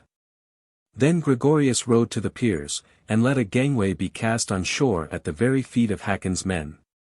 There the man who carried his banner was slain, just as he was going to step on shore. Gregorius ordered Hal, a son of Audun Halson, to take up the banner, which he did, and bore the banner up to the pier. Gregorius followed close after him, held his shield over his head, and protected him as well as himself. As soon as Gregorius came upon the pier, and Hakon's men knew him, they gave way, and made room for him on every side. Afterwards more people landed from the ships, and then Gregorius made a severe assault with his men, and Hakon's men first moved back, and then ran up into the town. Gregorius pursued them eagerly, drove them twice from the town, and killed many of them. By the report of all men, never was there so glorious an affair as this of Gregorius, for Hakon had more than 4,000 men, and Gregorius not full 400. After the battle, Gregorius said to Haladunson, Many men, in my opinion, are more agile in battle than ye Icelanders are, for ye are not so exercised as we Norwegians, but none, I think, are so bold under arms as ye are. King Inge came up soon after, and killed many of the men who had taken part with Hakon, made some pay heavy fines, burnt the houses of some, and some he drove out of the country, or treated otherwise very ill. Hakon fled at first up to Gotland with all his men, but the winter after, A.D. 1159, he proceeded by the upper road to Trondheim, and came there before Easter. The Trondheim people received him well, for they had always served under that shield. It is said that the Throndheim people took Hakon as king, on the terms that he should have from Inge the third part of Norway as his paternal heritage. King Inge and Gregorius were in Viken, and Gregorius wanted to make an expedition against the party in the north, but it came to nothing that winter, as many dissuaded from it. Fall of Gyrd and Havard. King Hakon left Throndheim in spring with 30 ships nearly, and some of his men sailed before the rest with 7 ships, and plundered in North and South Moor. No man could remember that there ever before had been plundering between the two towns, Bergen and Nidaros. John the son of Hakon Hook collected the bonds in arms, and proceeded against them. Took Kolby and Ode prisoner, killed every woman son of them in his ship. Then they searched for the others, found them all assembled in 7 ships, and fought with them. But his father Hakon not coming to his assistance as he had promised, many good bonds were killed, and John himself was wounded. Hakon proceeded south to Bergen with his forces. But when he came to Styronvelta, he heard that King Inge and Gregorius had arrived a few nights before from the east at Bergen, and therefore he did not venture to steer thither. They sailed the outer course southwards past Bergen, and met 3 ships of King Inge's fleet, which had been outsailed on the voyage from the east. On board of them were Gyrd Amundsen, King Inge's foster brother, who was married to Gyrd, a sister of Gregorius, and also Lagman Gyrd Gunhildsen, and Havard Kleining. King Hakon had Gyrd Amundsen and Havard Kleining put to death. But took Lagman Gyrd southwards, and then proceeded east to Viken. Of the consultations of King Inge. When King Inge heard of this he sailed east after them, and they met east in the Got river. King Inge went up the north arm of the river, and sent out spies to get news of Hakon and his fleet, but he himself landed at Heimskringla, and waited for his spies. Now when the spies came back they went to the king, and said that they had seen King Hakon's forces, and all his ships which lay at the stakes in the river, and Hakon's men had bound the stems of their vessels to them. They had 2 great east country trading vessels, which they had laid outside of the fleet, and on both these were built high wooded stages, castles. When King Inge heard the preparations they had made, he ordered a trumpet to call a house thing of all the men. And when the thing was seated he asked his men for counsel, and applied particularly to Gregorius Dagson, his brother-in-law Erling Skak, and other lendermen and ship commanders, to whom he related the preparations of Hakon and his men. Then Gregorius Dagson replied first, and made known his mind in the following words: Sometimes we and Hakon have met, and generally they had the most people, but, notwithstanding, they fell short in battle against us.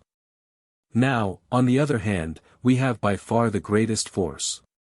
And it will appear probable to the men who a short time ago lost gallant relations by them, that this will be a good occasion to get vengeance, for they have fled before us the greater part of the summer. And we have often said that if they waited for us, as appears now to be the case, we would have a brush with them. Now I will tell my opinion, which is, that I will engage them, if it be agreeable to the king's pleasure. For I think it will go now as formerly, that they must give way before us if we attack them bravely, and I shall always attack where others may think it most difficult. The speech was received with much applause, and all declared they were ready to engage in battle against Hakon. Then they rowed with all the ships up the river, until they came in sight of each other, and then King Inge turned off from the river current under the island. Now the king addressed the lendermen again, and told them to get ready for battle. He turned himself especially to Erling Skak, and said, what was true, that no man in the army had more understanding and knowledge in fighting battles, although some were more hot. The king then addressed himself to several of the lendermen, speaking to them by name, and ended by desiring that each man should make his attack where he thought it would be of advantage, and thereafter all would act together. Erling's speech. Erling Skak replied thus to the king's speech: It is my duty, sire, not to be silent, and I shall give my advice, since it is desired. The resolution now adopted is contrary to my judgment. For I call it foolhardy to fight under these circumstances, although we have so many and such fine men. Supposing we make an attack on them, and row up against this river current.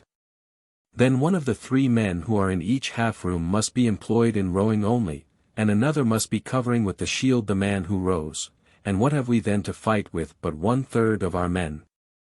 It appears to me that they can be of little use in the battle who are sitting at their oars with their backs turned to the enemy. Give me now some time for consideration, and I promise you that before 3 days are over I shall fall upon some plan by which we can come into battle with advantage." It was evident from Erling's speech that he dissuaded from an attack. But, notwithstanding, it was urged by many who thought that Hakon would now, as before, take to the land. "And then," said they, "we cannot get hold of him, but now they have but few men, and we have their fate in our own hands." Gregorius said but little, but thought that Erling rather dissuaded from an attack that Gregorius's advice should have no effect, than that he had any better advice to give. Of Hakon's fleet. Then said King Inge to Erling, "Now we will follow thy advice, brother, with regard to the manner of attacking, but seeing how eager our counsellors are for it, we shall make the attack this day." Erling replied, "All the boats and light vessels we have should row outside the island, and up the east arm of the river, and then down with the stream upon them, and try if they cannot cut them loose from the piles. Then we, with the large ships, shall row from below here against them, and I cannot tell until it be tried, if those who are now so furiously warm will be much brisker at the attack than I am." This counsel was approved by all. There was a nest stretched out between their fleet and Hakon's, so that they could not see each other. Now when Hakon and his men, who had taken counsel with each other in a meeting, saw the boat squadron rowing down the river, some thought King Inge intended to give them battle. But many believed they did not dare, for it looked as if the attack was given up, and they, besides, were very confident, both in their preparations and men. There were many great people with Hakon. There were Sigurd of Reyr, and Simon's sons. Nicholas Skieldvarsson, Eystein, a son of John Mornef, who was the most gallant and popular man in the Throndheim country, and many other lendermen and warriors.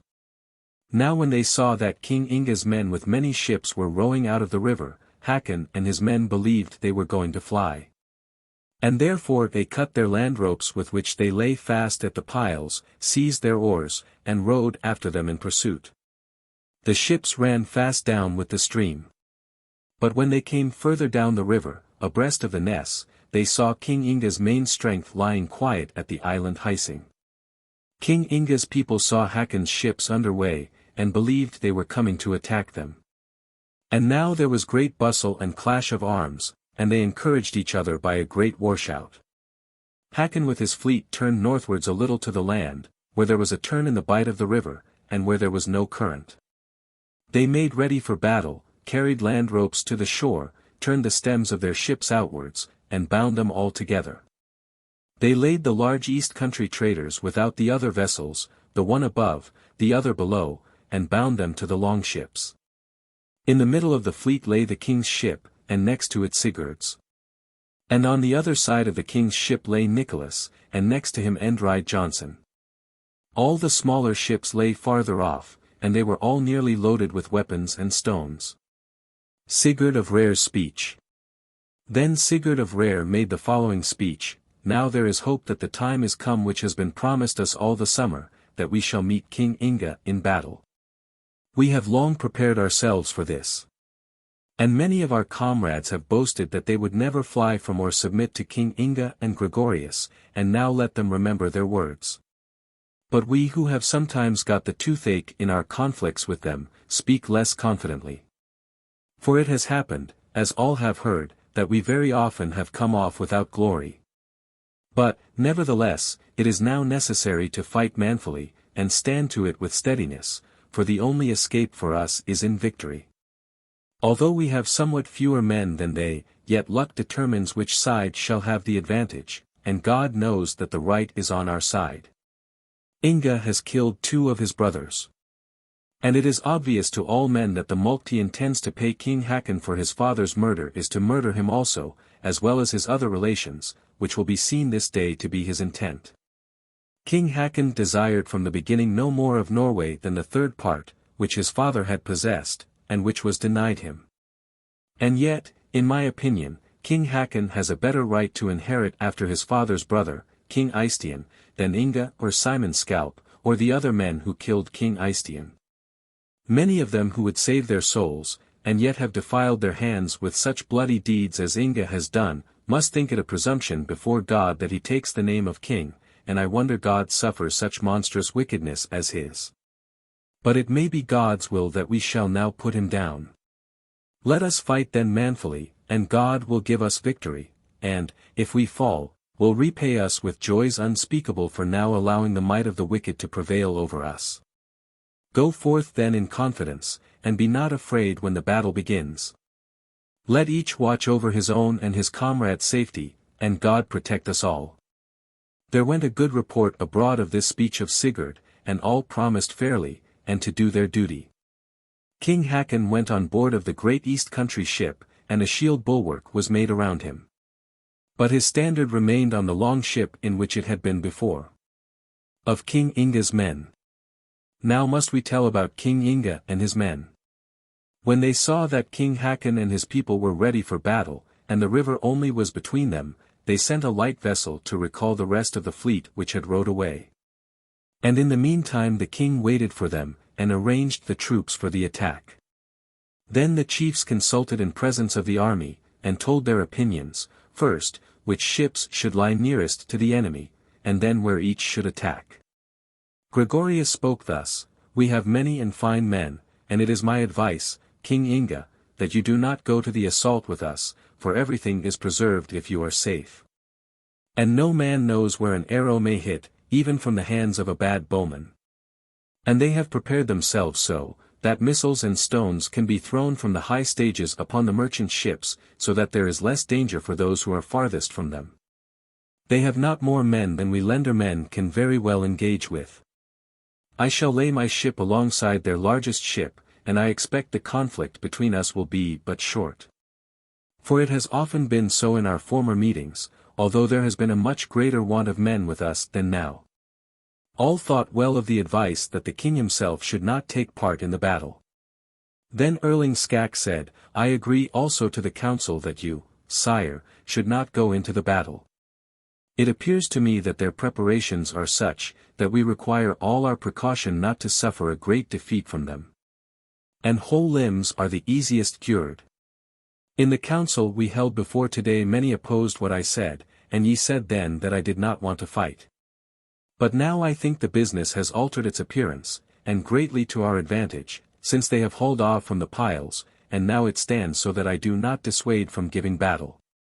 For I see, what all are sensible of, how necessary it is to put an end to this robber band who have gone over the whole country with pillage and destruction, in order that people may cultivate the land in peace. And serve a king so good and just as King Inge, who has long had trouble and anxiety from the haughty unquiet spirit of his relations, although he has been a shield of defense for the whole people, and has been exposed to manifold perils for the peace of the country. Erling spoke well and long, and many other chiefs also, and all to the same purpose, all urging to battle.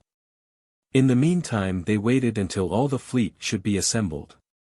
King Inge had the ship Bikazuden.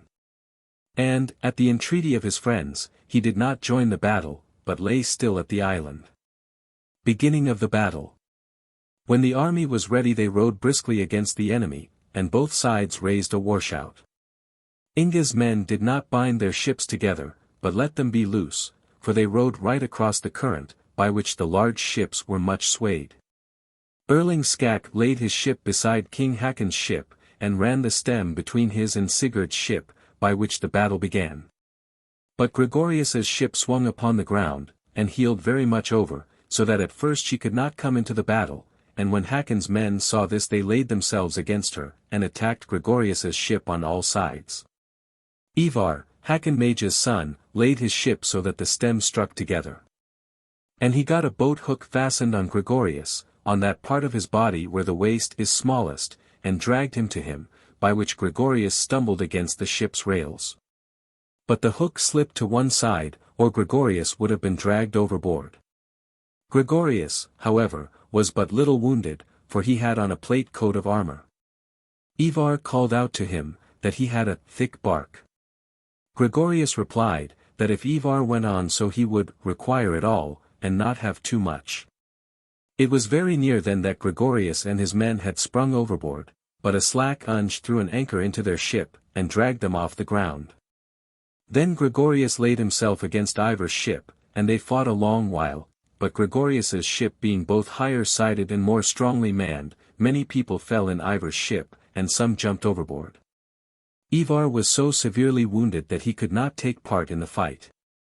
When his ship was cleared of the men, Gregorius let Ivar be carried to the shore, so that he might escape, and from that time they were constant friends. King Hakon's flight. When King Inge and his men saw that Gregorius was aground, he encouraged his crew to row to his assistance. It was, he said, the most imprudent advice that we should remain lying here, while our friends are in battle. For we have the largest and best ship in all the fleet.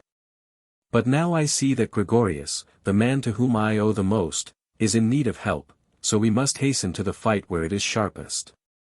It is also most proper that I should be in the battle. For the victory, if we win it, will belong to me. And if I even knew beforehand that our men were not to gain the battle, yet our place is where our friends are. For I can do nothing if I lose the men who are justly called the defense of the country, who are the bravest, and have long ruled for me and my kingdom. Thereupon he ordered his banner to be set up, which was done, and they rowed across the river. Then the battle raged, and the king could not get room to attack, so close lay the ships before him. First he lay under the east country trading ship, and from it they threw down upon his vessel spears, iron-shod stakes, and such large stones that it was impossible to hold out longer there, and he had to haul off. Now when the king's people saw that he was come they made place for him, and then he laid alongside of Eystein Johnson's ship. Now King Hakon's men abandoned the small ships, and went on board the large merchant vessels. But some of them sprang on shore. Erling Skak and his men had a severe conflict. Erling himself was on the forecastle, and called his forecastlemen, and ordered them to board the king's ship. But they answered, this was no easy matter, for there were beams above with an iron comb on them. Then Erling himself went to the bow, and stayed there a while, until they succeeded in getting on board the king's ship, and then the ship was cleared of men on the bows, and the whole army gave way. Many sprang into the water, many fell, but the greater number got to the land. So says Einar Sturluson. Men fall upon the slippery deck. Men roll off from the blood-drenched wreck. Dead bodies float down with the stream. And from the shores witch ravens scream. The cold blue river now runs red with the warm blood of warriors dead, and stains the waves in calm sound with the last drops of the death wound. All down the stream, with unmanned prow, floats many an empty longship now. Ship after ship, shout after shout, tell that King Hakon can't hold out. The bowmen ply their bows of elm. The red swords flash o'er broken helm. King Hakon's men rush to the strand. Out of their ships, up through the land. Einar composed a song about Gregorius Dagson, which is called the River Song. King Inge granted life and peace to Nicholas Skildvarsson when his ship was deserted, and thereupon he went into King Inge's service, and remained in it as long as the king lived. Eystein Johnson leaped on board of King Inge's ship when his own was cleared of men, and begged for his life. King Inge wished to grant it, but Havard Kleining's son ran up, and gave him a mortal wound, which was much blamed. But he said Eystein had been the cause of his father's death. There was much lamentation at Eystein's death, but principally in the Trondheim district. Many of Hakon's people fell here, but not many chiefs. Few of King Inge's people fell, but many were wounded. King Hakon fled up the country, and King Inge went north to Viken with his troops, and he, as well as Gregorius, remained in Viken all winter, AD 1160. When King Inge's men, Bergliot and his brothers, sons of Ivar of Elde, came from the battle to Bergen, they slew Nicholas Skegg, who had been Hakon's treasurer, and then went north to Trondheim. King Hakon came north before Yule, and Sigurd was sometimes home at Rare, for Gregorius, who was nearly related to Sigurd, had obtained for him life and safety from King Inge, so that he retained all his estates. King Hakon was in the merchant town of Nidaros in Yule, and one evening in the beginning of Yule his men fought in the room of the court, and in this affray 8 men were killed, and many were wounded. The 8th day of Yule, King Hakon's man Alfrode, son of Herdebreid, with about 80 men, went to Elda, and came in the night unexpectedly on the people, who were very drunk, and set fire to the room. But they went out, and defended themselves bravely. There fell Bergliot, Ivar's son, and Ogmund, his brother, and many more. They had been nearly 30 altogether in number. In winter died, north in the merchant town, Andres Simonson, King Hakon's foster brother, and his death was much deplored. Erling Skak and Inge's men, who were in Bergen, threatened that in winter they would proceed against Hakon and his men. But it came to nothing. Gregorius sent word from the east, from Konungahella, that if he were so near as Erling and his men, he would not sit quietly in Bergen while Hakon was killing King Inge's friends and their comrades in war north in the Throndheim country. The conflict upon the piers. King Inge and Gregorius left the east in spring, and came to Bergen, but as soon as Hakon and Sigurd heard that Inge had left Viken, they went there by land. When King Inge and his people came to Bergen, a quarrel arose between Halder Brynjolfsson and Bjorn Nicolason. Bjorn's houseman asked Halder's when they met at the pier, why he looked so pale. He replied, because he had been bled. I could not look so pale if I tried, at merely being bled. I again think, retorted the other, that thou wouldst have borne it worse, and less manfully. And no other beginning was there for their quarrel than this. Afterwards one word followed another, till from brawling they came to fighting. It was told to Halder Brynjolfsson, who was in the house drinking, that his houseman was wounded down on the pier and he went there immediately. But Bjorn's housemen had come there before, and as Halder thought his houseman had been badly treated, he went up to them and beat them, and it was told to Bjorn Book that the people of Viken were beating his housemen on the pier. Then Bjorn and his housemen took their weapons, hurried down to the pier, and would avenge their men, and a bloody strife began. It was told Gregorius that his relation Halder required assistance, and that his housemen were being cut down in the street, on which Gregorius and his men ran to the place in their armor. Now it was told Erling Skak that his sister's son Bjorn was fighting with Gregorius and Halder down on the piers, and that he needed help.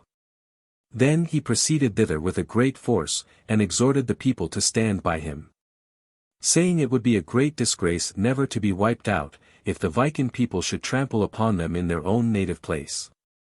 There fell 13 men, of whom 9 were killed on the spot, and 4 died of their wounds, and many were wounded. When the word came to King Inge that Gregorius and Erling were fighting down on the piers, he hastened there, and tried to separate them, but could do nothing, so mad were they on both sides. Then Gregorius called to Inge, and told him to go away. For it was in vain to attempt coming between them, as matters now stood. He said it would be the greatest misfortune if the king mixed himself up with it. For he could not be certain that there were not people in the fray who would commit some great misdeed if they had opportunity. Then King Inge retired. And when the greatest tumult was over, Gregorius and his men went to Nicholas Church, and Erling behind them, calling to each other. Then King Inge came a second time, and pacified them, and both agreed that he should mediate between them. When King Inge and Gregorius heard that King Hakon was in Viken, they went east with many ships, but when they came King Hakon fled from them, and there was no battle. Then King Inge went to Oslo, and Gregorius was in Konungahella. Munen's death. Soon after Gregorius heard that Hakon and his men were at a farm called Sorby, which lies up beside the forest. Gregorius hastened there, came in the night. And supposing that King Hakon and Sigurd would be in the largest of the houses, set fire to the buildings there. But Hakon and his men were in the smaller house, and came forth, seeing the fire, to help their people. There Munin fell, a son of Eola a brother of King Sigurd Hakon's father. Gregorius and his men killed him, because he was helping those whom they were burning within the house. Some escaped, but many were killed. Asbjorn Hjalda, who had been a very great Viking, escaped from the house, but was grievously wounded. A bond met him, and he offered the man money to let him get away, but the bond replied, he would do what he liked best. And, adding that he had often been in fear of his life for him, he slew him. King Hakon and Sigurd escaped, but many of their people were killed. Thereafter Gregorius returned home to Konungahella. Soon after King Hakon and Sigurd went to Halder Brynjolfsson's farm of Veteland, set fire to the house, and burnt it. Halder went out, and was cut down instantly with his housemen, and in all there were about 20 men killed. Sigrid, Halder's wife, was a sister of Gregorius, and they allowed her to escape into the forest in her night shift only. But they took with them Amund, who was a son of Gwyrd Amundusson and of Gyrid Dag's daughter, and a sister's son of Gregorius, and who was then a boy about 5 years old. Of the fall of Gregorius Dagson. When Gregorius heard the news he took it much to heart, and inquired carefully where they were. Gregorius set out from Konungahella late in Yule, and came to Furs the 13th day of Yule, where he remained a night, and heard Vespers the last day of Yule, which was a Saturday, and the Holy Evangel was read before him. When Gregorius and his followers saw the men of King Hakon and Sigurd, the king's force appeared to them smaller than their own. There was a river called Bifia between them, where they met. And there was unsound ice on the river, for there went a stream under the ice from it. King Hakon and his men had cut a rent in the ice, and laid snow over it, so that nobody could see it. When Gregorius came to the ice on the river, the ice appeared to him unsound, he said, and he advised the people to go to the bridge, which was close by, to cross the river. The Bond troops replied, that they did not know why he should be afraid to go across the ice to attack so few people as Hakon had, and the ice was good enough. Gregorius said it was seldom necessary to encourage him to show bravery, and it should not be so now. Then he ordered them to follow him, and not to be standing on the land while he was on the ice, and he said it was their counsel to go out upon the dangerous ice, but he had no wish to do so, or to be led by them. Then he ordered the banner to be advanced, and immediately went out on the ice with the men. As soon as the Bonds found that the ice was unsound they turned back. Gregorius fell through the ice, but not very deep, and he told his men to take care. There were not more than 20 men with him, the others having turned back. A man of King Hakon's troop shot an arrow at Gregorius, which hit him under the throat, and thus ended his life. Gregorius fell, and 10 men with him. It is the talk of all men that he had been the most gallant lenderman in Norway that any man then living could remember, and also he behaved the best towards us Icelanders of any chief since King Eystein the Elder's death. Gregorius's body was carried to Hofund, and interred at Gimsey Isle, in a nunnery which is there, of which Gregorius's sister, Bogiad, was then the abbess. King Inge hears of Gregorius's fall. 2 bailiffs went to Oslo to bring the tidings to King Inge. When they arrived they desired to speak to the king, and he asked, what news they brought. Gregorius Dagson's death, said they. How came that misfortune? Asked the king. When they had told him how it happened, he said, they gave advice who understood the least. It is said he took it so much to heart that he cried like a child. When he recovered himself he said, I wanted to go to Gregorius as soon as I heard of Halder's murder, for I thought that Gregorius would not sit long before thinking of revenge. But the people here would think nothing so important as their Yule feasts, and nothing could move them away. And I am confident that if I had been there, he would either have proceeded more cautiously, or I and Gregorius would now have shared one lodging. Now he is gone, the man who has been my best friend, and more than any other has kept the kingdom in my hands, and I think it will be but a short space between us. Now I make an oath to go forth against Hakon, and one of 2 things shall happen, I shall either come to my death, or shall walk over Hakon and his people. And such a man as Gregorius is not avenged, even if all were to pay the penalty of their lives for him. There was a man present who replied, Ye need not seek after them, for they intend to seek you. Kristin, King Sigurd's daughter and King Inge's cousin, was then in Oslo. The king heard that she intended going away. He sent a message to her to inquire why she wished to leave the town. She thought it was dangerous and unsafe for a female to be there. The king would not let her go. For if it go well with me, as I hope, you will be well here, and if I fall, my friends may not get leave to dress my body. But you can ask permission, and it will not be denied you, and you will thereby best requite what I have done for you. Of King Inge.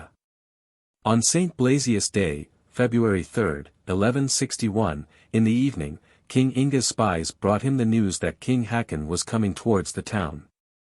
Then King Inge ordered the war horns to call together all the troops up from the town. And when he drew them up he could reckon them to be nearly 4,000 men. The king let the array be long, but not more than 5 men deep. Then some said that the king should not be himself in the battle, as they thought the risk too great. But that his brother Orm should be the leader of the army. The king replied, I think if Gregorius were alive and here now, and I had fallen and was to be avenged, he would not lie concealed, but would be in the battle. Now, although I, on account of my ill health, am not fit for the combat as he was, yet will I show as good will as he would have had, and it is not to be thought of that I should not be in the battle. People say that Gunhild, who was married to Simon, King Hakon's foster brother, had a witch employed to sit out all night and procure the victory for Hakon. And that the answer was obtained, that they should fight King Inge by night, and never by day, and then the result would be favorable. The witch who, as people say, sat out was called Thordiskegia. But what truth there may be in the report I know not.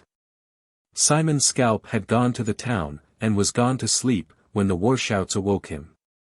When the night was well advanced, King Inge's spies came to him, and told him that King Hakon and his army were coming over the ice, for the ice lay the whole way from the town to Hofud Isle. King Inge's speech.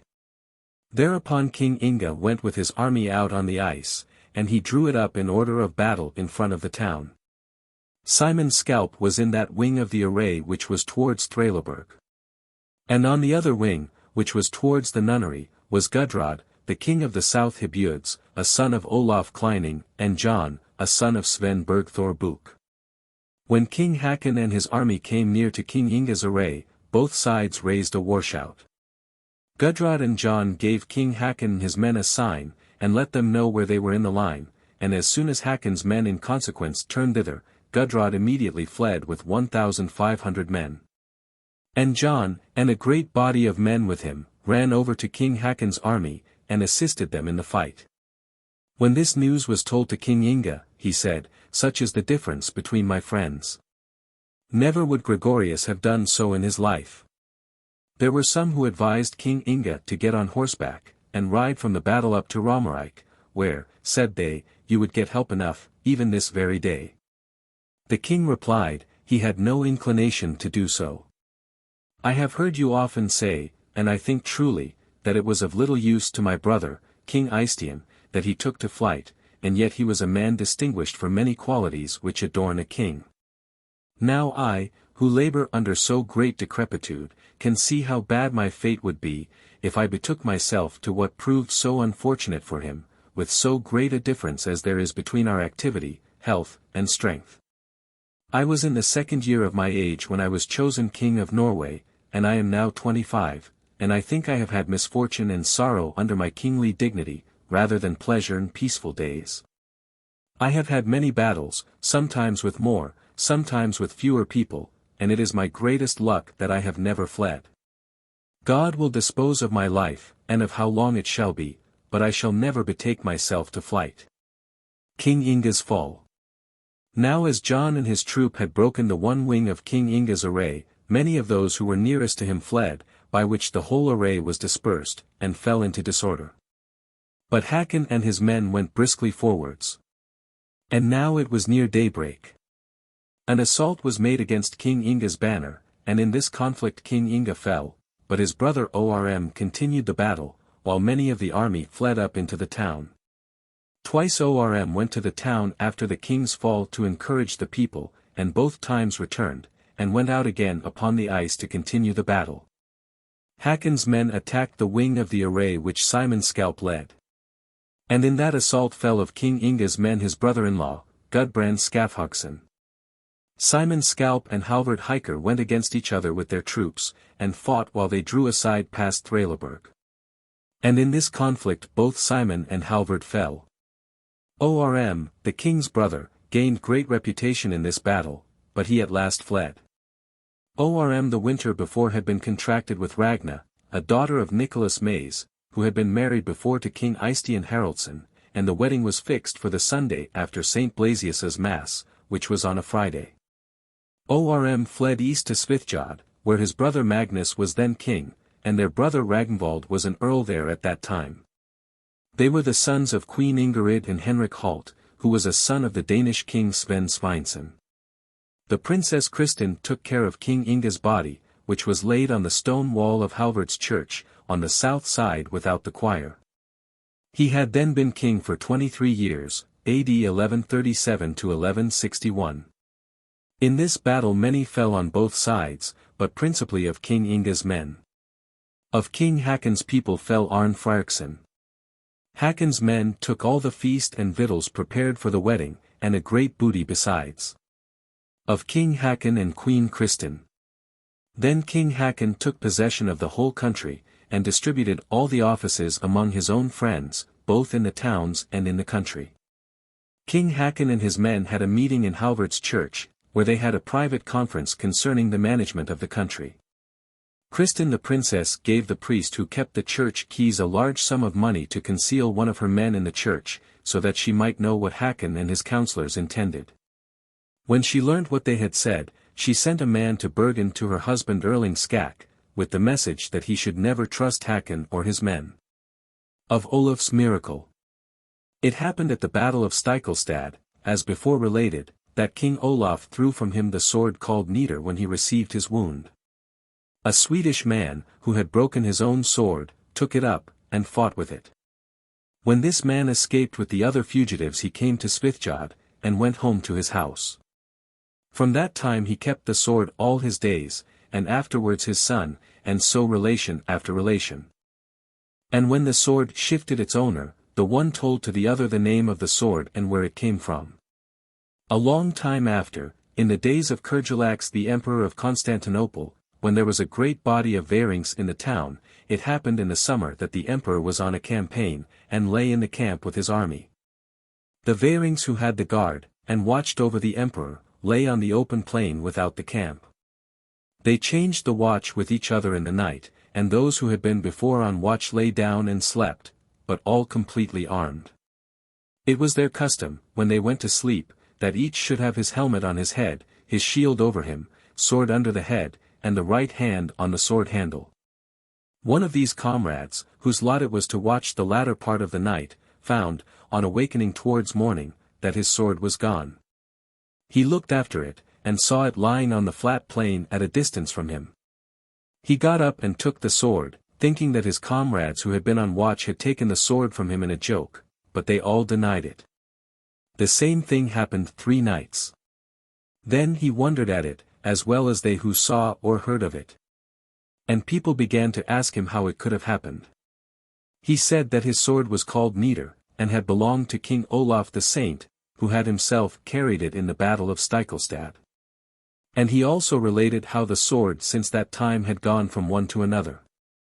This was told to the emperor, who called the man before him to whom the sword belonged, and gave him 3 times as much gold as the sword was worth. And the sword itself he had laid in St. Olaf's church, which the Varing supported, where it has been ever since over the altar. There was a lenderman of Norway while Harald Gille's sons, Eystein, Inge, and Sigurd lived, who was called Eindride Unge, and he was in Constantinople when these events took place. He told these circumstances in Norway, according to what Einar Sturluson says in his song about King Olaf the Saint, in which these events are sung. Olaf's miracle in favor of the Varings. It happened once in the Greek country, when Kyrre was emperor there, that he made an expedition against Blokumanaland. When he came to the Pesana plains, a heathen king came against him with an innumerable host. He brought with him many horsemen, and many large wagons, in which were large loopholes for shooting through. When they prepared for their night quarters they drew up their wagons, one by the side of the other, without their tents, and dug a great ditch without, and all which made a defence as strong as a castle. The heathen king was blind. Now when the Greek king came, the heathens drew up their array on the plains before their wagon fortification. The Greeks drew up their array opposite, and they rode on both sides to fight with each other. But it went on so ill and so unfortunately, that the Greeks were compelled to fly after suffering a great defeat, and the heathens gained a victory. Then the king drew up an array of Franks and Flemings, who rode against the heathens, and fought with them, but it went with them as with the others, that many were killed, and all who escaped took to flight. Then the Greek king was greatly incensed at his men at arms, and they replied, that he should now take his wine-bags, the varings. The king says that he would not throw away his jewels, and allow so few men, however bold they might be, to attack so vast an army. Then Thor Helsefig, who at that time was leader of the varings, replied to the king's words, if there was burning fire in the way, I and my people would run into it, if I knew the king's advantage required it.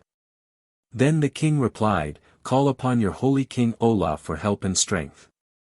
The varings, who were 450 men, made a vow with hand and word to build a church in Constantinople, at their own expense and with the aid of other good men, and have the church consecrated to the honor and glory of the holy king Olaf. And thereupon the varings rushed into the plain. When the heathens saw them, they told their king that there was another troop of the Greek king's army come out upon the plain, but they were only a handful of people. The king says, who is that venerable man riding on a white horse at the head of the troop? They replied, we do not see him. There was so great a difference of numbers, that there were 60 heathens for every Christian man. But notwithstanding the varings went boldly to the attack. As soon as they met, terror and alarm seized the army of the heathens, and they instantly began to fly, but the varings pursued, and soon killed a great number of them. When the Greeks and Franks who before had fled from the heathens saw this, they hastened to take part, and pursue the enemy with the others. Then the varings had reached the wagon fortification, where the greatest defeat was given to the enemy. The heathen king was taken in the flight of his people, and the varings brought him along with them, after which the Christians took the camp of the heathens, and their wagon fortification. Magnus Erlingson's Saga. Of Magnus Erlingson's beginning. When Erling got certain intelligence of the determinations of Hakon and his counselors, he sent a message to all the chiefs who he knew had been steady friends of King Inge. And also to his courtmen and his retinue, who had saved themselves by flight, and also to all Gregorius's housemen, and called them together to a meeting. When they met and conversed with each other, they resolved to keep their men together, and which resolution they confirmed by oath and handshake to each other. Then they considered whom they should take to be king. Erling Skak first spoke, and inquired if it was the opinion of the chiefs and other men of power that Simon Scalp's son, the son of the daughter of King Harald Gille, should be chosen king, and John Håkelsson be taken to lead the army. But John refused it. Then it was inquired if Nicholas Skildvarsson, a sister's son of King Magnus Barefoot, would place himself at the head of the army. But he answered thus, it was his opinion that some one should be chosen king who was of the royal race, and, for leader of the troops, some one from whom help and understanding were to be looked for, and then it would be easier to gather an army. It was now tried whether Arn would let any of his sons, King Inge's brothers, be proclaimed king. Arn replies, that Kristen's son, she was the daughter of King Sigurd the Crusader, was nearest by propinquity of descent to the crown of Norway.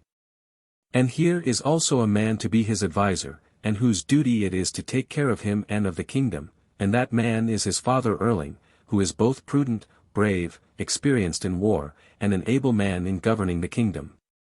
He wants no capability of bringing this counsel into effect, if luck be with him. Many thought well of this advice.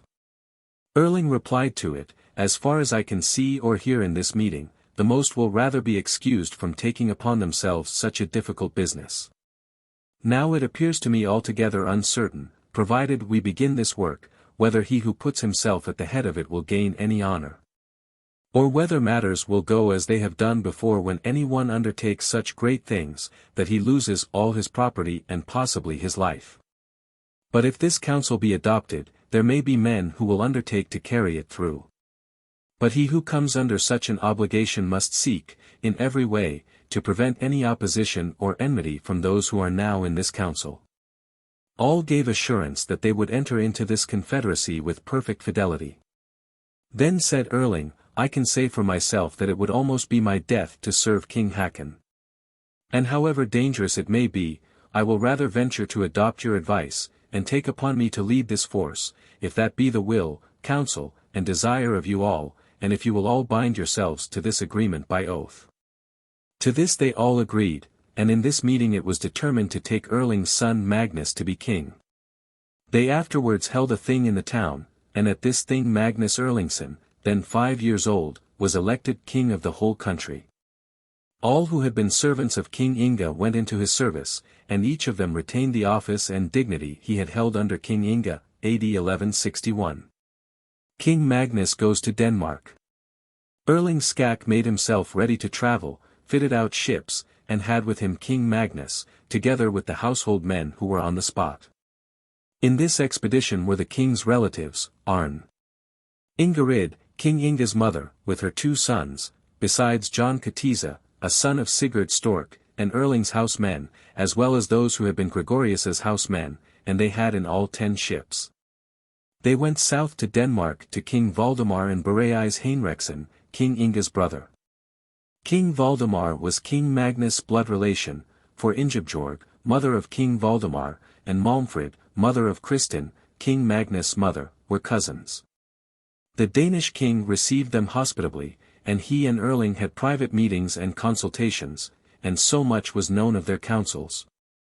That King Valdemar was to aid King Magnus with such help as might be required from his kingdom to win and retain Norway. On the other hand, King Valdemar should get that domain in Norway which his ancestors Harald Gormson and Sven Forkbeard had possessed, namely, the whole of Viken as far north as Regiarbet. This agreement was confirmed by oath and a fixed treaty. Then Erling and King Magnus made themselves ready to leave Denmark, and they sailed out of Vendelskage. Battle of Tunsberg. King Hakon went in spring, after the Easter week, north to Trondheim, and had with him the whole fleet that had belonged to King Inge. He held a thing there in the merchant town, and was chosen king of the whole country. Then he made Sigurd of Raren Earl, and gave him an earldom, and afterwards proceeded southwards with his followers all the way to Viken. The king went to Tunsberg, but sent Earl Sigurd east to Konungahella, to defend the country with a part of the forces in case Erling should come from the south. Erling and his fleet came to Agder, and went straight north to Bergen, where they killed Arn Brigderskal, King Hakon's officer, and came back immediately against King Hakon. Earl Sigurd, who had not observed the journey of Erling and his followers from the south, was at that time east in the Got River, and King Hakon was in Tunsberg. Erling brought up at Hrosanes, and lay there some nights. In the meantime King Hakon made preparations in the town. When Erling and his fleet were coming up to the town, they took a merchant vessel, filled it with wood and straw, and set fire to it. And the wind blowing right towards the town, drove the vessel against the piers. Erling had 2 cables brought on board the vessel, and made fast to 2 boats, and made them row along as the vessel drove. Now when the fire was come almost abreast of the town, those who were in the boats held back the vessel by the ropes, so that the town could not be set on fire. But so thick a smoke spread from it over the town, that one could not see from the piers where the king's array was. Then Erling drew the whole fleet in where the wind carried the fire, and shot at the enemy. When the townspeople saw that the fire was approaching their houses, and many were wounded by the bowmen, they resolved to send the priest Rold, the long-winded speaker, to Erling, to beg him to spare them and the town. And they dissolved the array in favor of Hakon, as soon as Rold told them their prayer was granted. Now when the array of townspeople had dispersed, the men on the piers were much thinned. However, some urged Hakon's men to make resistance, but Onin Simonson, who had most influence over the army, said, "I will not fight for Earl Sigurd's earldom, since he is not here himself." Then Onin fled, and was followed by all the people, and by the king himself, and they hastened up the country. King Hakon lost many men here. And these verses were made about it. Onin declares he will not go in battle gainst Earl Sigurd's foe. If Earl Sigurd does not come, but with his housemen sits at home, King Magnus' men rush up the street, eager with Hakon's troop to meet. But Hakon's war hawks, somewhat shy, turn quick about, and off they fly. Thorbjorn Skakeskald also said, The Tunsberg men would not be slow in thy good cause to risk a blow. And well they knew the chief could stain the wolves' mouths on a battle plain. But the town champion rather fears the sharp bright glance of levelled spears. Their steel-clad warrior loves no fight where bowstring twangs, or fire flies bright. King Hakon then took the land road northwards to Trondheim. When Earl Sigurd heard of this, he proceeded with all the ships he could get the seaway northwards, to meet King Hakon there. Of Erling and Hakon. Erling Skak took all the ships in Tunsberg belonging to King Hakon, and there he also took the Bikazudden which had belonged to King Inge. Then Erling proceeded, and reduced the whole of Viken in obedience to King Magnus, and also the whole country north wheresoever he appeared up to Bergen, where he remained all winter. There Erling killed Ingebjorn Sippel, King Hakon's lenderman of the north part of the fjord district. In winter, AD 1162, King Hakon was in Trondheim, but in the following spring he ordered a levy, and prepared to go against Erling. He had with him Earl Sigurd, John Sveinsson, Eindrid Unge, Onnen Simonsen, Philip Peterson, Philip Gjerdsson, Ragnvald Kunta, Sigurd Kappa, Sigurd Huppa, Freirik Kine, Asbjorn of Forland, Thorbjorn, a son of Gunnar the treasurer, and Stradbjorn. Of Erling's people. Erling was in Bergen with a great armament, and resolved to lay a sailing prohibition on all the merchant vessels which were going north to Nidaros. For he knew that King Hakon would soon get tidings of him, if ships were sailing between the towns. Besides, he gave out that it was better for Bergen to get the goods, even if the owners were obliged to sell them cheaper than they wished, than that they should fall into the hands of enemies and thereby strengthen them. And now a great many vessels were assembled at Bergen, for many arrived every day, and none were allowed to go away. Then Erling let some of the lightest of his vessels be laid ashore, and spread the report that he would wait for Hakon, and, with the help of his friends and relations, oppose the enemy there. He then one day called a meeting of the shipmasters, and gave them and all the merchant ships and their steersmen leave to go where they pleased. When the men who had charge of the cargoes, and were all ready to sail away with their goods, some for trade, others on various business, had got leave from Erling Skak to depart. There was a soft and favourable wind for sailing north along the coast. Before the evening all who were ready had set sail, and hastened on as fast as they could, according to the speed of their vessels, the one vying with the other. When this fleet came north to Moor, Hakon's fleet had arrived there before them, and he himself was there fully engaged in collecting people, and summoning to him the lendermen, and all liable to serve in the levy. Without having for a long time heard any news from Bergen. Now, however, they heard, as the latest news, that Erling Skak had laid his ships up in Bergen, and there they would find him, and also that he had a large force with him. King Hakon sailed from thence to Vie, and sent away Earl Sigurd and Onnen Simonsen to gather people, and sent men also to both the Moor districts. After King Hakon had remained a few days at the town he sailed farther, and proceeded to the south, thinking that it would both promote his journey and enable new levies to join him sooner. Erling Skak had given leave on Sunday to all the merchant vessels to leave Bergen. And on Tuesday, as soon as the early mass was over, he ordered the war horns to sound, summoned to him the men-at-arms and the townsmen, and let the ships which were laid up on shore be drawn down into the water. Then Erling held a house-thing with his men and the people of the levy, told them his intentions, named ship commanders, and had the names called over of the men who were to be on board of the king's ship.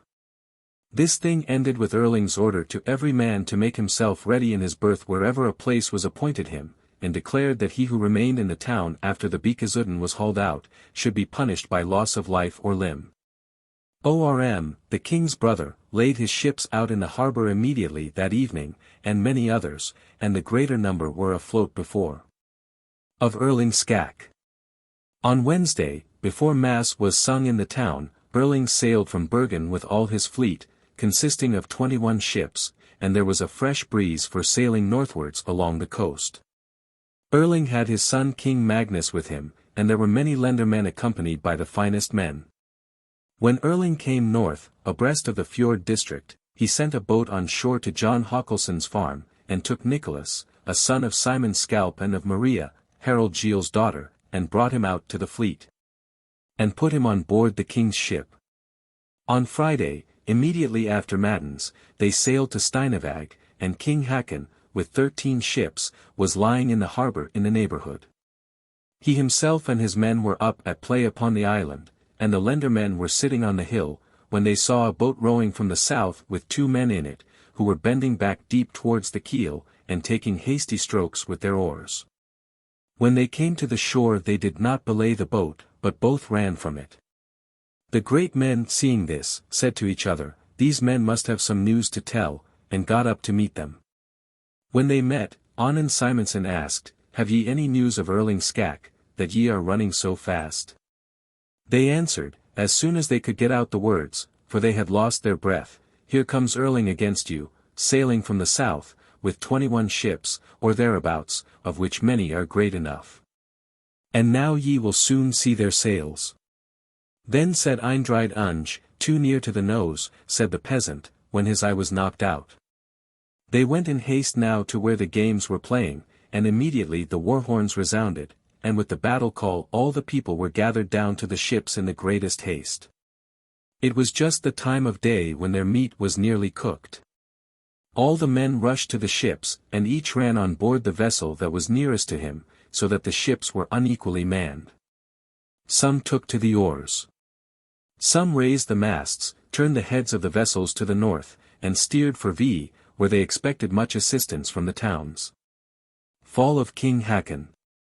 Soon after they saw the sails of Erling's fleet, and both fleets came in sight of each other. Eystein Unge had a ship called Draglon, which was a large bus-like longship, but which had but a small crew. For those who belonged to her had run on board of other ships, and she was therefore the hindmost of Hakon's fleet. When Eystein came abreast of the island Sek, the Bikazuden, which Erling Skak himself commanded, came up with her. And these 2 ships were bound fast together. King Hakon and his followers had arrived close to Vie, but when they heard the war horn they turned again to assist Eystein. Now they began the battle on both sides, as the vessels came up. Many of the sails lay midships across the vessels, and the ships were not made fast to each other, but they lay side by side. The conflict was not long before there came disorder in Hakon's ship, and some fell, and others sprang overboard. Hakon threw over him a grey cloak, and jumped on board another ship, but when he had been there a short time he thought he had got among his enemies, and when he looked about him he saw none of his men nor of his ships near him. Then he went into the Bikazuden to the forecastle men, and begged his life. They took him in their keeping, and gave him quarter. In this conflict there was a great loss of people, but principally of Hakon's men. In the Bikazuden fell Nicholas, Simon Scalp's son, and Erling's men are accused of having killed him themselves. Then there was a pause in the battle, and the vessels separated. It was now told to Erling that Hakon was on board of his ship. That the forecastle men had taken him, and threatened that they would defend him with arms. Erling sent men forwards in the ship to bring the forecastle men his orders to guard Hakon well, so that he should not get away. He at the same time let it be understood that he had no objection to giving the king life and safety, if the other chiefs were willing, and a peace could be established.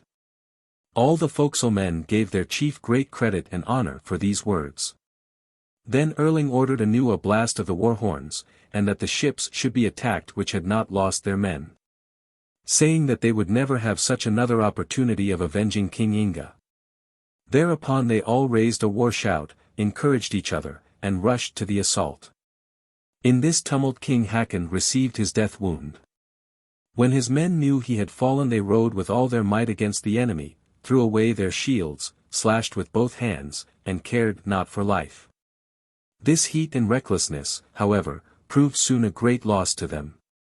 For Erling's men saw the unprotected parts of their bodies, and where their blows would have effect. The greater part of Hakon's men who remained fell here. And it was principally owing to the want of numbers, as they were not enough to defend themselves. They could not get quarter, also excepting those whom the chiefs took under their protection and bound themselves to pay ransom for. The following of Hakon's people fell, Sigurd Kappa, Sigurd Huppa, and Ragnvald Kunta, but some ships' crews got away, rowed into the fjords, and thus saved their lives. Hakon's body was carried to Romsdal, and buried there. But afterwards his brother, King Sverre, had the body transported north to the merchant town Nidaros, and laid in the stone wall of Christ Church south of the choir. Flight of the chiefs of Hakon's men. Earl Sigurd, Eindride Unge, Onan Simonson, Fryrek Kina, and other chiefs kept the troop together, left the ships in Romsdal, and went up to the uplands. King Magnus and his father Erling sailed with their troops north to Nidaros in Trondheim, and subdued the country as they went along. Erling called together an Thing, at which King Magnus was proclaimed king of all Norway. Erling, however, remained there but a short time, for he thought the Trondheim people were not well affected towards him and his son. King Magnus was then called king of the whole country. King Hakon had been a handsome man in appearance, well grown, tall and thin, but rather broad-shouldered, on which account his men called him Herdebreid. As he was young in years, his lendermen ruled for him. He was cheerful and friendly in conversation, playful and youthful in his ways, and was much liked by the people. Of King Sigurd's beginning. There was an upland man called Marcus of Skog, who was a relation of Earl Sigurd. Marcus brought up a son of King Sigurd Munn, who was also called Sigurd. This Sigurd was chosen king, AD 1162, by the upland people, by the advice of Earl Sigurd and the other chiefs who had followed King Hakon. They had now a great army, and the troops were divided in two bodies, so that Marcus and the king were less exposed where there was anything to do, and Earl Sigurd and his troop, along with the lendermen, were most in the way of danger. They went with their troops mostly through the uplands, and sometimes eastwards to Viken. Erling Skak had his son King Magnus always with him, and he had also the whole fleet and the land defence under him. He was a while in Bergen in autumn, but went from thence eastward to Viken, where he settled in Tunsberg for his winter quarters, AD 1163, and collected in Viken all the taxes and revenues that belonged to Magnus as king, and he had many and very fine troops. As Earl Sigurd had but a small part of the country, and kept many men on foot, he soon was in want of money. And where there was no chief in the neighborhood he had to seek money by unlawful ways, sometimes by unfounded accusations and fines, sometimes by open robbery. Earl Sigurd's condemnation. At that time the realm of Norway was in great prosperity. The bonds were rich and powerful, unaccustomed to hostilities or violence, and the oppression of roving troops. So that there was soon a great noise and scandal when they were despoiled and robbed.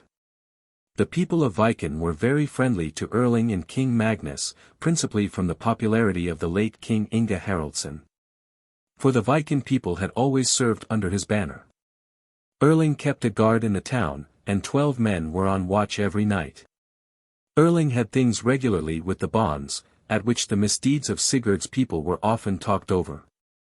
And by the representations of Erling and his adherents, the bonds were brought unanimously to consider that it would be a great good fortune if these bands should be rooted out. Arn, the king's relation, spoke well and long on this subject, and at last severely. And required that all who were at the thing, men-at-arms, bonds, townsmen, and merchants, should come to the resolution to sentence according to law Earl Sigurd and all his troop, and deliver them to Satan, both living and dead. From the animosity and hatred of the people, this was agreed to by all, and thus the unheard-of deed was adopted and confirmed by oath, as if a judgment in the case was delivered there by the thing according to law. The priest Rold the Long-Winded, who was a very eloquent man, spoke in the case, but his speech was to the same purpose as that of others who had spoken before. Erling gave a feast at Yule in Tunsberg, and paid the wages of the men-at-arms at Candlemas. Of Erling. Earl Sigurd went with his best troops down to Viken, where many people were obliged to submit to his superior force, and many had to pay money. He drove about thus widely higher up the country, penetrating into different districts. But there were some in his troop who desired privately to make peace with Erling. But they got back the answer, that all who asked for their lives should obtain quarter, but they only should get leave to remain in the country who had not been guilty of any great offences against Erling. And when Sigurd's adherents heard that they would not get leave to remain in the country, they held together in one body, for there were many among them who knew for certain that Erling would look upon them as guilty of offences against him. Philip Gjerdsson made terms with Erling, got his property back, and went home to his farm, but soon after Sigurd's men came there, and killed him. They committed many crimes against each other, and many men were slain in their mutual persecution. But here what was committed by the chiefs only is written down. Erling gets news of Earl Sigurd. It was in the beginning of Lent that news came to Erling that Earl Sigurd intended to come upon him. And news of him came here and there, sometimes nearer, sometimes farther off. Erling sent out spies in all quarters around to discover where they were. Every evening he assembled all the men at arms by the war-horn out of the town. And for a long time in the winter they lay under arms all night, ready to be drawn up in array. At last Erling got intelligence that Sigurd and his followers were not far distant, up at the farm-ree. Erling then began his expedition out of the town, and took with him all the townspeople who were able to carry arms and had arms, and likewise all the merchants, and left only 12 men behind to keep watch in the town. Erling went out of the town on Thursday afternoon, in the 2nd week of Lent, February 19th, and every man had 2 days' provisions with him. They marched by night, and it was late before they got out of the town with the men. 2 men were with each shield and each horse, and the people, when mustered, were about 1,200 men. When they met their spies, they were informed that Sigurd was at Ree, in a house called Rathens, and had 500 men. Then Erling called together his people, told them the news he had received, and all were eager to hasten their march, fall on them in the houses, or engage them by night. Erling replied to them thus: "It is probable that we and Earl Sigurd shall soon meet. There are also many men in this band whose handiwork remains in our memories. Such as cutting down King Inge, and so many more of our friends, that it would take long to reckon them up. These deeds they did by the power of Satan, by witchcraft, and by villainy. For it stands in our laws and country rights, that however highly a man may have been guilty, it shall be called villainy and cowardly murder to kill him in the night. This band has had its luck hitherto by following the counsel of men acquainted with witchcraft and fighting by night, and not in the light of day. And by this proceeding have they been victorious hitherto over the chiefs whose heads they have laid low on the earth. Now we have often seen, and proved, how unsuitable and improper it is to go into battle in the night time. Therefore let us rather have before our eyes the example of chiefs better known to us, and who deserve better to be imitated, and fight by open day in regular battle array, and not steal upon sleeping men in the night. We have people enough against them, so few as they are. Let us, therefore, wait for day and daylight, and keep together in our array in case they attack us." Thereafter the whole army sat down. Some opened up bundles of hay, and made a bed of it for themselves, some sat upon their shields, and thus waited the day dawn. The weather was raw, and there was a wet snowdrift. Of Earl Sigurd's battle array. Earl Sigurd got the first intelligence of Erling's army, when it was already near to the house. His men got up, and armed themselves. But not knowing how many men Erling had with him, some were inclined to fly, but the most determined to stand. Earl Sigurd was a man of understanding, and could talk well, but certainly was not considered brave enough to take a strong resolution. And indeed the Earl showed a great inclination to fly, for which he got many stinging words from his men-at-arms. As day dawned, they began on both sides to draw up their battle array. Earl Sigurd placed his men on the edge of a ridge between the river and the house, at a place at which a little stream runs into the river. Erling and his people placed their array on the other side of the river. But at the back of his array were men on horseback well armed, who had the king with them. When Earl Sigurd's men saw that there was so great a want of men on their side, they held a council, and were for taking to the forest. But Earl Sigurd said, "Ye alleged that I had no courage, but it will now be proved, and let each of you take care not to fail, or fly, before I do so. We have a good battlefield. Let them cross the bridge.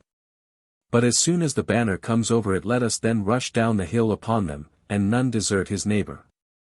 Earl Sigurd had on a red-brown kirtle, and a red cloak, of which the corners were tied and turned back, shoes on his feet.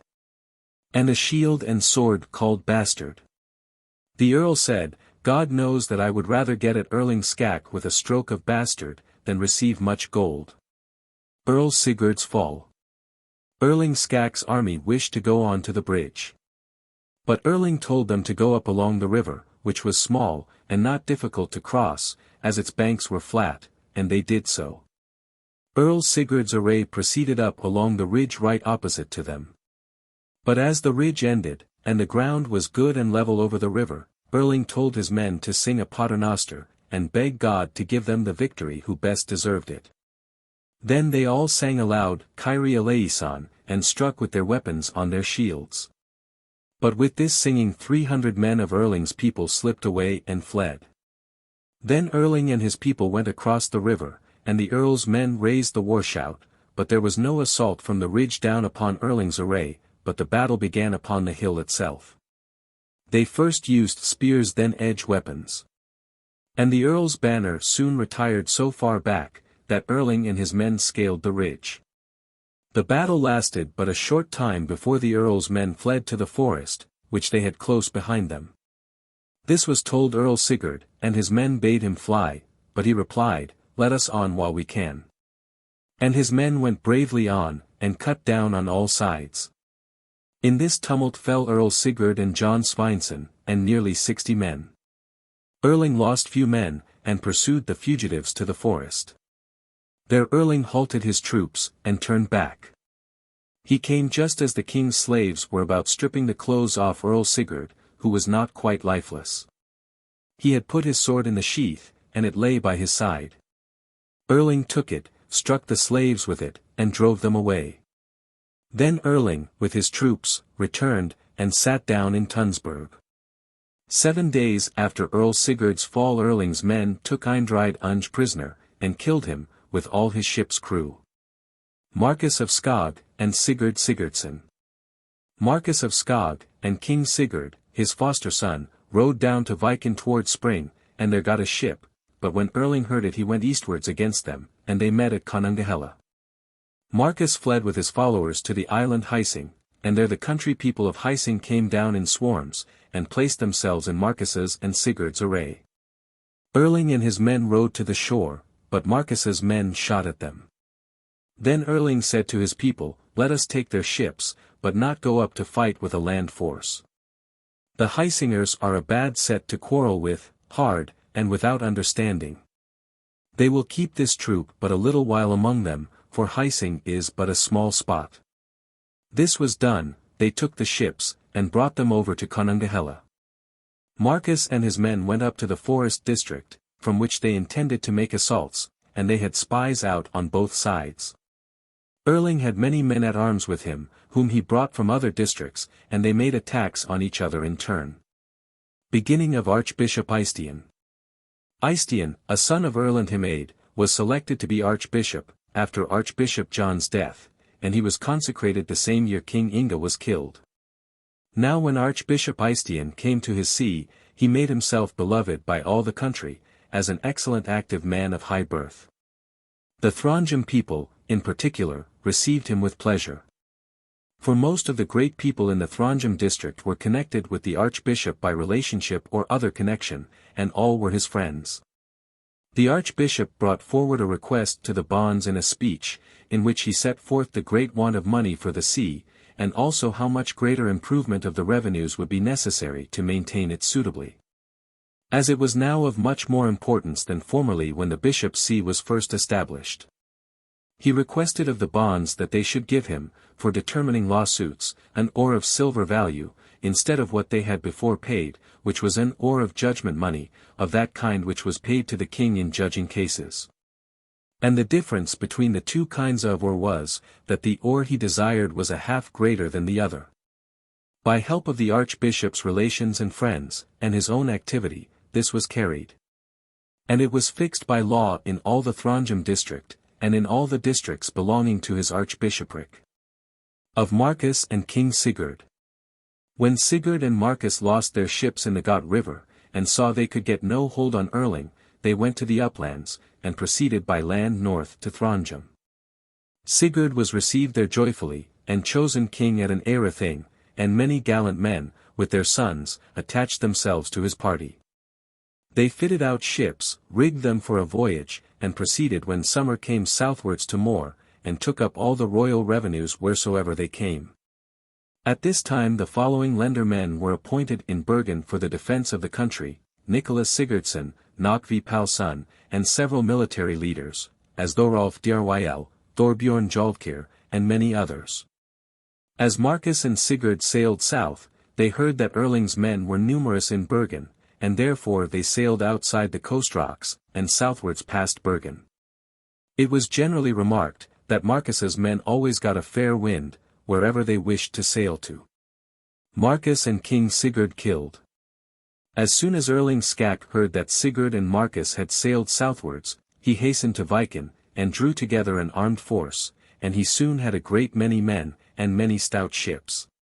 But when he came farther in Viken, he met with a strong contrary wind, which kept him there in port the whole summer. Now when Sigurd and Marcus came east to Lister, they heard that Erling had a great force in Viken. So they turned to the north again. But when they reached Hordaland, with the intention of sailing to Bergen, and came opposite the town, Nicholas and his men rowed out against them, with more men and larger ships than they had. Sigurd and Marcus saw no other way of escaping but to row away southwards. Some of them went out to sea, others got south to the Sound, and some got into the fjords. Marcus, and some people with him, sprang upon an isle called Scarpa. Nicholas and his men took their ships, gave John Håkelsson and a few others quarter, but killed the most of them they could get hold of. Some days after Eindride Heidefilja found Sigurd and Marcus, and they were brought to Bergen. Sigurd was beheaded outside of Grafdal, and Marcus and another man were hanged at Hvarfsons. This took place on Michaelmas Day, September 29, 1163, and the band which had followed them was dispersed. Erling and the people of Heising Isle. Fryrek Kine and Jarn the Bad, Onnen Simonson and Ornolf Skorpa had rowed out to sea with some ships, and sailed outside along the land to the east. Wheresoever they came to the land they plundered, and killed Erling's friends. Now when Erling heard that Sigurd and Marcus were killed, he gave leave to the lendermen and people of the levy to return home. But he himself, with his men, set his course eastward across the Folden Fjord, for he heard of Marcus's men there. Erling sailed to Konungahella, where he remained the autumn. And in the first week of winter Erling went out to the island Heising with his men, and called the bonds to a thing. When the Heising people came to the thing, Erling laid his lawsuit against them for having joined the bands of Sigurd and Marcus, and having raised men against him. Assur was the name of one of the greatest of the bonds on the island, and he answered Erling on account of the others. The thing was long assembled. But at the close the bonds gave the case into Erling's own power, and he appointed a meeting in the town within 1 week, and named 15 bonds who should appear there. When they came, he condemned them to pay a penalty of 300 head of cattle. And the bonds returned home ill-pleased at this sentence.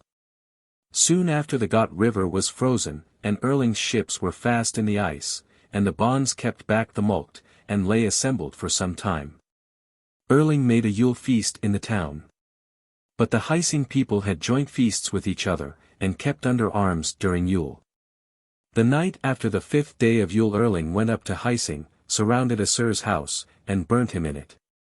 He killed 100 men in all, burnt 3 houses, and then returned to Konungahella. The bonds came then, according to agreement, to pay the mulct. Death of Fryrek Kine and Jarn.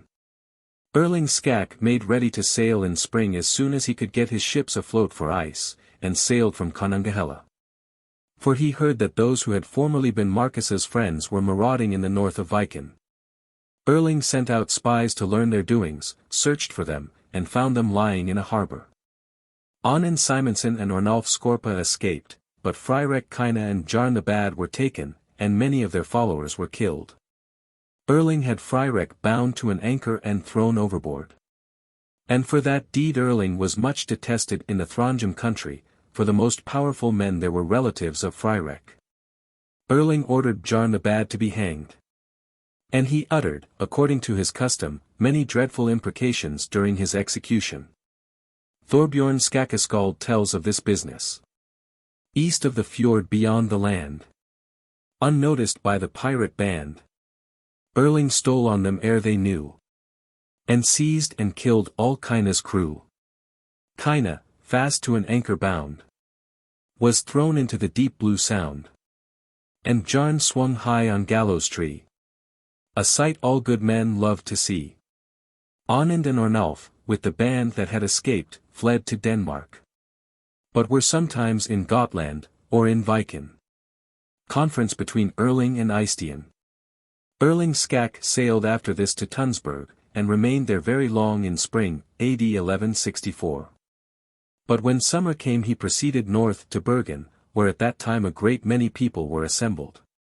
There was the legate from Rome, Stephanus, the Archbishop Eystein, and other bishops of the country. There was also Bishop Brand, who was consecrated Bishop of Iceland, and John Loptson, a daughter's son of King Magnus Barefoot, and on this occasion King Magnus and John's other relations acknowledged the relationship with him. Archbishop Eystein and Erling Skak often conversed together in private. And, among other things, Erling asked one day, "Is it true, sir, what people tell me, that you have raised the value of the ore upon the people north in Throndheim, in the law cases in which money fees are paid you?" "It is so," said the archbishop, "that the bonds have allowed me an advance on the ore of law casualties. But they did it willingly, and without any kind of compulsion, and have thereby added to their honor for God and the income of the bishopric." Erling replies, "Is this according to the law of the holy Olaf? Or have you gone to work more arbitrarily in this than is written down in the law book?" The archbishop replies, "King Olaf the Holy fixed the laws, to which he received the consent and affirmative of the people. But it will not be found in his laws that it is forbidden to increase God's right. Erling, if you augment your right, you must assist us to augment as much the king's right." The archbishop, "Thou hast already augmented enough thy son's power and dominion. And if I have exceeded the law in taking an increase of the ore from the Throndheim people, it is, I think, a much greater breach of the law that one is king over the country who is not a king's son, and which has neither any support in the law, nor in any precedent here in the country. Erling, when Magnus was chosen king, it was done with your knowledge and consent, and also of all the other bishops here in the country. Archbishop, you promised then, Erling, that provided we gave our consent to electing Magnus king, you would, on all occasions, and with all your power, strengthen God's rights. Erling, I may well admit that I have promised to preserve and strengthen God's commands and the laws of the land with all my power, and with the king's strength. And now I consider it to be much more advisable, instead of accusing each other of a breach of our promises, to hold firmly by the agreement entered into between us. Do you strengthen Magnus in his dominion, according to what you have promised? And I will, on my part, strengthen your power in all that can be of advantage or honor." The conversation now took a more friendly turn. And Erling said, "Although Magnus was not chosen king according to what has been the old custom of this country, yet can you with your power give him consecration as king, as God's law prescribes, by anointing the king to sovereignty. And although I be neither a king, nor of kingly race, yet most of the kings, within my recollection, have not known the laws or the constitution of the country so well as I do. Besides, the mother of King Magnus is the daughter of a king and queen born in lawful wedlock, and Magnus is son of a queen and a lawfully married wife. Now if you will give him royal consecration, no man can take royalty from him. William Bastard was not a king's son, but he was consecrated and crowned king of England, and the royalty in England has ever since remained with his race, and all have been crowned.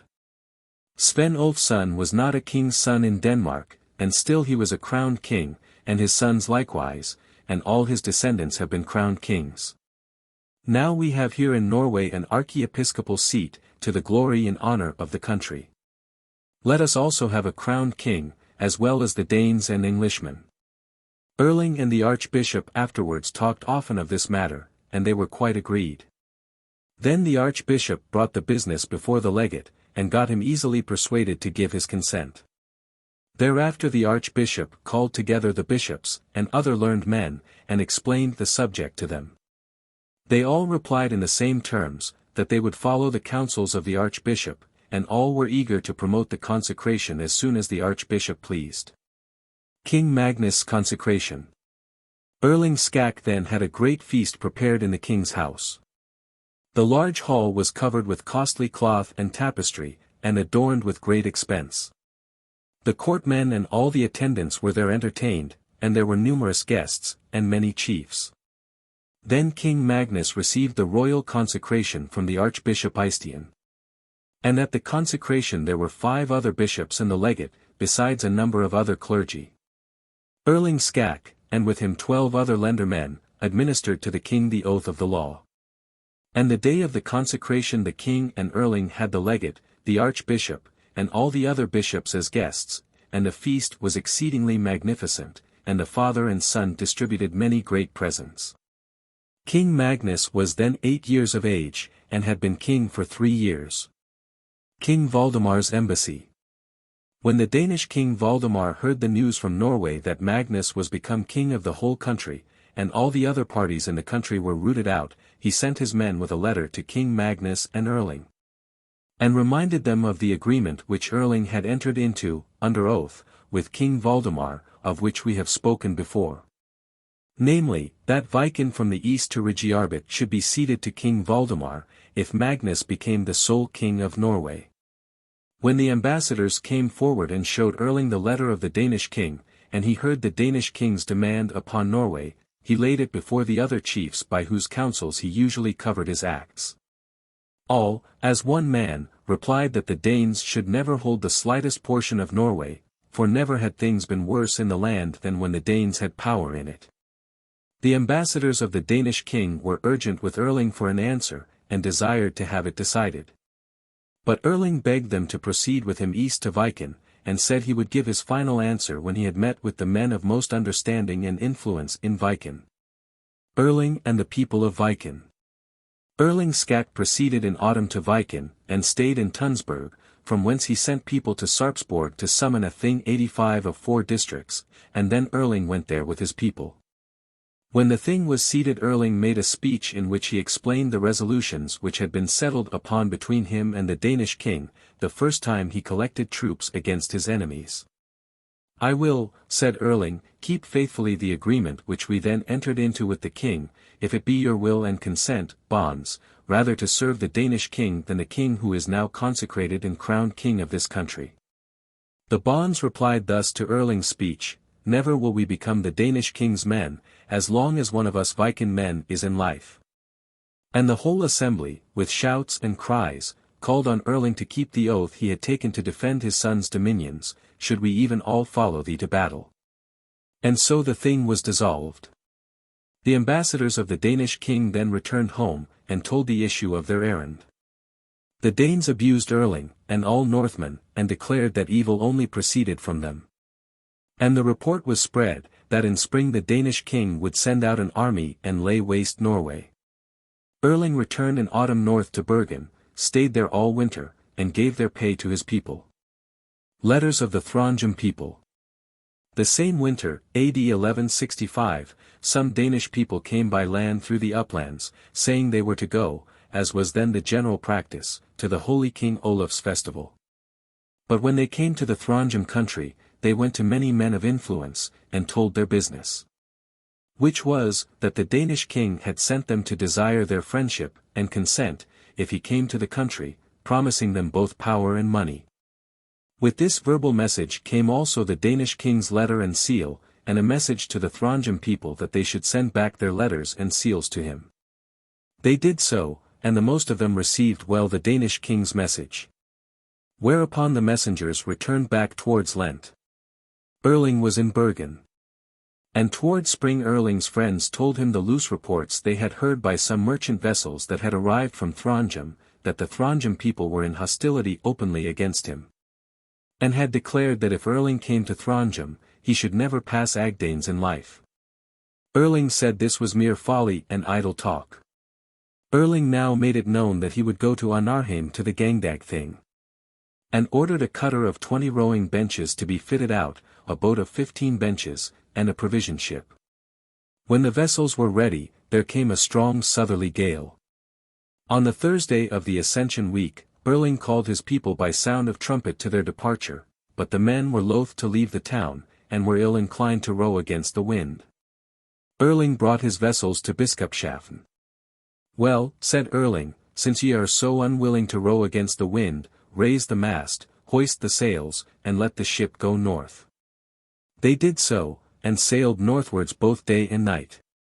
On Wednesday, in the evening, they sailed and passed Agdanes, where they found a fleet assembled of many merchant vessels, rowing craft and boats, all going towards the town to the celebration of the festival, some before them, some behind them, so that the townspeople paid no attention to the long ships coming. Erling and the people of Trondheim. Erling came to the town just as Vespers was being sung in Christ Church. He and his men ran into the town, to where it was told them that the lenderman, Alfrode, a son of Herdebreid, was still sitting at table, and drinking with his men. Erling fell upon them, and Alf was killed, with almost all his men. Few other men were killed, for they had almost all gone to church, as this was the night before Christ's Ascension Day. In the morning early, Erling called all the people by sound of trumpet to a thing out upon Evra. At the thing Erling laid a charge against the Trondheim people, accusing them of intending to betray the country, and take it from the king. And named Bard Standale, Pal Andresen, and Rosabard, who then presided over the town's affairs, and many others. They, in their defense, denied the accusation. But Erling's writer stood up, produced many letters with seals, and asked if they acknowledged their seals which they had sent to the Danish king, and thereupon the letters were read. There was also a Danish man with Erling who had gone with the letters in winter, and whom Erling for that purpose had taken into his service. He told to these men the very words which each of them had used. And you, Rosabard, spoke, striking your breast, and the very words you used were, "Out of this breast are all these counsels produced." Bard replied, "I was wrong in the head, sirs, when I spoke so." There was now nothing to be done but to submit the case entirely to the sentence Erling might give upon it. He took great sums of money from many as fines, and condemned all those who had been killed as lawless, and their deeds as lawless, making their deaths thereby not subject to mulct. Then Erling returned south to Bergen. King Valdemar's expedition to Norway. The Danish king Valdemar assembled in spring, AD 1165, a great army, and proceeded with it north to Viken. As soon as he reached the dominions of the king of Norway, the bonds assembled in a great multitude. The king advanced peacefully. But when they came to the mainland, the people shot at them even when there were only 2 or 3 together, from which the ill will of the country people towards them was evident. When they came to Tunsberg, King Valdemar summoned a Hoggathing. But nobody attended it from the country parts. Then Valdemar spoke thus to his troops, "It is evident that all the country people are against us. And now we have 2 things to choose, the one to go through the country, sword in hand, sparing neither man nor beast, the other is to go back without affecting our object. And it is more my inclination to go with the army to the east against the heathens, of whom we have enough before us in the east country, than to kill Christian people here, although they have well deserved it." All the others had a greater desire for a foray, but the king ruled, and they all returned back to Denmark without affecting their purpose. They pillaged, however, all around in the distant islands, or where the king was not in the neighborhood. They then returned south to Denmark without doing anything. Erling's expedition to Jutland. As soon as Erling heard that a Danish force had come to Viken, he ordered a levy through all the land, both of men and ships, so that there was a great assemblage of men in arms. And with this force he proceeded eastward along the coast. But when he came to Ledandissens, he heard that the Danish army had returned south to Denmark, after plundering all around them in Viken. Then Erling gave all the people of the levy permission to return home, but he himself and some lendermen, with many vessels, sailed to Jutland after the Danes. When they came to a place called Dursa, the Danes who had returned from the expedition lay there with many ships. Erling gave them battle, and there was a fight, in which the Danes soon fled with the loss of many people. And Erling and his men plundered the ships and the town, and made a great booty, with which they returned to Norway. Thereafter, for a time, there was hostility between Norway and Denmark. Erling's expedition to Denmark. The Princess Krisfinn went south in autumn AD 1165, to Denmark, to visit her relation King Valdemar, who was her cousin. The king received her kindly, and gave her fiefs in his kingdom, so that she could support her household well. She often conversed with the king, who was remarkably kind towards her. In the spring following, AD 1166, Kristin sent to Erling, and begged him to pay a visit to the Danish king, and enter into a peace with him. In summer Erling was in Viken, where he fitted out a long ship, manned it with his finest lads, and sailed, a single ship, over to Jutland. When he heard that the Danish king Valdemar was in Randaros, Erling sailed thither, and came to the town just as the king sat at the dinner table, and most of the people were taking their meal. When his people had made themselves ready according to Erling's orders, set up the ship tents, and made fast the ship, Erling landed with 12 men, all in armor, with hats over their helmets, and swords under their cloaks. They went to the king's lodging, where the doors stood open, and the dishes were being carried in. Erling and his people went in immediately, and drew up in front of the high seat. Erling said, "Peace and safe conduct we desire, king, both here and to return home." The king looked at him, and said, "Art thou here, Erling?" He replies, "Here is Erling, and tell us, at once, if we shall have peace and safe conduct." There were 80 of the king's men in the room, but all unarmed. The king replies, "Peace ye shall have, Erling, according to thy desire, for I will not use force or villainy against a man who comes to visit me." Erling then kissed the king's hand, went out, and down to his ship. Erling stayed at Randaros some time with the king, and they talked about terms of peace between them and between the countries. They agreed that Erling should remain as hostage with the Danish king, and that Asbjorn Snorre, Bishop Absalon's brother, should go to Norway as hostage on the other part. King Valdemar and Erling. In a conference which King Valdemar and Erling once had together, Erling said, "Sire, it appears to me likely that it might lead to a peace between the countries if you got that part of Norway which was promised you in our agreement, but if it should be so, what chief would you place over it? Would he be a Dane?" "No," replied the king, "no Danish chief would go to Norway, where he would have to manage an obstinate hard people, when he has it so easy here with me. Erling, it was on that very consideration that I came here. For I would not on any account in the world deprive myself of the advantage of your friendship. In days of old other men, Hakon Ivar's son and Finn Arneson, came also from Norway to Denmark, and your predecessor, King Sven, made them both earls. Now I am not a man of less power in Norway than they were then, and my influence is not less than theirs, and the king gave them the province of Halland to rule over, which he himself had and owned before. Now it appears to me, sire, that you, if I become your man and vassal, can allow me to hold of you the fief which my son Magnus will not deny me, by which I will be bound in duty, and ready to undertake all the service belonging to that title." Erling spoke such things, and much more in the same strain, until it came at last to this, that Erling became Valdemar's man and vassal. And the king led Erling to the earl's seat one day, and gave him the title of earl, and Viken as a fief under his rule. Earl Erling went thereafter to Norway, and was earl afterwards as long as he lived. And also the peace with the Danish king was afterwards always preserved. Earl Erling had 4 sons by his concubines. The one was called Hreidar, the next Ogmund, and these by 2 different mothers, the third was called Finn. The 4th Sigurd, these were younger, and their mother was Asa the Fair.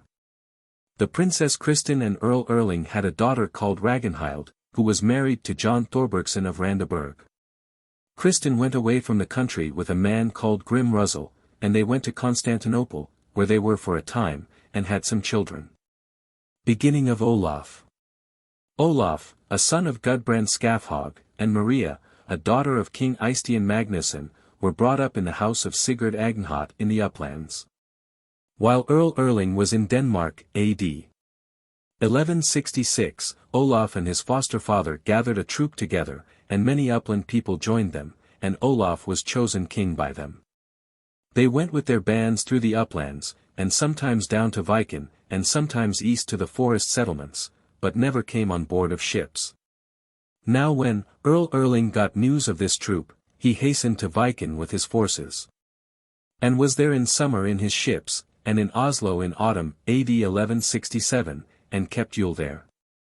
He had spies up the country after this troop, and went himself, along with Orm, the king brother, up the country to follow them.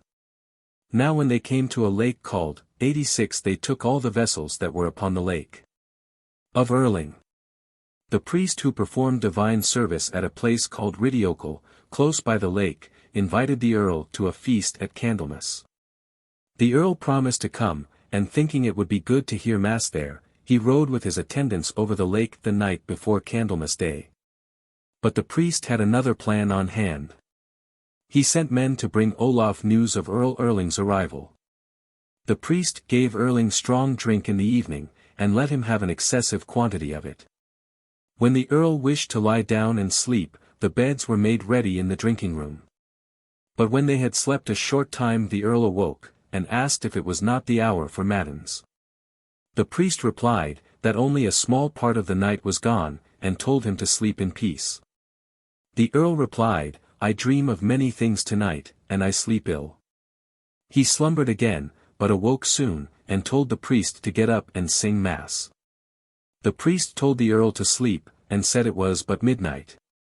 Then the earl again lay down, slept a little while, and, springing out of bed, ordered his men to put on their clothes. They did so, took their weapons, went to the church, and laid their arms outside while the priest was singing matins. Battle at Ridiokel. As Olaf got the message in the evening, they travelled in the night 6 miles, which people considered an extraordinarily long march.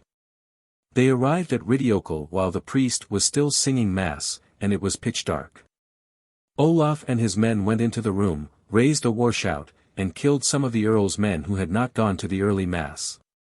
Now when Erling and his men heard the war shout, they ran to their weapons, and hastened down to their ships. Olaf and his men met them at a fence, at which there was a sharp conflict. Erling and his men retreated along the fence, which protected them. Erling had far fewer men, and many of them had fallen, and still more were wounded.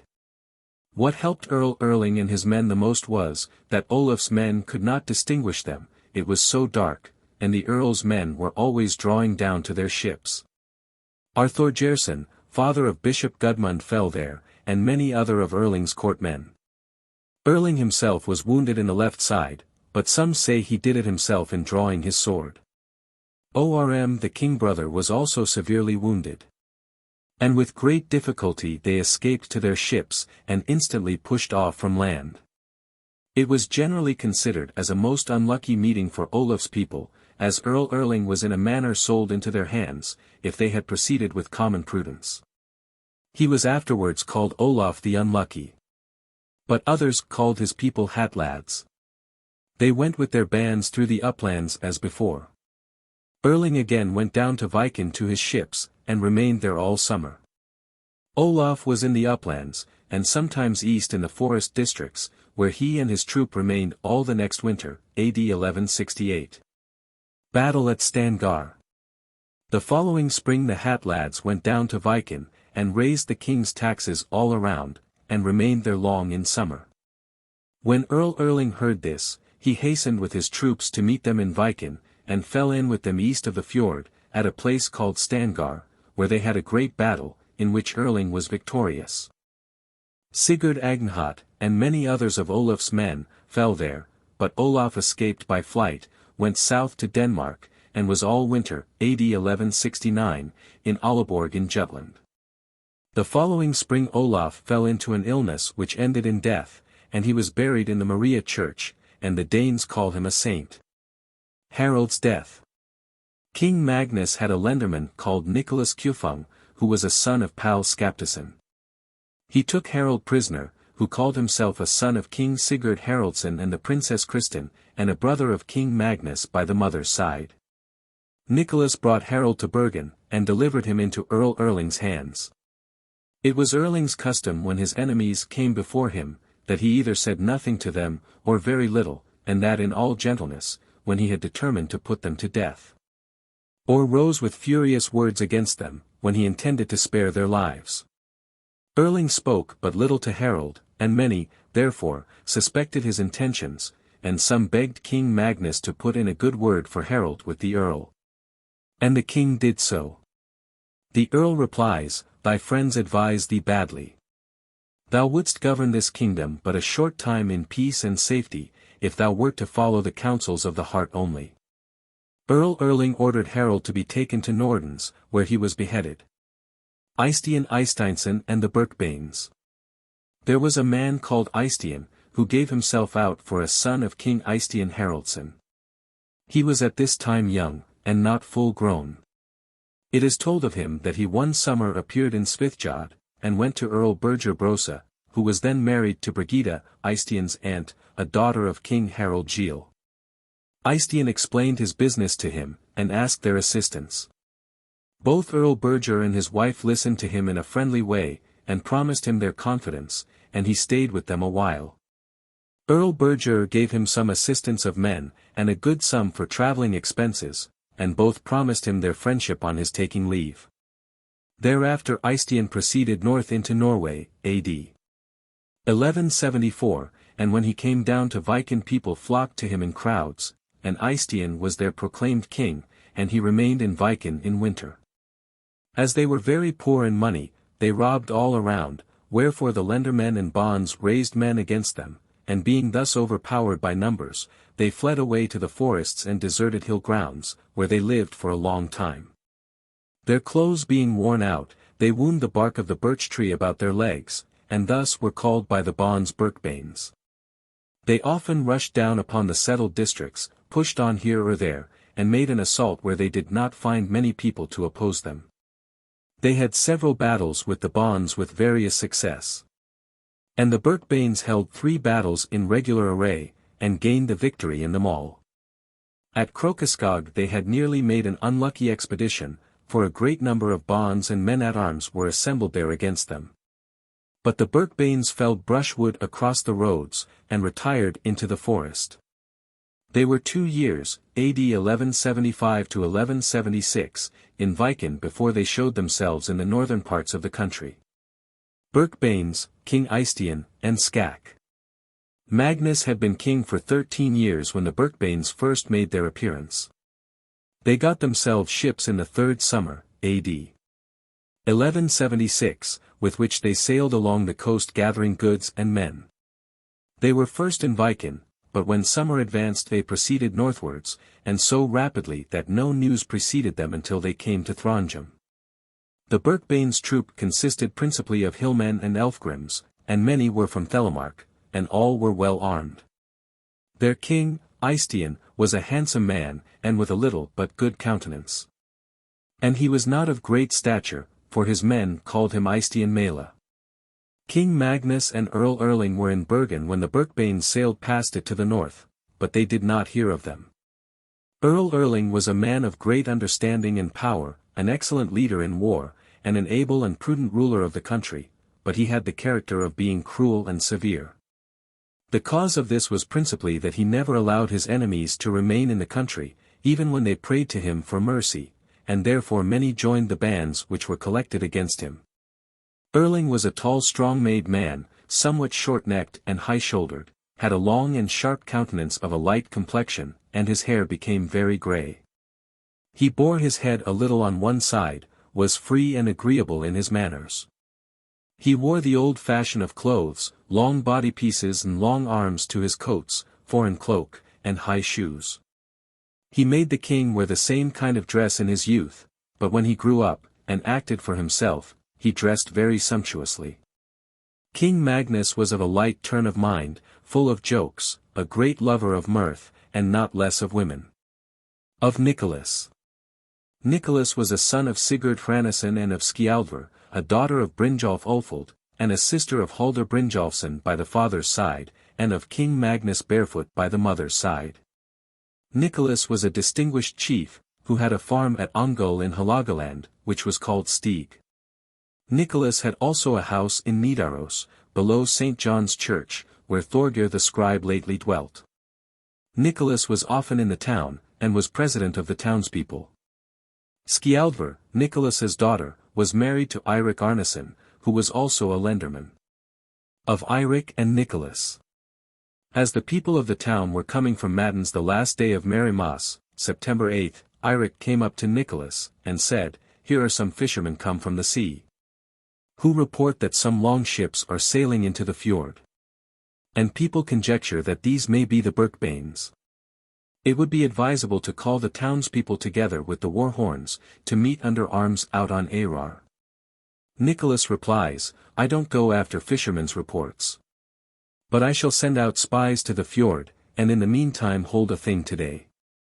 Eirik went home, but when they were ringing to high mass, and Nicholas was going to church, Eirik came to hint again, and said, "I believe the news to be true.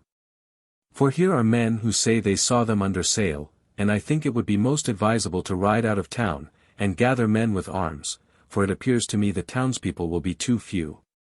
Nicholas replies, "Thou art mixing everything together. Let us first hear mass, and then take our resolution." Nicholas then went into the church. When the mass was over, Eirik went to Nicholas, and said, "My horses are saddled, I will ride away." Nicholas replies, "Farewell, then, we will hold a thing today on the Eyrar, and examine what force of men there may be in the town." Eirik rode away, and Nicholas went to his house, and then to dinner. The fall of Nicholas. The meat was scarcely put on the table, when a man came into the house to tell Nicholas that the Birkebeins were roving up the river. Then Nicholas called to his men to take their weapons.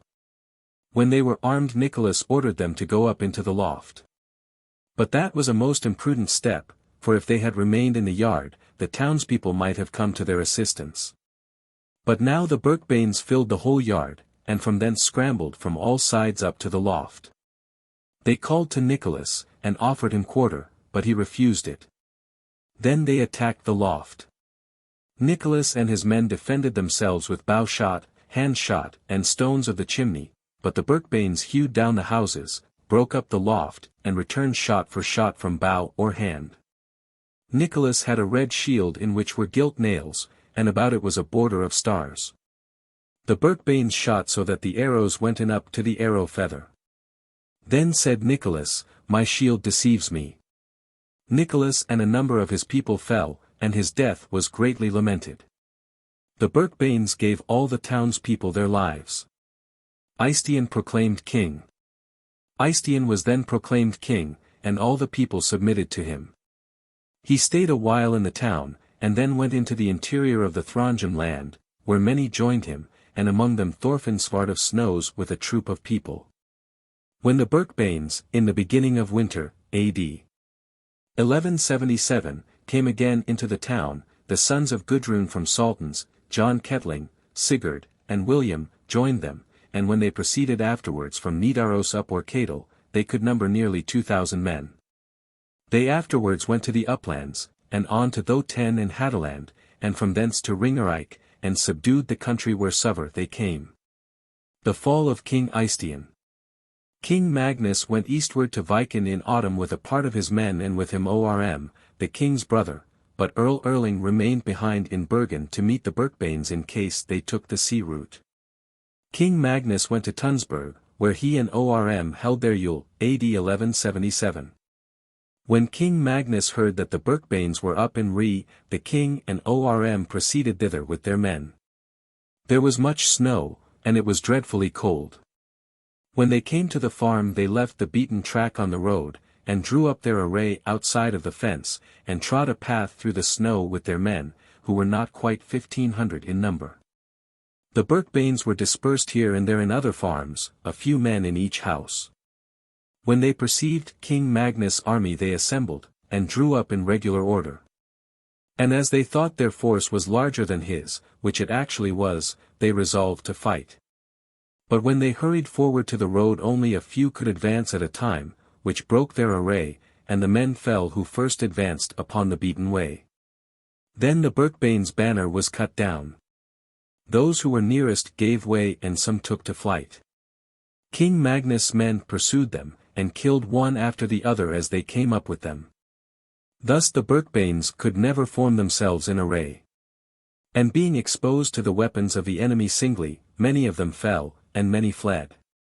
It happened here, as it often does, that although men be brave and gallant, if they have once been defeated and driven to flight, they will not easily be brought to turn round. Now the main body of the Birkbanes began to fly, and many fell. Because Magnus' men killed all they could lay hold of, and not one of them got quarter. The whole body became scattered far and wide.